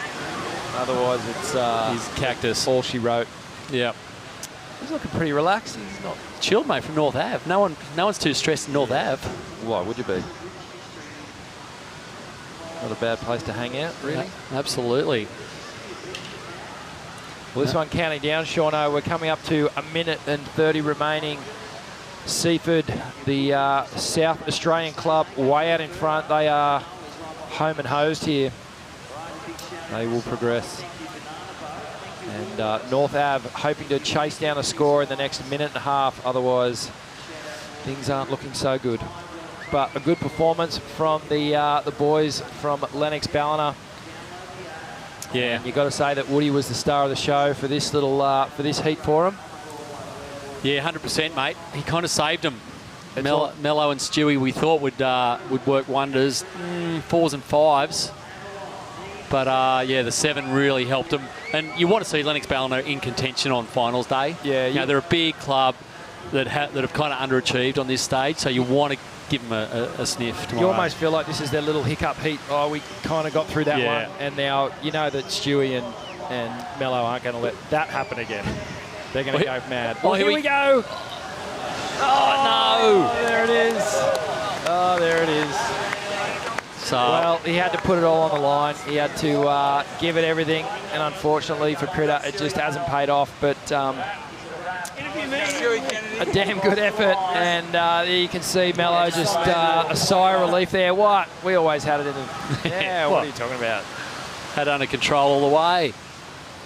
No, so it is good. Lennox Ballina will proceed through to the next round of the teams division, and this keeps them well and truly alive in the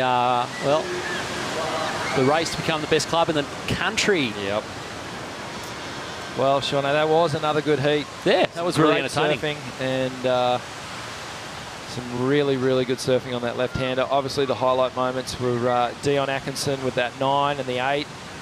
And then Lebar, James Wood, put in a good performance for them. So we get through the round. We will be heading into Heat 4 in moments. Yeah, and Geraldton. Another stacked one. Yeah, Geraldton, Bondi, Scarborough, Allura.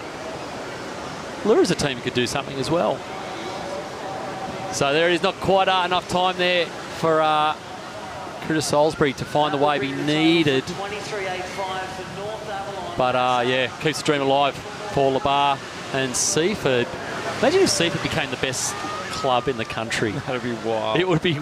Imagine how dirty North Narrabeen would be, and Snapper.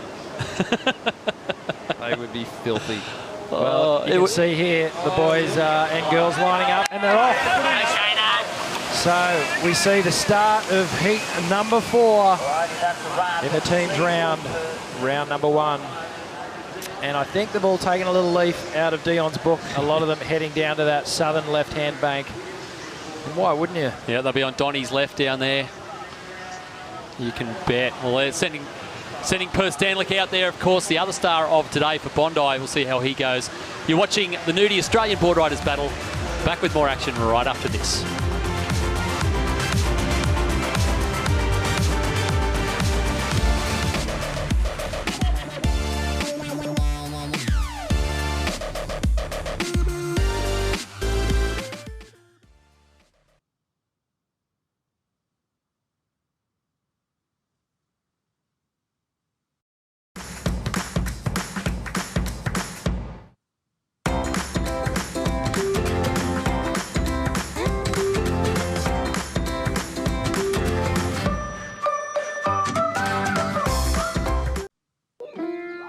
In olden days, a glimpse of stocking was on as something shocking, but now God knows anything goes.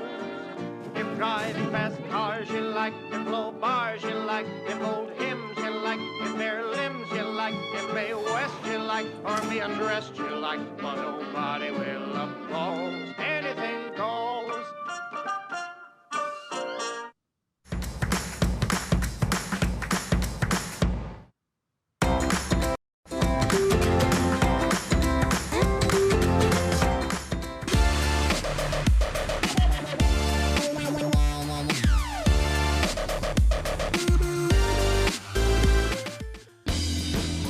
Welcome back to Newcastle Beach for the Nudie Australian Board Riders Battle. Toby Martin down here on the shoreline with Stuart Kennedy from the bar. A scraper, but you got the job done. Yeah, we'll definitely take that after the way I surfed. But that's why we always get James Wood to surf in the team, because he's so consistent at these events, and like they were almost not going to put him in and have a junior, and we've just wrangled the team, and we always need him, so it's great that we had him in today because he made the most of it for us. Stewie, you're one of the stars of the WSL. You're reaching down, and even you feel the nerves out there. Oh yeah, it's so different, team event, and yeah, it's so much fun and way different nerves to a tour event. But yeah, tour events you're all about yourself, but it's all about the team at these ones, and it's good fun and keeps it all fresh. Is that one of those close ones that you need to have to progress deep into the finals come Sunday? Yeah, I think like we've won a lot of tag teams over the years, so yeah, we haven't we've won heats, real tight heats, and just with the averages and stuff like that. So without surfing out of our skin, and that one was really grindy. So we're definitely going to take that and regroup and have a little chat about it, and probably, yeah, hopefully smash it up tomorrow. There you go, Stewie Kennedy. A little cloak and dagger, if you will, but everyone's playing coy. Tomorrow will be the day that decides who gets the bragging rights at the Nudie Australian Board Riders Battle. Back to you, Smoo and JJ in the booth. Smooth. Yeah, smooth. Thanks, Toby. John Shamuka. That's right, John Shamuka, Jonathan Jenkins, a.k.a. JJ. There's our matchup in heat number 4, round number 1 of the teams. Scarborough, Allura Board Riders, Bondi Board Riders, and of course Geraldton Board Riders Club doing battle here at this amazing event. There you see a lot of people here in the afternoon hours of Newcastle. And what a great venue. What amazing surfing we've seen. The battle lines have been drawn, JJ. It's been amazing. Absolutely. Scary at the same time, because 24 clubs. I think there's about 80 around Australia, Board Riders clubs. And the best 24 here. And, well, aren't Seaford doing well for themselves at the moment? They certainly are. And, you know, I guess the common talking point so far is, imagine if this little known spot, South Australia, and Seaford Board Riders Club can really upset 23 of Australia's finest board riders clubs and come home with the goods tomorrow. I mean, obviously tomorrow's a whole different day, but let me say this: with surfing like they have done, with led with of course Dion Atkinson, it's well within reach. I mean, it would surprise, but it wouldn't surprise. Well, I've been in the last 3 of these, and the point spread between first, second, third, fourth of these heats, anything can happen. I remember last year, I think we were going into the grand final, and it was so complicated to try and work out who's going to finish where. We just said, don't worry about it, just wait and see what happens. There's too many points, too many possibilities, but Seaford are definitely looking good. G'day. Yep. So, hello, yeah. JJ. G'day. JJ and John here. Yeah, it is. We are winding down. It's been a long day here, but we've seen some incredible team performances. We've seen some incredible individual performances, and the women have been outstanding. Of course, 2 world champions in Tyler Wright and Stephanie Gilmore out there really setting the pace. And little Sabre Norris with all her stees. Geraldton up and riding here in this 4th heat. The young surfer known as Josh Stanton, the WA club, Western Australia. That is short for Western Oz, WA. Yes, and linking that one through to the inside there. So 14 this year, Josh. He's from Kalbarri. Loves solid surf. Grew up around Jakes Point. His dad, John, puts in the hard yards, taking heaps of junior events. And he's got an impressive list of wins to his credit. Moved to Kalbarri from Gero a few years ago to focus on his school. And he's won the cadet division a few times. So here we go. So this surfer right here, Allura. That's Shane Campbell. Yeah, great. So he's connected through to the inside. Very well coordinated. Yeah, Shane coming off a really good result just up the coast there at Boomerang with a 3rd place finish last week. This kid's been on a tear. Very underrated, Shane Campbell is, as we see the Nikon replay. And that's our young Geraldton surfer, as we saw before, Josh Stanton, the youngster from around Jakes Point. You know, you were showing me some photos off camera there of WA. There's been no shortage of swell there.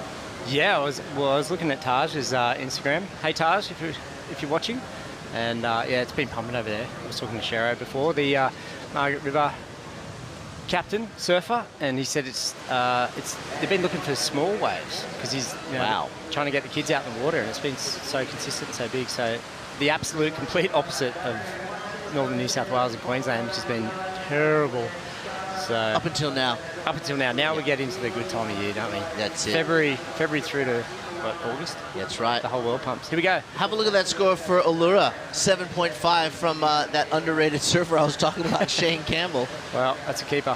That's definitely a keeper, and we saw him running up the beach. He will be tagging, of course, his teammate and the power surfer for Allura Board Rider Club, Connor O'Leary. And a big shout out to all the Allura board riders probably sitting at home watching us on Fox Sports. We're live, of course, from Newcastle Beach.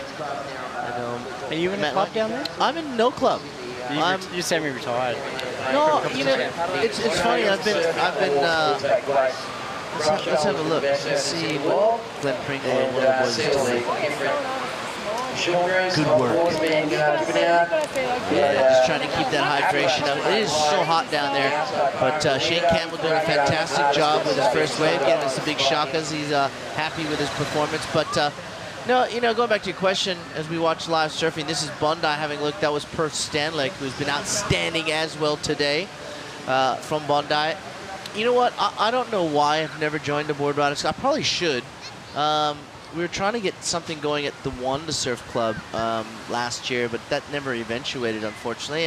But I think there's some 8 or 10 clubs in and around the Sutherland Shire area. There's a lot, and don't ask me why. I just probably lazy. Yeah, I think we were talking about that last year. It's got the highest number of clubs. Density of board riders clubs. They're everywhere. Every 50 meters. I know.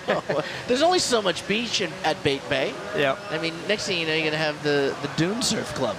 But all very good clubs down there, so well done to the Sutherland Shire. You know, and then you got Gary and all the way down the coast. But Shane, of course, representing Allura, a very strong club and of course Connor O'Leary, no stranger now to the WSL, World Surf League, newcomer. He will be the newbie on tour in 2017. Now, this is Perth Stanley, JJ up and riding. Yeah, he's had a great day so far. He won 3 skin seat this morning for Bondi, and he's looking pretty clean and on point.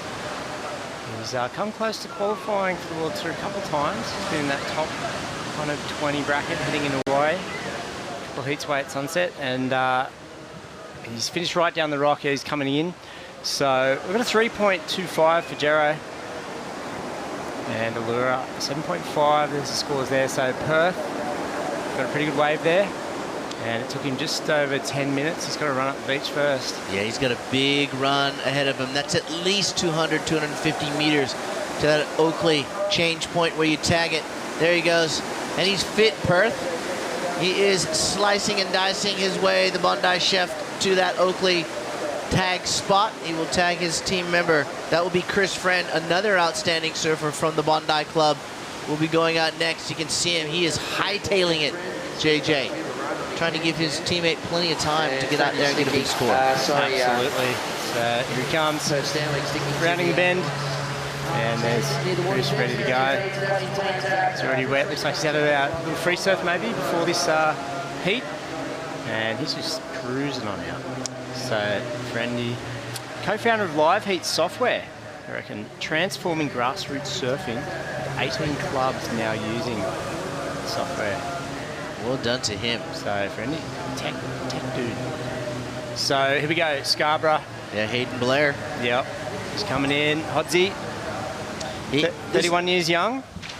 Well, he's gonna tag a guy that I really like watch surfing as well. His name's Nicholas Squires. He won an event on the QS Series last year at the Carve Pro. So he'll be coming up next. And let's go down the beach with Toby. He's got somebody special. Yeah, I do indeed. John Schmooker and JJ. Shane Campbell. Impressive stuff out there. You seem to find things to your liking. Yeah, it's actually kind of similar to home out there, out the alley in Cronulla. My strength is probably my backhand, so obviously I was going to sit on those lefts. And yeah, I found one, so I was pretty happy. How big a boost for the club to see Connor O'Leary make the World Surf League this year? Oh, it's pretty massive. I think the club grew by 50% as soon as he qualified. All the Groms are looking up to him, and so are all the boys. So yeah, it's good having him in the club with us. What does a guy like that do for your performance? He just pushes everyone. He's surfing. When you see him out in the water and at home, it's just kind of like, well, it just makes you want to surf better just because he's surfing so good. So it's definitely a big push for all of us. And conditions this afternoon, that southerly's just holding off. You seemed at easy out there. Yeah, luckily we got told that the southerly was going to come up at about 3 o'clock. So I think we're pretty lucky that it held off and those lefts are still running through. And yeah, it's fun out there. 7.5, your team's off to a good start. Yeah, here goes Connor right now on one. Take us through it. Just did 2 snaps, so it's a good start. He's going to get a finish. Ooh, foam climb. There's a good start. He can go back out and get another one. There you go. Shane Campbell, a great performance of 7.5. Certainly what you want from one of your team members in this tag team format. Back to you guys in the booth. Yeah, thanks, Tobes. And yes, a good start indeed. And that young man on screen, JJ, well, he's going to go back out. They've sent him back out. Said, it's not good enough, Connor. Get back out there. We want and deserve more. Well, they've got time up their sleeve, and I guess with that solid start, whatever he gets next, he's going to lock in the high-scoring wave, so he may as well get out there. And he was in good form this morning in the skins. He got a 9, and it was first Stanley. He just got him by 9.1. So anyway, had a good wave. And if he can do something like that now, it's going to be an awesome start for Allure with the 7.5 and whatever Connor gets next. So running up the beach now, it's second surfer for Geraldine. Yeah, Jesse Malloy, sorry. Yep. Interesting point that Shane brought up in that interview with Toby. It's very similar to NRL clubs, AFL clubs, and any sort of club as we see the third surfer from Geraldton, Erica Trotter, out into the lineup. She goes. The point you brought up about how the club's grown 50%, and he's probably not far off the truth there, because, you know, Allura's always been a strong club, and I think since Connor's recent success on the QS, it's gotten even stronger. And, you know, with guys like Joe Sear, you know, mentoring the young kids, as we see Scarborough's surfer up and riding, this is Nick Squires, a pocket rocket indeed. This guy's a nugget of a man, but he produces some extreme power, and he's going to head back in. He is their power surfer, so he'll be back out. But growth of clubs through events like this is vital for the tradition to keep carrying on. Yeah, it really is. And how much does it lift the club to have someone like that come in and represent?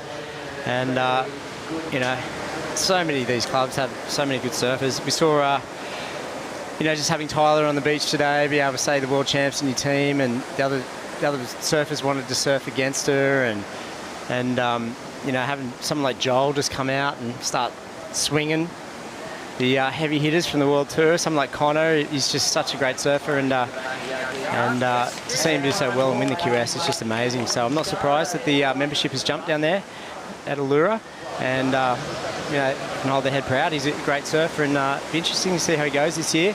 He's really got his head screwed on well. He's very calm, very patient. Doesn't seem to get fussed too easily, and he always seems to get the job done. So looking forward to seeing Connor do well, and he's doing good for Allura. He's got a score, but he's trying to get something better. Yeah, I'm sure everyone's looking forward to seeing what Connor O'Leary will be doing. Let's go down with Toby Martin, see how one of the surfers is feeling after a very long run, Nicholas Squires. Yeah, that's right, Shmoo. A very long run and a very long left. Pretty impressive, Nick Squires.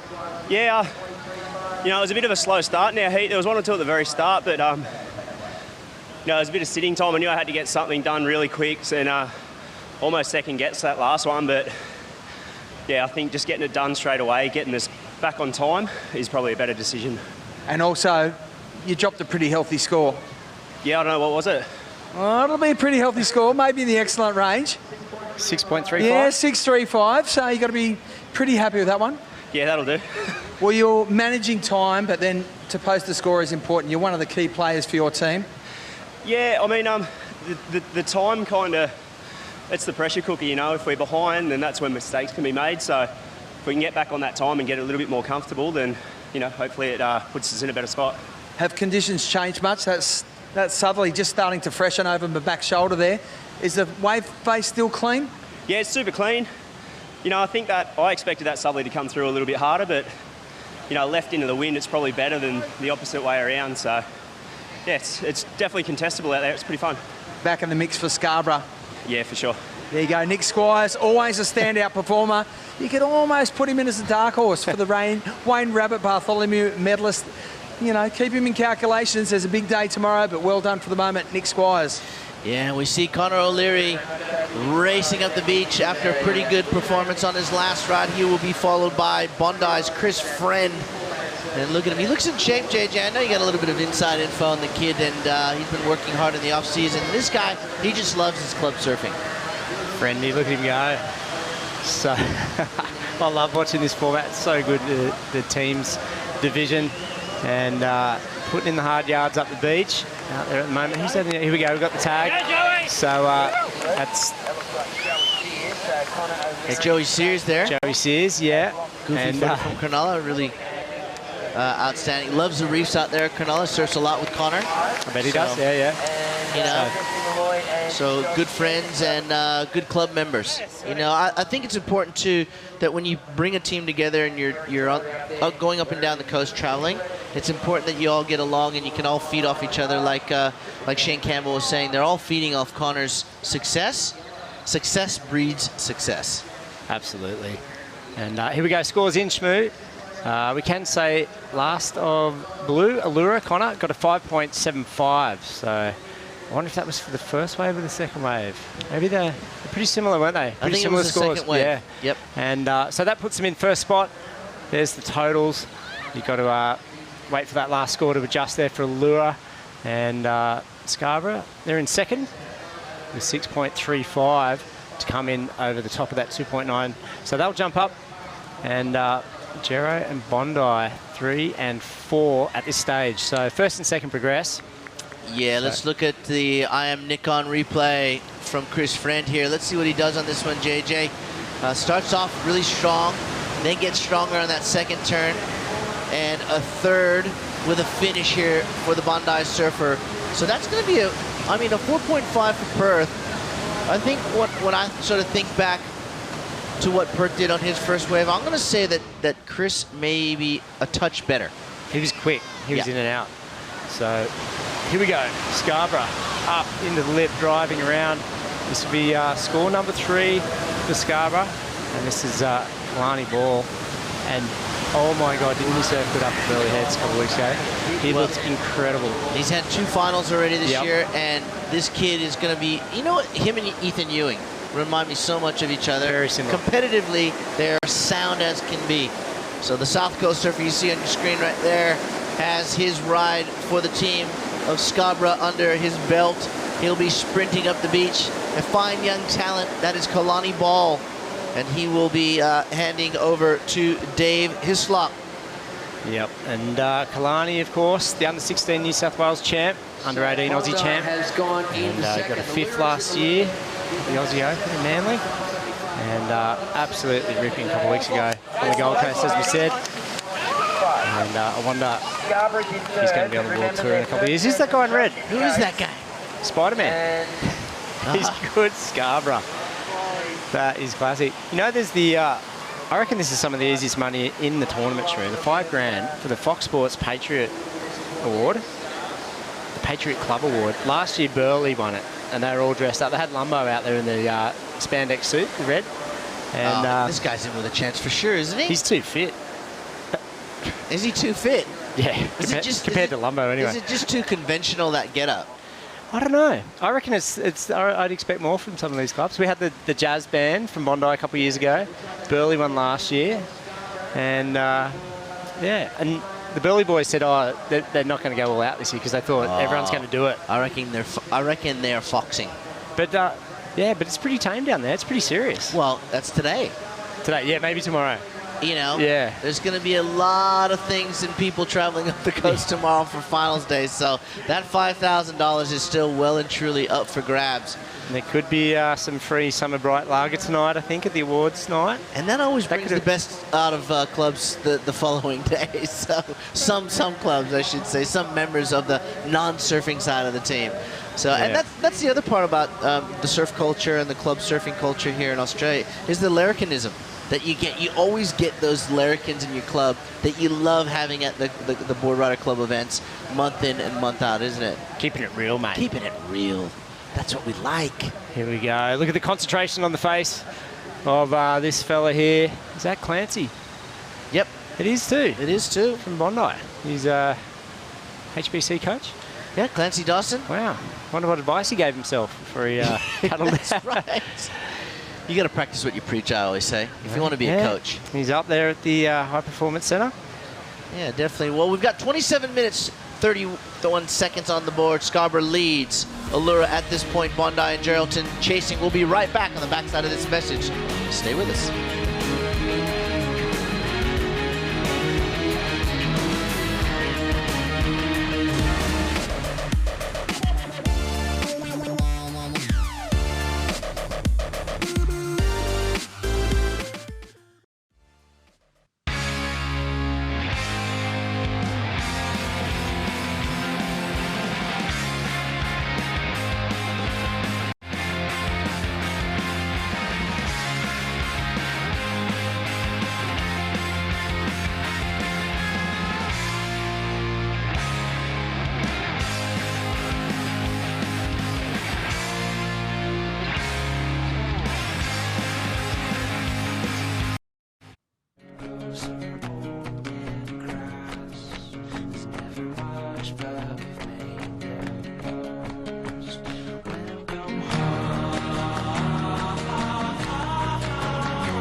Welcome back to Newcastle, and it doesn't get older.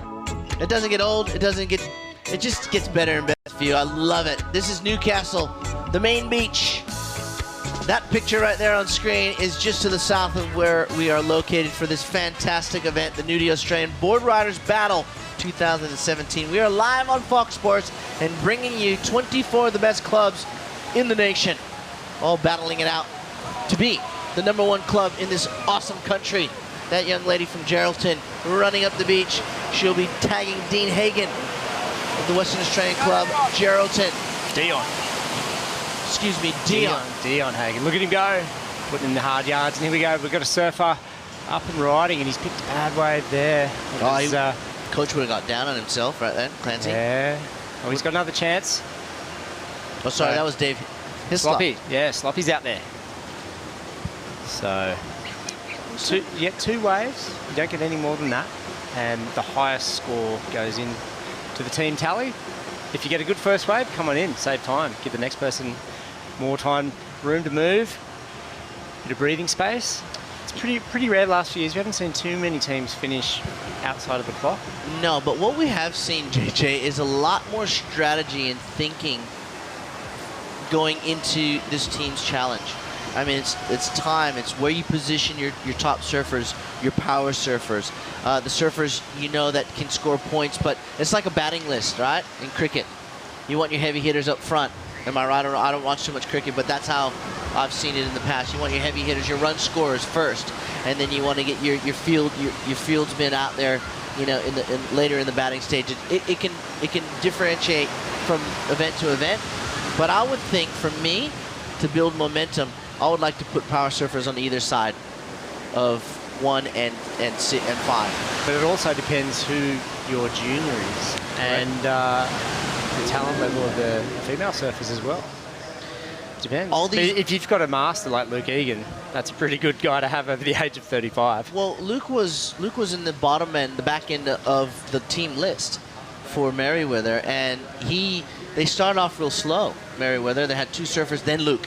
And Luke just lifted that spirit once again with that 9-point ride. So, yeah, interesting over how it's developed over the last 3 years and into the 4th year here as we see Bondi Surfer. This is Clancy Dawson up and riding. Looking very strong here on the forehand. Yeah, this is a better wave. We saw him pick a pretty bad little left, but this thing's linking up. And he's just gliding across this thing, working the suds. And he has to come in after this one, so he's going to lie down and keep heading off to the right there. Less distance to run. Yeah, very smart. Using the ocean to do some of the work for you to get you back to the Oakley tag spot, as Eddie Ryle will take position for Bondi in the lineup once the tag is made. 22:40. Plenty of time left. It'd be a different story, wouldn't it, if it was really big? I think you'd see people swinging around halfway. I mean, there was one day at Cronulla a couple of years ago, the current was really strong, and a couple of crew just caught waves right on the beach. And there you go. That's another good point you bring up, JJ, is the size of the waves on the days that you surf. I mean, tomorrow could be completely different. Could be 6 foot out there. It could be 1 foot. We just have to get up and see, and then strategy is played out from there. This is Joey Sear, the goofy footer from the Allura Board Riders. You were talking him up? Yeah, hey, he's done well. He's a great young surfer. I mean, you know, one of his sparring partners there is Connor O'Leary. So, you know, when you're feeding off each other, it's easy to put in good performances, I say, and he's definitely feeding off Connor's energy and performances. That's Joe Sear. There he is running up the beach. So, 3rd score to come through for Allura. They're still in 2nd on 2 waves. So, they're doing pretty good. They only need a 1.65 to go into the lead. So here we go, replay now. So Bondi, Clancy, this was the one that we said he was just gliding across, linking up the sections, and a bit of spray, a handful of chook feathers into the sky, as little chook feathers. Terry McKenna would say. Stole that from him. I love that one. And yep, Clancy banked this one. He comes in. Eddie Ryle's surfing for Bondi next, and Joey Sear, the goofy foot, who's 3rd surf for Allura. Been some good left sort moves. Great little banks here, really good for a competition. Awesome stuff. Yeah, that Newcastle turning it on. It is. I mean, there's the Scarborough mascot right there. You think he's a bit hot? Should we run some water down to that guy? And Nathan Rohr from the Allura Board Riders out into the lineup. And then we got Nicola Turner, and then Connor O'Leary will make his way back into the lineup. There he is. He's got a bit of swagger about him, doesn't he? Queenscliff here? Queenscliff is... the mascot's the Gumby. Queenscliff's not here. Should be more mascots. The banana, I love the Coffs Harbour banana.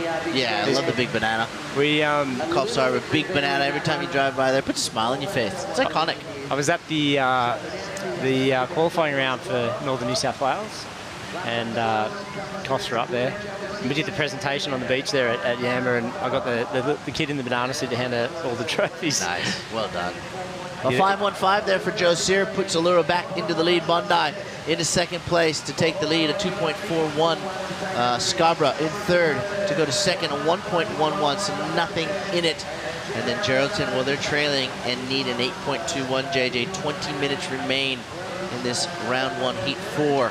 Yeah. Teams hate Gero have a bit of work to do. Here we go. Is this Dion? It is. And got a little section there up over the top. So we got to get those outside moves in, clean face there. And it's like the left flat rock. Look at him inside go. section. That's a good wave there for Geraldson. He'll be happy with that. Come in, Dion. Yeah. Just a little bit of a pause there, and they were like screaming at him to come in. He's won his share of state titles, this fella. He's a club champ, Sunshine Surf Masters champion, and he's a slaughterman. He works with his brother Justin. Now, what's a slaughterman? I think it's just like butcher animals. He slaughter things, I guess. Yeah. That's the side of being a carnivore that we don't want to admit. Don't drop in on him. This young man here from Scarborough, this is Dave Hislop. He'll be coming in because that was his second go at it. And he'll be tagging Billy Melendez from Scarborough, Charger from down WA. Look at the grommet straight onto the board. Get it, there's Billy on screen. She is ready to go. She's waiting for her club member right there on screen to hit that Oakley tag spot, and she will be sprinting down the beach. I was talking to Christian DeCluet there of the Scarborough team, and he said, Dave never surfs more than 20 minutes. He's a pain in the butt, Colesdale Corner. He's a pain in the butt. Apparently. Well, in 20 minutes, he probably gets half a dozen waves. That's all he needs. There goes Billy. That's Christian word, not mine. All right. So, here we go, Billy. She's a great surfer. She's going to get out there and try and hold this position for Scarborough. They're in second. She's the fifth surfer for their team. And then we'll see the power surfer back out there. Here we go. Chinned at the deck of the board. He wanted this one. Kicking out. So definitely Nathan will. That's Nathan Rohr of Allura. So he's got to make the next one count. Yeah, and you know, being given 2 rides only. Your first one was that. He takes off, he kicks out. How much pressure do you think is on the little Grom now to perform and get a score? Because, you know, looking at the score line of all 4 clubs, it's still within reach, those top 2 spots. It could have serious repercussions if you have to put that much pressure on yourself to perform on that second ride. Definitely feel better getting it done on the first one. Yeah, I'm with you. And then you just got to run up the beach and try not to trip. And then you're done. Then you do the interview with Toby and you just breathe a sigh of relief. That's it. You've done your job for your club. Let's have a little look at what's transpired here in the recap of this heat number 4, round 1, Teams Challenge here at the Nudie Australian Board Ride. And it started off with this guy, Shane Campbell. Yeah, we've got the water angle here. Feel like I'm out in the channel at Margaret River or something. Here we go. He got a 7.5 for this, so that is the best wave of this entire exchange so far. And he put Allura off to a really good start. So good job for him. And then Bondi, Perth Stanley. He's had a great day. Yeah, Perth riding what looks to be new equipment and proving a good choice from the Bondi Board Rider Club member. And you're not wrong one bit, JJ. He has had an outstanding day on day number 1 of the Nudie Australian Board Rider Battle. Yeah, he had Bondi in front in the skins. Of course, we've had the women's division since then. So here we go. Connor O'Leary, he got 2 pretty good waves. He got a 5.75 is what he locked in. And he's returning to the beach. This guy right here, representing Scarborough. It's Kalani. And I can't say enough for how impressive he was up the coast a couple of weeks ago. Yeah, future champion of our sport if he continues doing what he has been doing. And then we had a little of assistance from our Scarborough mascot. It doesn't look like his heart's in it, does he? Yeah. Maybe he lost a bet or something. Yeah, he was probably one of those did lose a bet. He didn't win a bet, I'm sure. That's not winning a bet. Having to wear that suit's definitely not winning a bet. I will say, because I wouldn't be doing it if I won a bet. I'm making someone else wear that thing. All right, Allura. There is the final surfer, Nicola Turner. Serious face. Yes, I see Nicola out and about surfing the local breaks in the Shire. She loves it. She's a surf fiend, and she is representing her club of Allura. And you know something we haven't brought up amongst all this event is the recruitment of new surfers into the club to lift the level of their performances. Yeah, well, there hasn't been any sort of... It's all about junior development programs these days. I've heard it mentioned a lot today by a few clubs. Right, but I wonder what the ruling is. We're going to have to get Andrew Stark in here to talk us through what the ruling is for out of area. You just got to be a paid up member. So you're saying to me that I could go and represent Scarborough? Well, yeah, if you're a paid member and you surf in their club events. There's no rule around the fact you have that to be an Australian citizen. I am. Okay. So I can surf for anybody, just like you have. Can I? Yeah. You got to be an Australian citizen, that's all right. I'm putting myself out there right now to all the clubs around Australia. The highest bidder wins. I'll pay no membership fees. You reckon they're that desperate too? No, no one's that desperate. No one's that desperate at all. You got to go where your heart is. Right. Well, you've been where your heart is 3 different times. So yeah, I was in Victoria for 5 years. That's all right.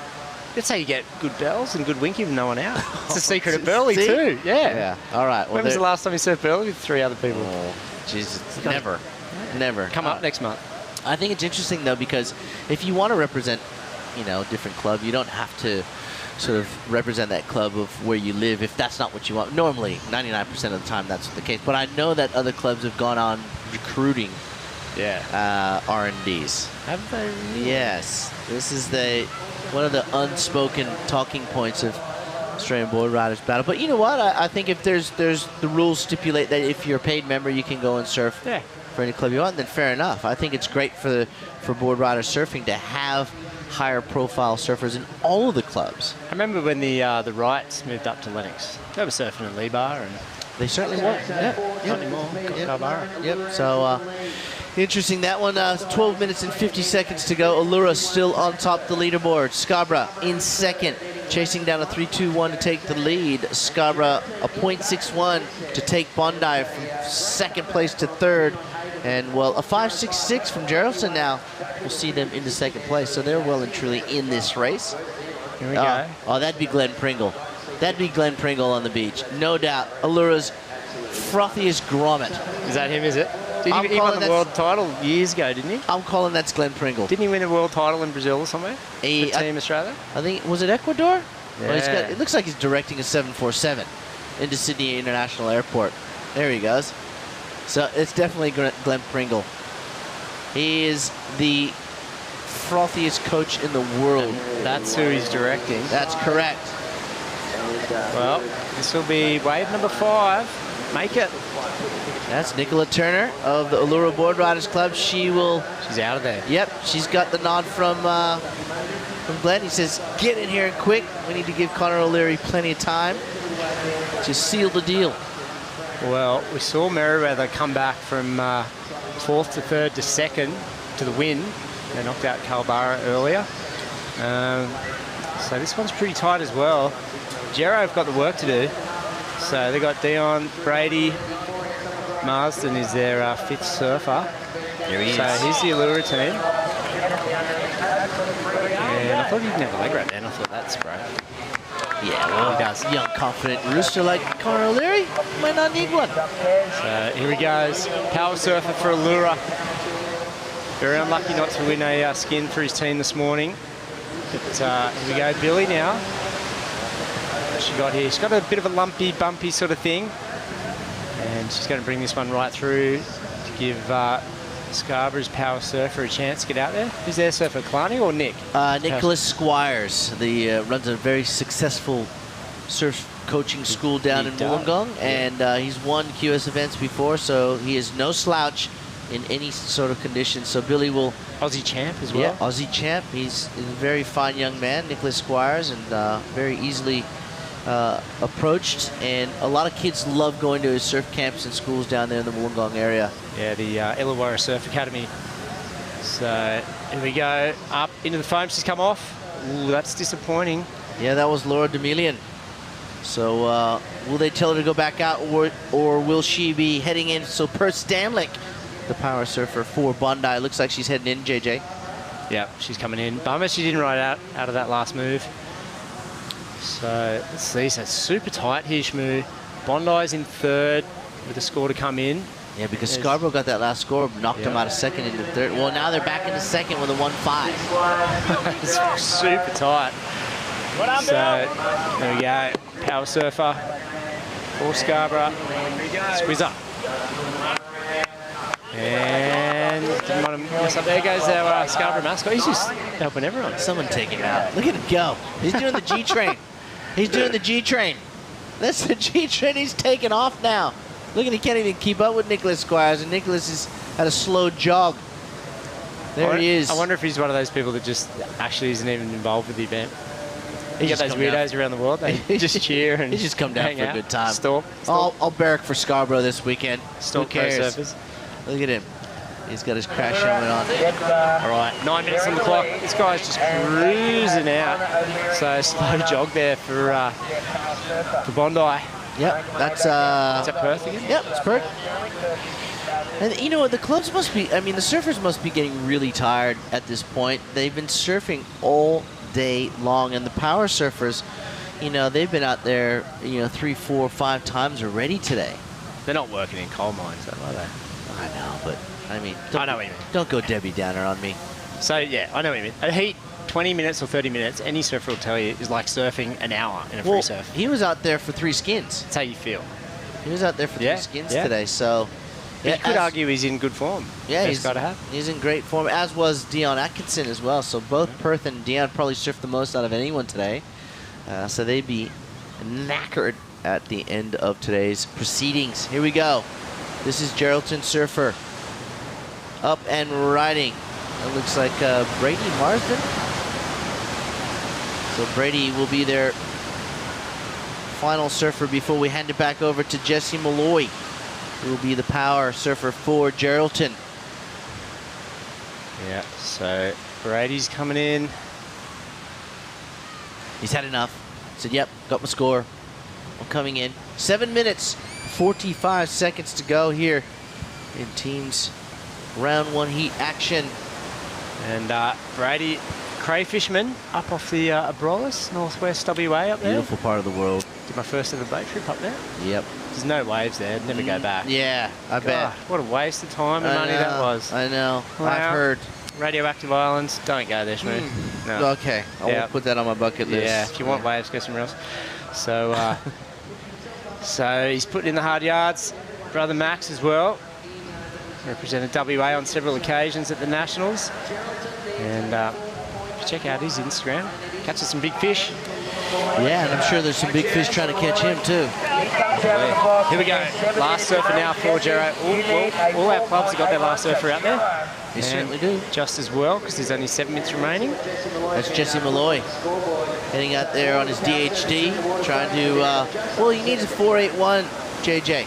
So it's anyone's heat at the moment. It's still well and truly within reach. 4.81 to go to second, a 7.65 to go to first. Again, well within reach for Geraldton in the purple. Here, Nudie, Australian Board Rider Battle, 2017. It's the finals. One club tomorrow afternoon will be crowned the best in Australia. Wow. What a title to have. I am part of the best club in Australia.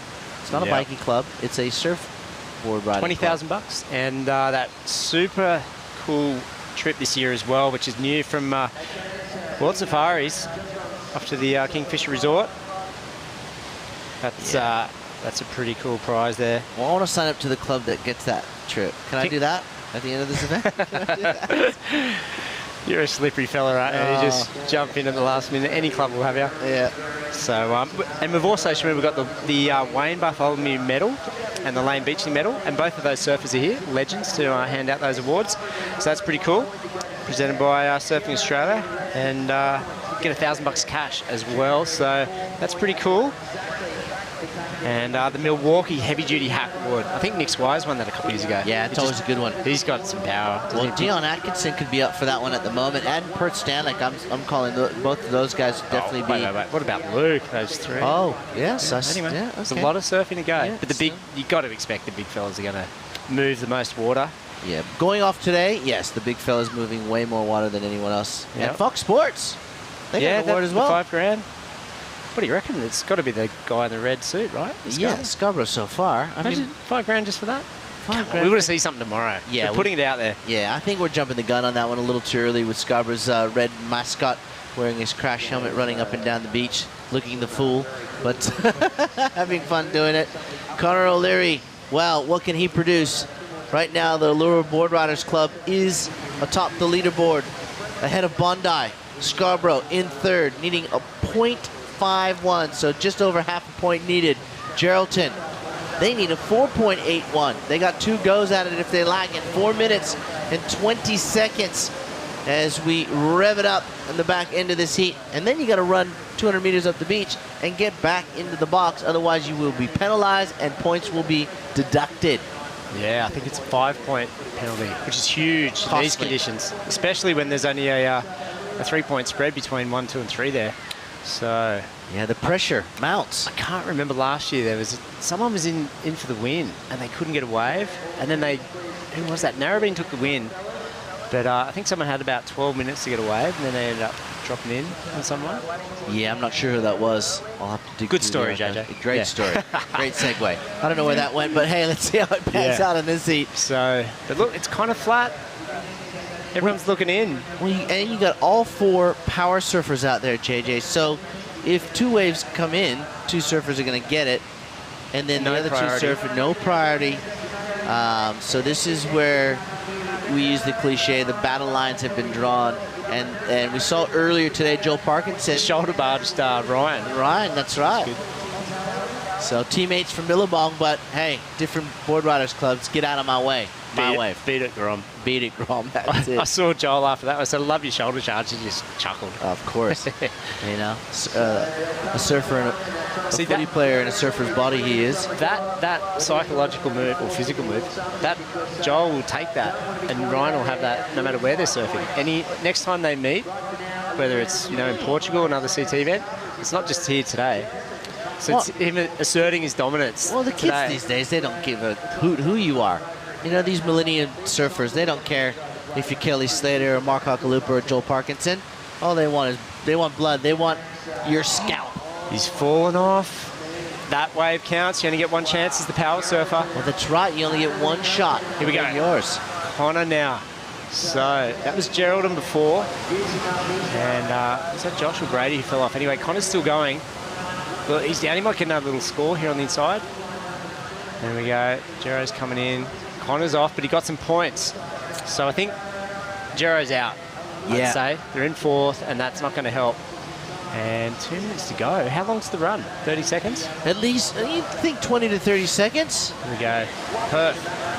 So Bondi trying to hang on to second. So first and second progress. And he's got a great looking wave here. Good surfing. Pretty mistake-free day from him. And he's going to link it through to the inside. He's got 1:40 to get up the beach. I'm pretty sure he's going to do it. Leg rope's coming off. So good job there from Perth Stanley. We saw Connor get a wave. So Allura and Bondi 1 and 2. What can Scarborough do? So well, sorry, JJ. I think Bondi's going to overtake Allura here. I think that those last 2 scores. I think, but it won't matter once the heat's over in 1 minute and 15 seconds. Unless Scarborough, who has gotten a wave, we didn't see it, drops the score. They needed .51. When we look at their scoreline, it is so very close. Can you tell? He looks pretty calm and confident. He's cruising. He's doing the Baywatch run. Wow, interesting. So we were focusing on Connor. We were focusing on Perth. We didn't get to see Scarborough's ride. They're in 3rd. These are the guys that need it. They're .5 behind. Scores dropping. Ooh, okay, wow. So we can tell you, Nick Squires, there's a score here, Shmoo, a 5.6, a 5.6. Connor got a 3.25. We haven't seen the score from Bondi yet either. Here we go, replay Shmoo. Yeah, what do you think? Well, let's see what he does on the inside, because there wasn't much on the outside, but that was a vertical, solid backhand re-entry from Nicholas Squires, the power surfer, on the Nikon replay. So scores dropping in. Bondi, Per Stanley's looking like being the power surfer has paid. Bondi goes to the lead, 10 seconds to go. They're all back in the box. No one will lose points for not being in the box in time. Allura in 2nd. It's not enough. It's not enough. Scarborough 3rd. Wow. So disappointment for the crew south of Sydney. Yeah. So, exciting finish there. They all got a wave. And we've got, I think, Toby's down there. He's got Perth Stanley. Did a great job. Bondi in the lead. Toby. Yeah, high fives, back slapping. It's all happening down here. And arguably one of the surfers of the day, if not the surfer of the day, performing under pressure. Perth Stanley. Impressive. Oh, I'm glad that went the way it did. We're all getting a bit nervous out there then, just looking at each other going, are we all just going to end up sitting out here for the last 3 minutes and not get a wave and all lose 5 points? But stoked the way it worked out, and my legs are just shaking on that last one. It's just like, just got to finish one more wave for the day. How hard was it to take that wave knowing how much was on the line? I guess it was quite easy because I was just thinking the chance of there being a wave behind it are reasonably slim. So, you know, as long as I just get this to the beach and get a three Rios or something, it's going to be some sort of score. And you've really found some rhythm, a great synergy out there today. You're really looking at home. Yeah, it's pretty much like the exact wave I grew up on, just a fair bit better. Bondi taking the victory. North Corner, yeah, frothing. There you go, Perth Stanley, high fives, some back slipping, some cheering. It's all happening. Well done to Bondi taking the W. Good on you, champion. Yeah. Well, one of the most iconic beaches in the world, Bondi takes another win, and there is one surf-stoked fan. And I can tell you what, Toby, we've got a few more heats to go, and they're going to be exciting ones. So we're going to go to a short break here, live from Newcastle. We'll be back with some of the best surfers in this country in just 1 second, maybe 2.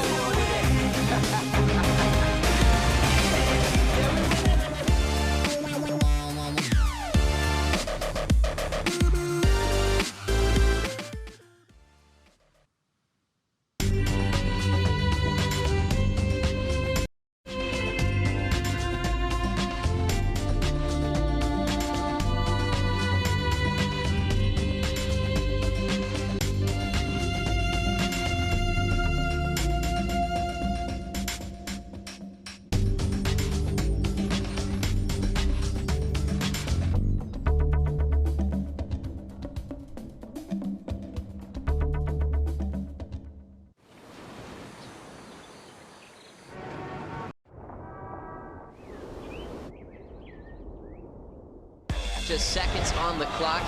Here goes Banning, late drop into this bomb. Made a big finish here, brother. Muito ali, todo mundo pega o coleguinho com o mic. He's coming out.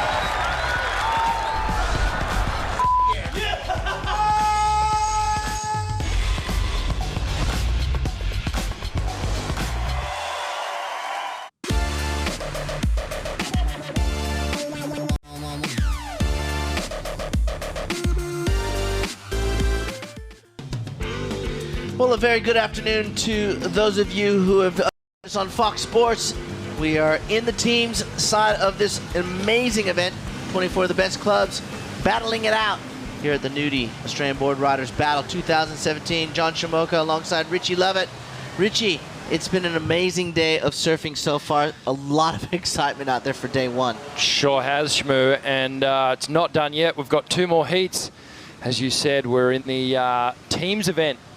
We did the skins, then we went into the women's, and now we're in the teams event. 2 more heats to go, and this one is shaping up like an absolute cracker. We have Torquay, Burleigh Heads, Cabarita, and Avoca, and we know that Avoca is coming in as a wild card, but one of the strongest clubs, and tipped to be one of the clubs that are there at the end on Sunday.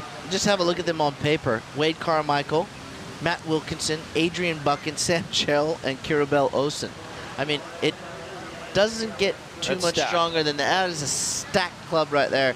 But then you've got all these other great clubs in Torquay. Burleigh Heads always brings their A game to any club environment, as does Cabarita. So they'll be out there. There they are. There's blue right there. That is Matt Wilkinson. Of course, Matty, what a fantastic year on the WSL World Surf League he had last year, leading the tour for most part of the year with a couple of wins under his belt, and he's looking really good in 2017. Yeah, well, I think Matty just took everything that he learned from 2016, the fitter, stronger, faster Matty Wilco, And he kind of went, you know what, this Matty Wilco's pretty cool. He wins contests, and, you know, I think he's going to take that attitude straight into 2017. He's still training with Micro, and he's obviously got Owen Wright as a bit more of a sparring partner now. So, you know, I think he's going to pick up where he left off last year. And wouldn't it be great to actually see him challenge for the title again? Yeah, it would be great as we see Brent Savage of Cabarita up and riding.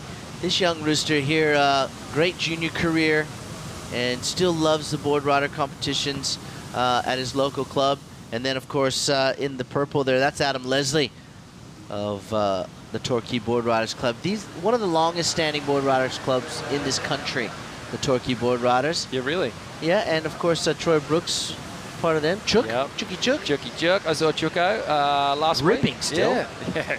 Tearing it. We had a little surf together out at Angari, and there you go. Double high fives for Brent Savage as he makes his way up the beach. So quick turnaround for him. He's done it in 6 minutes, and that is Josh Fuller about to hit the water. Yeah, Cabarita. So time-wise, they're braining it right now. Yeah, here we go. This looks like Thomas Woods there from Burleigh Heads. Saw him surf earlier on in the day. Of course, Thomas, formerly of South Africa, now has been in Australia for decades. I got to tell you what, I went down and I watched the lineup for the last hour, and there are so many waves coming through that these guys are missing. Where are they? You know the left that Dion has been on all day long? Yes. That has been mechanical, non-stop, and these guys are all sitting too far to the north. It's unbelievable. I sat there and I promise you, I saw so many. It's killing me. I'm just wondering, because we're up the beach a little ways, I'm wondering whether these coaches are really paying attention to the lineup. That's an interesting point. And you can see he was just a little deep on that, and I guarantee that left-hander kept reeling down the beach. So I saw, just in that last one, that was the first heat where everyone kind of got caught a little off time, and time was a big factor. And I just think it's because these guys aren't positioning themselves in the lineup. I don't mean to be critical, but I just noticed that when I was sitting down there. But it's such a vital, it's such a vital point that you bring up, positioning yourself for the right waves to give you the biggest scores. And right now, let's go down to Toby Martin, who's with Brent Savage. That's correct, Johnny Smooker. The Southerly just holding off for the moment, but Brent Savage, you came in like a buster. Oh, we had a little powwow down the beach before the heat, and just had a good little lineup and got out there quick. And I was sitting there and Wade went really wide, and I was kind of thinking, what's he doing? The other guys are really deep, and that bomb just came straight to me.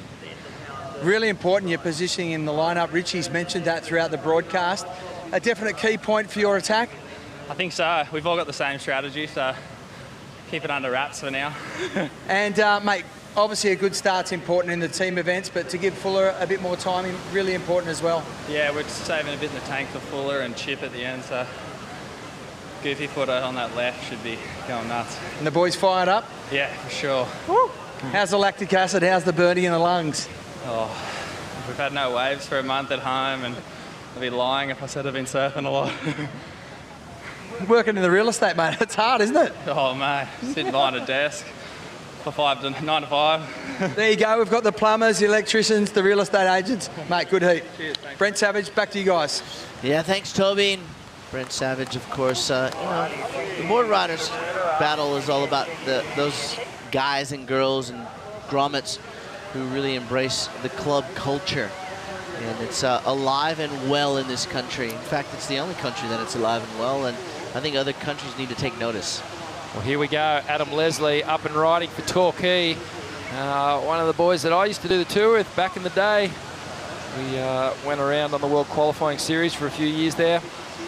And Adam just coming in on this one. So he will make his way to the beach and tag one Cody Robinson, who we know is one of the rising stars in Australian professional surfing. And he will no doubt take this place apart.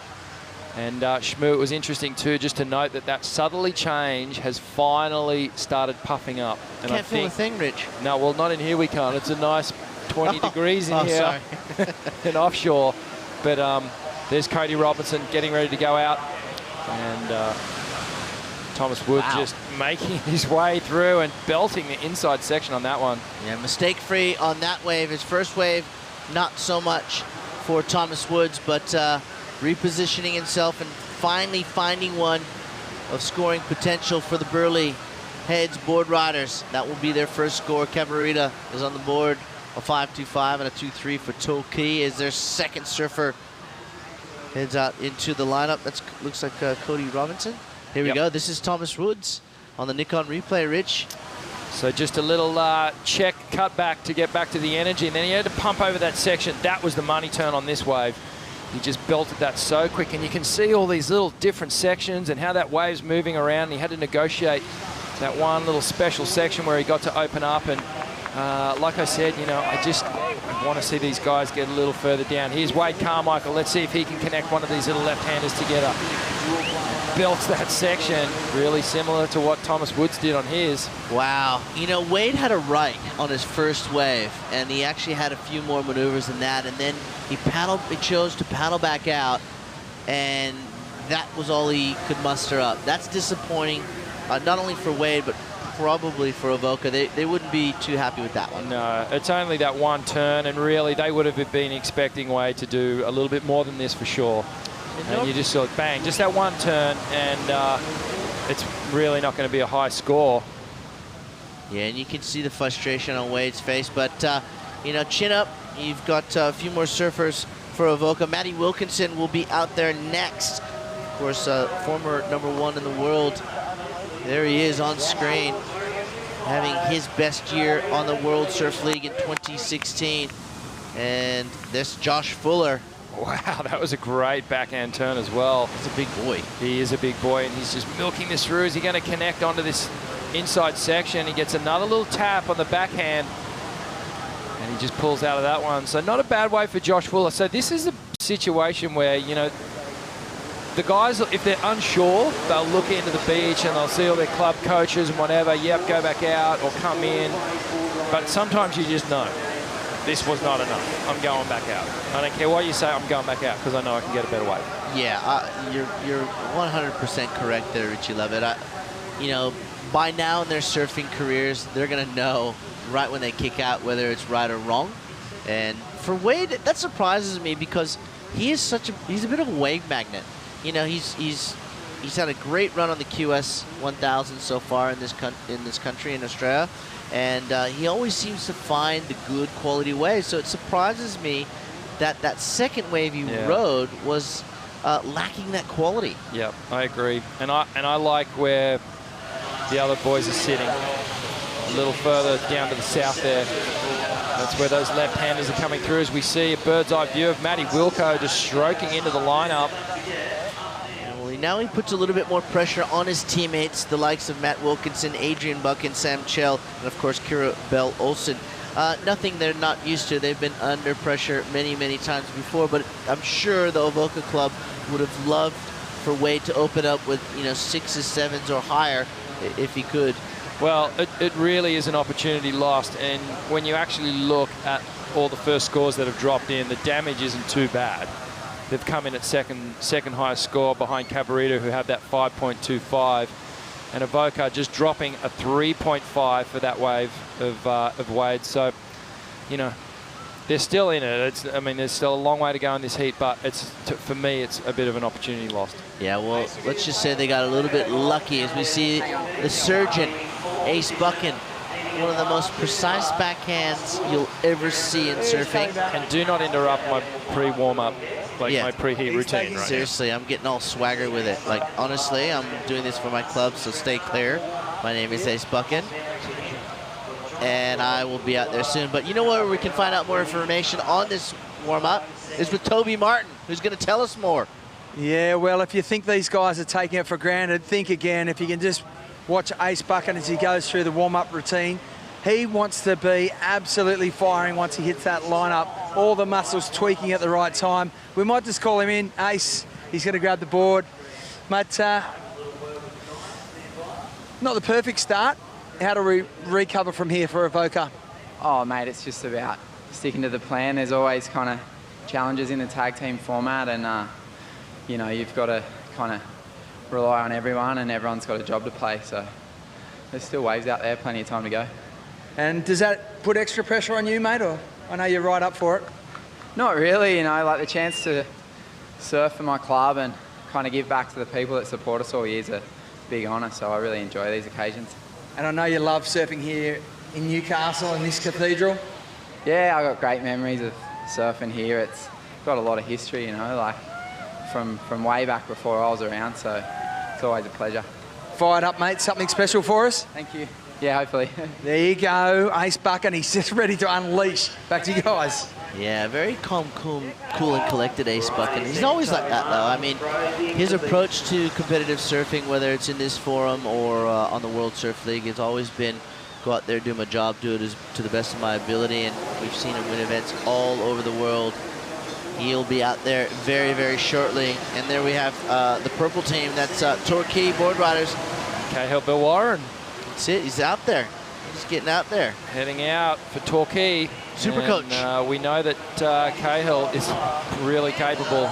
Great scores dropping in now for the last wave of Torquay. John's looking good, huh? It's looking very good, as this man is Matt Wilkinson for Avoca. What can he do on this inside? Matty knows where the left is. Matty knows where the left is, says Richie Lovett. Yes, in his belly, there goes the score. That's Matt Wilkinson, who, well, you know, surfed that way pretty. I think that'll be a decent score. Trying to minimize and run up the beach too. It was enough. It was enough. It was, you know, in terms of the team format, that's enough. You don't want to take too much time. It was an okay wave. He got the job done. As we see our Burley Head surfer up and riding on his backhand. So he decided to go back out for this second wave. Could be a smart move here. Could be a smart move, yep. Rare right-handers here, Richie. So Burley Heads, they always bring such a strong team to this event. They do. You always expect them to be there on Sunday. They're in the final, you know, four clubs. Will that be the case for the 4th year running for Burley Heads? Well, we'll find out after today's proceedings here at the Nudie Australian Board Riders Battle 2017. Ditch the board. I got to run up the beach. There he is. Absolutely. Ace Buchan, WCT surfer, heading out for Avoca. He is their power surfer. So we will see Ace take to the water now. Hopefully see him again towards the end of this heat if they can get through their surfers. But look at the Iceman. He is just so cool, calm and collected. And you just know that Ace has been eyeing those lefts off all day long. He's going to head straight down there. And knowing him, he'll be riding one within about 2 minutes. Yeah, a tactician indeed. And right now his club mate is down there with Toby Martin. That's Matt Wilkinson. Yeah, thanks, Shmoo. Rich, you're doing a great job coaching up there in the box. You may want to come and talk to the competitors, but Matty Wilco, getting things back on track for Avoca. Yeah, I don't know what I scored, but I just knew I'd connected with one first section, and then the run's a lot further than it looks. How hard is it to put personal ego aside and just lock in a score for the team? Yeah, I guess that's kind of the whole challenge with this event. Everyone wants to go out there and get 9s and 10s, and I guess you just have to kind of put the team first and know that if you spend 15 minutes out there and end up with a 6, then you're going to take everyone else's time and ruin kind of everything. So I'm buggered. You sound buggered, but a nice performance, a 5.90, and the ability to give Ace a lot of opportunity in the lineup. Yeah, Ace is the power surfer for this round, and I'm pretty excited to see him get a couple of these little lefts. They're so fun, and yeah, I guess he's got the chance to get 2 waves, so hopefully he can smash them and we find ourselves in the next round. And lastly, mate, how hard is it? Second to last heat of the day. I mean, it's been a hot day down here at Newcastle. How do you conserve the energy you need? Yeah, I don't know. I guess you just get burnt and tired and then drink a coffee right before the heat starts, and hopefully it tricks you into being able to do it. Well, there you go, mate. You did it with style. Well done, Matty Wilco. Good job for Avoca. We'll let you go and relax, mate. Cheers. There you go, Matty Wilco, Avoca. Looking the goods at the moment. Ace Buchan in the lineup. Look out for something deadly from Ace. Yeah, the surgeon will do his work here on these little left runners. Richie Lovett has so kindly pointed out, and well, you could have a gig as a coach. I fancy you as a good coach. No, thank you. I've got enough hats to put on, John. Yeah, we'll see what these three surfers will make of this little set coming through the lineup here at Newcastle Beach. Looks like our Cahill Warren having a look at it. Yeah. And just deciding, you could see that one just sort of mushed out a little bit. And let me ask you this question, Rich. Yep. Priority is now well and truly entrenched in competitive surfing, but here at this event, a lot of these guys and girls surfing that are from the WSL aren't used to not having any priority at all. How do you think that's affecting their performances and also wave selection? Well, you know, this is back to the hustle that we were all too familiar with. You know, back on the WQS and coming up through the junior and national ranks, it's all just no priority. You know, you just have to position yourself in the lineup. There's a fair bit of hustle that goes on, and of course guys like Wilco and Ace, they don't ever have to really compete in that space where they're hassling for waves. It's all priority, and you just take your turn. So look, I think these guys have enough experience that they're going to be able to jockey and put themselves in the right place in the lineup. But definitely, I mean, throughout the whole day we've seen a few of these little battles out in the lineup, bit of jockeying going on, but certainly it's a different dynamic for these guys who are used to just getting their waves kind of, or their turn, you know, handed them to on a platter. Yeah, and I also think that, you know, we made mention before about the Board Rider Club surfers, just the kids who get out there, or the adults who get out there now representing their clubs at the national finals here, being able to share the lineup with at least 11 WSL surfers that are in this finals event this weekend. That's pretty cool. And as you see on the screen there, that is Zali Kelly, the young surfer for Cabarita, and she's looking at this one. Just wave choice, so important. Cahill Warren here for Torquay, a great surfer, and just belting this left-hander. This kid knows how to pick a wave. And here he is all the way through to the inside. He's found one of your little left runners there, Rich. Yeah, he has. That is going to be an excellent... Look at Torquay.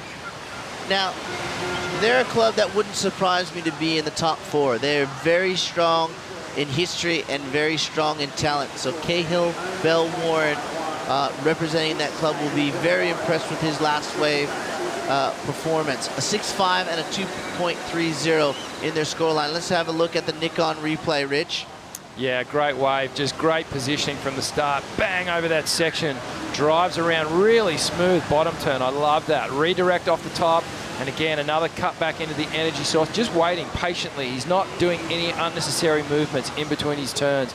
And another strong finish there. The judges love it. When you put that exclamation point on there, we're going to see another decent score. And you know what? A lot of people sort of overlook Cahill. He nearly made the tour a few years back. He's been battling on the QS and doing really well. He could still go on the QS now if he wanted to. But I think he started to turn his attention to other interests down there in the Torquay area. But he's certainly doing it for his club here. This is Zali Kelly up and riding for Cabarita. Yeah, the young lady from just up the coast there, some 4 or 5 hours. Zali Kelly, one of the top junior surfers in the country. And she is doing her club proud. Cabarita, of course, as she makes her way right next to the rocks. Wow, I thought she was going to hit that rock there for a second and become Tyler Wright #2. This is Tyler Wright 2.0 right there, Zali Kelly style. Well, we did see Tyler come a cropper on the pool there down at Cronulla. That was a scary time. Yeah, don't mess around with the Sutherland Shire. I'll tell you what, it'll get you. And as we watch this wave here from Ace Buck and Richie, let's watch the surgeon go to work. Oh, man, Ace just going to town on this thing. You can see a variety of maneuvers and just putting a lot of energy into it. This one's, he's got a decision to make there, and he's gone, nah, I can do better than that. I think he's going to back himself as we now see Burleigh Head's surfer up and riding. Of course, that would be, looks like Carl Robinson there. And that was a good wave. That was a good wave for Burleigh. They'll be happy with that. Hey, get in here. We need the time for our power surfer, who will be Thomas Woods, once Lucy Callister makes her performance out there in the lineup. Let's go down to Toby Martin. He's got another special guest. Yeah, Johnny Spooker. Cahill Warren, we let him get way too much oxygen in his lungs. How tough was that? Oh, mate, I quit the whole surfing heats thing and I let myself go a bit like you. And I was feeling it on that run at the beach tops. You look like you were feeling it, but decision-making almost over the handlebars on the right, it proved to be a magnificent decision because that left just ran off supremely on the bank and you tagged it. Mate, a few of the boys have been giving me grief about having the world's tightest backhand, but I can't go right on a left bank, so I had to wait for left and had a little bit of a paddle battle with Matty, paddled up my feet a little bit, but I got the score, so I love it. Mate against mate? Oh, mate, at the end of the day, like we're here, like Brent Savage is the Cabarita president. He's a young president. I'm a fourth year Torquay president, and it's really amazing to see all the different generations of the club together, but to be president and represent the club that I love and that has given me so much in my life, it's an absolute honour. Were you back in the mix? Yeah, well, at the end of the day, I'm not in the commentary box with you boys, so pretty Sasha socket on that one. There you go, mate. Go for some oxygen. Cheers, Dad. There you go, Cale Bell-Warren fired up. He has got Torquay back in the frame. Back to you guys in the booth. Is this a surfing event or is it an Ironman event? I tell you what, they are sucking in the big ones. Or is it a sledging event? It's definitely a sledging one. And I think Cahill's one up on Toby. Yeah, I think Toby will be looking for a comeback. He'll be stewing on that one tonight for sure. But the good news for Cahill... No, I'll take the salad, thanks. Yeah. The good news for Cahill, he's dropped a 7.10 and put himself right in the mix. So here's what Ace did. Yeah, as you said, Richie, he surfed this wave well, but wasn't well enough to get the score Ace wants to provide for his club. The decision is his, though, and I think he's decided to go back out. Yeah, I think any other mere mortal would have just gone, I'll take that, straight to the beach, but Ace knows exactly what he's capable of, and he knows what waves are coming through. He knows that he needs really, because these guys, they've started okay, but they haven't started with a huge bang. He knows that they can do better. Yeah, he's always, you know, at that level, these guys are always looking at the numbers, knowing what position they or their team are in, and Ace is going to back himself. You know, he's got that much ability, he's got that much confidence, and it's not sort of the vain type of confidence that you do tend to see sometimes with some surfers. It's that cool, collected confidence, knowing that, hey, I know the waves are out here. I know I've got the ability to get an 8 or a 9 for my club, and I'm going to back myself here. The flip side of that is, you know, the wave that he catches, like Wade Carmichael, is not what he's looking for. So he's rolled the dice. We'll see what he comes up with. 23 minutes to go. It's Torquay Board Riders out in front of Cabarita with a score to come for Avoca. Third wave score is yet to drop. Yeah, and that will drop once we see Ace return to the beach. But as you see to the right of your screen, Chipper Wilson, who was getting freaky out there in the skins event this morning, showing his full bag of tricks, and just give this guy a little ramp and see what he does. Chipper Wilson, one of the most progressive surfers in Australia at the moment. I think that if there was ever a time for Chipper to go above the lip, it's now. Yep. We didn't see any of that. We saw a little glimpse of it this morning in his skins heats, but as you said, one of the most exciting surfers to watch. He has been part of that free surfing evolution with the likes of Craig Anderson, Dion Aegis, Dusty Payne, and that's just to name a few in that little group of amazing talent. Well, here we go. Wow. Ace is pulling the trigger on this one. Interesting decision from the CT surfer. So I think Ace was just getting a little cautious about time, and now he's starting to wind up through this inside, belts this last section, and Ace trying to get the team back on track. Well, they are only down to 20 minutes remaining. They still have 2 surfers to get through, and they need to get Ace back out in the water. So do you question his judgment there to go back out now after watching that last wave? Yep. You think the first one was I think good? he should have come in on the first one. Wow. I just think it puts the whole team in a bit more of a pressure situation at this point. So, you know, as we see Ace streaking up the beach, and I think we're going to throw it down to Toby. He might be warming his legs up too. Tobes, where are you? Yeah, Rich, I'm down here. I'm going to run it in with Ace. I tell you what, he's one of the most focused competitors. Ace, big decision not to come in on that first one. Yeah, I just wanted to bite it for a bit more. Come on, mate, let's put him in. Let's go. Look out. Are you saving something for the next wave? Yeah, hopefully. There you go, Ace. Well, I tell you what, he's just shuffled him back on the deck. Very coy. We'll let you get your breath back there, Toby. Doing a great job keeping up with one Ace bucket, and Ace was more along the lines of, Toby, get out of my way. I'm trying to get to the tag spot here. And like you're talking about one of the nicest guys on the planet. Ace is never going to go, hey, Tobes, you know, give him the word. Yeah, I would have used a different sort of language if that was myself, to be honest. So here we go. Chipper Wilson throws the big drop wallet and up and over this section and just catches an edge. So, ouch. It must be hard for someone. I mean, for the most part, we've seen not conservative surfing, but really good surfing that has been mostly connected to the wave. And for someone who spends most of his time above the wave, it must be hard for Chipper to actually bring it down a couple of notches, or are we going to see him just totally up and up? Indeed, and as we watch this Nikon replay of Ace bucking, that second turn had a lot to it. Yeah. I mean, first turn was nice and sharp, but that second turn was money, and then he finished strong. So the judges really deliberating over that third wave score for Avoca, Richie. And I guess it'll give us the answer as to whether or not he made the right decision. Here come the scores. 1937.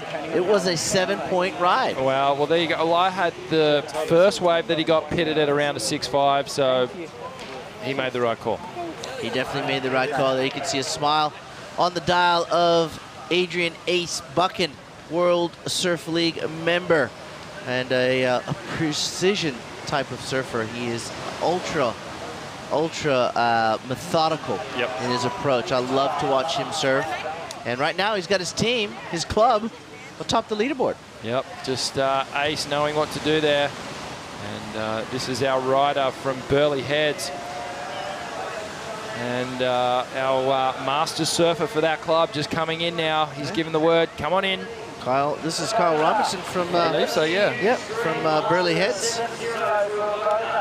And there you see on screen there in the blue, that was Kira Bell Olsen, one of the next generations of champions here for Avoca. Well, Sammy Shell's out in the lineup for Avoca at the moment, and we do know that Sammy has a really beautiful, smooth style, and he can link together some great turns. There he goes. He's a big lad, just barracking his way up the beach. That is, of course, Kyle Robinson. Lucy Callister will be out there next, representing Burleigh Heads. There she is. She's all smiles. Luce. She's ready to go. She would be feeling the nerves, but not showing the nerves. Yeah.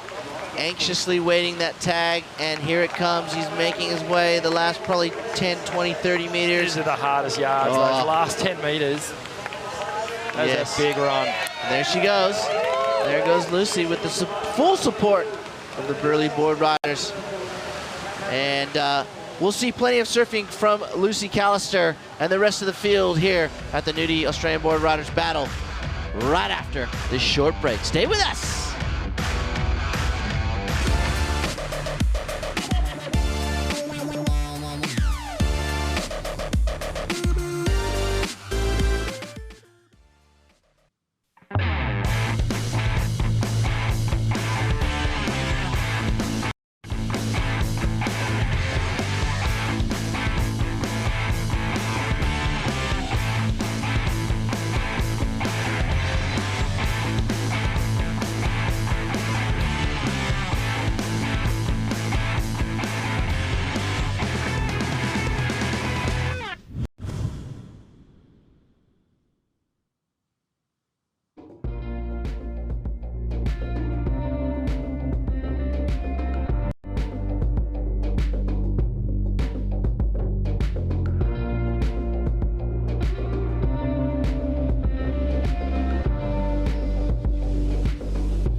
And Chipper Wilson live back into it.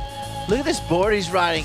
An absolute classic. There he goes above the lip. Now he's starting to feel a little bit more at home. The man from Camarita, Chipper Wilson, with another little chop hop air, and he comes in. He's got his score under his belt. Richie. Yeah, Chipper, well, riding a really flat board there. It's like an ironing board. The thing is just generating so much speed over the flat sections, though. But good to see Chipper, you know, trying to, well, conforming his style a little bit, bringing it into this contest form. The Avoca boys will be pretty stoked with this. He's not done yet. One more hit. On you, Sammy. Bring that one in, and he has got a fair run. Oh, he's gone. He's gone. He's gone between the rocks. Come back to a semi. And there you see the grey skyline to the south. And oh boy, it is coming. Yeah, with that southerly change, we just had a look at our little radar boom, and she's looking pretty wet. So severe thunderstorm warnings down there in Sydney. So that could.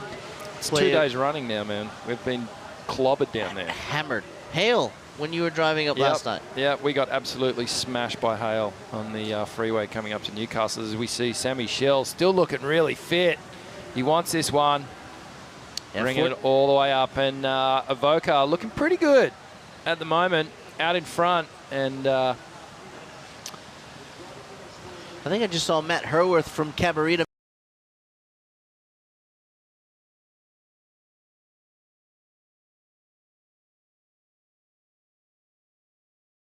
make his way into the lineup, or at least running to the lineup.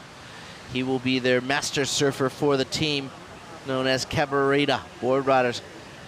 And we're going to go down to the beach because we got one possibly exhausted Sam Shell on the beach with Toby Martin. Schmooker, Richie Lovett, Usain Bolt, and there could be a few coming from Sydney on the way. Chelly, mate, that was the half marathon. Oh, silly, I don't know why. I went that side of the rock where the wave just took me there. I went, oh no, I'm going to run all that way. But yeah, oh, just, yeah, stoked. Hopefully I did enough for the club and enough to keep us going the next round. Get a lot of confidence from Ace's last wave. Oh yeah, that was unreal. He's such a, you know, linchpin of our community, our club, and yeah, it's just great having him hanging around and being around everyone. Doesn't burn that bad, does it? Oh, come on, mate. We'll take that as a yes, Chelly. We might need the ambulance here, but Chipper, Cabarita, well placed at the moment. A better performance from you? Yeah, that was fun. I'm so buggered. One of the longest runs I've done, but yeah, we're sitting in third. Wouldn't have a clue what score we need, but yeah, going to head out now for the power surfer. Ready to put yourself in the moment? Yeah, we'll see how I go, eh? Okay, everyone's being coy. We'll let him compose himself in the box. Now, I'll tell you what, mate against mate, these guys are ferocious. They've certainly got their game faces on, that's for sure. Yeah, definitely. Sorry there. I was just looking at Chippa, just, you know, in all of the new zoned out. Trying to look down the coast here because, you know, it's definitely marching its way up here to Newcastle. Hopefully it'll just bypass us and head out to sea. But right now we still got 12.5 minutes, and it's Team Avoca out in front of Burleigh Heads. Cabarita chasing a 1.67. Sorry, excuse me. Avoca. Oh, it's back. Sorry, it's a seesawing battle. Excuse me. Let me start over. It's Torquay back in the lead. They were just sitting in fourth place with that last score of a 4.35 from Todd Rosewall. Pushes them back into the lead. Avoca sits in second. Burleigh in third now, needing a 1.76 as we watch Kira Bell Olsen This go is a to great town. wave on this right-hander. She belted that first turn, and she's able to ride out of that second one. So they'll be calling her in, and they'll be giving their man, Ace, about 10 minutes in the lineup. So this is a big wave, an important wave for Avoca. An interesting schmoo that a lot of the clubs are opting to put their girls out as their fifth surfer, as their anchor surfer, which is really, I mean, that's a really pivotal, important role in the team, is that fifth surfer, because they're relying on them to go out, get a good score, and do it in a hurry.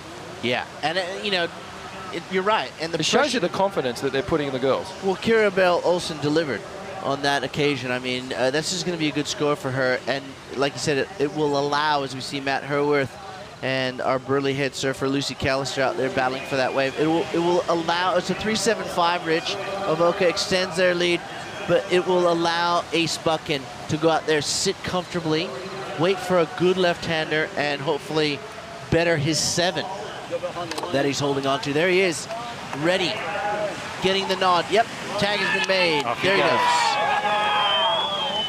And I love the passion. It's so good. And let's have a look at it, Richie. Take us through it. So another angle here, and you can see how tight she turned on that first section. And again, the second one, just kicking the fins out. She had a little bit of turbulence there to negotiate on that second turn, and she was able to ride out of it, which the judges are going to deem 100% complete. And then she just milks this foam all the way through to the beach. And another little turn on the inside section, and not as bad as the run from the left-handers.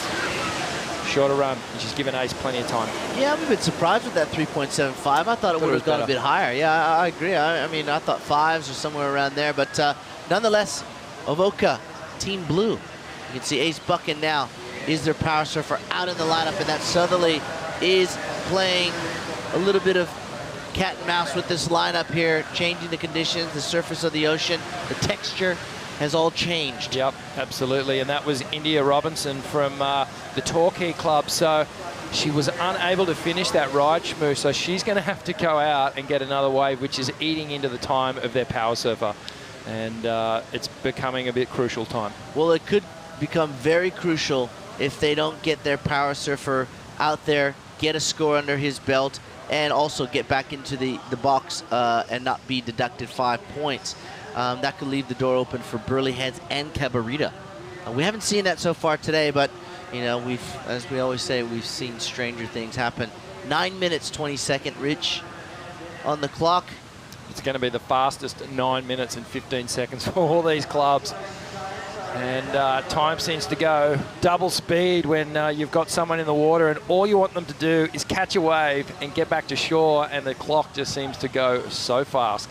Yeah, definitely. And the final heat coming up next will feature Point Lookout, Snapper Rocks, of course, two-time champion. Byron Bay will be out there, as well as Margaret River. So wow, well, what a tear of a heat to finish off. That could be our last heat of the day. And look, Ace, cool, calm, straight into the lineup, knows where he's going, knows what he wants to do. You be nice out there, Ace. There's 2 girls in the lineup.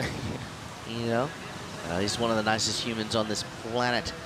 But he knows what he wants. He goes out there, he puts himself in Look at the different positioning that Ace has just done compared to everyone else. He's just gone, I'm going way over here because I think that's where the waves are. As we see, here we go, Maddie Herworth and our surfer from Burleigh Heads. Lucy Callister. Lucy Callister up and riding on this one and just gets a little hit off the foam there. And another closeout bash as she brings this one all the way through to the inside. Will she get one more little opportunity? She's into this again. Is she going to get up? No, she'll just prone out on this one all the way to the sand. Make the run. And they'll get their power surfer out in the lineup with about 7 minutes remaining. Yeah, Thomas Woods will head back into the lineup here in Newcastle. And there's Matt Herworth from the Cabarita Board Riders Club. He will elect to paddle back out. He's looking in, going, what do I do? He won't be happy with that wave. No. But whether he has to swallow his pride and just go, okay, I'm coming in and give Chipper another go. Well, 7.5 minutes to go here, Richie.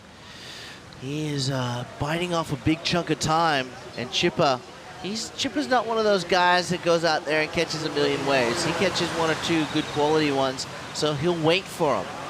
But in this case, he might not have too much time to wait, as we see Torquay there with India Robinson having to take that wave. Well, you can see that the screws are starting to tighten. The pressure is starting to build, and that's when we start to make some weird decisions. As we see a bit of a recap of this one, and this was Brent Savage who got things up and running for the Cabarita Club. A beautiful turn there, and just notice the surface texture at the beginning of the heat compared to what it is now. This southerly change is on its way. And he tags his fellow competitor, Josh Fuller, his fellow teammate, Wade Carmichael, got things going for the Avoca Club. And we expected a little bit more from Wade, but still, they're out in front. And Maddie Wilco, WCT surfer. And here we go. This is Cody Robinson. Yeah, Cody surfed this wave really well for Torquay. And this is their power surfer. So he'll be back out there again, the youngster. He's a big lad. He is a big lad, another power surfer, and this is a good bird's eye view of Wilco. That first little drop wallet bash, nice clean power carve, cutting back, another clean snap, and Wilco was like, yep, that's enough, I'm coming on in. So Avoca at this point leading with 5 minutes and 45 seconds. And you see Matt, as Richie Lovett pointed out, was very happy with this. And then, of course, Torquay striking back, currently in second place. This looks like Cahill Bell Warren up and riding on the backhand. Yep, great composure from Cahill and bagging the highest single ride score of the heat so far. So that 7.10 has proven to be a bit of an important ride for the Torquay crew. This was Ace Buchan, just the surgeon getting to work here on these left-handers. Bang, you can see the speed, you can see the commitment. And Ace is currently out in the water as their power surfer. Yep. Torquay, it seems like Torquay and Avoca have been going wave for wave. As we see, this looks like Todd Rosewall on his scoring ride here for Torquay Board Riders Club, and then Kirabel Olsen. Surprising that score only was a 3.75 for me, Rich. I thought it would have been a little bit higher. Yeah, me too. I agree with you, Shmoo. I think she did 2 exciting turns there. So back to live action. This is Matty Herworth, and he is just streaking across this left-hander in a bit of time. And he's going to want to make this one count. Bringing it all the way through to the inside section. And he's getting a few good belts off, Shmoo. So possibly a good decision, but the downside is that there's only 4.5 minutes to get their power surfer back out in the water and then back to the beach. Yeah, Chipper Wilson will not have that much time at all. Here's the power surfer for Avoca. The man himself, Ace Buchan. Look at that. Nice. Climbs up over the white water, sets up for a final turn perhaps. There it is. That is power surfing for your club. Done by one Mr. Adrian Ace Buchan. He will make his way in with plenty of time to just stroll on up the beach. Make sure the club is all in the box. Well and truly in time. 3 minutes and 50 seconds to go. Take your time, Ace. Don't rush. At this point, I think you can safely say that Avoca is going to get through. Even if they do get pipped for the first spot, I think they're looking pretty safe. Yeah, I think you're right. Torquay now, they're under the pump. Burleigh Heads is under the pump, and so is Cabarita. But the scores they require, Burleigh Heads needs a 2.01. Cabarita sitting in 4th, a 2.86. And here we go. Thomas Woods, has he selected a wave of good scoring potential? Great first turn. And then he's just weaving this one all the way through to the inside. He knows he wants to make it count. Bashes the lip again. You can hear the screams from his teammates on the beach. And look, I don't think that little ball at the end is going to come into play. He belted those 2 turns out the back, and I think we're going to see a fairly decent score. Yes, and while we wait for that score, let's go down the beach with Toby Martin, who's got a very informed Ace Buchan. He is informed. He's cagey. Thunder and lightning. Ace Buchan's frightening. You enjoyed yourself out there, mate? Wow, that's a little rhyme. I am. It got really tricky, actually. That kind of wind's blowing northeast now. It's about to probably Howe Southerly. The swells kind of died a little bit as the tides ran out. And yeah, I mean, things didn't start well, but everyone kind of pulled it back. And that's what these tag teams are all about, kind of trying to show a bit of character and play a role for the team at different times, and that always changes. So Kirabel did awesome for us today. She was probably our, best on ground today, and I was so proud of her winning her heat.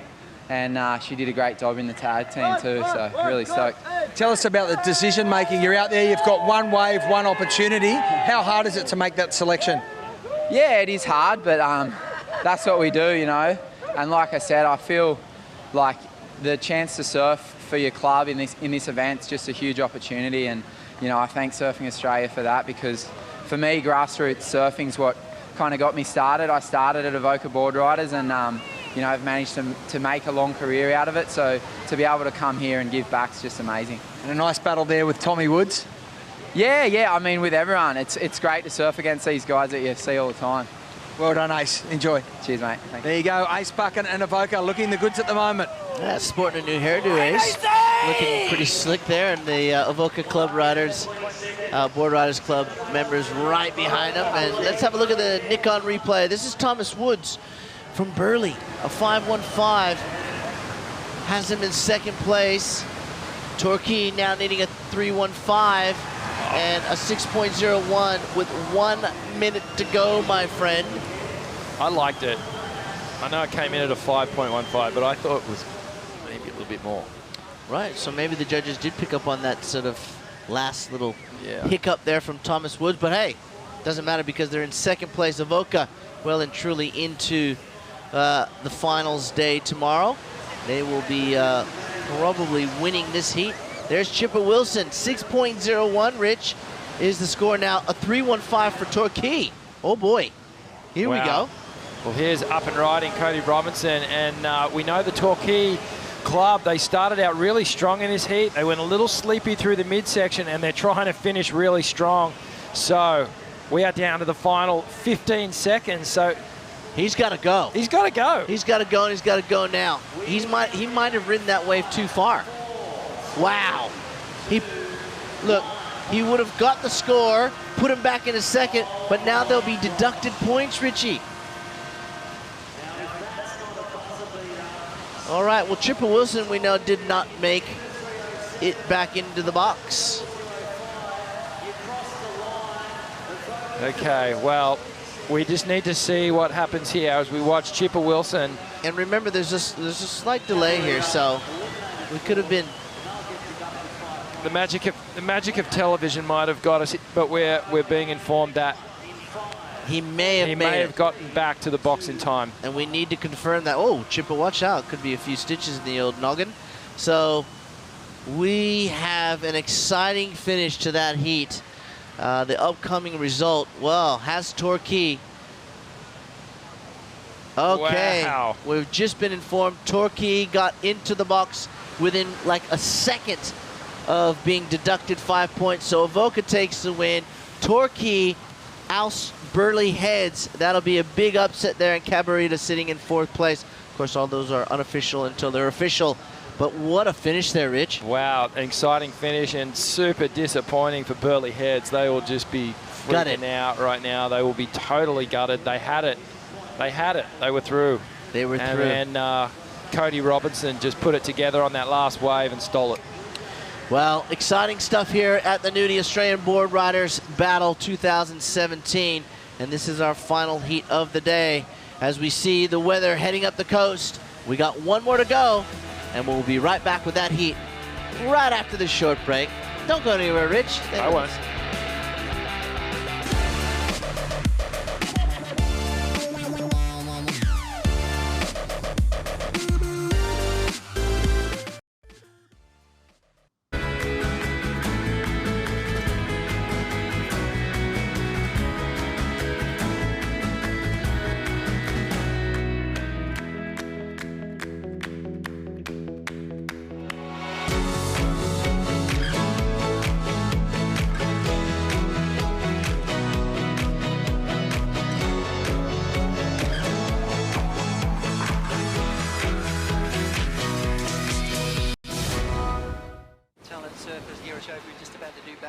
Deepest barrel so far in this contest. Found himself a little lonely spot in the lineup. Look at this. He strikes back, lane drop. Grabs around, pulls in nice and tight. Into the ball, lets it go. Comes flying through. Oh my God. Are you kidding? Kelly Slater, a perfect drive.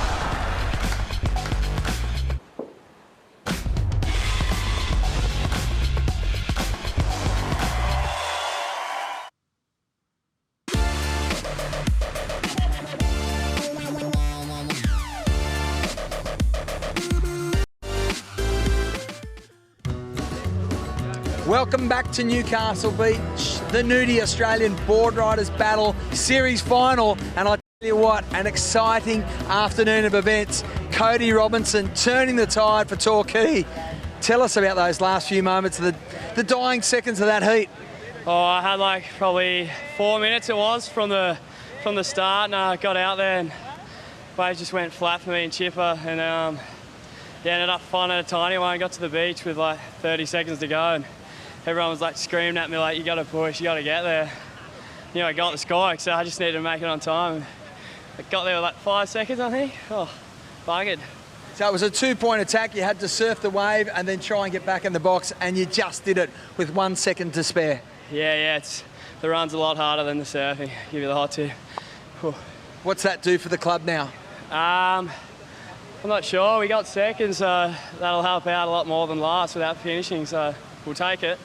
Absolutely, mate. We'll let you grab some oxygen. Well done. Cody Robinson turning the tide for Torquay. They are alive going into day 2. One more heat to go this afternoon here at the Nudie Australian Board Riders Battle. And I tell you what, thunderclouds, there's lightning, there's hail in the air, but there'll be some solid performances out in the lineup as well. As we see our rider up and riding in the purple from Point Lookout. And we are underway here with heat number 6, the final teams heat of the afternoon. And looking in to see whether her teammates are going to call it back in or tell her to go back out and get another wave. And I think they've given her the word. JJ, she's back out there for another one. Yeah, good to be here, Rich. And good little battle here. Heat 6 of the teams division. And this is a cracker, mate. Yeah. Look at it. Look at this lineup. Margaret River, Point Lookout, Snapper Rocks and Byron Bay. And if we were going to finish on a heat, why not finish on this one? So we're going to see the likes of Joel Parkinson hitting the water pretty soon. And Snapper Rocks, one of the favourites for the whole event. Yeah, 2-time champs, of course, back-to-back winners. And saw Steph Gilmore walking past before, getting ready, sneaking through the crowds. Well, Steph had a great heat this morning, and she'll be looking to go out there. Conditions have changed somewhat. And you can see that wind has finally arrived. Not as strong as I thought it was going to be, but I think later on in tonight we're going to see that subtly really push up, and definite swell direction change by tomorrow. We're going to see a bit of a mix of that north swell and that south swell, and will be interesting to see what happens in terms of the lineup, where these guys start sitting, but tomorrow's a new day. Yeah, exactly right. I can say the sky outside right now looks pretty dark and ominous behind the competition area here at Newcastle, and as you mentioned, that last heat reach, you can see conditions have changed, but still super contestable and really consistent, which is the main thing for all these guys. And it's been a great day of surfing, day 1 here at Newey. It's been an awesome day. Yeah. Loving it. I think some of the standout moments, for me, Steph Gilmore was one of the standout moments, just seeing such a polished performance. But the male rider today, Dion Atkinson, for Seaford in South Australia, mate, he was just textbook, picking the best waves all day long and absolutely going to town. I don't think he every single score he got, I think, was above 8. And what about incredible? Perth Stanley? Perth, another standout. He won 3 heats in the skins division by 0.1. Connor O'Leary got a 9. Perth got a 9.1. Joel got a 7. Joel Parkinson. Perth got a 7.1. And then, who was the other surfer? He got a 8. And then Perth got an 8.1. Oh, so, some would call him a dream snatcher. Well, good job. So, great day of surfing. 50 minutes for these teams formats. And I just love the teams format. It's so cool. We get young teenagers, girls, guys, legends, world champs, tradies. And I just love the thought of people all around Australia right now watching in RSL clubs, at home on Fox Sports, down at Stanwell Park, over in WA, up at Byron, at Suffolk, get texts have been coming through all day long just saying that they're loving it. Oh, that's cool. So, so many surfers here and so many supporters. It's a really relatable event, and I think our roving microphone down there, Toby Martin, I believe you've got Solly Bailey, do you? I have indeed, Rich. The man of the moment. Fresh off a victory at the Vulcan Pipe Masters, Solly Bailey. Firstly, what a great achievement. Yeah, I blew myself away with that achievement. I'm really wrapped. It's going to be a really fun year, and just got to keep my head on my shoulders after that. So good. I saw your after victory speech. You said, I don't know what happened, but it feels really good. Yeah, I think it's still a bit like that. What does that do now for you personally, and also to bring that success back to the club? It's just a great feeling, and I'd hope that it pumps up the club to try and smash it here and do well. Obviously the waves are a little different, but we're going to go and give it our best shot, and we're waiting on Tommy to flare up on this one, and then we'll get the rest of the team going. And it must help having one of the stalwarts of the club be, one of the best in the business, the stalwart of the tour, Danny Wills. Yeah, he's our team captain. He's flaring us all up and giving us all advice. It's awesome to have him on our side and picking his brains from when he was there, and just enjoying his company. He seems really fired up at the moment, Willsy. He is. He's pumped. He wants the team to do well, and he's actually down here for the Newey 6-star as well, so he's going to flare up in that. I'm sure he'll probably towel some boys up. All right, Solly, let's see it. Thanks, mate. There you go, Solly Bailey, the Byron Bay Board Riders. Geez, I tell you what, earmark them for a few wins. Yeah, thanks, Tobe. Well, I don't think Solly was even born when Wilsey was on the CT when he heats, so it'll be... I can't wait to see Wilsey just... I guess he's coming out of retirement, JJ, and going to give the QSs a bit of a stab, get the old bones up and running again. Yeah, I walked down to the QS event at Burleigh a couple of weeks ago, and I heard the loudspeaker. I heard him say, Danny Will's getting one through to the inside. I was like, what? Have I just gone back in time to 2001? And then I looked through the trees, and there he was, just like carving and tearing, it's bits. Well, he hasn't lost it, has he? No, he looks exactly the same. Like, it's quick and responsive and fast and enthusiastic. It's crazy. Yeah, he's super fit. So hopefully Wilsey can make a bit of a dent in those QSs, but he's going to have to make a dent out here first. And a couple of scores on the board for Point Lookout. They've just locked in a 2-point ride. And our surfer from Byron Bay looks like he's going to do a little bit better than that, dropping in a 3.5. So not a bad start. And we tend to see that. No one's really come out of the gates with their first surfer because I think there's so much pressure on the first surfer to get in quickly that they sort of take a back seat when it comes to the wave choice. They don't sit around, they just get anything. They want to get the team up and running. And we often see the team build through these second and third surfers. Traditionally, from my club experience and doing these team events, we always put our best surfers in second and third position. Yeah, so possible exception to that was maybe Allura. A couple of heats ago, they got a 7.5. It was a great start. Here we go, so up and riding at the moment. So Snapper Rocks in the white. We mentioned they are 2-time champions of this event, and we got some of the most famous surfers in the world representing Snapper. And so we've got a 3.5 for Byron, a 2 for Point Lookout, and how's the serious pace on running down the beach? Here we go. This is a good look on the left here for the Margie's boys. Belted that thing, streaking down the line. And just getting a little caught on that one. This is Ethan Ewing for Point Lookout, the young superstar, the rookie, the WCT rookie. And we saw him drop one of the biggest scores of the day. And looking to the shore here, they know Ethan is capable of big things, but I think they'll take this one and put this one into the scoreboard. Jerome Forrest there for Margaret River. And Ethan Ewing there for Point Lookout. So looks like Snapper the only club yet to lock in a score. And how's the attention? Oh, here we go. We've got a little sprint race. Here we go. Here's the replay of Ethan just belting that first section and a great wrap on the second one. Got a little slow through this section and now whips another quick turn and a beautiful big fan of spray coming off his board through this inside section. More than enough in my mind. And I think we're going to see that'll be the best score of this heat so far. And this one already down to the 39-minute mark. 37 minutes on the clock. Did you see, how's the support? Did you see, Rich, last week, Ethan was presented with a Andy Irons board. Joel Parker gave him an Andy Irons board, yep. So the whole team was up at Stratty near Ethan's house. And, wow, massive turnout. They had all their surfers up there, about 10 of the big names. Jack, Joel, Ethan, Frederico was up there. Wow. And yeah, they gave him one of Andy's old boards. Oh, that's really cool. Well, cool. You can definitely see that Andy had an influence on the way that Ethan surfs. And I see shades of like Taj in there too, in his youthfulness. I see shades of like Mick in there in terms of his mental composure.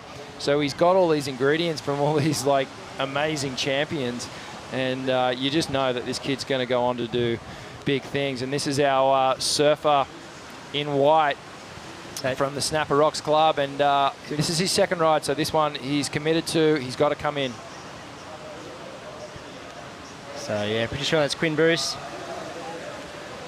So we've got Parker in the team. Yeah, Steph, I think Quinn. Parker's going to head out there next. Jay Phillips. So the orders swapped. Yeah, they swapped the order around. So anyway, good wave for him. And look at these scores for last of Point Lookout, as you watch the snapper surfer run up, an 8.25 reach. That's massive. So that was for Ethan's wave. Yep, huge. So great score. 5.75 for Jerome Forrest for Margaret River. Yep, that's not a bad start either. Yeah, well, if you can average above a 5 for every surfer, yeah, you're doing all right. You're in contention. So. Easier said than done, though, JJ, isn't it? When you're out the water and time's not your friend, you really, really have to make these split decisions. So here we go. Here's another look at Ethan's wave. Belts that first section. So crisp on that second turn, huh? And then just belts it again. I loved it. An 8.25. Yep, it's a great wave. I didn't underscore that one. So don't blame him for coming in. Conditions deteriorating a little bit too with this wind coming up and making it a little bit more difficult to get scores. So perhaps the judges taking that into consideration and just rewarding those. I mean, 4 turns on a wave like that, pretty impressive. So there we go. Joel Parko, the 2012 world champ, and the anchor man for the club, especially that first couple of years down at Cronulla. I think he won 6 skins heats one year, and that pretty much hauled snapper in the first spot. Yeah, absolutely. And Parko obviously comes in with a lot of experience and would love nothing more than to do good things for his club, Snapper Rocks. On paper, one of the name clubs that... amazing. Yeah, just incredible. You look at that and you go, well, how are they going to lose this? But then you look down the list and, you know, North Narrabeen as well has an amazing club on paper, Avoca. So this is really going to shape up to be a great final day tomorrow. We're nearing the end of day 1. This is the final heat. Round 1, heat 6 in the teams event. We had the skins, we had the women's, and it's been a big day. Yeah, it's been a huge day.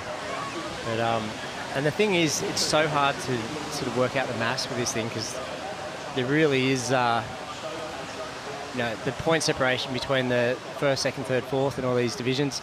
It's really pretty much takes it down to the wire. You know, it's really hard to get a clear standout. So, massive event.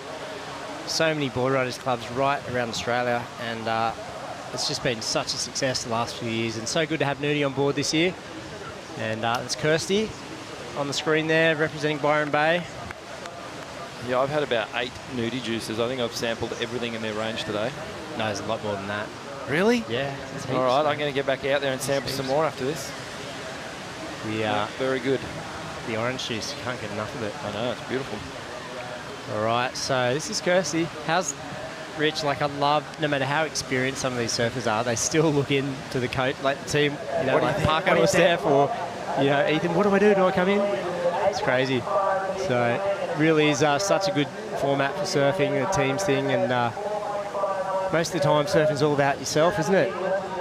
It is a really selfish sport. It's an individual sport, but this is where it's all different. You know, you're out there for your whole club, your whole beach, you know, your hometown, and that pressure is enormous. Good Joel. Getting hassled by the grommets. So Byron Bay there, Danny Wills, Solly Bailey on the right, Danny Wills next to him. And you would have had a lot of heats against Danny Wills, I bet. I've had 1,000 heats against Danny. How'd you go? I think he's got me on the tally. I think he would probably have me. But always good travelling with Danny, and real family man. Did the tour a lot with the wife and kids. Yeah. And that's how he chose to do it. It was obviously a formula that worked really well for him. I remember that year, got on the tear in Japan and just won everything. Back-to-back WCT events. And that was the year he actually challenged for the world title. Cambo was in the race that year. That's right. Mick Campbell, Danny Wills and Kelly Slater. Yep. Over the 3. I saw Mick Campbell at the Amber event. Did you? Yeah. He's looking fit as a fiddle. Oh, awesome. Understated as always. Wow, good little wave there. That was sick. Point Lookout. Who's that little guy? Well, the little grommet for Point Lookout. They're excited. The crew's excited. And showing a lot of maturity on that wave.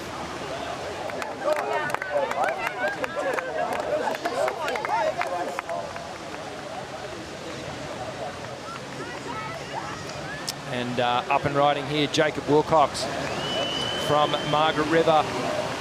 Now, Jacob, I don't think he's really hit his straps in this event yet, but we can see this kid open up if he gets a left-hander. And that first ride, he's not happy with that, so he's going to go out and try his luck as we see Solly Bailey sprinting down the beach. Nice entry. Nice entry. It was like a pelican just coming into land, wasn't it? Won't even have to have a few paddles. He's halfway out. So there we go. So scores coming in for last point lookout. There's a 3.8 here on our screen. So it's going to be a low score. But they've got time in their hands. Here's Joel Parkinson coming in. And we're going to see a replay. Here's Parko's wave. Wow, so Parko looks like getting one of these rare right-handers, getting to his feet. What's going on? His hands got to the rail. The Pipeline Master takes a dive. And Parko would have done that a million times behind the rocks at Snapper with backwash. That's not his score, though. And 400 people in the way. Well, it's counted as a score. What was his first wave? Did we see it? So there we go, 6.5. So 6.5. So he's just burnt a bit of time. Well, 6.5. That's super solid. And look who's next. 6-time world champ, Steph. Steph Gilmore about to hit the water. Parko's gas. Go, Steph. How can they lose? How can they? How can they? Well, let's see if they can. Far out. It's theirs to lose. Well, they've got 2 good scores. As you said, JJ, if everyone just gets 5s and 6s, it's job done. And so far, they're getting the job done. I reckon she's a little bit nervous, don't you? I reckon she is. Steph, you know, as cool and calm as she is, you just know inside she's going, I don't want to let You just don't want to stuff up. I don't want to let side down, you know. You just don't want to stuff up, basically. You're right. So 30 minutes. So 50-minute clashes these teams' events. So heaps of time in these kind of conditions where it's really consistent. So is that Jacob Wilcox in the blue, Margaret River? It is indeed. He's capable of crazy things. Well, he's having a little sniff. He thought he might go that one, but once you're on your second wave, then this weird thing happens to you when you're out in the water. You start getting this desperation feeling, like you need to get another wave, and it can sometimes make you make a bad decision on your wave choice. And you go, oh, I've got to go this, and you pick a bad wave. Or paddle out of position. Yeah. Or the ideal scenario is to get a really good wave on your first wave, because then it takes any thought process out of it. You just come straight in. But when you start second-guessing, and then you start second-guessing your wave choice, and the nerves start creeping in, well, look at the size of this set. That's one of the biggest sets we've seen all day. No one wants it. So I think caught out of position a little bit, our surfers in the lineup. Margaret's only had 1 score in. Yeah. And it's been over 20 minutes. Yep, they're falling behind. They need to get a little wriggle on here, and that's beat Durbridge. Getting ready. Durbridge, sorry, I should know that by now. No, 15 it's years, not a bridge. So 28 to go. Here we go. So Jacob, this guy is quick, fast, precise, and can turn average waves into excellent scores. Surfed really well up the coast in one of the QSs a couple of weeks ago. He's sort of got that ace kind of approach, doesn't he, where everything's really precise. And his board positioning on a wave is impeccable. Guy can ride a tube too. I don't know if you've ever seen any footage of him up in the desert in WA, but can ride a tube. He's pretty stoked with that one. Former World Junior champ. Yep. Wildcard killer. Yes. Had a great event over there in Portugal. Yep. He's had a couple of good goes in the CTs. And so, second wave for Margaret River. They're a formidable club as well. And there will be a World Tour event there in a few weeks' time. And the third surfer for those guys running down the beach. I'm thinking that's Ben. And here we go, and watching up and riding Solly Bailey here. Oh, smooth wrap. And just loses the fins, slides them, and then belts this section on the inside. Is he coming in? Absolutely. After that one. Look at the face. He's have a breath now. Get the leg rope off. Yeah, suck in the oxygen. Just get it into you before you got to do the run. So Byron Bather in 4th.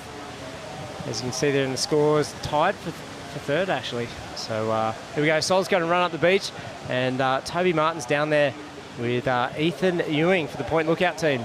Yeah, correct, JJ. Ethan, 8s all 8s, baby, at the moment, isn't it? Yeah, I just keep getting good waves coming to me, so yeah, it's been fun. How important is that for the club at this stage of the event? Yeah, really important. Stacey started off well. She gave us a lot of time, and then I paddled out up here, and luckily a wave just came straight to me, and then I gave more time to Chris, so yeah, it's going good. And a bit on your own performance, a World Junior title to start off the year, not a bad thing? No, definitely not. That's been my goal for ever since I started surfing, so yeah, I'm really happy with that. The lead in, you're debuting on the World Surf League this year. Looking forward to the first event at Snapper? Yeah, definitely. It's going to be the best contest I've ever been in, and yeah, I can't wait. Doing this for Point Lookout would certainly give you some added incentive as well. Yeah, definitely. I'm doing it from where I come from, and yeah, I've got all these people behind me, so I'm really happy. And a good warm-up for Bede. Good to see him back. That must give you added confidence. Oh yeah, definitely. To have him down here surfing with us is a huge help, and I'm glad he's back surfing, ripping, and yeah. One more power wave to go. Yeah. There you go. Keeping in the lockbox. Superstar of the future, Ethan Ewing. Geez, keep your eyes on him throughout 2017. Definitely one to watch. Superstar of now. Yeah, absolutely. He's arrived. Hey, you know, Bede only just got, you know, the rod that he had in his pelvis. That just came out a couple of weeks ago. Yeah, and it was 17 centimetres long, and it was holding his sacrum together. Yeah, initially, and then it's all fused, and he's phenomenal. All good now. I was around at Bede's place just the other day, actually doing something for the WSL, and I had no idea of the extent and the seriousness of his injury at Pipeline last year. So gnarly. Yeah, so crazy stuff. It's taken me a year. There was Josh Seacombe up at the HPCs, the strength and conditioning coach. He's worked with Bede. He said of all the stuff he'd studied and learnt in books and science, he just thought, you know, this guy is really serious, and he's thrown it out. He's like, he's defied, you know, everything. What he knows, defied science. So incredible stuff. Just to, you know, even be surfing, let alone back to his top level. And he said in some aspects even better. He feels better in certain positions. Yeah. Well, we've seen that happen time and time again. You know, when Mick did his hamstring, and these guys get these gnarly injuries, but it makes them focus on their body a bit more and understand weaknesses and strengths. And you know, Bede's obviously come back bigger and better, and he's looking like having a huge year ahead. It was actually weird. I was talking to Bede. There was some weird numbers rolling around because Bede actually took my spot on tour. Yeah. And 10 years later, he had that gnarly injury that put him off the tour. And there was some other weird numbers that I was going, dude, do you realise this just happened? And he's going, this is really kind of cosmic and weird. But anyway, the bottom line is it's great to see Bede back to full health and maybe bigger and better than he's ever been. Yeah, amazing stuff. So cool. So Point Lookout have a formidable team. They're in second, super close. Look at that, almost tied for first and tied for second. 11s, 14s on the board. And just get the situation here. So Margaret River and Snapper, they've only got 2 scores locked in, so that's important to remember. So you can bet if they get a 3, they're going to go straight up first and second. So Byron Bay and Point Lookout, not safe at all. No chance. It's really, really close. Last team's heat of the day. And tomorrow we come back, we're going to have men's skins heats again. We'll reverse the order, give everyone a chance to try and win as many heats as they can. We're going to have the teams division again, the grand final as well. So here we go. There's Steph Gilmore looking a little bit anxious. And who's with her? Margaret River, I think that's Ben. So. Yep, well, we've got a little break in the action. We will take a break, but stay with us. We'll be back with the Nudie Australian Board Riders Battle.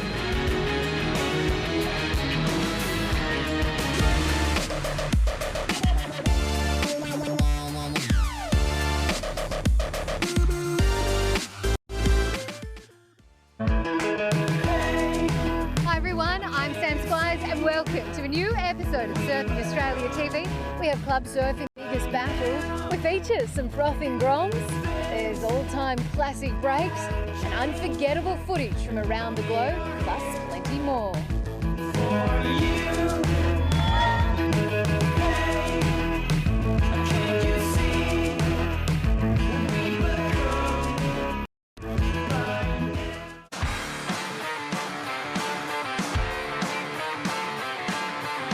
this special episode of My Surf TV, we head over to the north shore of Oahu to hang with Jack Robinson, Solly Bailey, Brent Dorrington and Sheldon Simkus as they battle it out for 20 grand in the inaugural Oakley Battle Clips competition.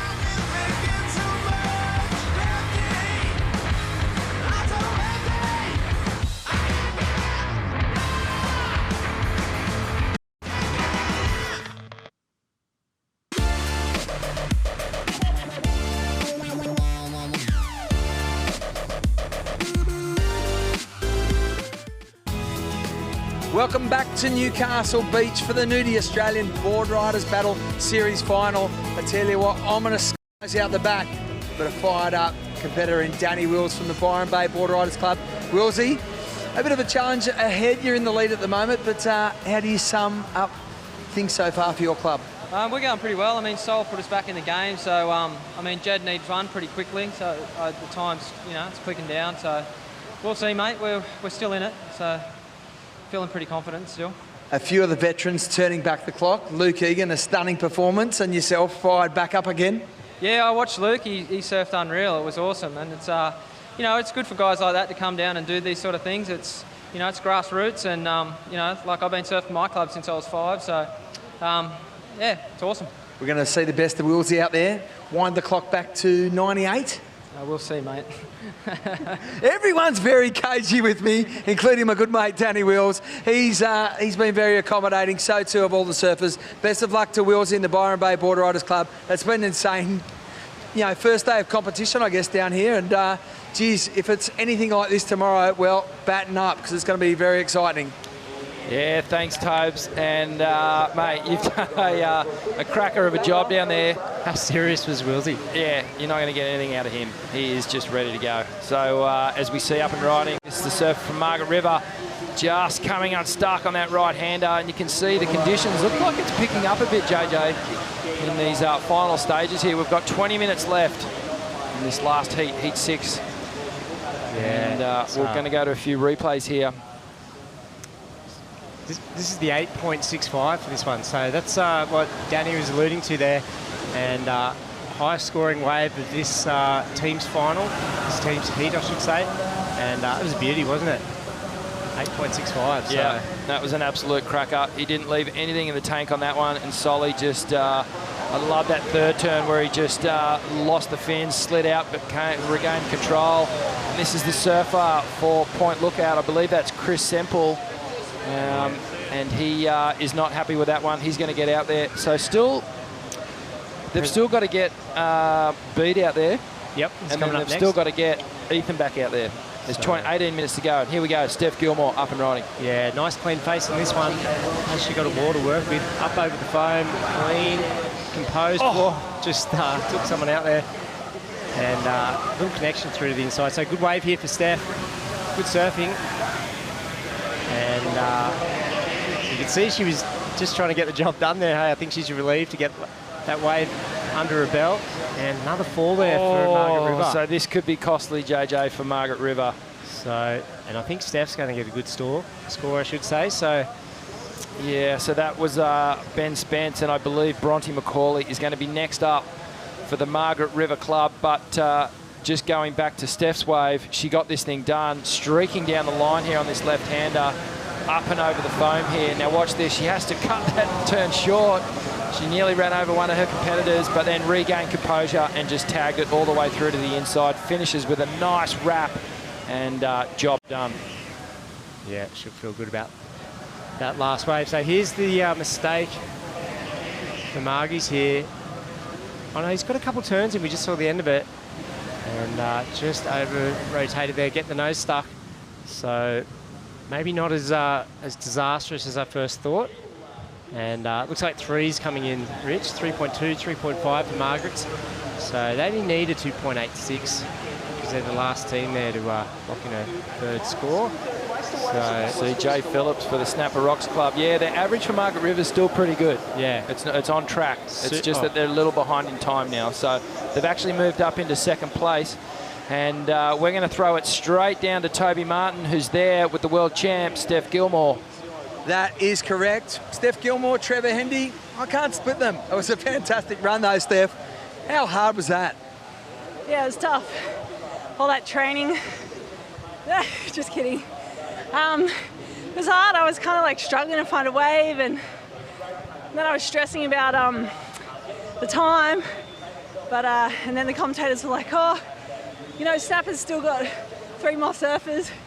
I was like freaking out, but it was okay. I finally got one, but yeah, it was tough. So hopefully I left a little bit of time for the other boys. I tell you what, you were confident in paddling into that wave. It looked like it was going to run off, and then it just backed off supremely for you. Yeah, I saw the channel kind of had a bit of thickness in it, so I knew I could get a couple turns, and at that point I just had to go, really. It didn't matter. Snapper back in the game. Thanks. There you go, Steph Gilmore, very happy with that performance and a huge run. A Trevor Hendy-like run from Steph Gilmore, and all the athletes certainly feeling the pinch of a very humid day here in Newcastle. Yeah, Tobes, a very happy Gilmore. She did the job for Snapper Rocks. And as we see our young Byron Bay surfer here, and I believe this is a Jet. Yeah. And so he's going to come in on this one and give Danny Wills the much anticipated performance of Danny Wills. We'll see him up next. He will be their 5th surfer for the club. And there we go, the El Presidente of Point Lookout. He's looking a little bit desperate, Chris. So he's got the stand-up paddle business up there on the island, and the landscaping business as well. So part-time surfer as well. Yeah. So he knows. You can see, as you said, JJ, there's a little bit of desperation coming into his kind of feelings, because they've only got 14 minutes on the clock and they've still got 2 surfers to get through. They've got to get Beat out there, and they need to get Ethan back out there too. So when you do the numbers, it's not a lot of time. It's basically leaving each surfer 5 minutes. So he needs to get a wave pretty damn quick if he's going to get any leverage on what Point Lookout. They're down in 4th position right now, and they really need to make a move. So there goes Willsy. Still like that little kid running around. He doesn't look any different, does he? No, it's crazy. It's like Ockie. Ockie's 50, he looks the same.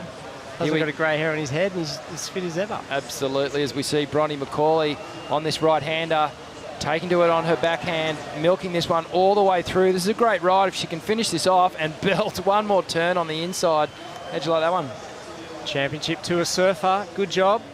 So Margaret's, well, they need a 1.3, and that's to go to 1st. So consider that done by Bronte. And obviously Chris has got away there. He's found the only pothole in the shore break. So wonder what he got. So another score to come in for Point Lookout. And look at those totals, Rich, so tight. It's really, really tight. Last heat of the day, good stuff. Yep, this is anyone's game here, as we see Bronte McCauley and belts that first turn. And there's Chris, he got the same wave, he got the left, so we have a split peak. So Bronte, as you can see the desperation, you can see the concentration on all of these surfers. It's so different to a normal heat, isn't it? Yeah, absolutely. They've got to make every turn, every wave count. And Chris knew he had to bring this one all the way through. And he got a nice hit on the inside there. Yeah. So in terms of strategy, you know, perhaps it pays off that he stayed out there score-wise, but time-wise, he sucked up a bit there. They're all right, because Snapper still needs a wave. Margaret River, they just locked in their 4th score, so they're doing okay. And 2.9 the last Point Lookout. 3.5 for Bronte's Bronte wave. McCauley, and she's just tagged Pops. So Dave McCauley streaking down there. How good? Yeah, that's cool, huh? So good. It's like father and daughter, part of the team. Brother and sister, the Wright family, cousins, Parkinsons, father and daughter. How stoked would you be if you're a former pro and you watch your kids come up and do the same thing? Imagine how proud Maiko is watching his. That's pretty cool. See Mason and Coco winning pops and stuff. That's awesome, mate. And I tell you, they're not slowing down either. No, he's ripping still. Got a bomb at the last fight, John. So there's Dave paddling out all the way from Margaret River. Former world number, I know we got 3rd. Martin Potter won 3 events that year. Derek Ho got 2nd. And he's loves the waves around Margaret River. Loves shaping. He does. And I think he did really well here one year as well. But didn't he get a second here at Newcastle in the BHP? I think he did, yeah. So, can't remember who too. I know Damien Harbin won here. Dawes won, Ocky's won. Tom Carroll. Tom Carroll, that big year against Potts. That's right, yep. So here we go, replay. Rich. Yeah, well, this was Ethan Ewing really setting the tone. This was that 8.25. And as we see, the young superstar is he's been doing this all day, really, just dropping eights or lates, as Toby said. A bit generous, I reckon. Yeah, that was a good score. And we see our rider up and riding from Snapper Rocks. He got things underway. And everyone seemed to be focusing onto this left-hander here. Quinn Bruce. Yep. Quinn Bruce all the way through. Another belt on the inside snap. First name for a last name, last name for a first name. Yeah, and Solly Bailey, check this out. Look at the speed and precision. Just using his rail and fins, carving that one, whipping the tail out. And I think that was one of the better waves surfed today, actually. Sure was. Put that together really well. Yeah, 8.65. And here's the 6-time world champ from Snapper Rocks, Steph Gilmore. Don't know who she nearly sliced in half there, but she stays on. And this was a good wave for her. This was I think it was a 5.65. And coming on in. So Snapper in second at the moment. And they've still got a score to drop. Here's Bronte on the right. Yeah, so Bronte, right. Yep, on this right-hander, belting a couple on her backhand and getting the job done. But I've got to say, I reckon Steph, out of all the girls today, has been the most impressive. Tyler? Tyler was really good too. Yeah. The world champs have been good, haven't they? World champs, rising to the occasion. Yes. So here we go, live action now. Here's Bede, and we were talking him up before. So good to see him surfing incredibly. And what a guy to have on your team, huh? Are you kidding? Look at this. Just throwing fan after fan of spray, and talk about having an anchor man. You wouldn't want anyone else doing it for you, would you? Full rail cutback on a little ankle slapper. So he's managed to, and here we go. Here's Willsey up and riding, belts this first one, transitions straight into another. So what's he going to do? Is he coming in? Isn't he the captain? Well, he's kind of got to make the call, doesn't he? Whether he's coming in or whether he's going back out again. Time's not his friend. They're going to come in. So only 8 minutes 30 on the clock, and they need to give their power surfer one more wave. Jade Phillips here for Snapper Rocks. And how's the depth of talent in Australian surfing? It's ridiculous, isn't it? So Jay's got a good wave here. So if Ethan got an 8, what's that going to be? That's a good score. And he's coming in too. So what an exchange. We've got Bede Durbridge, Danny Wills, Jay Phillips. Yeah, for me, Bede just killed that. Yeah. Absolutely killed that wave. Smooth and powerful. So, and then Ethan to bring it home for the power surfer. Point lookout. Scores coming in for Bede. It's going to be in the 7s. Willsy's got scores coming in the 7s. So 6.9 for Byron Bay, 7.4 for Point Lookout. So look how close it is. 2 points. And I think those last scores have to be added to that one on the screen there. 7.5 remaining. Super, super tight. Yeah, this is a tight one. And as you see, Dave McCauley just looking. He wants a wave. Just send me something.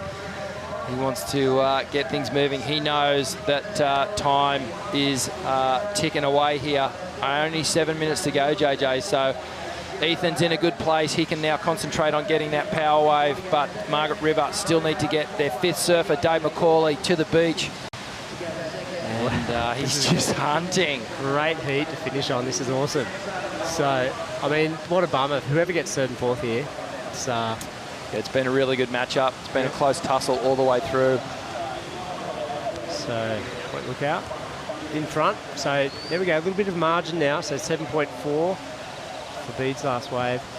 So, I reckon Ethan even knows who David McCauley is. Oh man, there's some. Well, the beauty of this whole competition is that you can do that.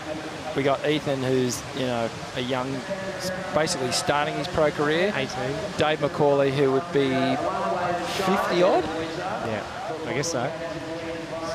So talented. It's awesome. So here we go. We've got 6:20 on the clock. Toby Martin's down the beach. I don't know who he's got, but I'm sure some very nervous competitors. I think it's Danny Wills. JJ, I think we're all a bit nervous. Certainly the elements are giving us some let's get the heck out of here signs, but Willsy, what a great return to competition for you. Yeah, no, it was good. I felt pretty good, but it's hard, man. It's that wind just come up and it's really, really tricky to read the conditions from here. You get out there, it's even tougher. So, you know, the boys are they're making it look really good. That was tough, man. And the decision to nominate that as your wave? Yeah, I was in two minds, but I thought, oh, that's 2 turns. Conditions are hard. I didn't want to burn up the time, you know. Solly got an 8.5 before. I need to give him the opportunity to get another one. You know, he's on fire at the moment, so I really needed to let him have another crack. So it's good enough for me. You've got to go to your key players in the dying moments. Oh, absolutely, mate. I have full faith in him. So, you know, we're sitting pretty good. We'll see, you know, but if he banks another 8.5, mate, we're on. There you go. We're on indeed. Danny Wills, really appreciate his and all the other surfers' time today. Couple of moments. Will there be another grandstand finish? This has been one of the best heats of the day. Back to you guys in the booth. Thanks, Tobes. Yeah, good job, Willsy. Good job on the ball, Caddy there as well, getting the sponsor sticker in the background. So, situation 5 minutes remaining. Last team's heat of the day. Point Lookout, Byron Bay, looking to progress at this stage, but Snapper Rocks and Margaret River definitely not out of this fight. So Snapper needs, well, a 1.4. I think that's to go to first. And Margaret River chasing 4.66, so that is to go to first on our screen. Dave McCauley there, the man, the king of lefties, the king of left-handers over there in WA. And Ethan's coming in. What did he get? I think he only couldn't have got a 1.45. Tell me that's not true. No, that can't be it. Surely not. I heard something. I heard size or I can hear a ruckus down at the beach. So here we go. Solly Bailey up and riding. An important ride for Byron Bay here. And Solly just belting this one on his backhand. And again, JJ. So this kid continues to impress. He's having a really good year so far. Well, that thing just walled up right down the bank. So Solly's doing well, and I think, look, Dave's stressing, and I think that 1.45, that was Ethan's way. Well, so disappointment there. The young superstar has shown us that he is a mere mortal after all. Left the door open for the other team. So who we got here? So that's Snapper. So there.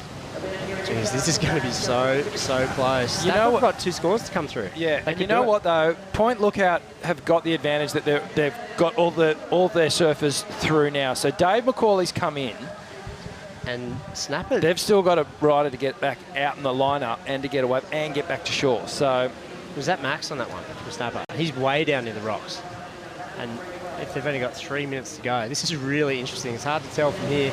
So here's Dave McCauley. So he's got desperate, didn't he? He did. I think Dave just got under the pump. He just had to make the call, take off on anything. He got the 1 turn in, but it's not going to be a huge score. And as we see, talk about huge scores, have a look at this thing coming in for Byron Bay. Oh, Solly Bailey. So Dave's running up the beach. Big scores coming in for Byron Bay. They're going to love this. If you're up there at the Suffolk pub watching on Fox, it's going to be sevens plus. So Dave got out surfed by his daughter. Ronti smashed that right. So he's only got a 2-something. One more score to drop for Byron. It's a 7.45, so they go straight to the lead. So Byron Bay out in front. Another score to come in for Snapper. There's, what, 2 minutes 30. And Joel Parkinson's just hit the water with 2:20 to go. Can he get back? They're going to get penalised. They are. Can he get out, get away, and run back up the beach in 2 minutes? It's possible, but it is possible. He has to get swing instantly. Yeah. But then also, who's with him? Is that Margaret River? Yeah, that's Jacob Wilcox. So if they both lose 5 points, it doesn't really matter. But they're not going to catch Byron. And Point Lookout. So those guys looking pretty safe at the moment as we see the last of White. Snapper Rocks, and nice drifting turn there on his forehand. Swoops the big cutty. Just looking for something in there. Don't fall off. Playing it safe. And next through. Look how far he came in right down in between the rocks. So that's halfway down the beach pretty much. Yeah, it's about a K away. So It'd feel like a K. It's like he just disappeared into the keyhole at snapper. Well, the boys have taken to the shorey after anything. Desperation, 1 minute 20. So who's that? That's Margaret River. That's Jacob Wilcox. Looking for anything. Look at the points out the back. Oh, boy. Well, Byron, look at Byron score 30 points. So they're in. Job well done there. Solly just went ballistic. Yeah. Probably got a bit lucky. He was out and back, and that left just walled all the way up. So look at Joel.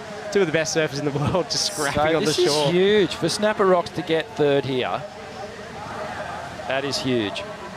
How far down the beach is he? 45 seconds. Get your leg rope off, Joel. Jacob now. Jacob out in front. Small wave magician. Here he goes, tapping it like he's getting the job done. It's only a tiny wave, so it's not going to be a huge score, but he's getting it done. He knows how important this is to get back to the pot. Go, Parko. Look at him go. Good form there. Yeah, Joel's been training a lot lately, and I know he's going to just absolutely bruise this in. He might be pretty gassed by the time he gets to the tent, JJ, but look, he's Great putting posture. it in. I think he knows he's got it. He's going the wrong way. All right, snappers, so they're in second. Jacob might even make it too. Wow, so did they get enough? Wow, well, good finish. That's it. Let's just wait this out. Let's see what scores drop and see how this one unravels. We got no idea. Scores seem to be dropping in. Positions seem to be changing. Margaret River, Jacob got a 2.7 on that last one, so I don't think they're going to do it. They're too far behind. You'd have to say Byron's... Well, I don't know. Look, there's only 5 points between them. I don't know. Such a good format, isn't it? I love it. So whoever wins this heat advances through. First and second advance. And then, so it looks to me like Snapper's gone into second place. I think they have. So above Point Lookout. Which is crazy because you know what that came down to? Was that 1.45 of Ethan Ewing. So that just goes to show you how important it is for that power surfer to get back out and get another ride. And 3 points difference. We've been talking Ethan up all day. He's been such a steady performer. He's been a rock. He blew it. And to put it bluntly, he's blew it. Mate. Oh, no. How many crew up at the pub there at Cylinders right now? Going, well, they just locked the gate in the island. Sorry, mate. Nah.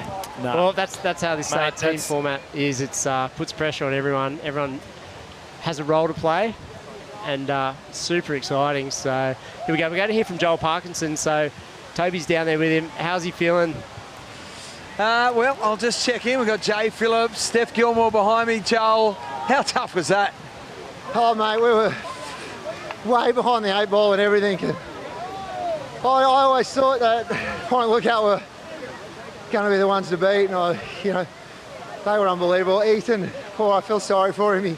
He fell on probably an amazing wave in the end, and it just proves the pressure of this thing's so intense. And, mate, I feel bummed for Point Lookout because I wanted them to do well, but anyway, well, as long as it's a Queensland club. How hard was that last run, mate? Oh, far out. The old boy's not that fit anymore, is he?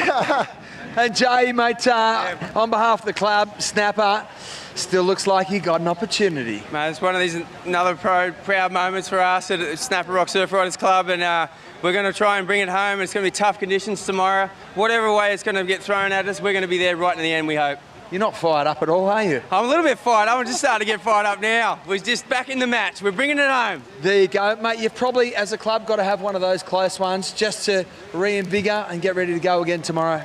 This is the pinnacle part of Australian board riders, and this is where it's at. We love these challenges.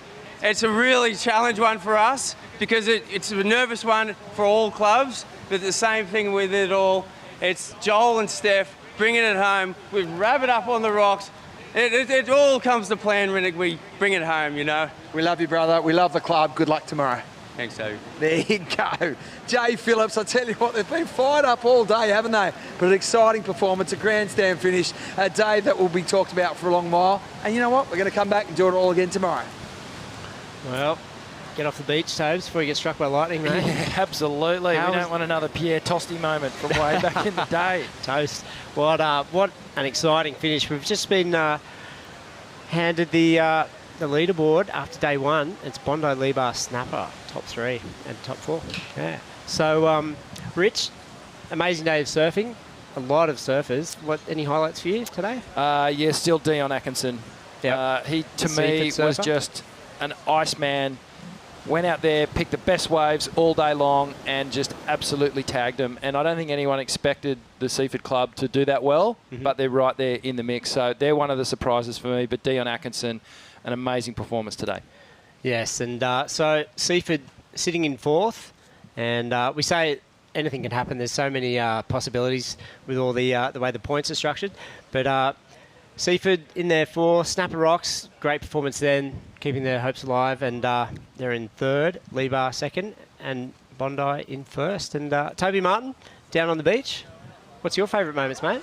My favourite moment of the day, geez, there's been a few, but I can't go past the performance of the man they call Donny, Dion Atkinson from Seaford, South Australia. He just dominated that peak. He really looked at home. I think notable mentions, obviously, Perth Stanley. They were the 2 standout performers for me. I think Donny got the nod, and well, he's making a good case to be the Wayne Rabbit Bartholomew medalist tomorrow afternoon. Yeah, nice one, Tobes. Thanks. It's been a hard yard for Toby Martin down there today. And I think his best moment is actually going to be getting off the beach because he's been down there since 7 o'clock. As we look at the leaderboard, JJ up on top, Bondi. The battle board. And Lebar in 2nd place, Snapper Rocks, one of the favourites, and one of the surprises, Seaford in 4th position, but right behind them, Avoca, Burleigh Heads, and Calbara, and then the point lookout boys. And you can see the other placings as we see the second pages. Any surprises there for you? Yeah, well, look at the totals. Look, they're really, really close. So that's when I say, you get 2nd or 3rd in one heat. That could be the difference. You could jump right up. So no one's really ruled out of this thing at all. But, God, so many clubs, 24 clubs. And look at the Cabarita, amazing. Margaret River, all right down Byron Bay, 20th. Are you serious? Yeah, I know. How do you you look at that list and you go, hang on a minute, they shouldn't be there. They should be way up there. But it's been an amazing day. We've seen some really incredible surfing. We've seen average surfers or, tradies and stuff rise to the occasions. We've seen WCT surfers putting in big performances, but we're going to be right here again tomorrow, doing it all again at the Nudie Australian Board Riders Battle at Newcastle Beach. Come and join us. We'll be here. See you then.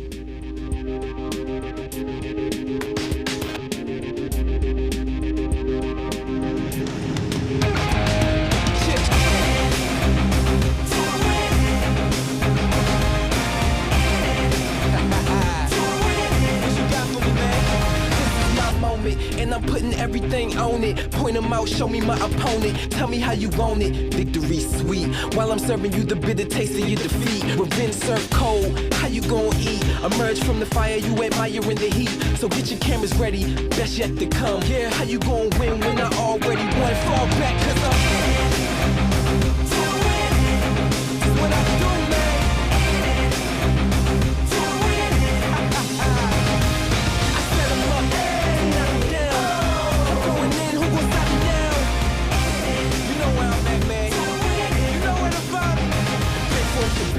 Down for whatever, not saying I'm the best, I'm saying I'm even better. Get up on my level, I'm built tough as leather. My reign is on top, you so under the weather. The designated time, the designated place, I'll devastate the world, watch me.